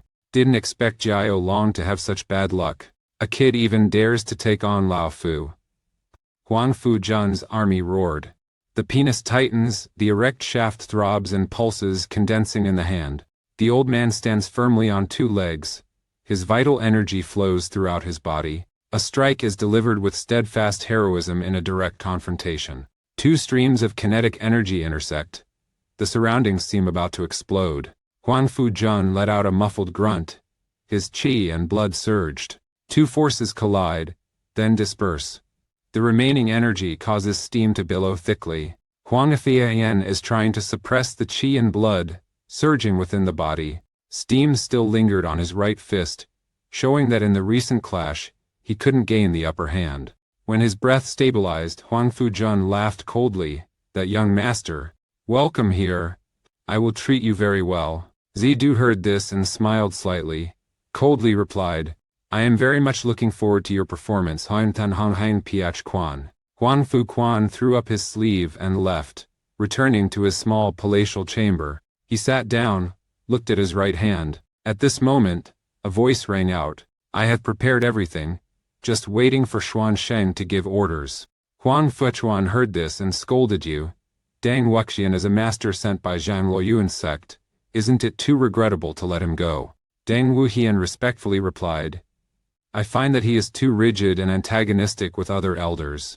I believe that he will hinder the development of Wu Long men. The most important thing is that he does not come from Wu Daijia Tuo. Later all the responsibility can be placed on him without anyone pursuing." Huang Fuquan's cold eyes. "Bansat is also fine, ignore him tonight, just execute our plan." The subordinate's eyes flashed with cruelty and respectfully replied, "Yes." After his subordinates retreated, Huang Fuquan looked at his right hand. "I still feel numb after fighting head-to-head with Zhang Shen." His face darkened.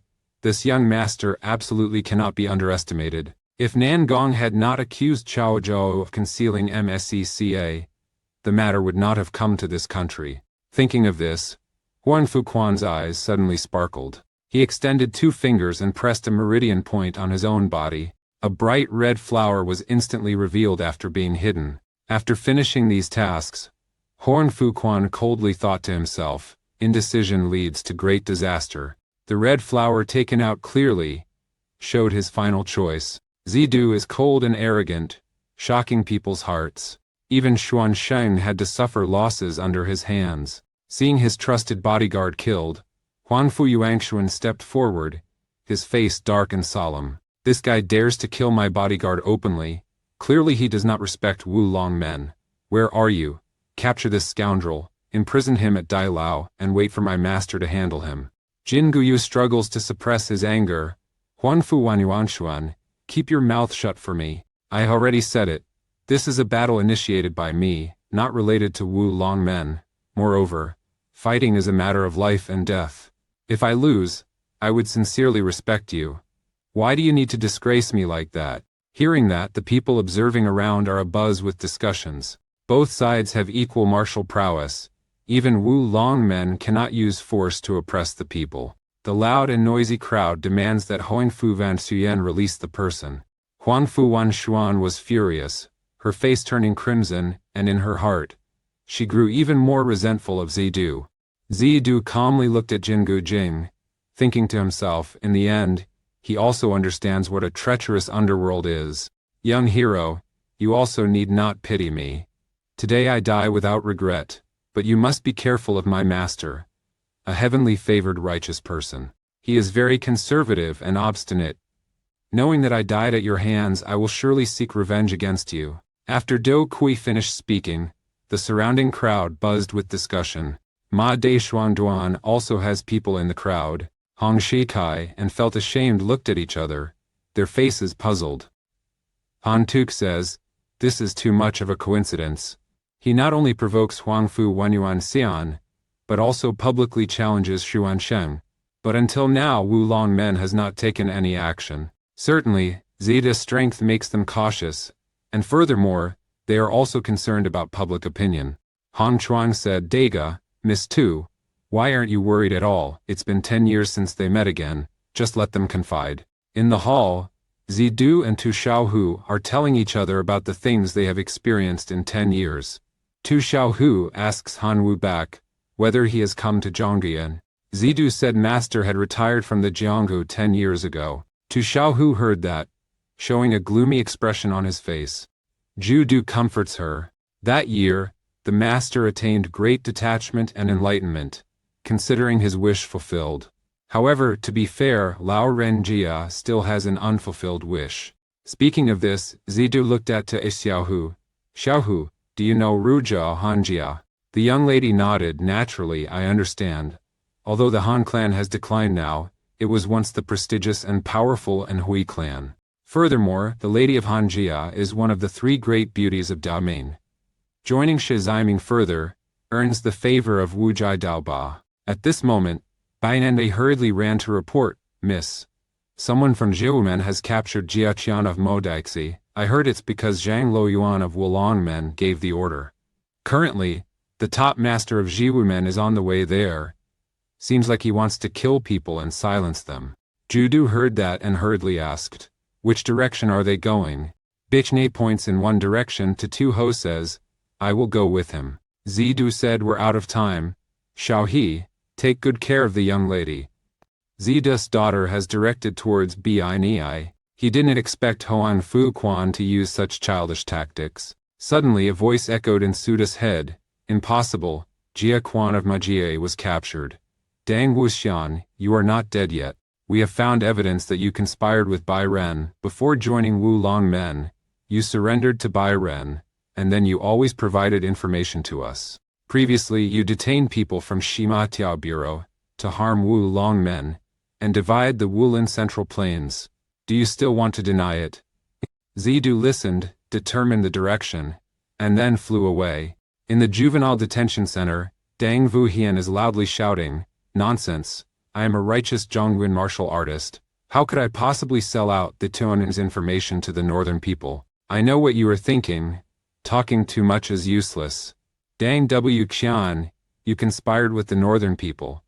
Harmed the Ming Lord, an unforgivable crime. Today I will change the heavens and enforce the way. Master Yu Ziming drew his long sword. Sudu rushed in, just as he saw this scene. But it was too late. Ein Mandrimente. Hein Mao 410 It is too late. A person's head has fallen down. Zidu laughed coldly. Huang Fujun, your old man is very good at playing the game of false slander. After one night, the next morning everyone woke up. Zidu tells everyone everything. Hong Shikai listened, his face becoming stern. He couldn't believe that Wulongmen would shift all the blame onto a certain elder. Xiaohu says Deng Wuhuan is upright and honorable, often conflicts with the director of the old institute, and even dares to criticize Huang Fuquan. Killing him is also reasonable and justified. I still don't understand. Wulongmen could fabricate the story of kidnapping Ma Dai Hip's family and wife. But where does the evidence that Dang Wuxian colluded with the northern people come from? Tuo Xiaohu said directly, this issue does not need to be investigated. Zidu heard that, frowned. No one cares about the process. Everyone only cares about the result. Tito Du cries, unfortunately tomorrow, Dang Vuhian will become a criminal being criticized by people. Everyone will focus on Dang Vuhian conspiring with Baron. A while later, no one will remember the story of Wulongmen abducting Jia Quan of Madaxi. because people will not doubt an organization like Wu Longmen. On the contrary, they even praise Huang Fujun Ying Ming. Hong Shikai counters, Little Ho, we still have living witnesses, Ma Daxi is a righteous person. Ma Gu nodded vigorously, saying he would expose the crimes of Wu Longmen to everyone. Zidu said he can also testify, but Tu Xiaohu shook his head. Tudukaka, even if Huina testifies with him, it is useless. Instead, he is accused of killing head elder Shi Tu Min. Wu Longmen is very skilled at manipulating public opinion. Huang Fujun has placed all the blame on Dang Wuxian, ensuring that all the evidence is flawless. Relying solely on Mo Dexi's testimony is not enough to turn the tide. Makko provocatively said, "Are we just going to stand by and watch?" Tu Xiaohu laughed loudly. "Of course not, it's just not the time yet. The Tu Min is their territory. The power of Wu Longmen is deeply rooted, and even if damaged, it can recover. But we are different, using a unique and simple strategy of unwavering perseverance. So we must be careful, hide patiently, and wait for the right opportunity." Zidu heard that, nodded. Xiaoho is right, we must be careful with Shai Ziming. To Tuh Dai immediately introduced the situation of Shai Wumen to everyone. First is the head of Zhu Zhongfu, Mai Huajian Sheng, Yuan Yizi. There are rumors that this person's swordsmanship has reached the realm of spirit transcendence and transformation. Rumor has it that Yuan Diep's swordsmanship has surpassed the Ru Wei realm. Some even say he has reached the level of Lu Dijiangxian. Hong Shikai heard this, shook his head. He thought that Lu Dijiang was indeed somewhat boastful. Moreover, Wu Di Dao Bamo Hao Tian is even more mysterious. He relied on a single Dao alone to build up Tiziming. I heard that his swordsmanship is comprehensive, and in the martial world, few can withstand one of his blades. It's said that he doesn't like to use his brain, whether handling work or dealing with others. He relies on intuition. He could develop Shi Ziming significantly within 20 years. We believe it cannot be achieved solely by such simple intuition. Compared to these two people, the one we need to be most careful of is Xuan Sheng, Imperial Guard's emperor. He is not only highly skilled in martial arts but also cunning and treacherous. Although Tuiju Zhongfu, Shi Ziming, and Wu Longmen are secretly discordant, as long as there are common interests, they will not turn back. Huang Fuquan also knows this, so regardless of how others judge him, he does not care. Ma Gu heard this, his face dark. If Huang Fujun is truly as Tu Xiaohu said, then perhaps Di and his family have encountered misfortune. Seeing Ma Gu tightly clasp his hand, Tu Xiaohu keenly guessed his thoughts. Mak Dai Heap, rest assured, your family is definitely still alive. Nanmurle is anticipated. One day in Orkana town decided calendary. Oroin and Huang Pujun blames all the faults on Dang Vu Hian, showing that he is also extremely urgent. And there in Duakan, Mining Maltai, I say that they may died, adorable, Atarak. He absolutely did not expect the situation to develop to this country, because the appearance of Zhang Shen was completely out of their plan. As long as Tudukaka remains at Thiet Vu Men, they will not dare to touch the Huang family. That is their last trump card. Tudu listened to Tua Xiaohu's analysis and nodded. He understood that the battle had begun in a place they couldn't see. At the same time, in the private room of Huang Fuquan, I am reporting to Huang Fuquan. The battle between battle gods and demon fighters has unsettled many young people in the Tiwu sect. 10 years ago, after expelling the remnants of the old court to the north, the internal structure of Tiwu sect was always in a state of power struggle. Not a few people were dissatisfied because they had no real power. The appearance of Zhanshan had awakened the ambitions of young martial artists. Huang Fuquan remains calm. This situation is also being faced by Zhu Zhongfu and Shi Ziming. They have no intentions or movements. Wu Longmen also has no reason to get involved. He is worried and says, if Wu Longmen continues to ignore Zhang Shen like that, once he cooperates with Zhu Chongfu or Shi Ziming, the consequences will be very hard to predict. Huang Fujun heard that, laughed coldly. Rest assured, they will not cooperate. Upon hearing that, I remained silent and did not speak. Huang Fujun frowns. Do you want to conquer that young master that much? I am only worried that Zhang Shen will be like Shima Tiaoku, becoming an uncontrollable variable. Huang Fu Quan pondered for a moment and then said, what if we assign him to Nangong Tuaqiao? That girl holds a grudge against her father and Zhang Shen, pushing him forward, pretending to help him with one hand. If it can eliminate Zhang Shen, then all will be auspicious. If not, just handle it like Deng Wuxian. It is best if Nangong Tuoqiao dies at the hands of Zhang Shen. By then, just say that Zhang Shen wants to destroy the Nangong family, so that it can divert everyone's attention to that young master. At this point, Huang Fujun thought, thus my plan will proceed smoothly. At this time, Zidu still did not know that he had been set up. Teenage boys and girls are leisurely strolling down the street. Tu Xiaoho said, Zhu Zhongfu and Shizimin will definitely come to Lurzidi. He slightly frowns, asking Xiaohu whom he should ally with. Xiaohu thought for a moment and said, currently the forces are equal, it's best not to be too close with anyone. Zidu nodded, then invited Tu Xiaohu to go out for a stroll. Tu Xiaohu heard that and happily said, is it only the two of us? Then I'll go get ready, change clothes, and go out immediately. Zidu was waiting when he saw someone. Han Tuk is cultivating not far away. After greeting, Zidu inquired about Shen Fam Min's situation. Tu Du Lian Miao, Ta and Xiaohu intend to stroll in Shiwumen. Tan Fanming is also not far, or perhaps join us. Tu Du turned to look at Tu Thiuho to seek his opinion. Tu Thiuho felt uneasy, not knowing how to refuse. Han Tuk felt a bit hesitant upon hearing that. Tuodwathanawanu saw that, tightly held his hands and silently thought, they are indeed good brothers. Both of them cannot read faces. Xiaohu, shouldn't I tell you to change clothes? No need to change anymore, just wander around here. At the same time, in another building in Wulongmen, Nam Kung Q is practicing swordsmanship, feeling full of worry in her heart.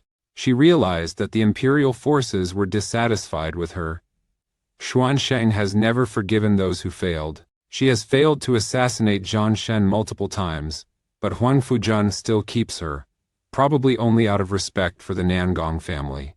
Nam Kung Q pushes the door of a secret room. Inside, 3 corpses are displayed. Nangong Tuochu has made a firm determination. She must make Huyan Thano her more. Only then can she and the male consort of the world family survive. At this moment a subordinate approached to pay respects. Nam Kung Q immediately asked him if he had discovered anything. I say, during this period, through examining the corpse, there were indeed some clues about Zhang Shen's martial arts. I led her to a white cloth. He lifted the cloth, revealing a corpse. This is the follower of Wu Yangyin Jie, who died at the hands of Zhang Shen. Nangong Tichu immediately asked the subordinate what he had discovered. Miss, please take a look. These 3 corpses all have one thing in common. Although all the body's meridians are disrupted, each acupoint is a heart meridian that has been broken. Nangong Tichu seems to be thinking, do you think they all died because of the internal conflict of Zhang Shen? In other words, if you engage in combat with Qian Shen, you must absolutely not let him touch you. Nangong Sekio heard that, wiped cold sweat on his forehead. Half a day later Nam Kung Q returned to the main hall. Tell Nangong Shuze. The conclusion just now. Nangong Shutuo said he had never heard of this kind of martial art. Nangong Shangyuan also nodded, considering this matter very strange. If you want to deal with Zhang Shen, you must attack from a distance. Maybe we need to use traps, but I don't know if it will be effective. Nangong Shuda listened, pondered for a long time, then slowly said, it seems we need to find a master well-versed in traps. Moreover, he must be a top master. Nangong Shangyuan immediately asked his father if there was anyone suitable. I am thinking of someone, but I don't know whether to invite them or not. Nangong Shuzi strikes the ground forcefully with his staff. Regardless, we must try at least once. I'll go invite someone. You continue researching those corpses. After speaking, the old man's eyes flashed with killing intent. This time, I must definitely kill Zhang Shen. At the same time, at Ciu Trong Piash, Duen Mak Tung Yen is taking a walk in the garden. Nguyen De Tiye is standing with arms crossed behind her back, looking into the distance. Sheng Dun, I heard you have previously interacted with young Master Mo Dai and Duan, and have also met Jian Shen a few times. Duan Mutongyan says that he and Tua Xiaohu are good siblings. In Taiwan Prefecture they have been assisted by EU. If so, you should visit Ma Deishang Tuan. Tell Master wants to meet Jian Shen. He is in the middle of a mental storm, will he agree? Yuan Dizi stroked his chin calmly and said, I also want to wait and see, but I don't have much time. On the busy streets of Tai women. Tu Xiao he went ahead, Zidu and Han Tu followed behind. Xiaohu, her appearance doesn't look very good. Are you feeling uncomfortable somewhere? The young woman turned her head, smiled stiffly, said she was fine, but right after that vented her anger at Han Tu. Han Shaxi, Zhongnan Sword Sect are subordinates of Shi Ziming. Why have you come to Siwu Sect without paying respects to Zhang Lao Sao? Han Tu was questioned by Tu Xiaohu about a catch you, with an awkward expression.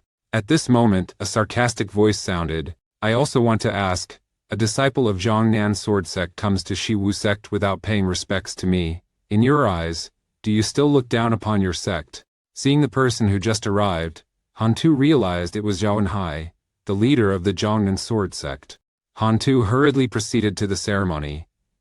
Thak Wenhai is being disrespectful again, and scolds Han Tuk severely. Zidu saw that, slightly frowning. He finally understands why Han Tu does not want to come to Ju Zhongfu. Tu Xiaohu introduces the identity of the newcomer to Zidu, stating that since the headmaster of Zhongnan Jianpai departed, all external activities of Zhongnan Jianpai have been handled by this person. At this moment that person was approached by the country again, and he dared to mention that Han Tu had died. Brother, stop pining after a good woman's daughter. Don't be like your master, who was lovesick to the point of suicide. No girl likes that kind of man. Han Tu heard that, and angrily decided to refute. Zhao Wenhai said again, that person only knows the basics of the Jiaxuan sword technique sect, truly, a useless person. He couldn't bear it anymore, shouted loudly. Tiansha Sanshi Lushi is the supreme technique of the Zhongnan Jianpai. I have trained diligently to restore it. At this moment a cold voice rang out. What are you doing? Thak Wenhai heard that, turned his head to look back. Immediately, the old man widened his eyes in astonishment. A white-shirted youth is standing 3 steps away from Han Tu, yet, he does not recognize the existence of the opponent. This teenager can blend into the surrounding environment. Indeed, he is not an ordinary person. Zhang Zhao didn't think much of that. Stepped forward provocatively. That kid, interfering in others' business, hurry up and enroll. You are not worthy to know my name. Step aside, do not hinder me. Trin Xiao heard this, angrily stepped back 2 steps and drew his sword. But immediately after that, he was stopped by Zhai Wenhai. Zhen Zhao, stop, you are not his opponent. Shi Wenhai looks at the teenager and says in a deep voice, I am Zhai Wenhai, leader of the Zhongnan Sword Sect. May I ask your honorable name? I Zidu come from the north, am Han Tu's sworn brother. Han Tu and I met on the Changjiang River. We got along very well, so in recent days I have kept him by my side. Han Tu not coming to Zhuzhongfu to pay respects to the elder master is my fault. I hope Master Zhai does not blame me. Upon hearing that, Zhai Wenhai begins to rummage through his memories. He feels that the name Zidu is very familiar, until the old man remembers what happened yesterday. The leader of the Zhongnan Jian sect suddenly disappeared. You are the war god who defeated Doki, challenging Huyan Than. Immediately after finishing speaking, the surrounding crowd quickly closed in. Zhan Shen's reputation has spread far and wide throughout Xiumen. Cheng Zhou was sweating profusely and constantly trembling. Thachvan Hii was also secretly terrified. Yesterday, Jian Sheng issued a decree that no forces of Zhuzhong Fupu may conflict with Zhan Shen. Upon thinking of this, Thak Wenhai calmly said, Zhen Shen has spoken to beg. The old master temporarily spares you this time. But my chi skill cannot be ignored. Han Tu. Later come pay me your respects. Zidu nodded to show gratitude. Han Tu bowed respectfully and replied, yes. When the 2 sides passed each other, Thak Wenhai spoke in a low, menacing tone. Don't think that with Zhan Shen backing me, I wouldn't dare to mess with you. Chen Zhou also lowered his voice threateningly.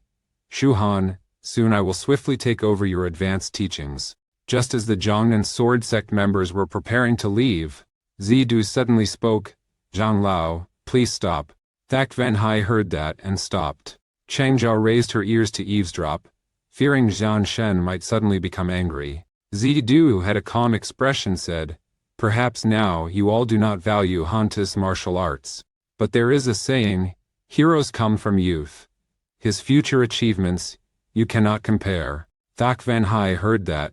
The corners of his mouth twitched. But thinking of the opponent's strength and the order of Jian Sheng, he has to endure silently. So, he resigned. After speaking, he led the people away. Boss, I know you stepped in to help me, but the last words you said are really not right. Zidu brushed Hantu's head and calmly said, since setting foot in Zhongyuan, I have met countless martial heroes. There are quite a few martial arts masters of that caliber, but they all lack the persistence and firm will like yours. The path you have chosen is not wrong at all. Han Tuk heard that, felt moved, wanted to say something but couldn't utter a word. After a while he said, Big brother, I'll go ahead. Looking at Han Tuk's departing figure, Tu Ho said, he should speak up. Knight-errant Han's strength is persistence, and his weakness is shyness. That is why he could not fully unleash his true strength. If he could overcome this flaw, I fear that in the martial world, few could defeat him. Seeing Tao Xiaohuo silent and pensive, Zidu asked her what she was thinking. Tu Xiaohu says he is a merchant, naturally thinking about making money. Tu Du heard that and realized, Yimoi wants to invest in Han Tuk. The young woman pursed her lips and smiled, saying, why not? And, Tu Du Kecha has praised him like that. Isn't it a pity to miss such a talent? Tu Du and Xiaohu strolled through the city, together for the first time. Xiaohu proactively holds Zidu's hand. After taking a walk, Tu Xiao, he said, it's still early, let's walk a little more. Zidu was held by her soft hands, feeling a bit awkward for a moment. He had to leave to Tu Ho to take for a walk in Jiwumen. Happy times always pass very quickly. Before long, it was dark. Seeing that the people on the road are gradually thinning out, the two of them also prepare to turn back. At this moment, the sound of horse neighing came from behind. Zidu and Tu Xiaoho turned their heads to look back. A horse carriage is charging straight toward the two people. Zidu quickly pulls Tu Xiaohu behind his back. The horse cart stopped. A person stepped down. That is Nangong Tukiao, Miss Tu, long time no see. Tu Xiao, he is still afraid, nods in greeting. Zidu thought, so this is one of the three great beauties of the Ming. Nangong Tao Chu steps forward. I originally intended to find Miss Tao to continue discussing the matter from the other day, but it seems I have arrived at an inconvenient time. She looked at Zidu again. Miss Nangong, don't be unfaithful, there is nothing between us to speak. Facing the cold words of a teenager, Nam Kung Tekyu remains calm. We are all people of the Jianggu, outwardly. We should maintain courtesy. After speaking, she took the initiative to reach out to Zidu. But in her mind, she remembered the subordinate saying during the day, all the corpses have had their meridians shattered. Fight Zhan Shen, absolutely do not let him touch you. Thinking of this, Nangong Tuachu hurriedly withdrew her hand. Nangong Tekyu silently smiled coldly in his heart. At this moment Tuda's cold voice rang out, you had better not play any tricks. Whether it's kidnapping Magu or using a horse-drawn carriage to ram into the pond. Previously, we were all acting in self-defense, but from now on, as long as you continue to cause trouble, I will definitely kill you. After speaking, Zidu called Tao Xiaohu to leave together. The two left, leaving Nangong Tekyu, standing stunned. She gritted her teeth, her face ferocious. War God, I will definitely split you into 100 pieces. At the same time, in Shai Ziming, Wu Jia Dao Ba is closing his eyes to cultivate his spirit. Emed Sina Chai, I want to meet Zhan Shen once. Do you have any way? While thinking, Mo Hao Tian spoke up. I have a way. Leave this to me. Time passed and before long it was noon. Zhu Du and Tu Xiaohu were conversing while walking towards Ma De Shang Duan. On the way, Su Xiaohu analyzed the current situation again. Tu Du couldn't help but exclaim, Su Xiaohu was indeed very good at calculations. Leave these fights to you. Leave physical actions to me. If you have any difficulties, just tell me, maybe I can help. Tao Xiao, he thought for a moment and said, indeed there is a somewhat awkward matter. Before, Wulongmen had come to seek peace with me, but currently they are pressuring Ma Daishuan Tuan everywhere. To ensure working capital, I still have not agreed. I have some spare money, about 100,000 gold coins. Not sure if it's enough. Tao Xiaohu heard that. Her eyes lit up.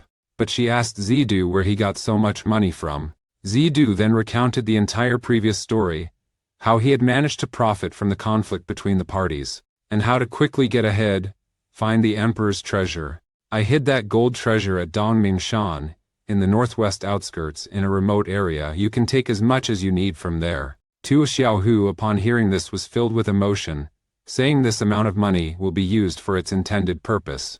Unexpectedly, as soon as I finished speaking, Zidu cut me off. You fool, don't need to be polite with me, just help me if you can. The two were talking and laughing, walking to Ma Dai Thuong Don Gate. Upon entering the front yard, I saw Bichni hurriedly run out. She hurriedly reported, Madame Bai Feng Yusu Jai Mo Ling requests an audience with Zidu. He heard that calmly. She slightly frowned. Two people entered the main hall and saw Jai Mo Lin. Bai Feng Nushu smiled and said, Fellow swordsman, long time no see. Tu Du folded his hands, elegantly said, Apologies for making Master J wait so long. Zidu's appearance was as usual, but inside he was secretly calculating. The opponent was indeed as Xiao he had said, but he didn't expect Xia Zimeng to act so quickly. After both sides settled down, they exchanged a few words. Jie Moling clearly stated the purpose of coming here, saying that Master Xi Zimeng was very grateful that Ziyu had provided assistance that day, and wanted to invite Ziyu to join Xi Zimeng. Hong Sheikai asked, So it's an invitation from Yun and Duan. Zidu heard that, and slightly frowned. Zhe Muan hurriedly explained, Wananjuan is a sub-organization under Xi Zimeng, consisting of young talented individuals within Maine. Alnain the currency, and Kernan Sao Bantarnan. Wan Bao is in charge of Wananjuan. Zidu heard the four words talented young man, and pondered thoughtfully. But then he asked, I heard Bang Huahan Huanlan is also in Xi Zimeng. I don't know if Miss Han is in the Van On squadron. He Tu Xiaohu heard that. Silently glanced at Zidu. Xie Muelan was also astonished, thought to himself, earlier the other party was unfocused, now he is proactively inquiring about Miss Han. Thinking of this, Jie Moling's mouth corner curled up slightly. He felt that he had grasped the main point. Of course, Miss Han is also a member of Wen and Duan, moreover. She is highly valued by her parents. In 3 days, it will be the reunion day of Vanan Reunion Association. If the fellow has time, at that time he will meet Miss Han. If that's the case, just make that decision, and we will meet again then. At this moment, Bai Niai quietly came to the side of Tu Xiaohe, whispered Nis Duan Mu requests an audience. Tu Xiaohu told her to lead Duan Mutong Yen to the heavenly hall. I will go right away. Jai Muling heard the conversation, secretly terrified. He didn't expect Zhu Chongfu to act so quickly. To avoid an awkward encounter between the two, he immediately stood up to take his leave. Exiting the main hall, Jai Moling turned his head to look back, smiled. Currently, all factions are keeping an eye on Mac Dai Thuong Tuan and Zhan Shen.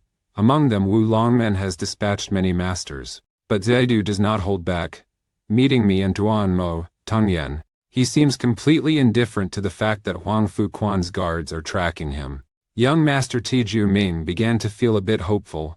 He didn't know how much turmoil this war god would cause. During the day, Tuo Xiaohu would smile and talk with Zidu. He felt sad and unhappy when he got home. It turns out that just now, Zidu agreed to Zimo Ling's invitation, but declined Duan Muo Tongyen's secret invitation, making him very awkward. Seeing that she was about to cry, Zidu had to explain, I agree with Jie Muling not because of they two men, rejecting Duan Muo Tongyen, not because of Zhu Zhongpu. Jie Muling only invites me to meet the young martial artists of Wan and Duan, not to go meet champion Wu Jie Dao Bei. As for Duan Mu Tongyan, he wants me to meet Jian Sheng. Tuo Xiaohu heard that, and suddenly had a great awakening. She smiled and said, KK is silly, isn't your coming to Wan and Dun secretly supporting the Tamin? Either you agree with both or refuse both. Zhu Du heard that and understood. Indeed, being a person in the Jianggu, he is unpredictable and independent. The teenager directly said he must go to Wan and Duan, then asked if Tu Xiao he had any plans. The other party replied that of course they did. Jiwu Men was originally founded to oppose the old court, so at its inception, it secretly constructed an underground tunnel to prevent destruction by court forces. This tunnel runs throughout the entire Jiwu Men. Tu Xiaohu took out a map, spreading it on the table. This is the original architectural plan that I spent a lot of money to buy. After overthrowing the old dynasty, this underground secret path was abandoned, and now almost no one is aware of its existence. He proposes to secretly meet Jian Sheng there without missing the appointment with Yun and Duan, and without getting into trouble with Zhu Zhongfu. On the next day, Zidu used the map to reach the entrance of the secret path. He looked around, the weeds were rampant. It was indeed a place that had been abandoned for many years. Zidu walked along the secret path with his arms folded behind his back. After walking for a while, he saw a large boulder blocking the road. Last night, Xiao Hu told him the martial artists guarding here are disciples of Jian Sheng, who have already paved the way. He immediately reached out his right hand. His majestic energy surged. He delivered a powerful punch. The large boulder shattered and began to collapse from the center. Tu Du suddenly felt a familiar flow of qi. A strong flow of earthly qi emanates from the boulder. Like that year when he and his master stormed into Wantiandong, in the blink of an eye, he realized that this was Manhwa Jian Sheng's scheme. This strong pretender is quietly demonstrating their true power. Strong energy continuously rushed in, challenging Zidu. Young man, are you qualified to meet me? Zidu slightly curled his mouth. He stepped forward and stomped firmly on the ground. The mighty true qi around Zidu erupted. Tudu coldly said, I still want to ask you, Manhwa Jian Sheng, do you have the status to meet me? Two streams of qi collided. A loud explosion echoed within the secret passage. Zidu folds his hands behind his back, continues to go deeper inside. The dark tunnel is as black as ink. Suddenly, a beam of light appeared. Zidu looked up, a wooden sign floating in the air. Zidu realized it was not a real sign, but was condensed from Zen Qi. The vital energy depends on the mind. The mind controls its desires. Whatever thoughts arise, how to handle them, the world becomes unmanageable. At this moment, the wooden sign begins to disperse, turning into countless falling plum blossom petals. Yellow apricot blossoms fall without hurting anyone. In a blink, the surroundings turned into a sea of flowers. However, with the falling petals, a grove of mai trees grows around. Zidu stood in the plum forest, unable to help but admire. These petals all contain hidden formidable internal strength. If they attack together, even he would find it difficult to withstand. Thinking of this, Tudu couldn't help but exclaim, Manhwa Jian Sheng, truly the Ludi Jian Xian. At this moment, a clear voice rang out, praised by Jian Shen. The old man is truly honored. I wonder if Jian Shen is interested in accepting old master's offer. Just after speaking, Yingain Daipu stepped out, her hands transformed into swords. A whirlwind rises in the apricot forest. The whirlwind of qi carries countless petals flying upwards. Zidu's divine appearance remains unchanged. He said, Is this the reason you want to meet me? Looking at countless petals rushing in, Zidu stood motionless. In the blink of an eye, a shower of flowers fell. Tudu stands in the midst of a shower of flowers, but he does not react at all. Yuan Yezi spoke, Young person, why aren't you taking action? Jian Sheng employs unpredictable magical techniques, but without killing intent, why should I take action? Young man, you are brave and clear-headed.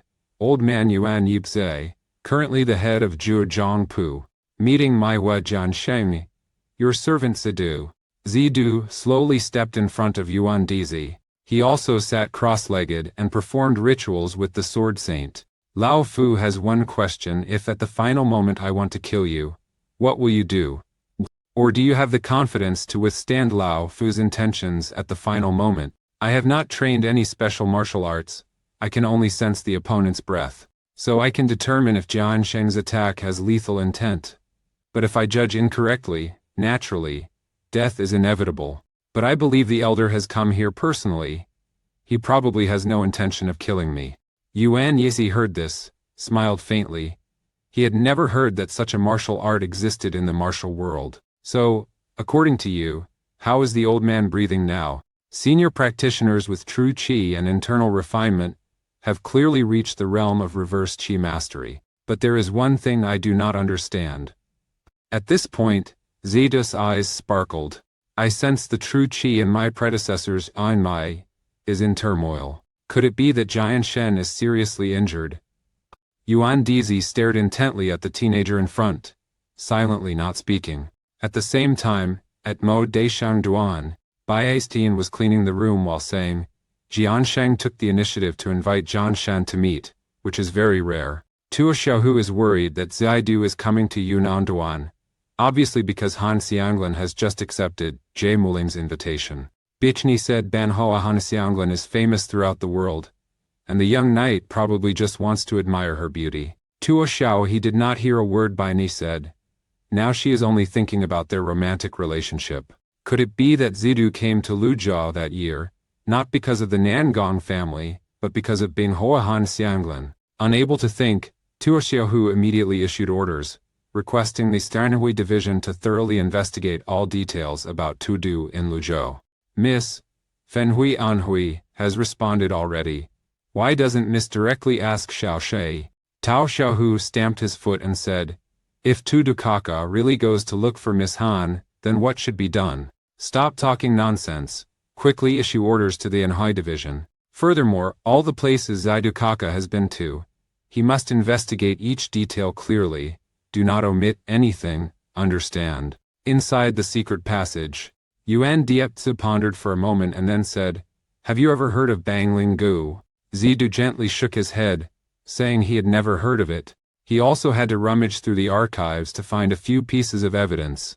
This type of vessel is very small. Unlike most dinosaur species living in Nanquang in the wetlands, this species only inhabits by Haibang Yuan. Normally, they will hibernate. Once they invade a person's body, they will drain the host's internal energy. As you said, the old man has been caught. Currently, it has drained about 30,000 internal power. Zidu heard that and was nothing but astonished. He did not expect anyone to dare secretly poison Yuan Daizi. It's truly embarrassing. The old man doesn't even know when or where he won the jackpot. Right now I use the Yinshim Fangbi Heart Meridian, but it can only slow the depletion of internal strength and cannot treat it at the root. If the internal strength is exhausted, I will be frozen. Tudu asked if he could use internal strength to force his neck out. Yuan Yizi said Bingling Gu relies on base qi to survive, although his Zaiha Shengon has greatly matured. With deep inner strength, forcibly compelling and burning would only be like adding fuel to the fire. Zidu was secretly amazed, asking why Jian Sheng would discuss this with an outsider. Unexpectedly, Jian Sheng asked the young man in return, what do you think of the Jiwu sect these days? Zidu replied, Kenwomen is currently chaotic and disorderly. You're right. You're right. The Jiwu sect appears calm on the surface, but in reality, various forces are always quietly competing.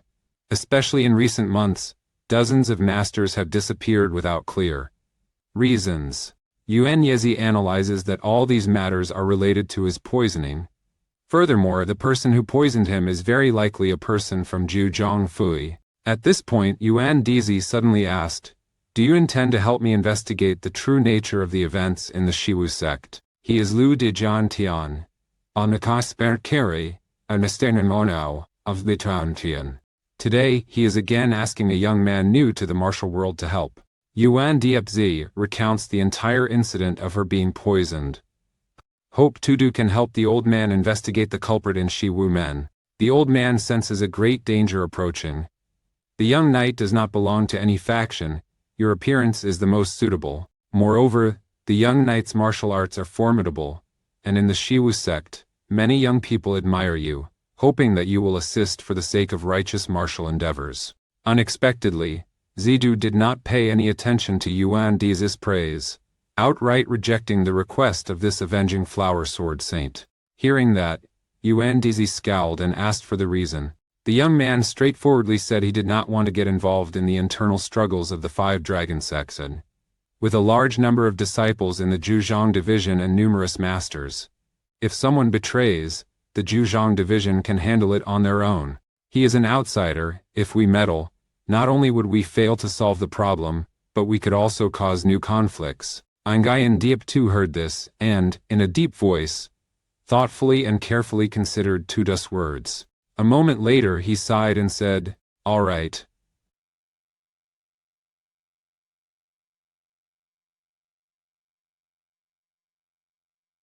However, if internal conflicts arise within the weapon sect, I hope you, the young hero, can lend a hand to the Coa Trong mansion. After speaking, he looked at Tudu and said, "This small request shouldn't be too much, right? As long as it doesn't go against my conscience, I can try to help. However, as I mentioned, I don't want to get involved in the martial world conflicts." After speaking, Tudu stood up, preparing to leave. At that moment, Nguyen reminded Tudu to be cautious of the Imperial Guard. Don't underestimate the Imperial Guard. No one has seen their full strength yet. After speaking, Nguyen astrally projected, using the supreme light technique of the Hua Mountain sect. He lightly pressed upward in the air, borrowing force to fly up.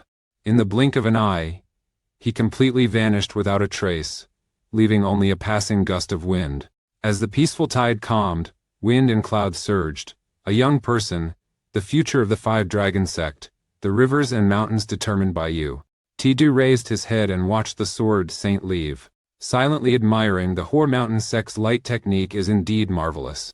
But he also thought that even the sword saint had been poisoned, and this Thit sect was not as simple as it appeared. Gathering his thoughts, he also followed Nguyen Diptie's example and astrally projected, tried several times but finally decided to take the secret path. Outside Thiet Vu Mon, about 40 miles away, 2 Kai Bang disciples are holding a portrait, searching everywhere. The portrait features Ha Non Ti, a former court official. Kai Bang received information that an official named Ha Non Ti had gone with the envoy to the northwest that year, and he is now living in Dongdin Heng. The two searched everywhere, and finally a local informed them that Ha Non Ti lives in a house on the mountainside. The 2 Kai Bang disciples hurriedly departed, finding that this person could help them learn the whereabouts of the court envoy from that year. They didn't notice that behind them, a raggedly dressed person was silently eavesdropping on their conversation, the face of the beggar hidden under a tattered hat, revealing a faint centipede-shaped scar. At that moment, 2 more disciples of the evil sect arrived. The leader was Trong Than Tong, the sect leader of the evil sect's Dangzhen Dodian branch. He was the only surviving member of the Doanjayan branch, so he was appointed as the sect leader. The 4 disciples of the evil sect reported that they had determined the location of Ha Ti, and Tarashan Thanton immediately set out with his group. They arrived at a thatched house on the mountainside. Tarain Thantong said that this man was from the Tiransing family, named Troch Than, who came here 48 years ago and made a living as a teacher. Just as they were about to knock on the door, they encountered an old man.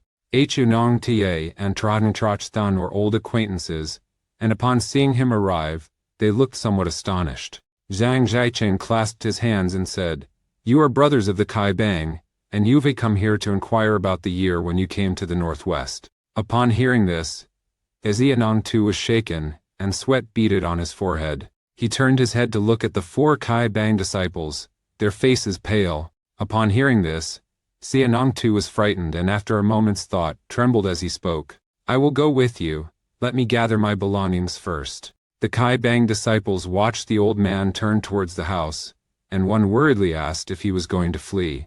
The leader said that although the elderly man had never served as an official for the old court, he was now advanced in age and had nowhere else to go. At that moment, a hoarse voice echoed from behind, "A traitor is a traitor." Some of the Kai Bang disciples turned back, shouting loudly, "Who's there?" The person who just arrived smirked coldly. 10 years ago he betrayed his brothers, and now his betraying the court. After speaking, the beggar's eyes flashed with killing intent. That year I shouldn't have let him live. Seeing the centipede-shaped scar on his opponent's face, the 4 Kai Bang disciples were startled. Isn't this person the court emissary in the portrait? Thinking of this, one of the Kai Bang disciples shouted loudly, "Don't let him escape, he's exactly who the leader is looking for." The remaining Kai Bang disciples heard this and also drew their weapons. They immediately surged forward, surrounding and beating the beggar. Immediately, a thunderstorm appeared in the sky. Those disciples of the evil sect were no match for the beggar. The beggar remained calm, clenching his fists, clearly not underestimating them. Nong Ta, hearing the noise in the house, hurriedly ran out. The old man aged 10 years in an instant. No matter how others scolded him as a hunting dog of the old court, he didn't pay attention. But the incident that happened 10 years ago was like a 1,000-pound burden pressing on his heart. For 10 years, the pitiful cries of the young woman still rang in his ears. Hanong too stumbles out of the house. Today he is finally freed. As soon as he steps out the door, he widens his eyes in fear. Zhang Reiching had his neck snapped and was thrown aside. The disciples of the gang have also fallen to the ground. The cold beggar looks at Hanong too. "I intended for you to die without pain, but you do not understand." After speaking, he throws the corpse in his hand aside and steps forward. Hanong too, frightened, trembles on both legs and collapses to the ground. The beggar stares intently at the old man, his eyes cold. He lifted his leg to kick Nong Ti in the chest. Nong Ti desperately cried out in despair. 2 hours later, at Shiva Viman, a female disciple of the gang reported all that happened at the Fanda Cave Hall to Hnkchetekai. After hearing, Hnkchetekai had a gloomy expression. The clue we've just found is missing. Moreover, the opponent made a move after the gang found Nong Ta. This indicates that for the past 10 years, the opponent has very likely been monitoring the actions of the gang. Hnkchetekai decided to report this matter to the assassins. At the same time, the Southern Palace household welcomed a special guest. Hcynti appeared in the room like a seductive demon. She went straight to the point. "Where is Chin Than?" Nam Kung Tiakie directly said he was at the Ma Dai Thuong regiment. She told Hhacngti she had prepared a new identity and background, allowing her to infiltrate, monitor Chin Than and wait for an opportunity to act. At this point, she looked at Hcynti and said, "After you complete the mission, you will also die." Unexpectedly, Hcynti showed no fear when she heard that. "If I can kill him, is my life worth anything?" Without saying another word, she vanished without a trace. At this moment, a voice echoed from behind. Nam Kung Xitrc looked in the direction where Hcynta had disappeared and said, "I thought she was already frightened by the battle god. Never did I expect you could persuade her to come back and confront the battle god." Nam Kung Tiakio said that she could definitely kill him. Nam Kung XDTRC then inquired about the progress of inviting for help. Nam Kung Tiakio said, "Everything was going very smoothly. I only told him that the disciple died at the hands of the battle god, and he immediately agreed to act. It's just that he was somewhat surprised by the disciple's death, and calmly said, 'Useless brat.' This is enough to prove he was very angry. He has never liked to talk much, only knows how to strike. Now we just need to wait for Shang Yuan to complete the task. Everything will be ready." Nam Gong Tti asks, "Ck, how much longer do we need? It should be very soon. Haste makes waste." Tiekenu, if we fail this time, our Namgong clan will no longer exist. Rest assured, Tiekui, this time we will definitely succeed. Legend has it that whoever possesses Tiantia will rule the world. Therefore, all forces are vying for Tiantia, regardless of life or death. Today, the essence within Tiantia has finally been revealed. Inside the hidden chamber, General Hong Piash is slowly leading his subordinates in. A subordinate says, "The Southern Palace clan is preparing to strike against the battle god." General Hong Piash appears indifferent. They are blinded by hatred, unable to accomplish anything. Compared to that, there are more important matters now. After speaking, the two proceed to an underground gate. General Hohang Piesh places both hands on the large door. Huiyan Than shouted loudly, and pushed with both hands. The 1,000-pound door was pushed open to a crack. The subordinate felt a cold gust of wind blow into his face. Immediately, a veil of mist formed, enveloping him. After a moment the mist dissipated, and everything returned to normal. Hoang Piesh and Quan with a cold gaze said, "Can you feel this deadly aura? This is the forbidden area of the 5 Dragon sect." Upon hearing that, the subordinate was secretly terrified. He knew that even the elder dared not enter here at will. The scene before him only made him more terrified. Countless resentful spirits were screaming and rushing toward the two of them. This technique is called the 10-8 Resentful Souls Formation. It will become the greatest fear in the hearts of those who enter, to captivate their minds. If they take just one wrong step, even immortals would find it hard to be saved. Seeing his subordinate couldn't keep up, Hong Fu Quan turned back and asked, "What's wrong?" At that moment, his subordinate was sweating profusely and said he was fine. The subordinate took a damp handkerchief from his chest and handed it to him. Hong Fu Quan explained the technique to his subordinate while walking. The 10-8 Resentful Souls Formation is an ancient technique created by the LLEC Ban people. Anyone who steps into the battle, whether walking or running, must take 18 steps to exit. With each step, they encounter illusions created by battlefield magic. The sight is the deepest fear in everyone's heart. Hearing this, the subordinate curiously asks, "Master, do you also have something you fear?" Huang Fujun heard this.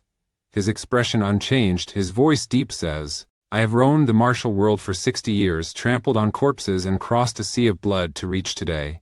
I naturally don't let these vengeful spirits in. The only thing I fear is that my own strength is not strong enough." Speaking of which, Hohang Piesh Quan suddenly smirks coldly. He raises his right hand high, with potent qi surging. Therefore, the old master has painstakingly cultivated the 5 venom secrets. Hohang Piesh Quan takes a step forward and strikes with a palm strike. The demonic qi around is shattered by this palm strike. Even the old master's illusions fade away. The old master is more proud of his ability to unlock his own potential than anyone else. Both of them pass through the spell formation without encountering any obstacles. Then he steps up the stairs and enters the underground palace. Inside the underground palace, countless wooden statues surround a stone pedestal, and on the pedestal, there is a tightly locked wooden box. These wooden statues hold prayer beads and chant Buddhist sutras. Suddenly, the wooden statues clasp their hands together, and their wide-sleeved robes flutter as they fly towards the Buddha figure. The elderly monk has white eyebrows, 5 apertures on his body, and eyes as red as blood. His subordinates recognize that these wooden statues belong to the secret sect Kim Kang, and the court had already sent elite members to protect it. Hohang Piesh Quan says, "Don't underestimate these grand masters. They need my manpower, I need their resources, so why not cooperate?" But as the chanting speed of the venerable monk increased, the wooden box on the stone pedestal suddenly shook. The venerable monk's hands had turned red-black, fresh blood about to spill out. At that moment, the wooden box suddenly exploded. A strong gust of cold air emanated. An object flew out from inside the wooden box, and in the blink of an eye, the entire courtyard turned cold.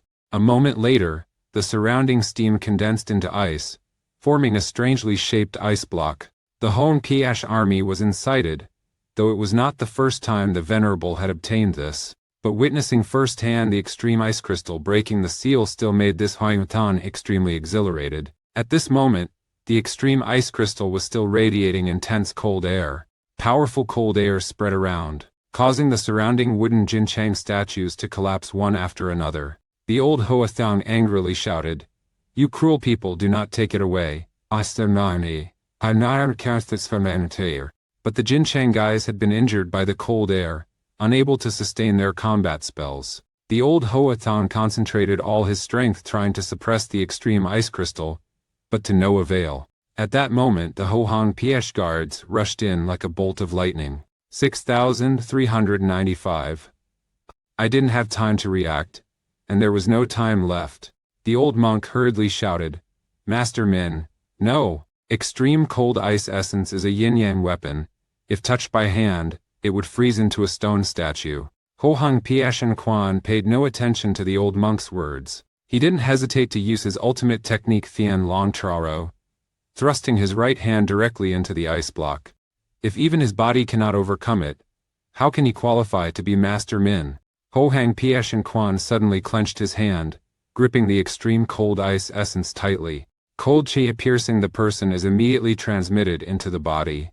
Huyan Than channels his true chi, striving to suppress the spreading cold chi, but the old man's right hand continues to freeze. After a moment, Ho Hang Piach Quan lets guide.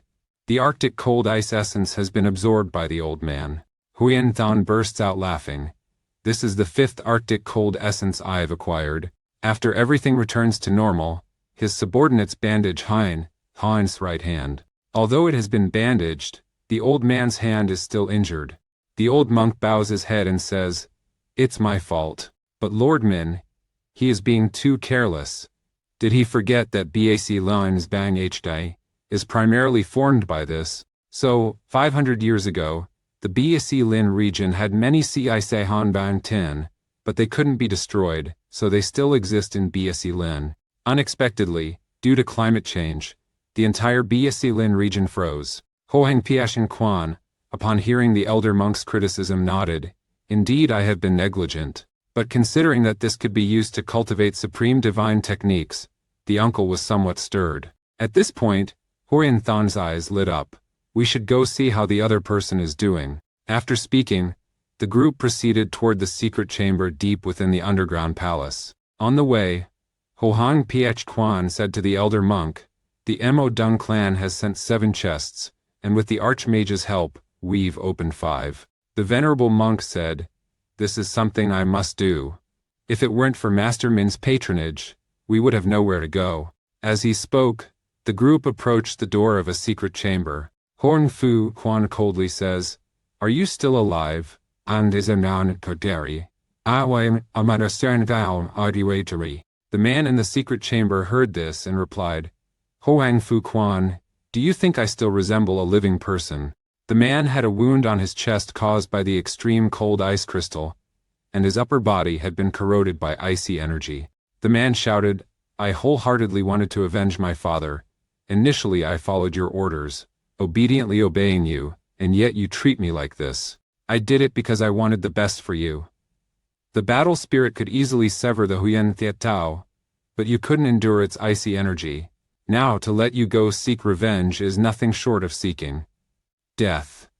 Death. Once you have fully harmonized with the power of the extreme cold ice crystal, I will release you. For now, you must train your body. The man who heard that laughed coldly. This person is M. Dung Chan, the younger master of the M. Dae Dung family. He was originally the heir of the M. Dung family, famous throughout Xian'an. Later, to avenge his father, he went to the 5 Dragons sect to lead troops for the imperial army. Who would have thought he would be tortured beyond human and demonic? After dealing with this matter, the imperial army was preparing to leave. The venerable abbot respectfully saw him off. Before parting, the abbot made 2 requests. The abbot said that his disciples were exhausted, so he asked Huintan to allow them to rest for 7 days. Considering that breaking the seal is very exhausting, Ho Hang Piash Quan nodded in agreement. The old sage then made the second request. He asked Master Min to allow him to go out for 7 days. Upon hearing this, Ho Hang Piash Quan squinted and asked, "Where do you want to go?" "I want to find a perfect piece of music to practice the final verse of the immortal demon technique." Ho Hang Piash Quan understood and thought, "You don't need my help, you must already have someone suitable in mind." The old sage smiled, seemingly acknowledging his own assumption. "All right. But this is the last time. Now everyone has someone to handle things." These Kam Kang's secret sect had made an early pact with the Imperial Guard. They assisted the Sacred Hein in breaking the seal of the 7 extreme cold crystal gems, using them to help the Imperial Guard cultivate the immortal demonic body. In return, the Wulong sect would protect them and leave them a mantra so they could restore the sect. Upon hearing the 4 words immortal demonic body, his men were shocked and asked if it was similar to the previous aura. The Imperial Guard did not conceal anything from his subordinates, directly stating that the aura could not be compared to the previous one. So the immortal demonic body is a forbidden technique recorded in ancient text. The usual cultivation method uses the dead as conduits, whereas the immortal demonic body uses the living as hosts.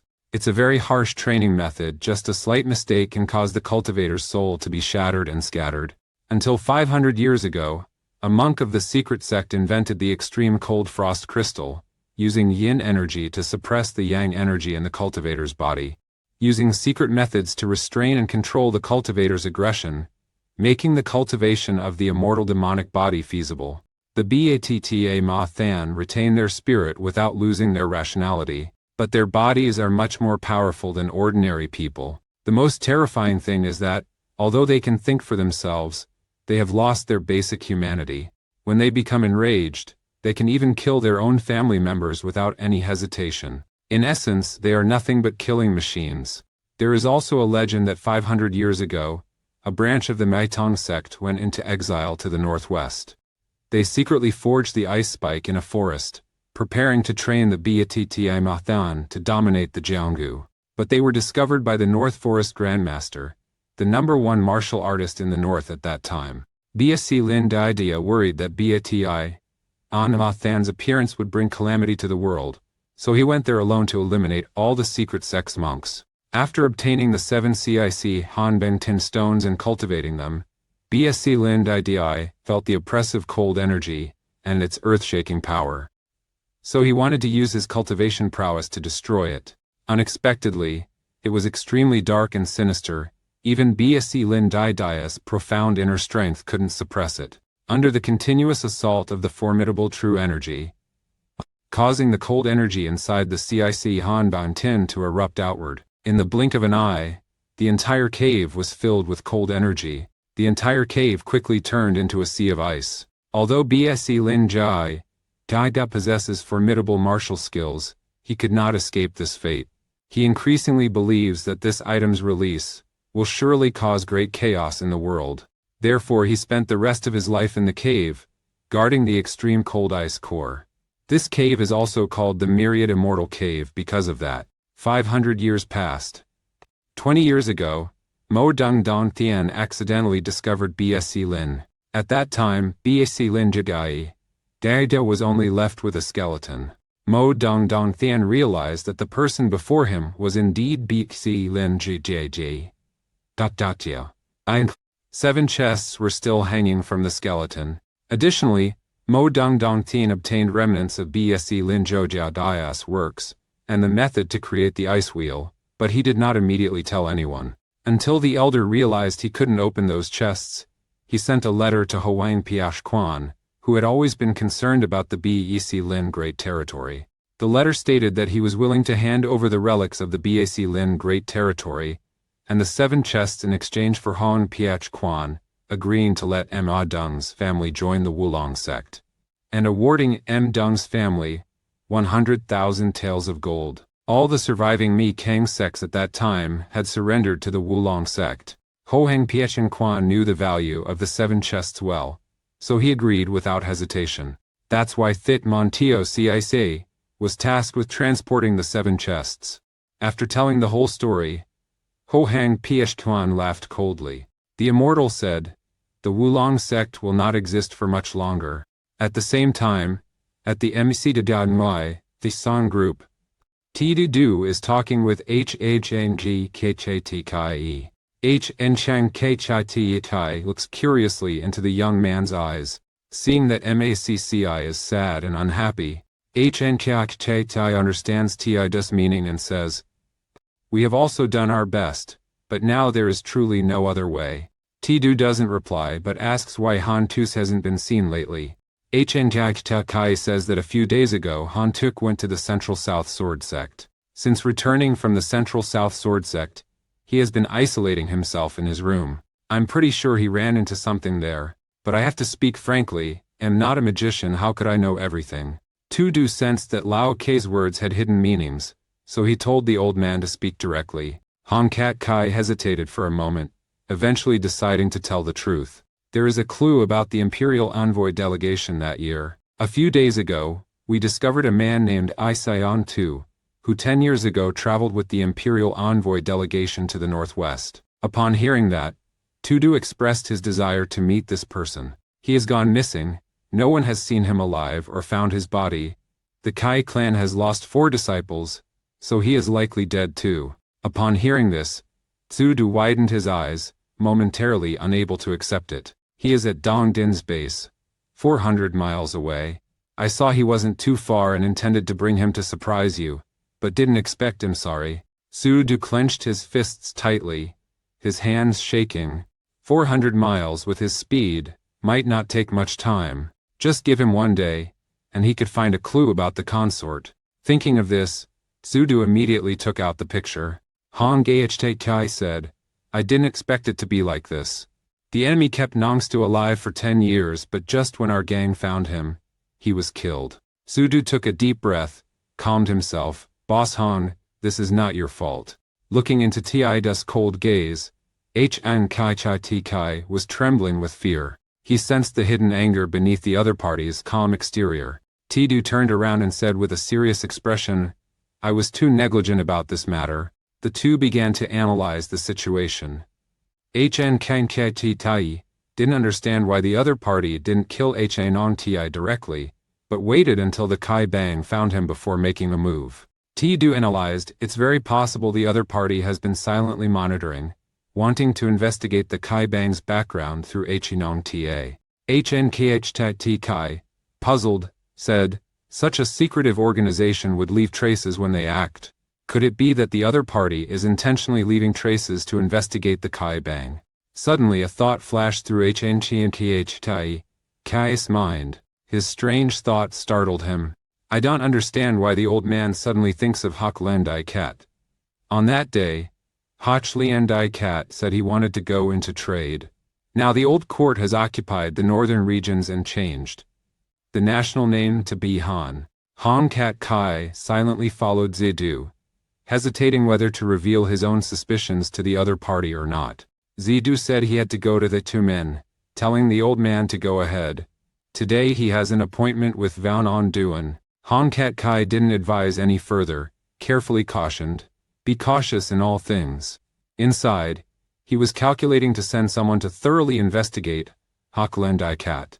Zidu turned to look at Hong Cat Kai, his gaze more determined than ever. Old leader, next time if there is any news about the old court, you must inform me immediately. Now that I think about it, the martial arts of those from the old court are not inferior to Dogi's.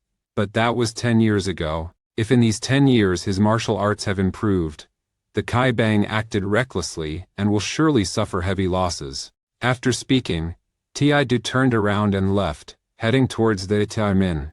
Watching Tiidu's figure fade into the distance, Hn Kai stood silently for a long time. In the end, he decided not to tell Tiidu about the Hoch Lion grand plan. It's still better to investigate it thoroughly myself before telling Tiidu. Tiidu proceeded alone toward the Taimin Hao. Suddenly, Tiidu stopped. In front of him were several burly warriors blocking the way. One of the leader warriors with a cold demeanor said, Young master, are you indeed the battle god Tiidu? This young man's martial prowess is extraordinary. He has never been defeated while roaming the martial world. Even Manhwa Sword Saint has praised him, yet today, someone dares to publicly challenge him. Trang Han Ti, who claims to be Quach Dodsen, is from the Taimin, one of the forces of the Thietvu sect. Tiidu furrowed his brows and asked, What do you want? Quach Dae took off his coat and said, I have watched your fight with Demon Fighter, I admire your martial arts.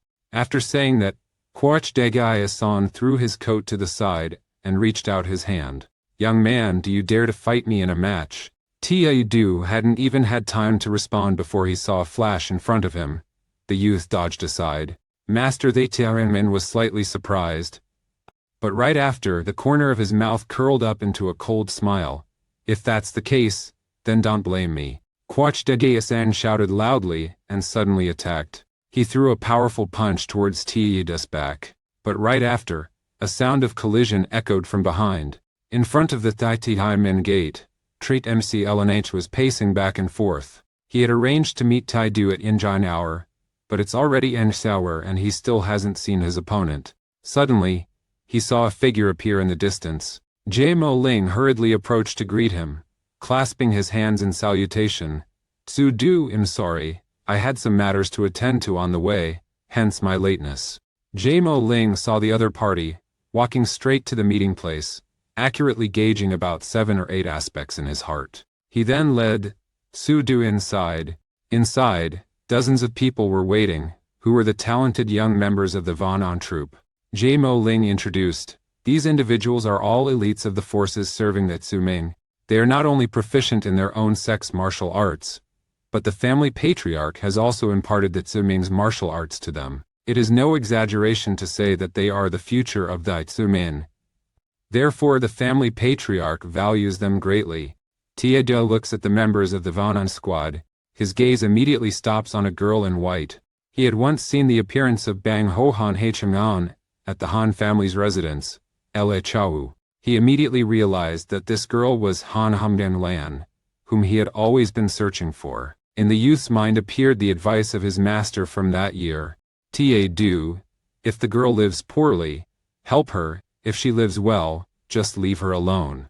Zidu looks at the girl, inwardly saying, Master, the girl you always remember and long for is right here in front of you.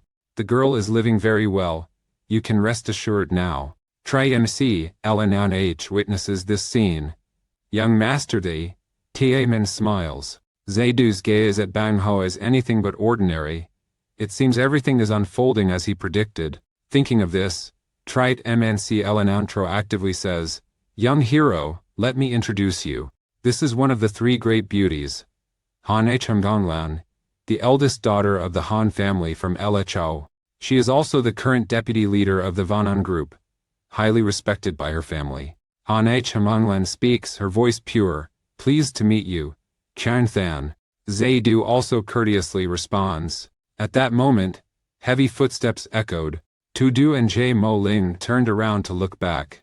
A burly old man, as strong as a steel tower, was approaching, accompanied by a hearty laugh. The old man reached Zidu and said, Huyan Than told me that this young hero is surely the god of war. Master Vien Daoti Sijiang, the senior elder of the Van On brigade. After speaking, he spread his arms wide and embraced Zidu tightly. Without saying a word, he gave Zidu a strong hug. Hearing that you would come today had me so excited I couldn't sleep, the old man said. Thankfully, the Van On brigade is here. Otherwise I wouldn't know how to repay your great kindness and generosity. Vien Dayen Si Jiang hugs, Tiadui, spinning around several times, causing the other members of the Van On guild to gape in surprise. Hey, have you ever seen Elder Vien this close with someone like that? Never. Only Master Min is allowed that. Mo Lin was also surprised. Vien Dai Si Jiang didn't care about others' looks, just hugged Tiadu tightly, saying today we must drink until we're drunk. The old man's eyes involuntarily looked towards Han Anchang Lan and asked, Is it okay to abandon this group of elite Van On guild? Vien Dai Si Jiang had recognized Han Haben Lan's gaze. Senior Elder the Tiamen thought to himself, could it be that, as Mo Lin predicted, Battle God has been enchanted by Han H9 Lan's snowflower? Thinking about this, Vien Dai Si Jiang laughed heartily. It's okay, let them play by themselves, we can keep talking. But right after, he turned to speak to Han Humdang Lan, H. Ang Lan. Han H. Hamang Lan listened and nodded gently. After today's gathering ends, please stay, I have something to discuss with you.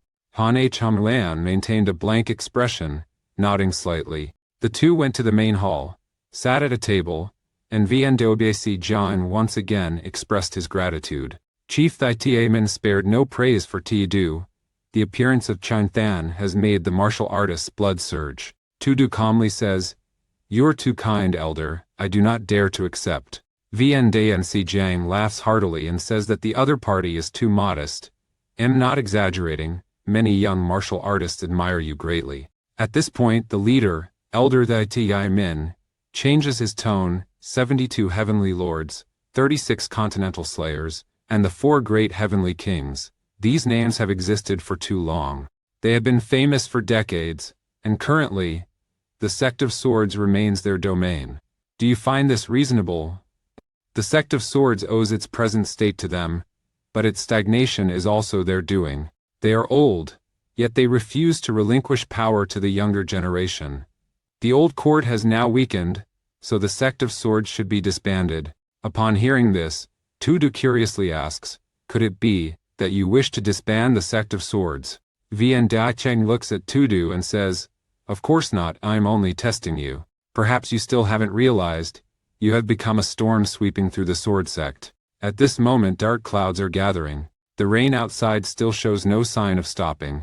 A person wearing a red cloak is meditating on a tree branch. The old monk, like a nocturnal bat, is circling before the Theitimin gate, watching the members of the Cloud Eagle group dining lavishly inside. The old monk murmured, it's a pity someone with such talent doesn't cultivate into an immortal demon body. Bang Ho Hian Han Han Lan must surely become an immortal genius. With that said, the venerable monk's expression grew even more frenzied. Tonight, I will transform you into the most beautiful existence in the world. This 600-pound-old man instills fear in everyone at Dai Tu Min. Even the young master of the Tu Min must hold the old sage in the highest regard. Yet today the old man took the initiative to come to Van On group. He even personally poured wine for Ti Du. Ti Du accepted the wine glass from Vian Do De Si Jiang, took a sip, and felt the rich aroma of the wine spread. Van Du Jiang proudly introduced, this liquor is called Bach Ho Tui, brewed from 100 kinds of precious flowers, with an exquisite flavor. After 3 weeks of drinking, the old leader suddenly smiles and asks, young hero, what do you think of H. Kan Lan? Ti Du says that today is the first time he has met her, so he doesn't feel anything special. Vian Dian Si Jiang hears this. His expression becomes serious, but the young hero's gaze upon her is very special. Heroes have always loved beautiful women, as they have from ancient times to now. Moreover, she possesses superior martial art skills. The only flaw of the girl is her cold personality. But it's okay, as long as the young hero is willing, the old man can make the match. Ti Du calmly says, thank you for your kind intentions, old leader, but I have no such intention. Seeing the young man refuse, Vianda Delwei Si Jiang is stunned. The old man only sees that the two are a perfect match, hoping the young hero won't misunderstand. Let's drink. Outside the main hall, Zhamo Ling was deep in thought. Wan Zhang Lao and Zidu had been talking for almost 2 hours. Thinking of this, Master Jie tightly clenched his hand. He felt that the two were talking a bit too long. Could there be some hidden feelings? At that moment, Han Huang Lan walked in. Zhamo Ling asked her why she was here. Han Huang Lan said she was following Master Ming's orders and invited Zidu to the main hall. Upon hearing this, Zhamo Ling realized he had planned to send Zidu off himself shortly, but now it seems he has to talk to him first. He immediately called Han Huang Lan to go outside together. Upon entering the grand hall, Trite MSC LNH immediately saw Vian Dekiang clinking glasses with Ti Du. Old Chief Vian has never drunk alcohol. It seems he really likes Ti Du. Ti Du just smiled. He looked at Tri MNCLNAN and asked if he wanted to drink together. Tri MNCLNAN hurriedly declined, saying he had urgent matters and had to leave immediately, so he couldn't bid farewell, and hoped Tea Du would forgive him. Unexpectedly, Vian Dage Si Jiang, who had been drunk, spoke up. Not short of people to pour wine, just let H. Hamang Lan send you off. Han H. Hamang Lan heard that and quickly stood up. She walked to Tiida's side and gently nodded. Seeing the two of them leave, Vian Dage Si Jiang laughed heartily. Tri Maclnh lowered his voice and asked, Elder, are you perhaps trying to arrange a marriage for the two of them? As long as that girl remains in the martial world, she will inevitably make connections, especially since she comes from the Havan family. Marriage is a serious matter.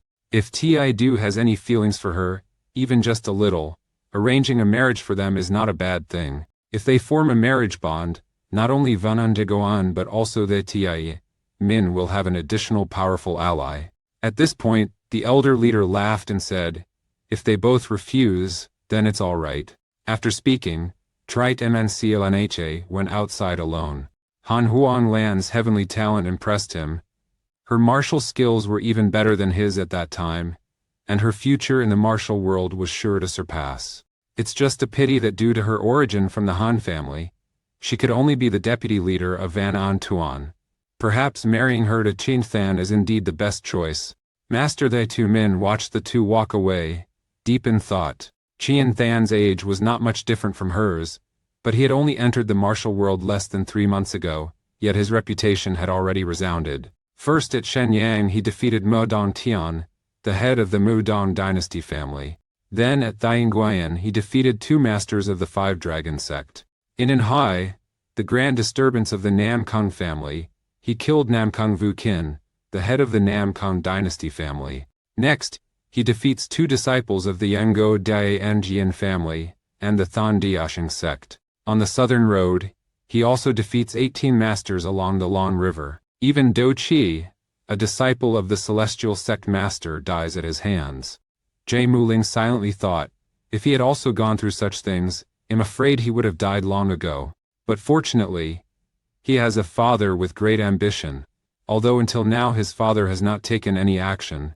But he knows his father is waiting for the right opportunity, like the 2 tigers of the Wu Long sect and the Jiuzhong mansion. All 3 factions know well that whoever obtains the battle spirit will tilt the balance of power in their favor. Therefore, until today, no one has dared to lay a hand on the battle spirit. Trey and NCLNH watched the 2 blend into the bustling crowd. The young master thought to himself, Shin Than, you have truly caused trouble for us. Du silently follows Han Kanglan. Her cold temperament reminds him of his concubine. With this in mind, the young man took the initiative to speak, saying, your appearance does not resemble your father. Han Kanglan tilted her head slightly and looked back. How do you know my father? Du said he had met him in Lao Chao. Han Kanglan, hearing this, became cold again and asked, is my father well? The head of the Han family is still healthy, but he worries a lot about you. The young woman looks at Da with suspicion. You have met my father before. You must know who I am, his daughter too. My appearance and his are not alike, but he treats me as his own child. Du hears the girl's straightforward answer, slightly surprised. After thinking for a moment, he says he has another question to ask. Unexpectedly, as he opened his mouth, Han Honglan cut him off. The young woman said she would not answer any more questions. Watching her figure walk away, Du involuntarily felt awkward. With a cold demeanor, straightforward manner of speaking, even her gait was very much like that of a cultist. But he immediately smiled. Your father is now the head of the Han family, also loving you very much. It seems that Han Changlan is doing very well now. Should I tell her about the master or just let her live like that? Du suddenly tightens his grip. The green-colored beads on his hands suddenly heat up. The surroundings seem to become silent. The teenager feels as if even time has stopped moving. At this moment, a hoarse voice echoes from behind. Du turns around, seeing the old monk. The beautiful appearance of the young woman makes it impossible for anyone to look away. Only the old hermit can see the hidden radiance within that beauty. Han Huanglan, I will transform you into the most perfect immortal demon soul. After speaking, the old monk takes out a talisman from his sleeve. Muttering spells, the talisman immediately burst into flames. The fire flared up, turning into a plume of black smoke. Under the control of the old monk, the black smoke surged straight toward Han Huanglan. Just as the black smoke was about to touch Han Huanglan, a cold voice echoed. Du turned around and saw the old monk. Tuda's power caused the black smoke to halt in midair. In fact, it was the old monk's mental techniques, using the secret methods of the Emeti Tong to control minds, turning others into the Beatitia Maithan. But today, the venerable monk did not expect that this youth would not be affected by his secret techniques. Zidu's eyes flashed with a fierce aura. A domineering aura shot out, and several clusters of Buddha pearls immediately exploded. Zidu raised his right hand, and a mighty energy condensed in his palm. Then, without hesitation, he reached out toward the venerable monk, his 5 fingers like hooks. The venerable monk panicked and dodged. A divine aura flashed, arriving before Zidu. The venerable monk angrily shouted, "This young master will surely be a great threat in the future, absolutely must not be spared."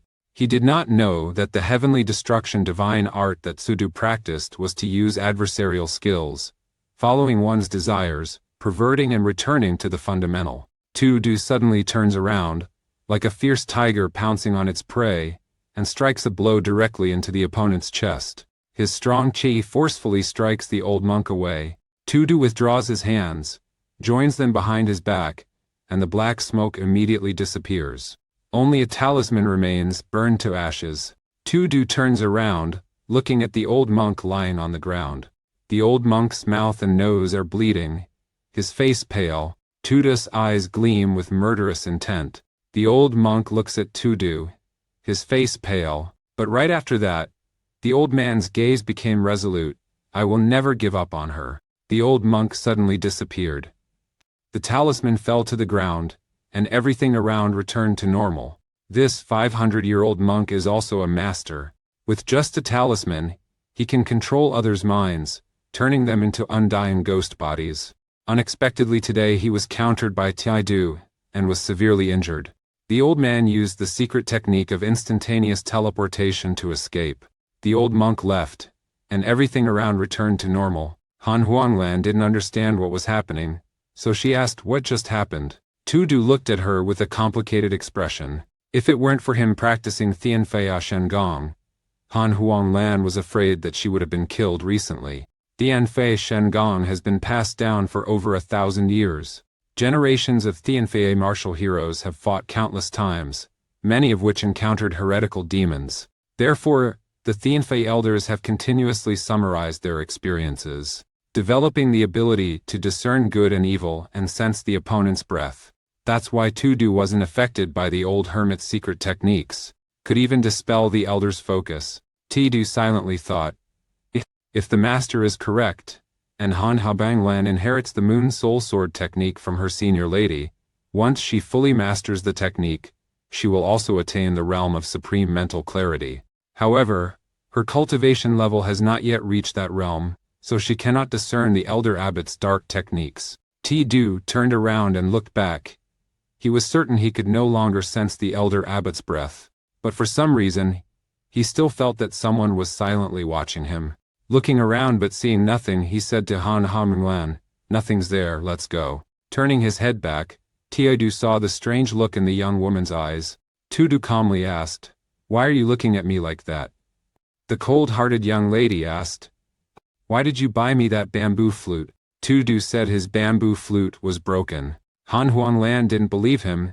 Seeing someone selling bamboo flutes by the roadside, she bought him one. Unexpectedly, Tu-du took her hand. He didn't care about her resistance and smiled, saying, "It's not necessary. We still have less than half an hour until our appointment time. I can walk." Looking at Tu-du's smile, Han Huanglan was stunned. The teenager in front of her felt familiar to her. Seeing her look different, Tu-du asked. Han Huanglan smiled and said, "Nothing, I just feel that your smile is very familiar. You are someone I don't know, but your smile is very similar to his. He often appears in my dreams, but I don't remember who he is. His eyes are very frightening, but he often smiles at me." Perhaps because of the warm, familiar smile of the young man, Bang Ho finally opened up. "So it turns out you no longer remember things before you were 8. She only remembers her name is Han Huanglan, and a period of time like hell." Han Huanglan closes her eyes and takes a deep breath. "Maybe because of a head injury when she was little, otherwise I don't remember anything. I don't know why I'm telling you these things. These are things I've never told anyone." Reaching this point, Han Huanglan turns to look at Tu-du. "Perhaps because of your look and smile are very similar to that patriarch." Hcyn Danti stood in a roadside tea house, watching two people approaching. She had witnessed the terrifying nature of the war god, so in recent days she didn't dare to approach him, nor did she dare to look at him more than twice. Since the Nodi Danham clan was destroyed, she was like a bird afraid of a crooked branch, until the southern palace's Taku came to her, saying he could help her seek revenge. Without hesitation, she accepted the mission and silently followed Tu-du. Hcyn Danti had been following him for 3 days. The only conclusion she could draw was that the war god had no weaknesses. Until she witnessed the recent scene with her own eyes, she saw the war god's bamboo flute broken into pieces. Watching his movements, it seemed he was fighting the air. Although the scene seemed strange, Hhec and Anmiti was certain of one thing, that the war god was protecting Bang Ho Han H Hamdan Lan, that cold woman was the war god's weakness. At this moment, a person in white steps forward. That is Nam Kung Tikiu, the one who assigned the task to her. Angan Keiche, you are still as charming as ever. Since our clan was destroyed, I no longer see myself as a woman, and I don't care about others' gazes. Nam Kung Ki. Stop discussing this issue, sitting down opposite Ngan Ka. She said everything was ready, just waiting to trap the war god. Yan Kha heard that, and remained silent. After a while, she looked up and gazed at Nam Kung Kia. His eyes sparkled with madness. Rest assured, I've just found the perfect way to trap him. When Nam Kung Kia, you heard that, a look of joy appeared on his face. After one night the next morning, at MNC Dobi, the Fang Doan, To Tuh Chai looked at Ti Du with a strange expression. She subconsciously took a step forward. Tuh Day, do you have something you want to tell me? Why are you looking at me like that? Tidu Jekyll certainly. Brother has something he wants to tell me, perhaps something happened yesterday. Upon hearing that, Ta felt a bit nervous. What could have happened yesterday? To Tuh refused to let it go. It's okay, brother, take your time to think it through, I'm not rushing you. There's really nothing. Yesterday, I just went drinking with old Master Vn. To Tuh looked at him, is that really all there is? Tidu replied, it's really all there is, what else could there be? Who knows, it rained all night yesterday.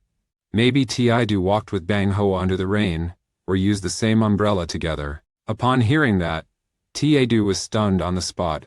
This young lady's guess was probably quite accurate. He immediately changed the subject.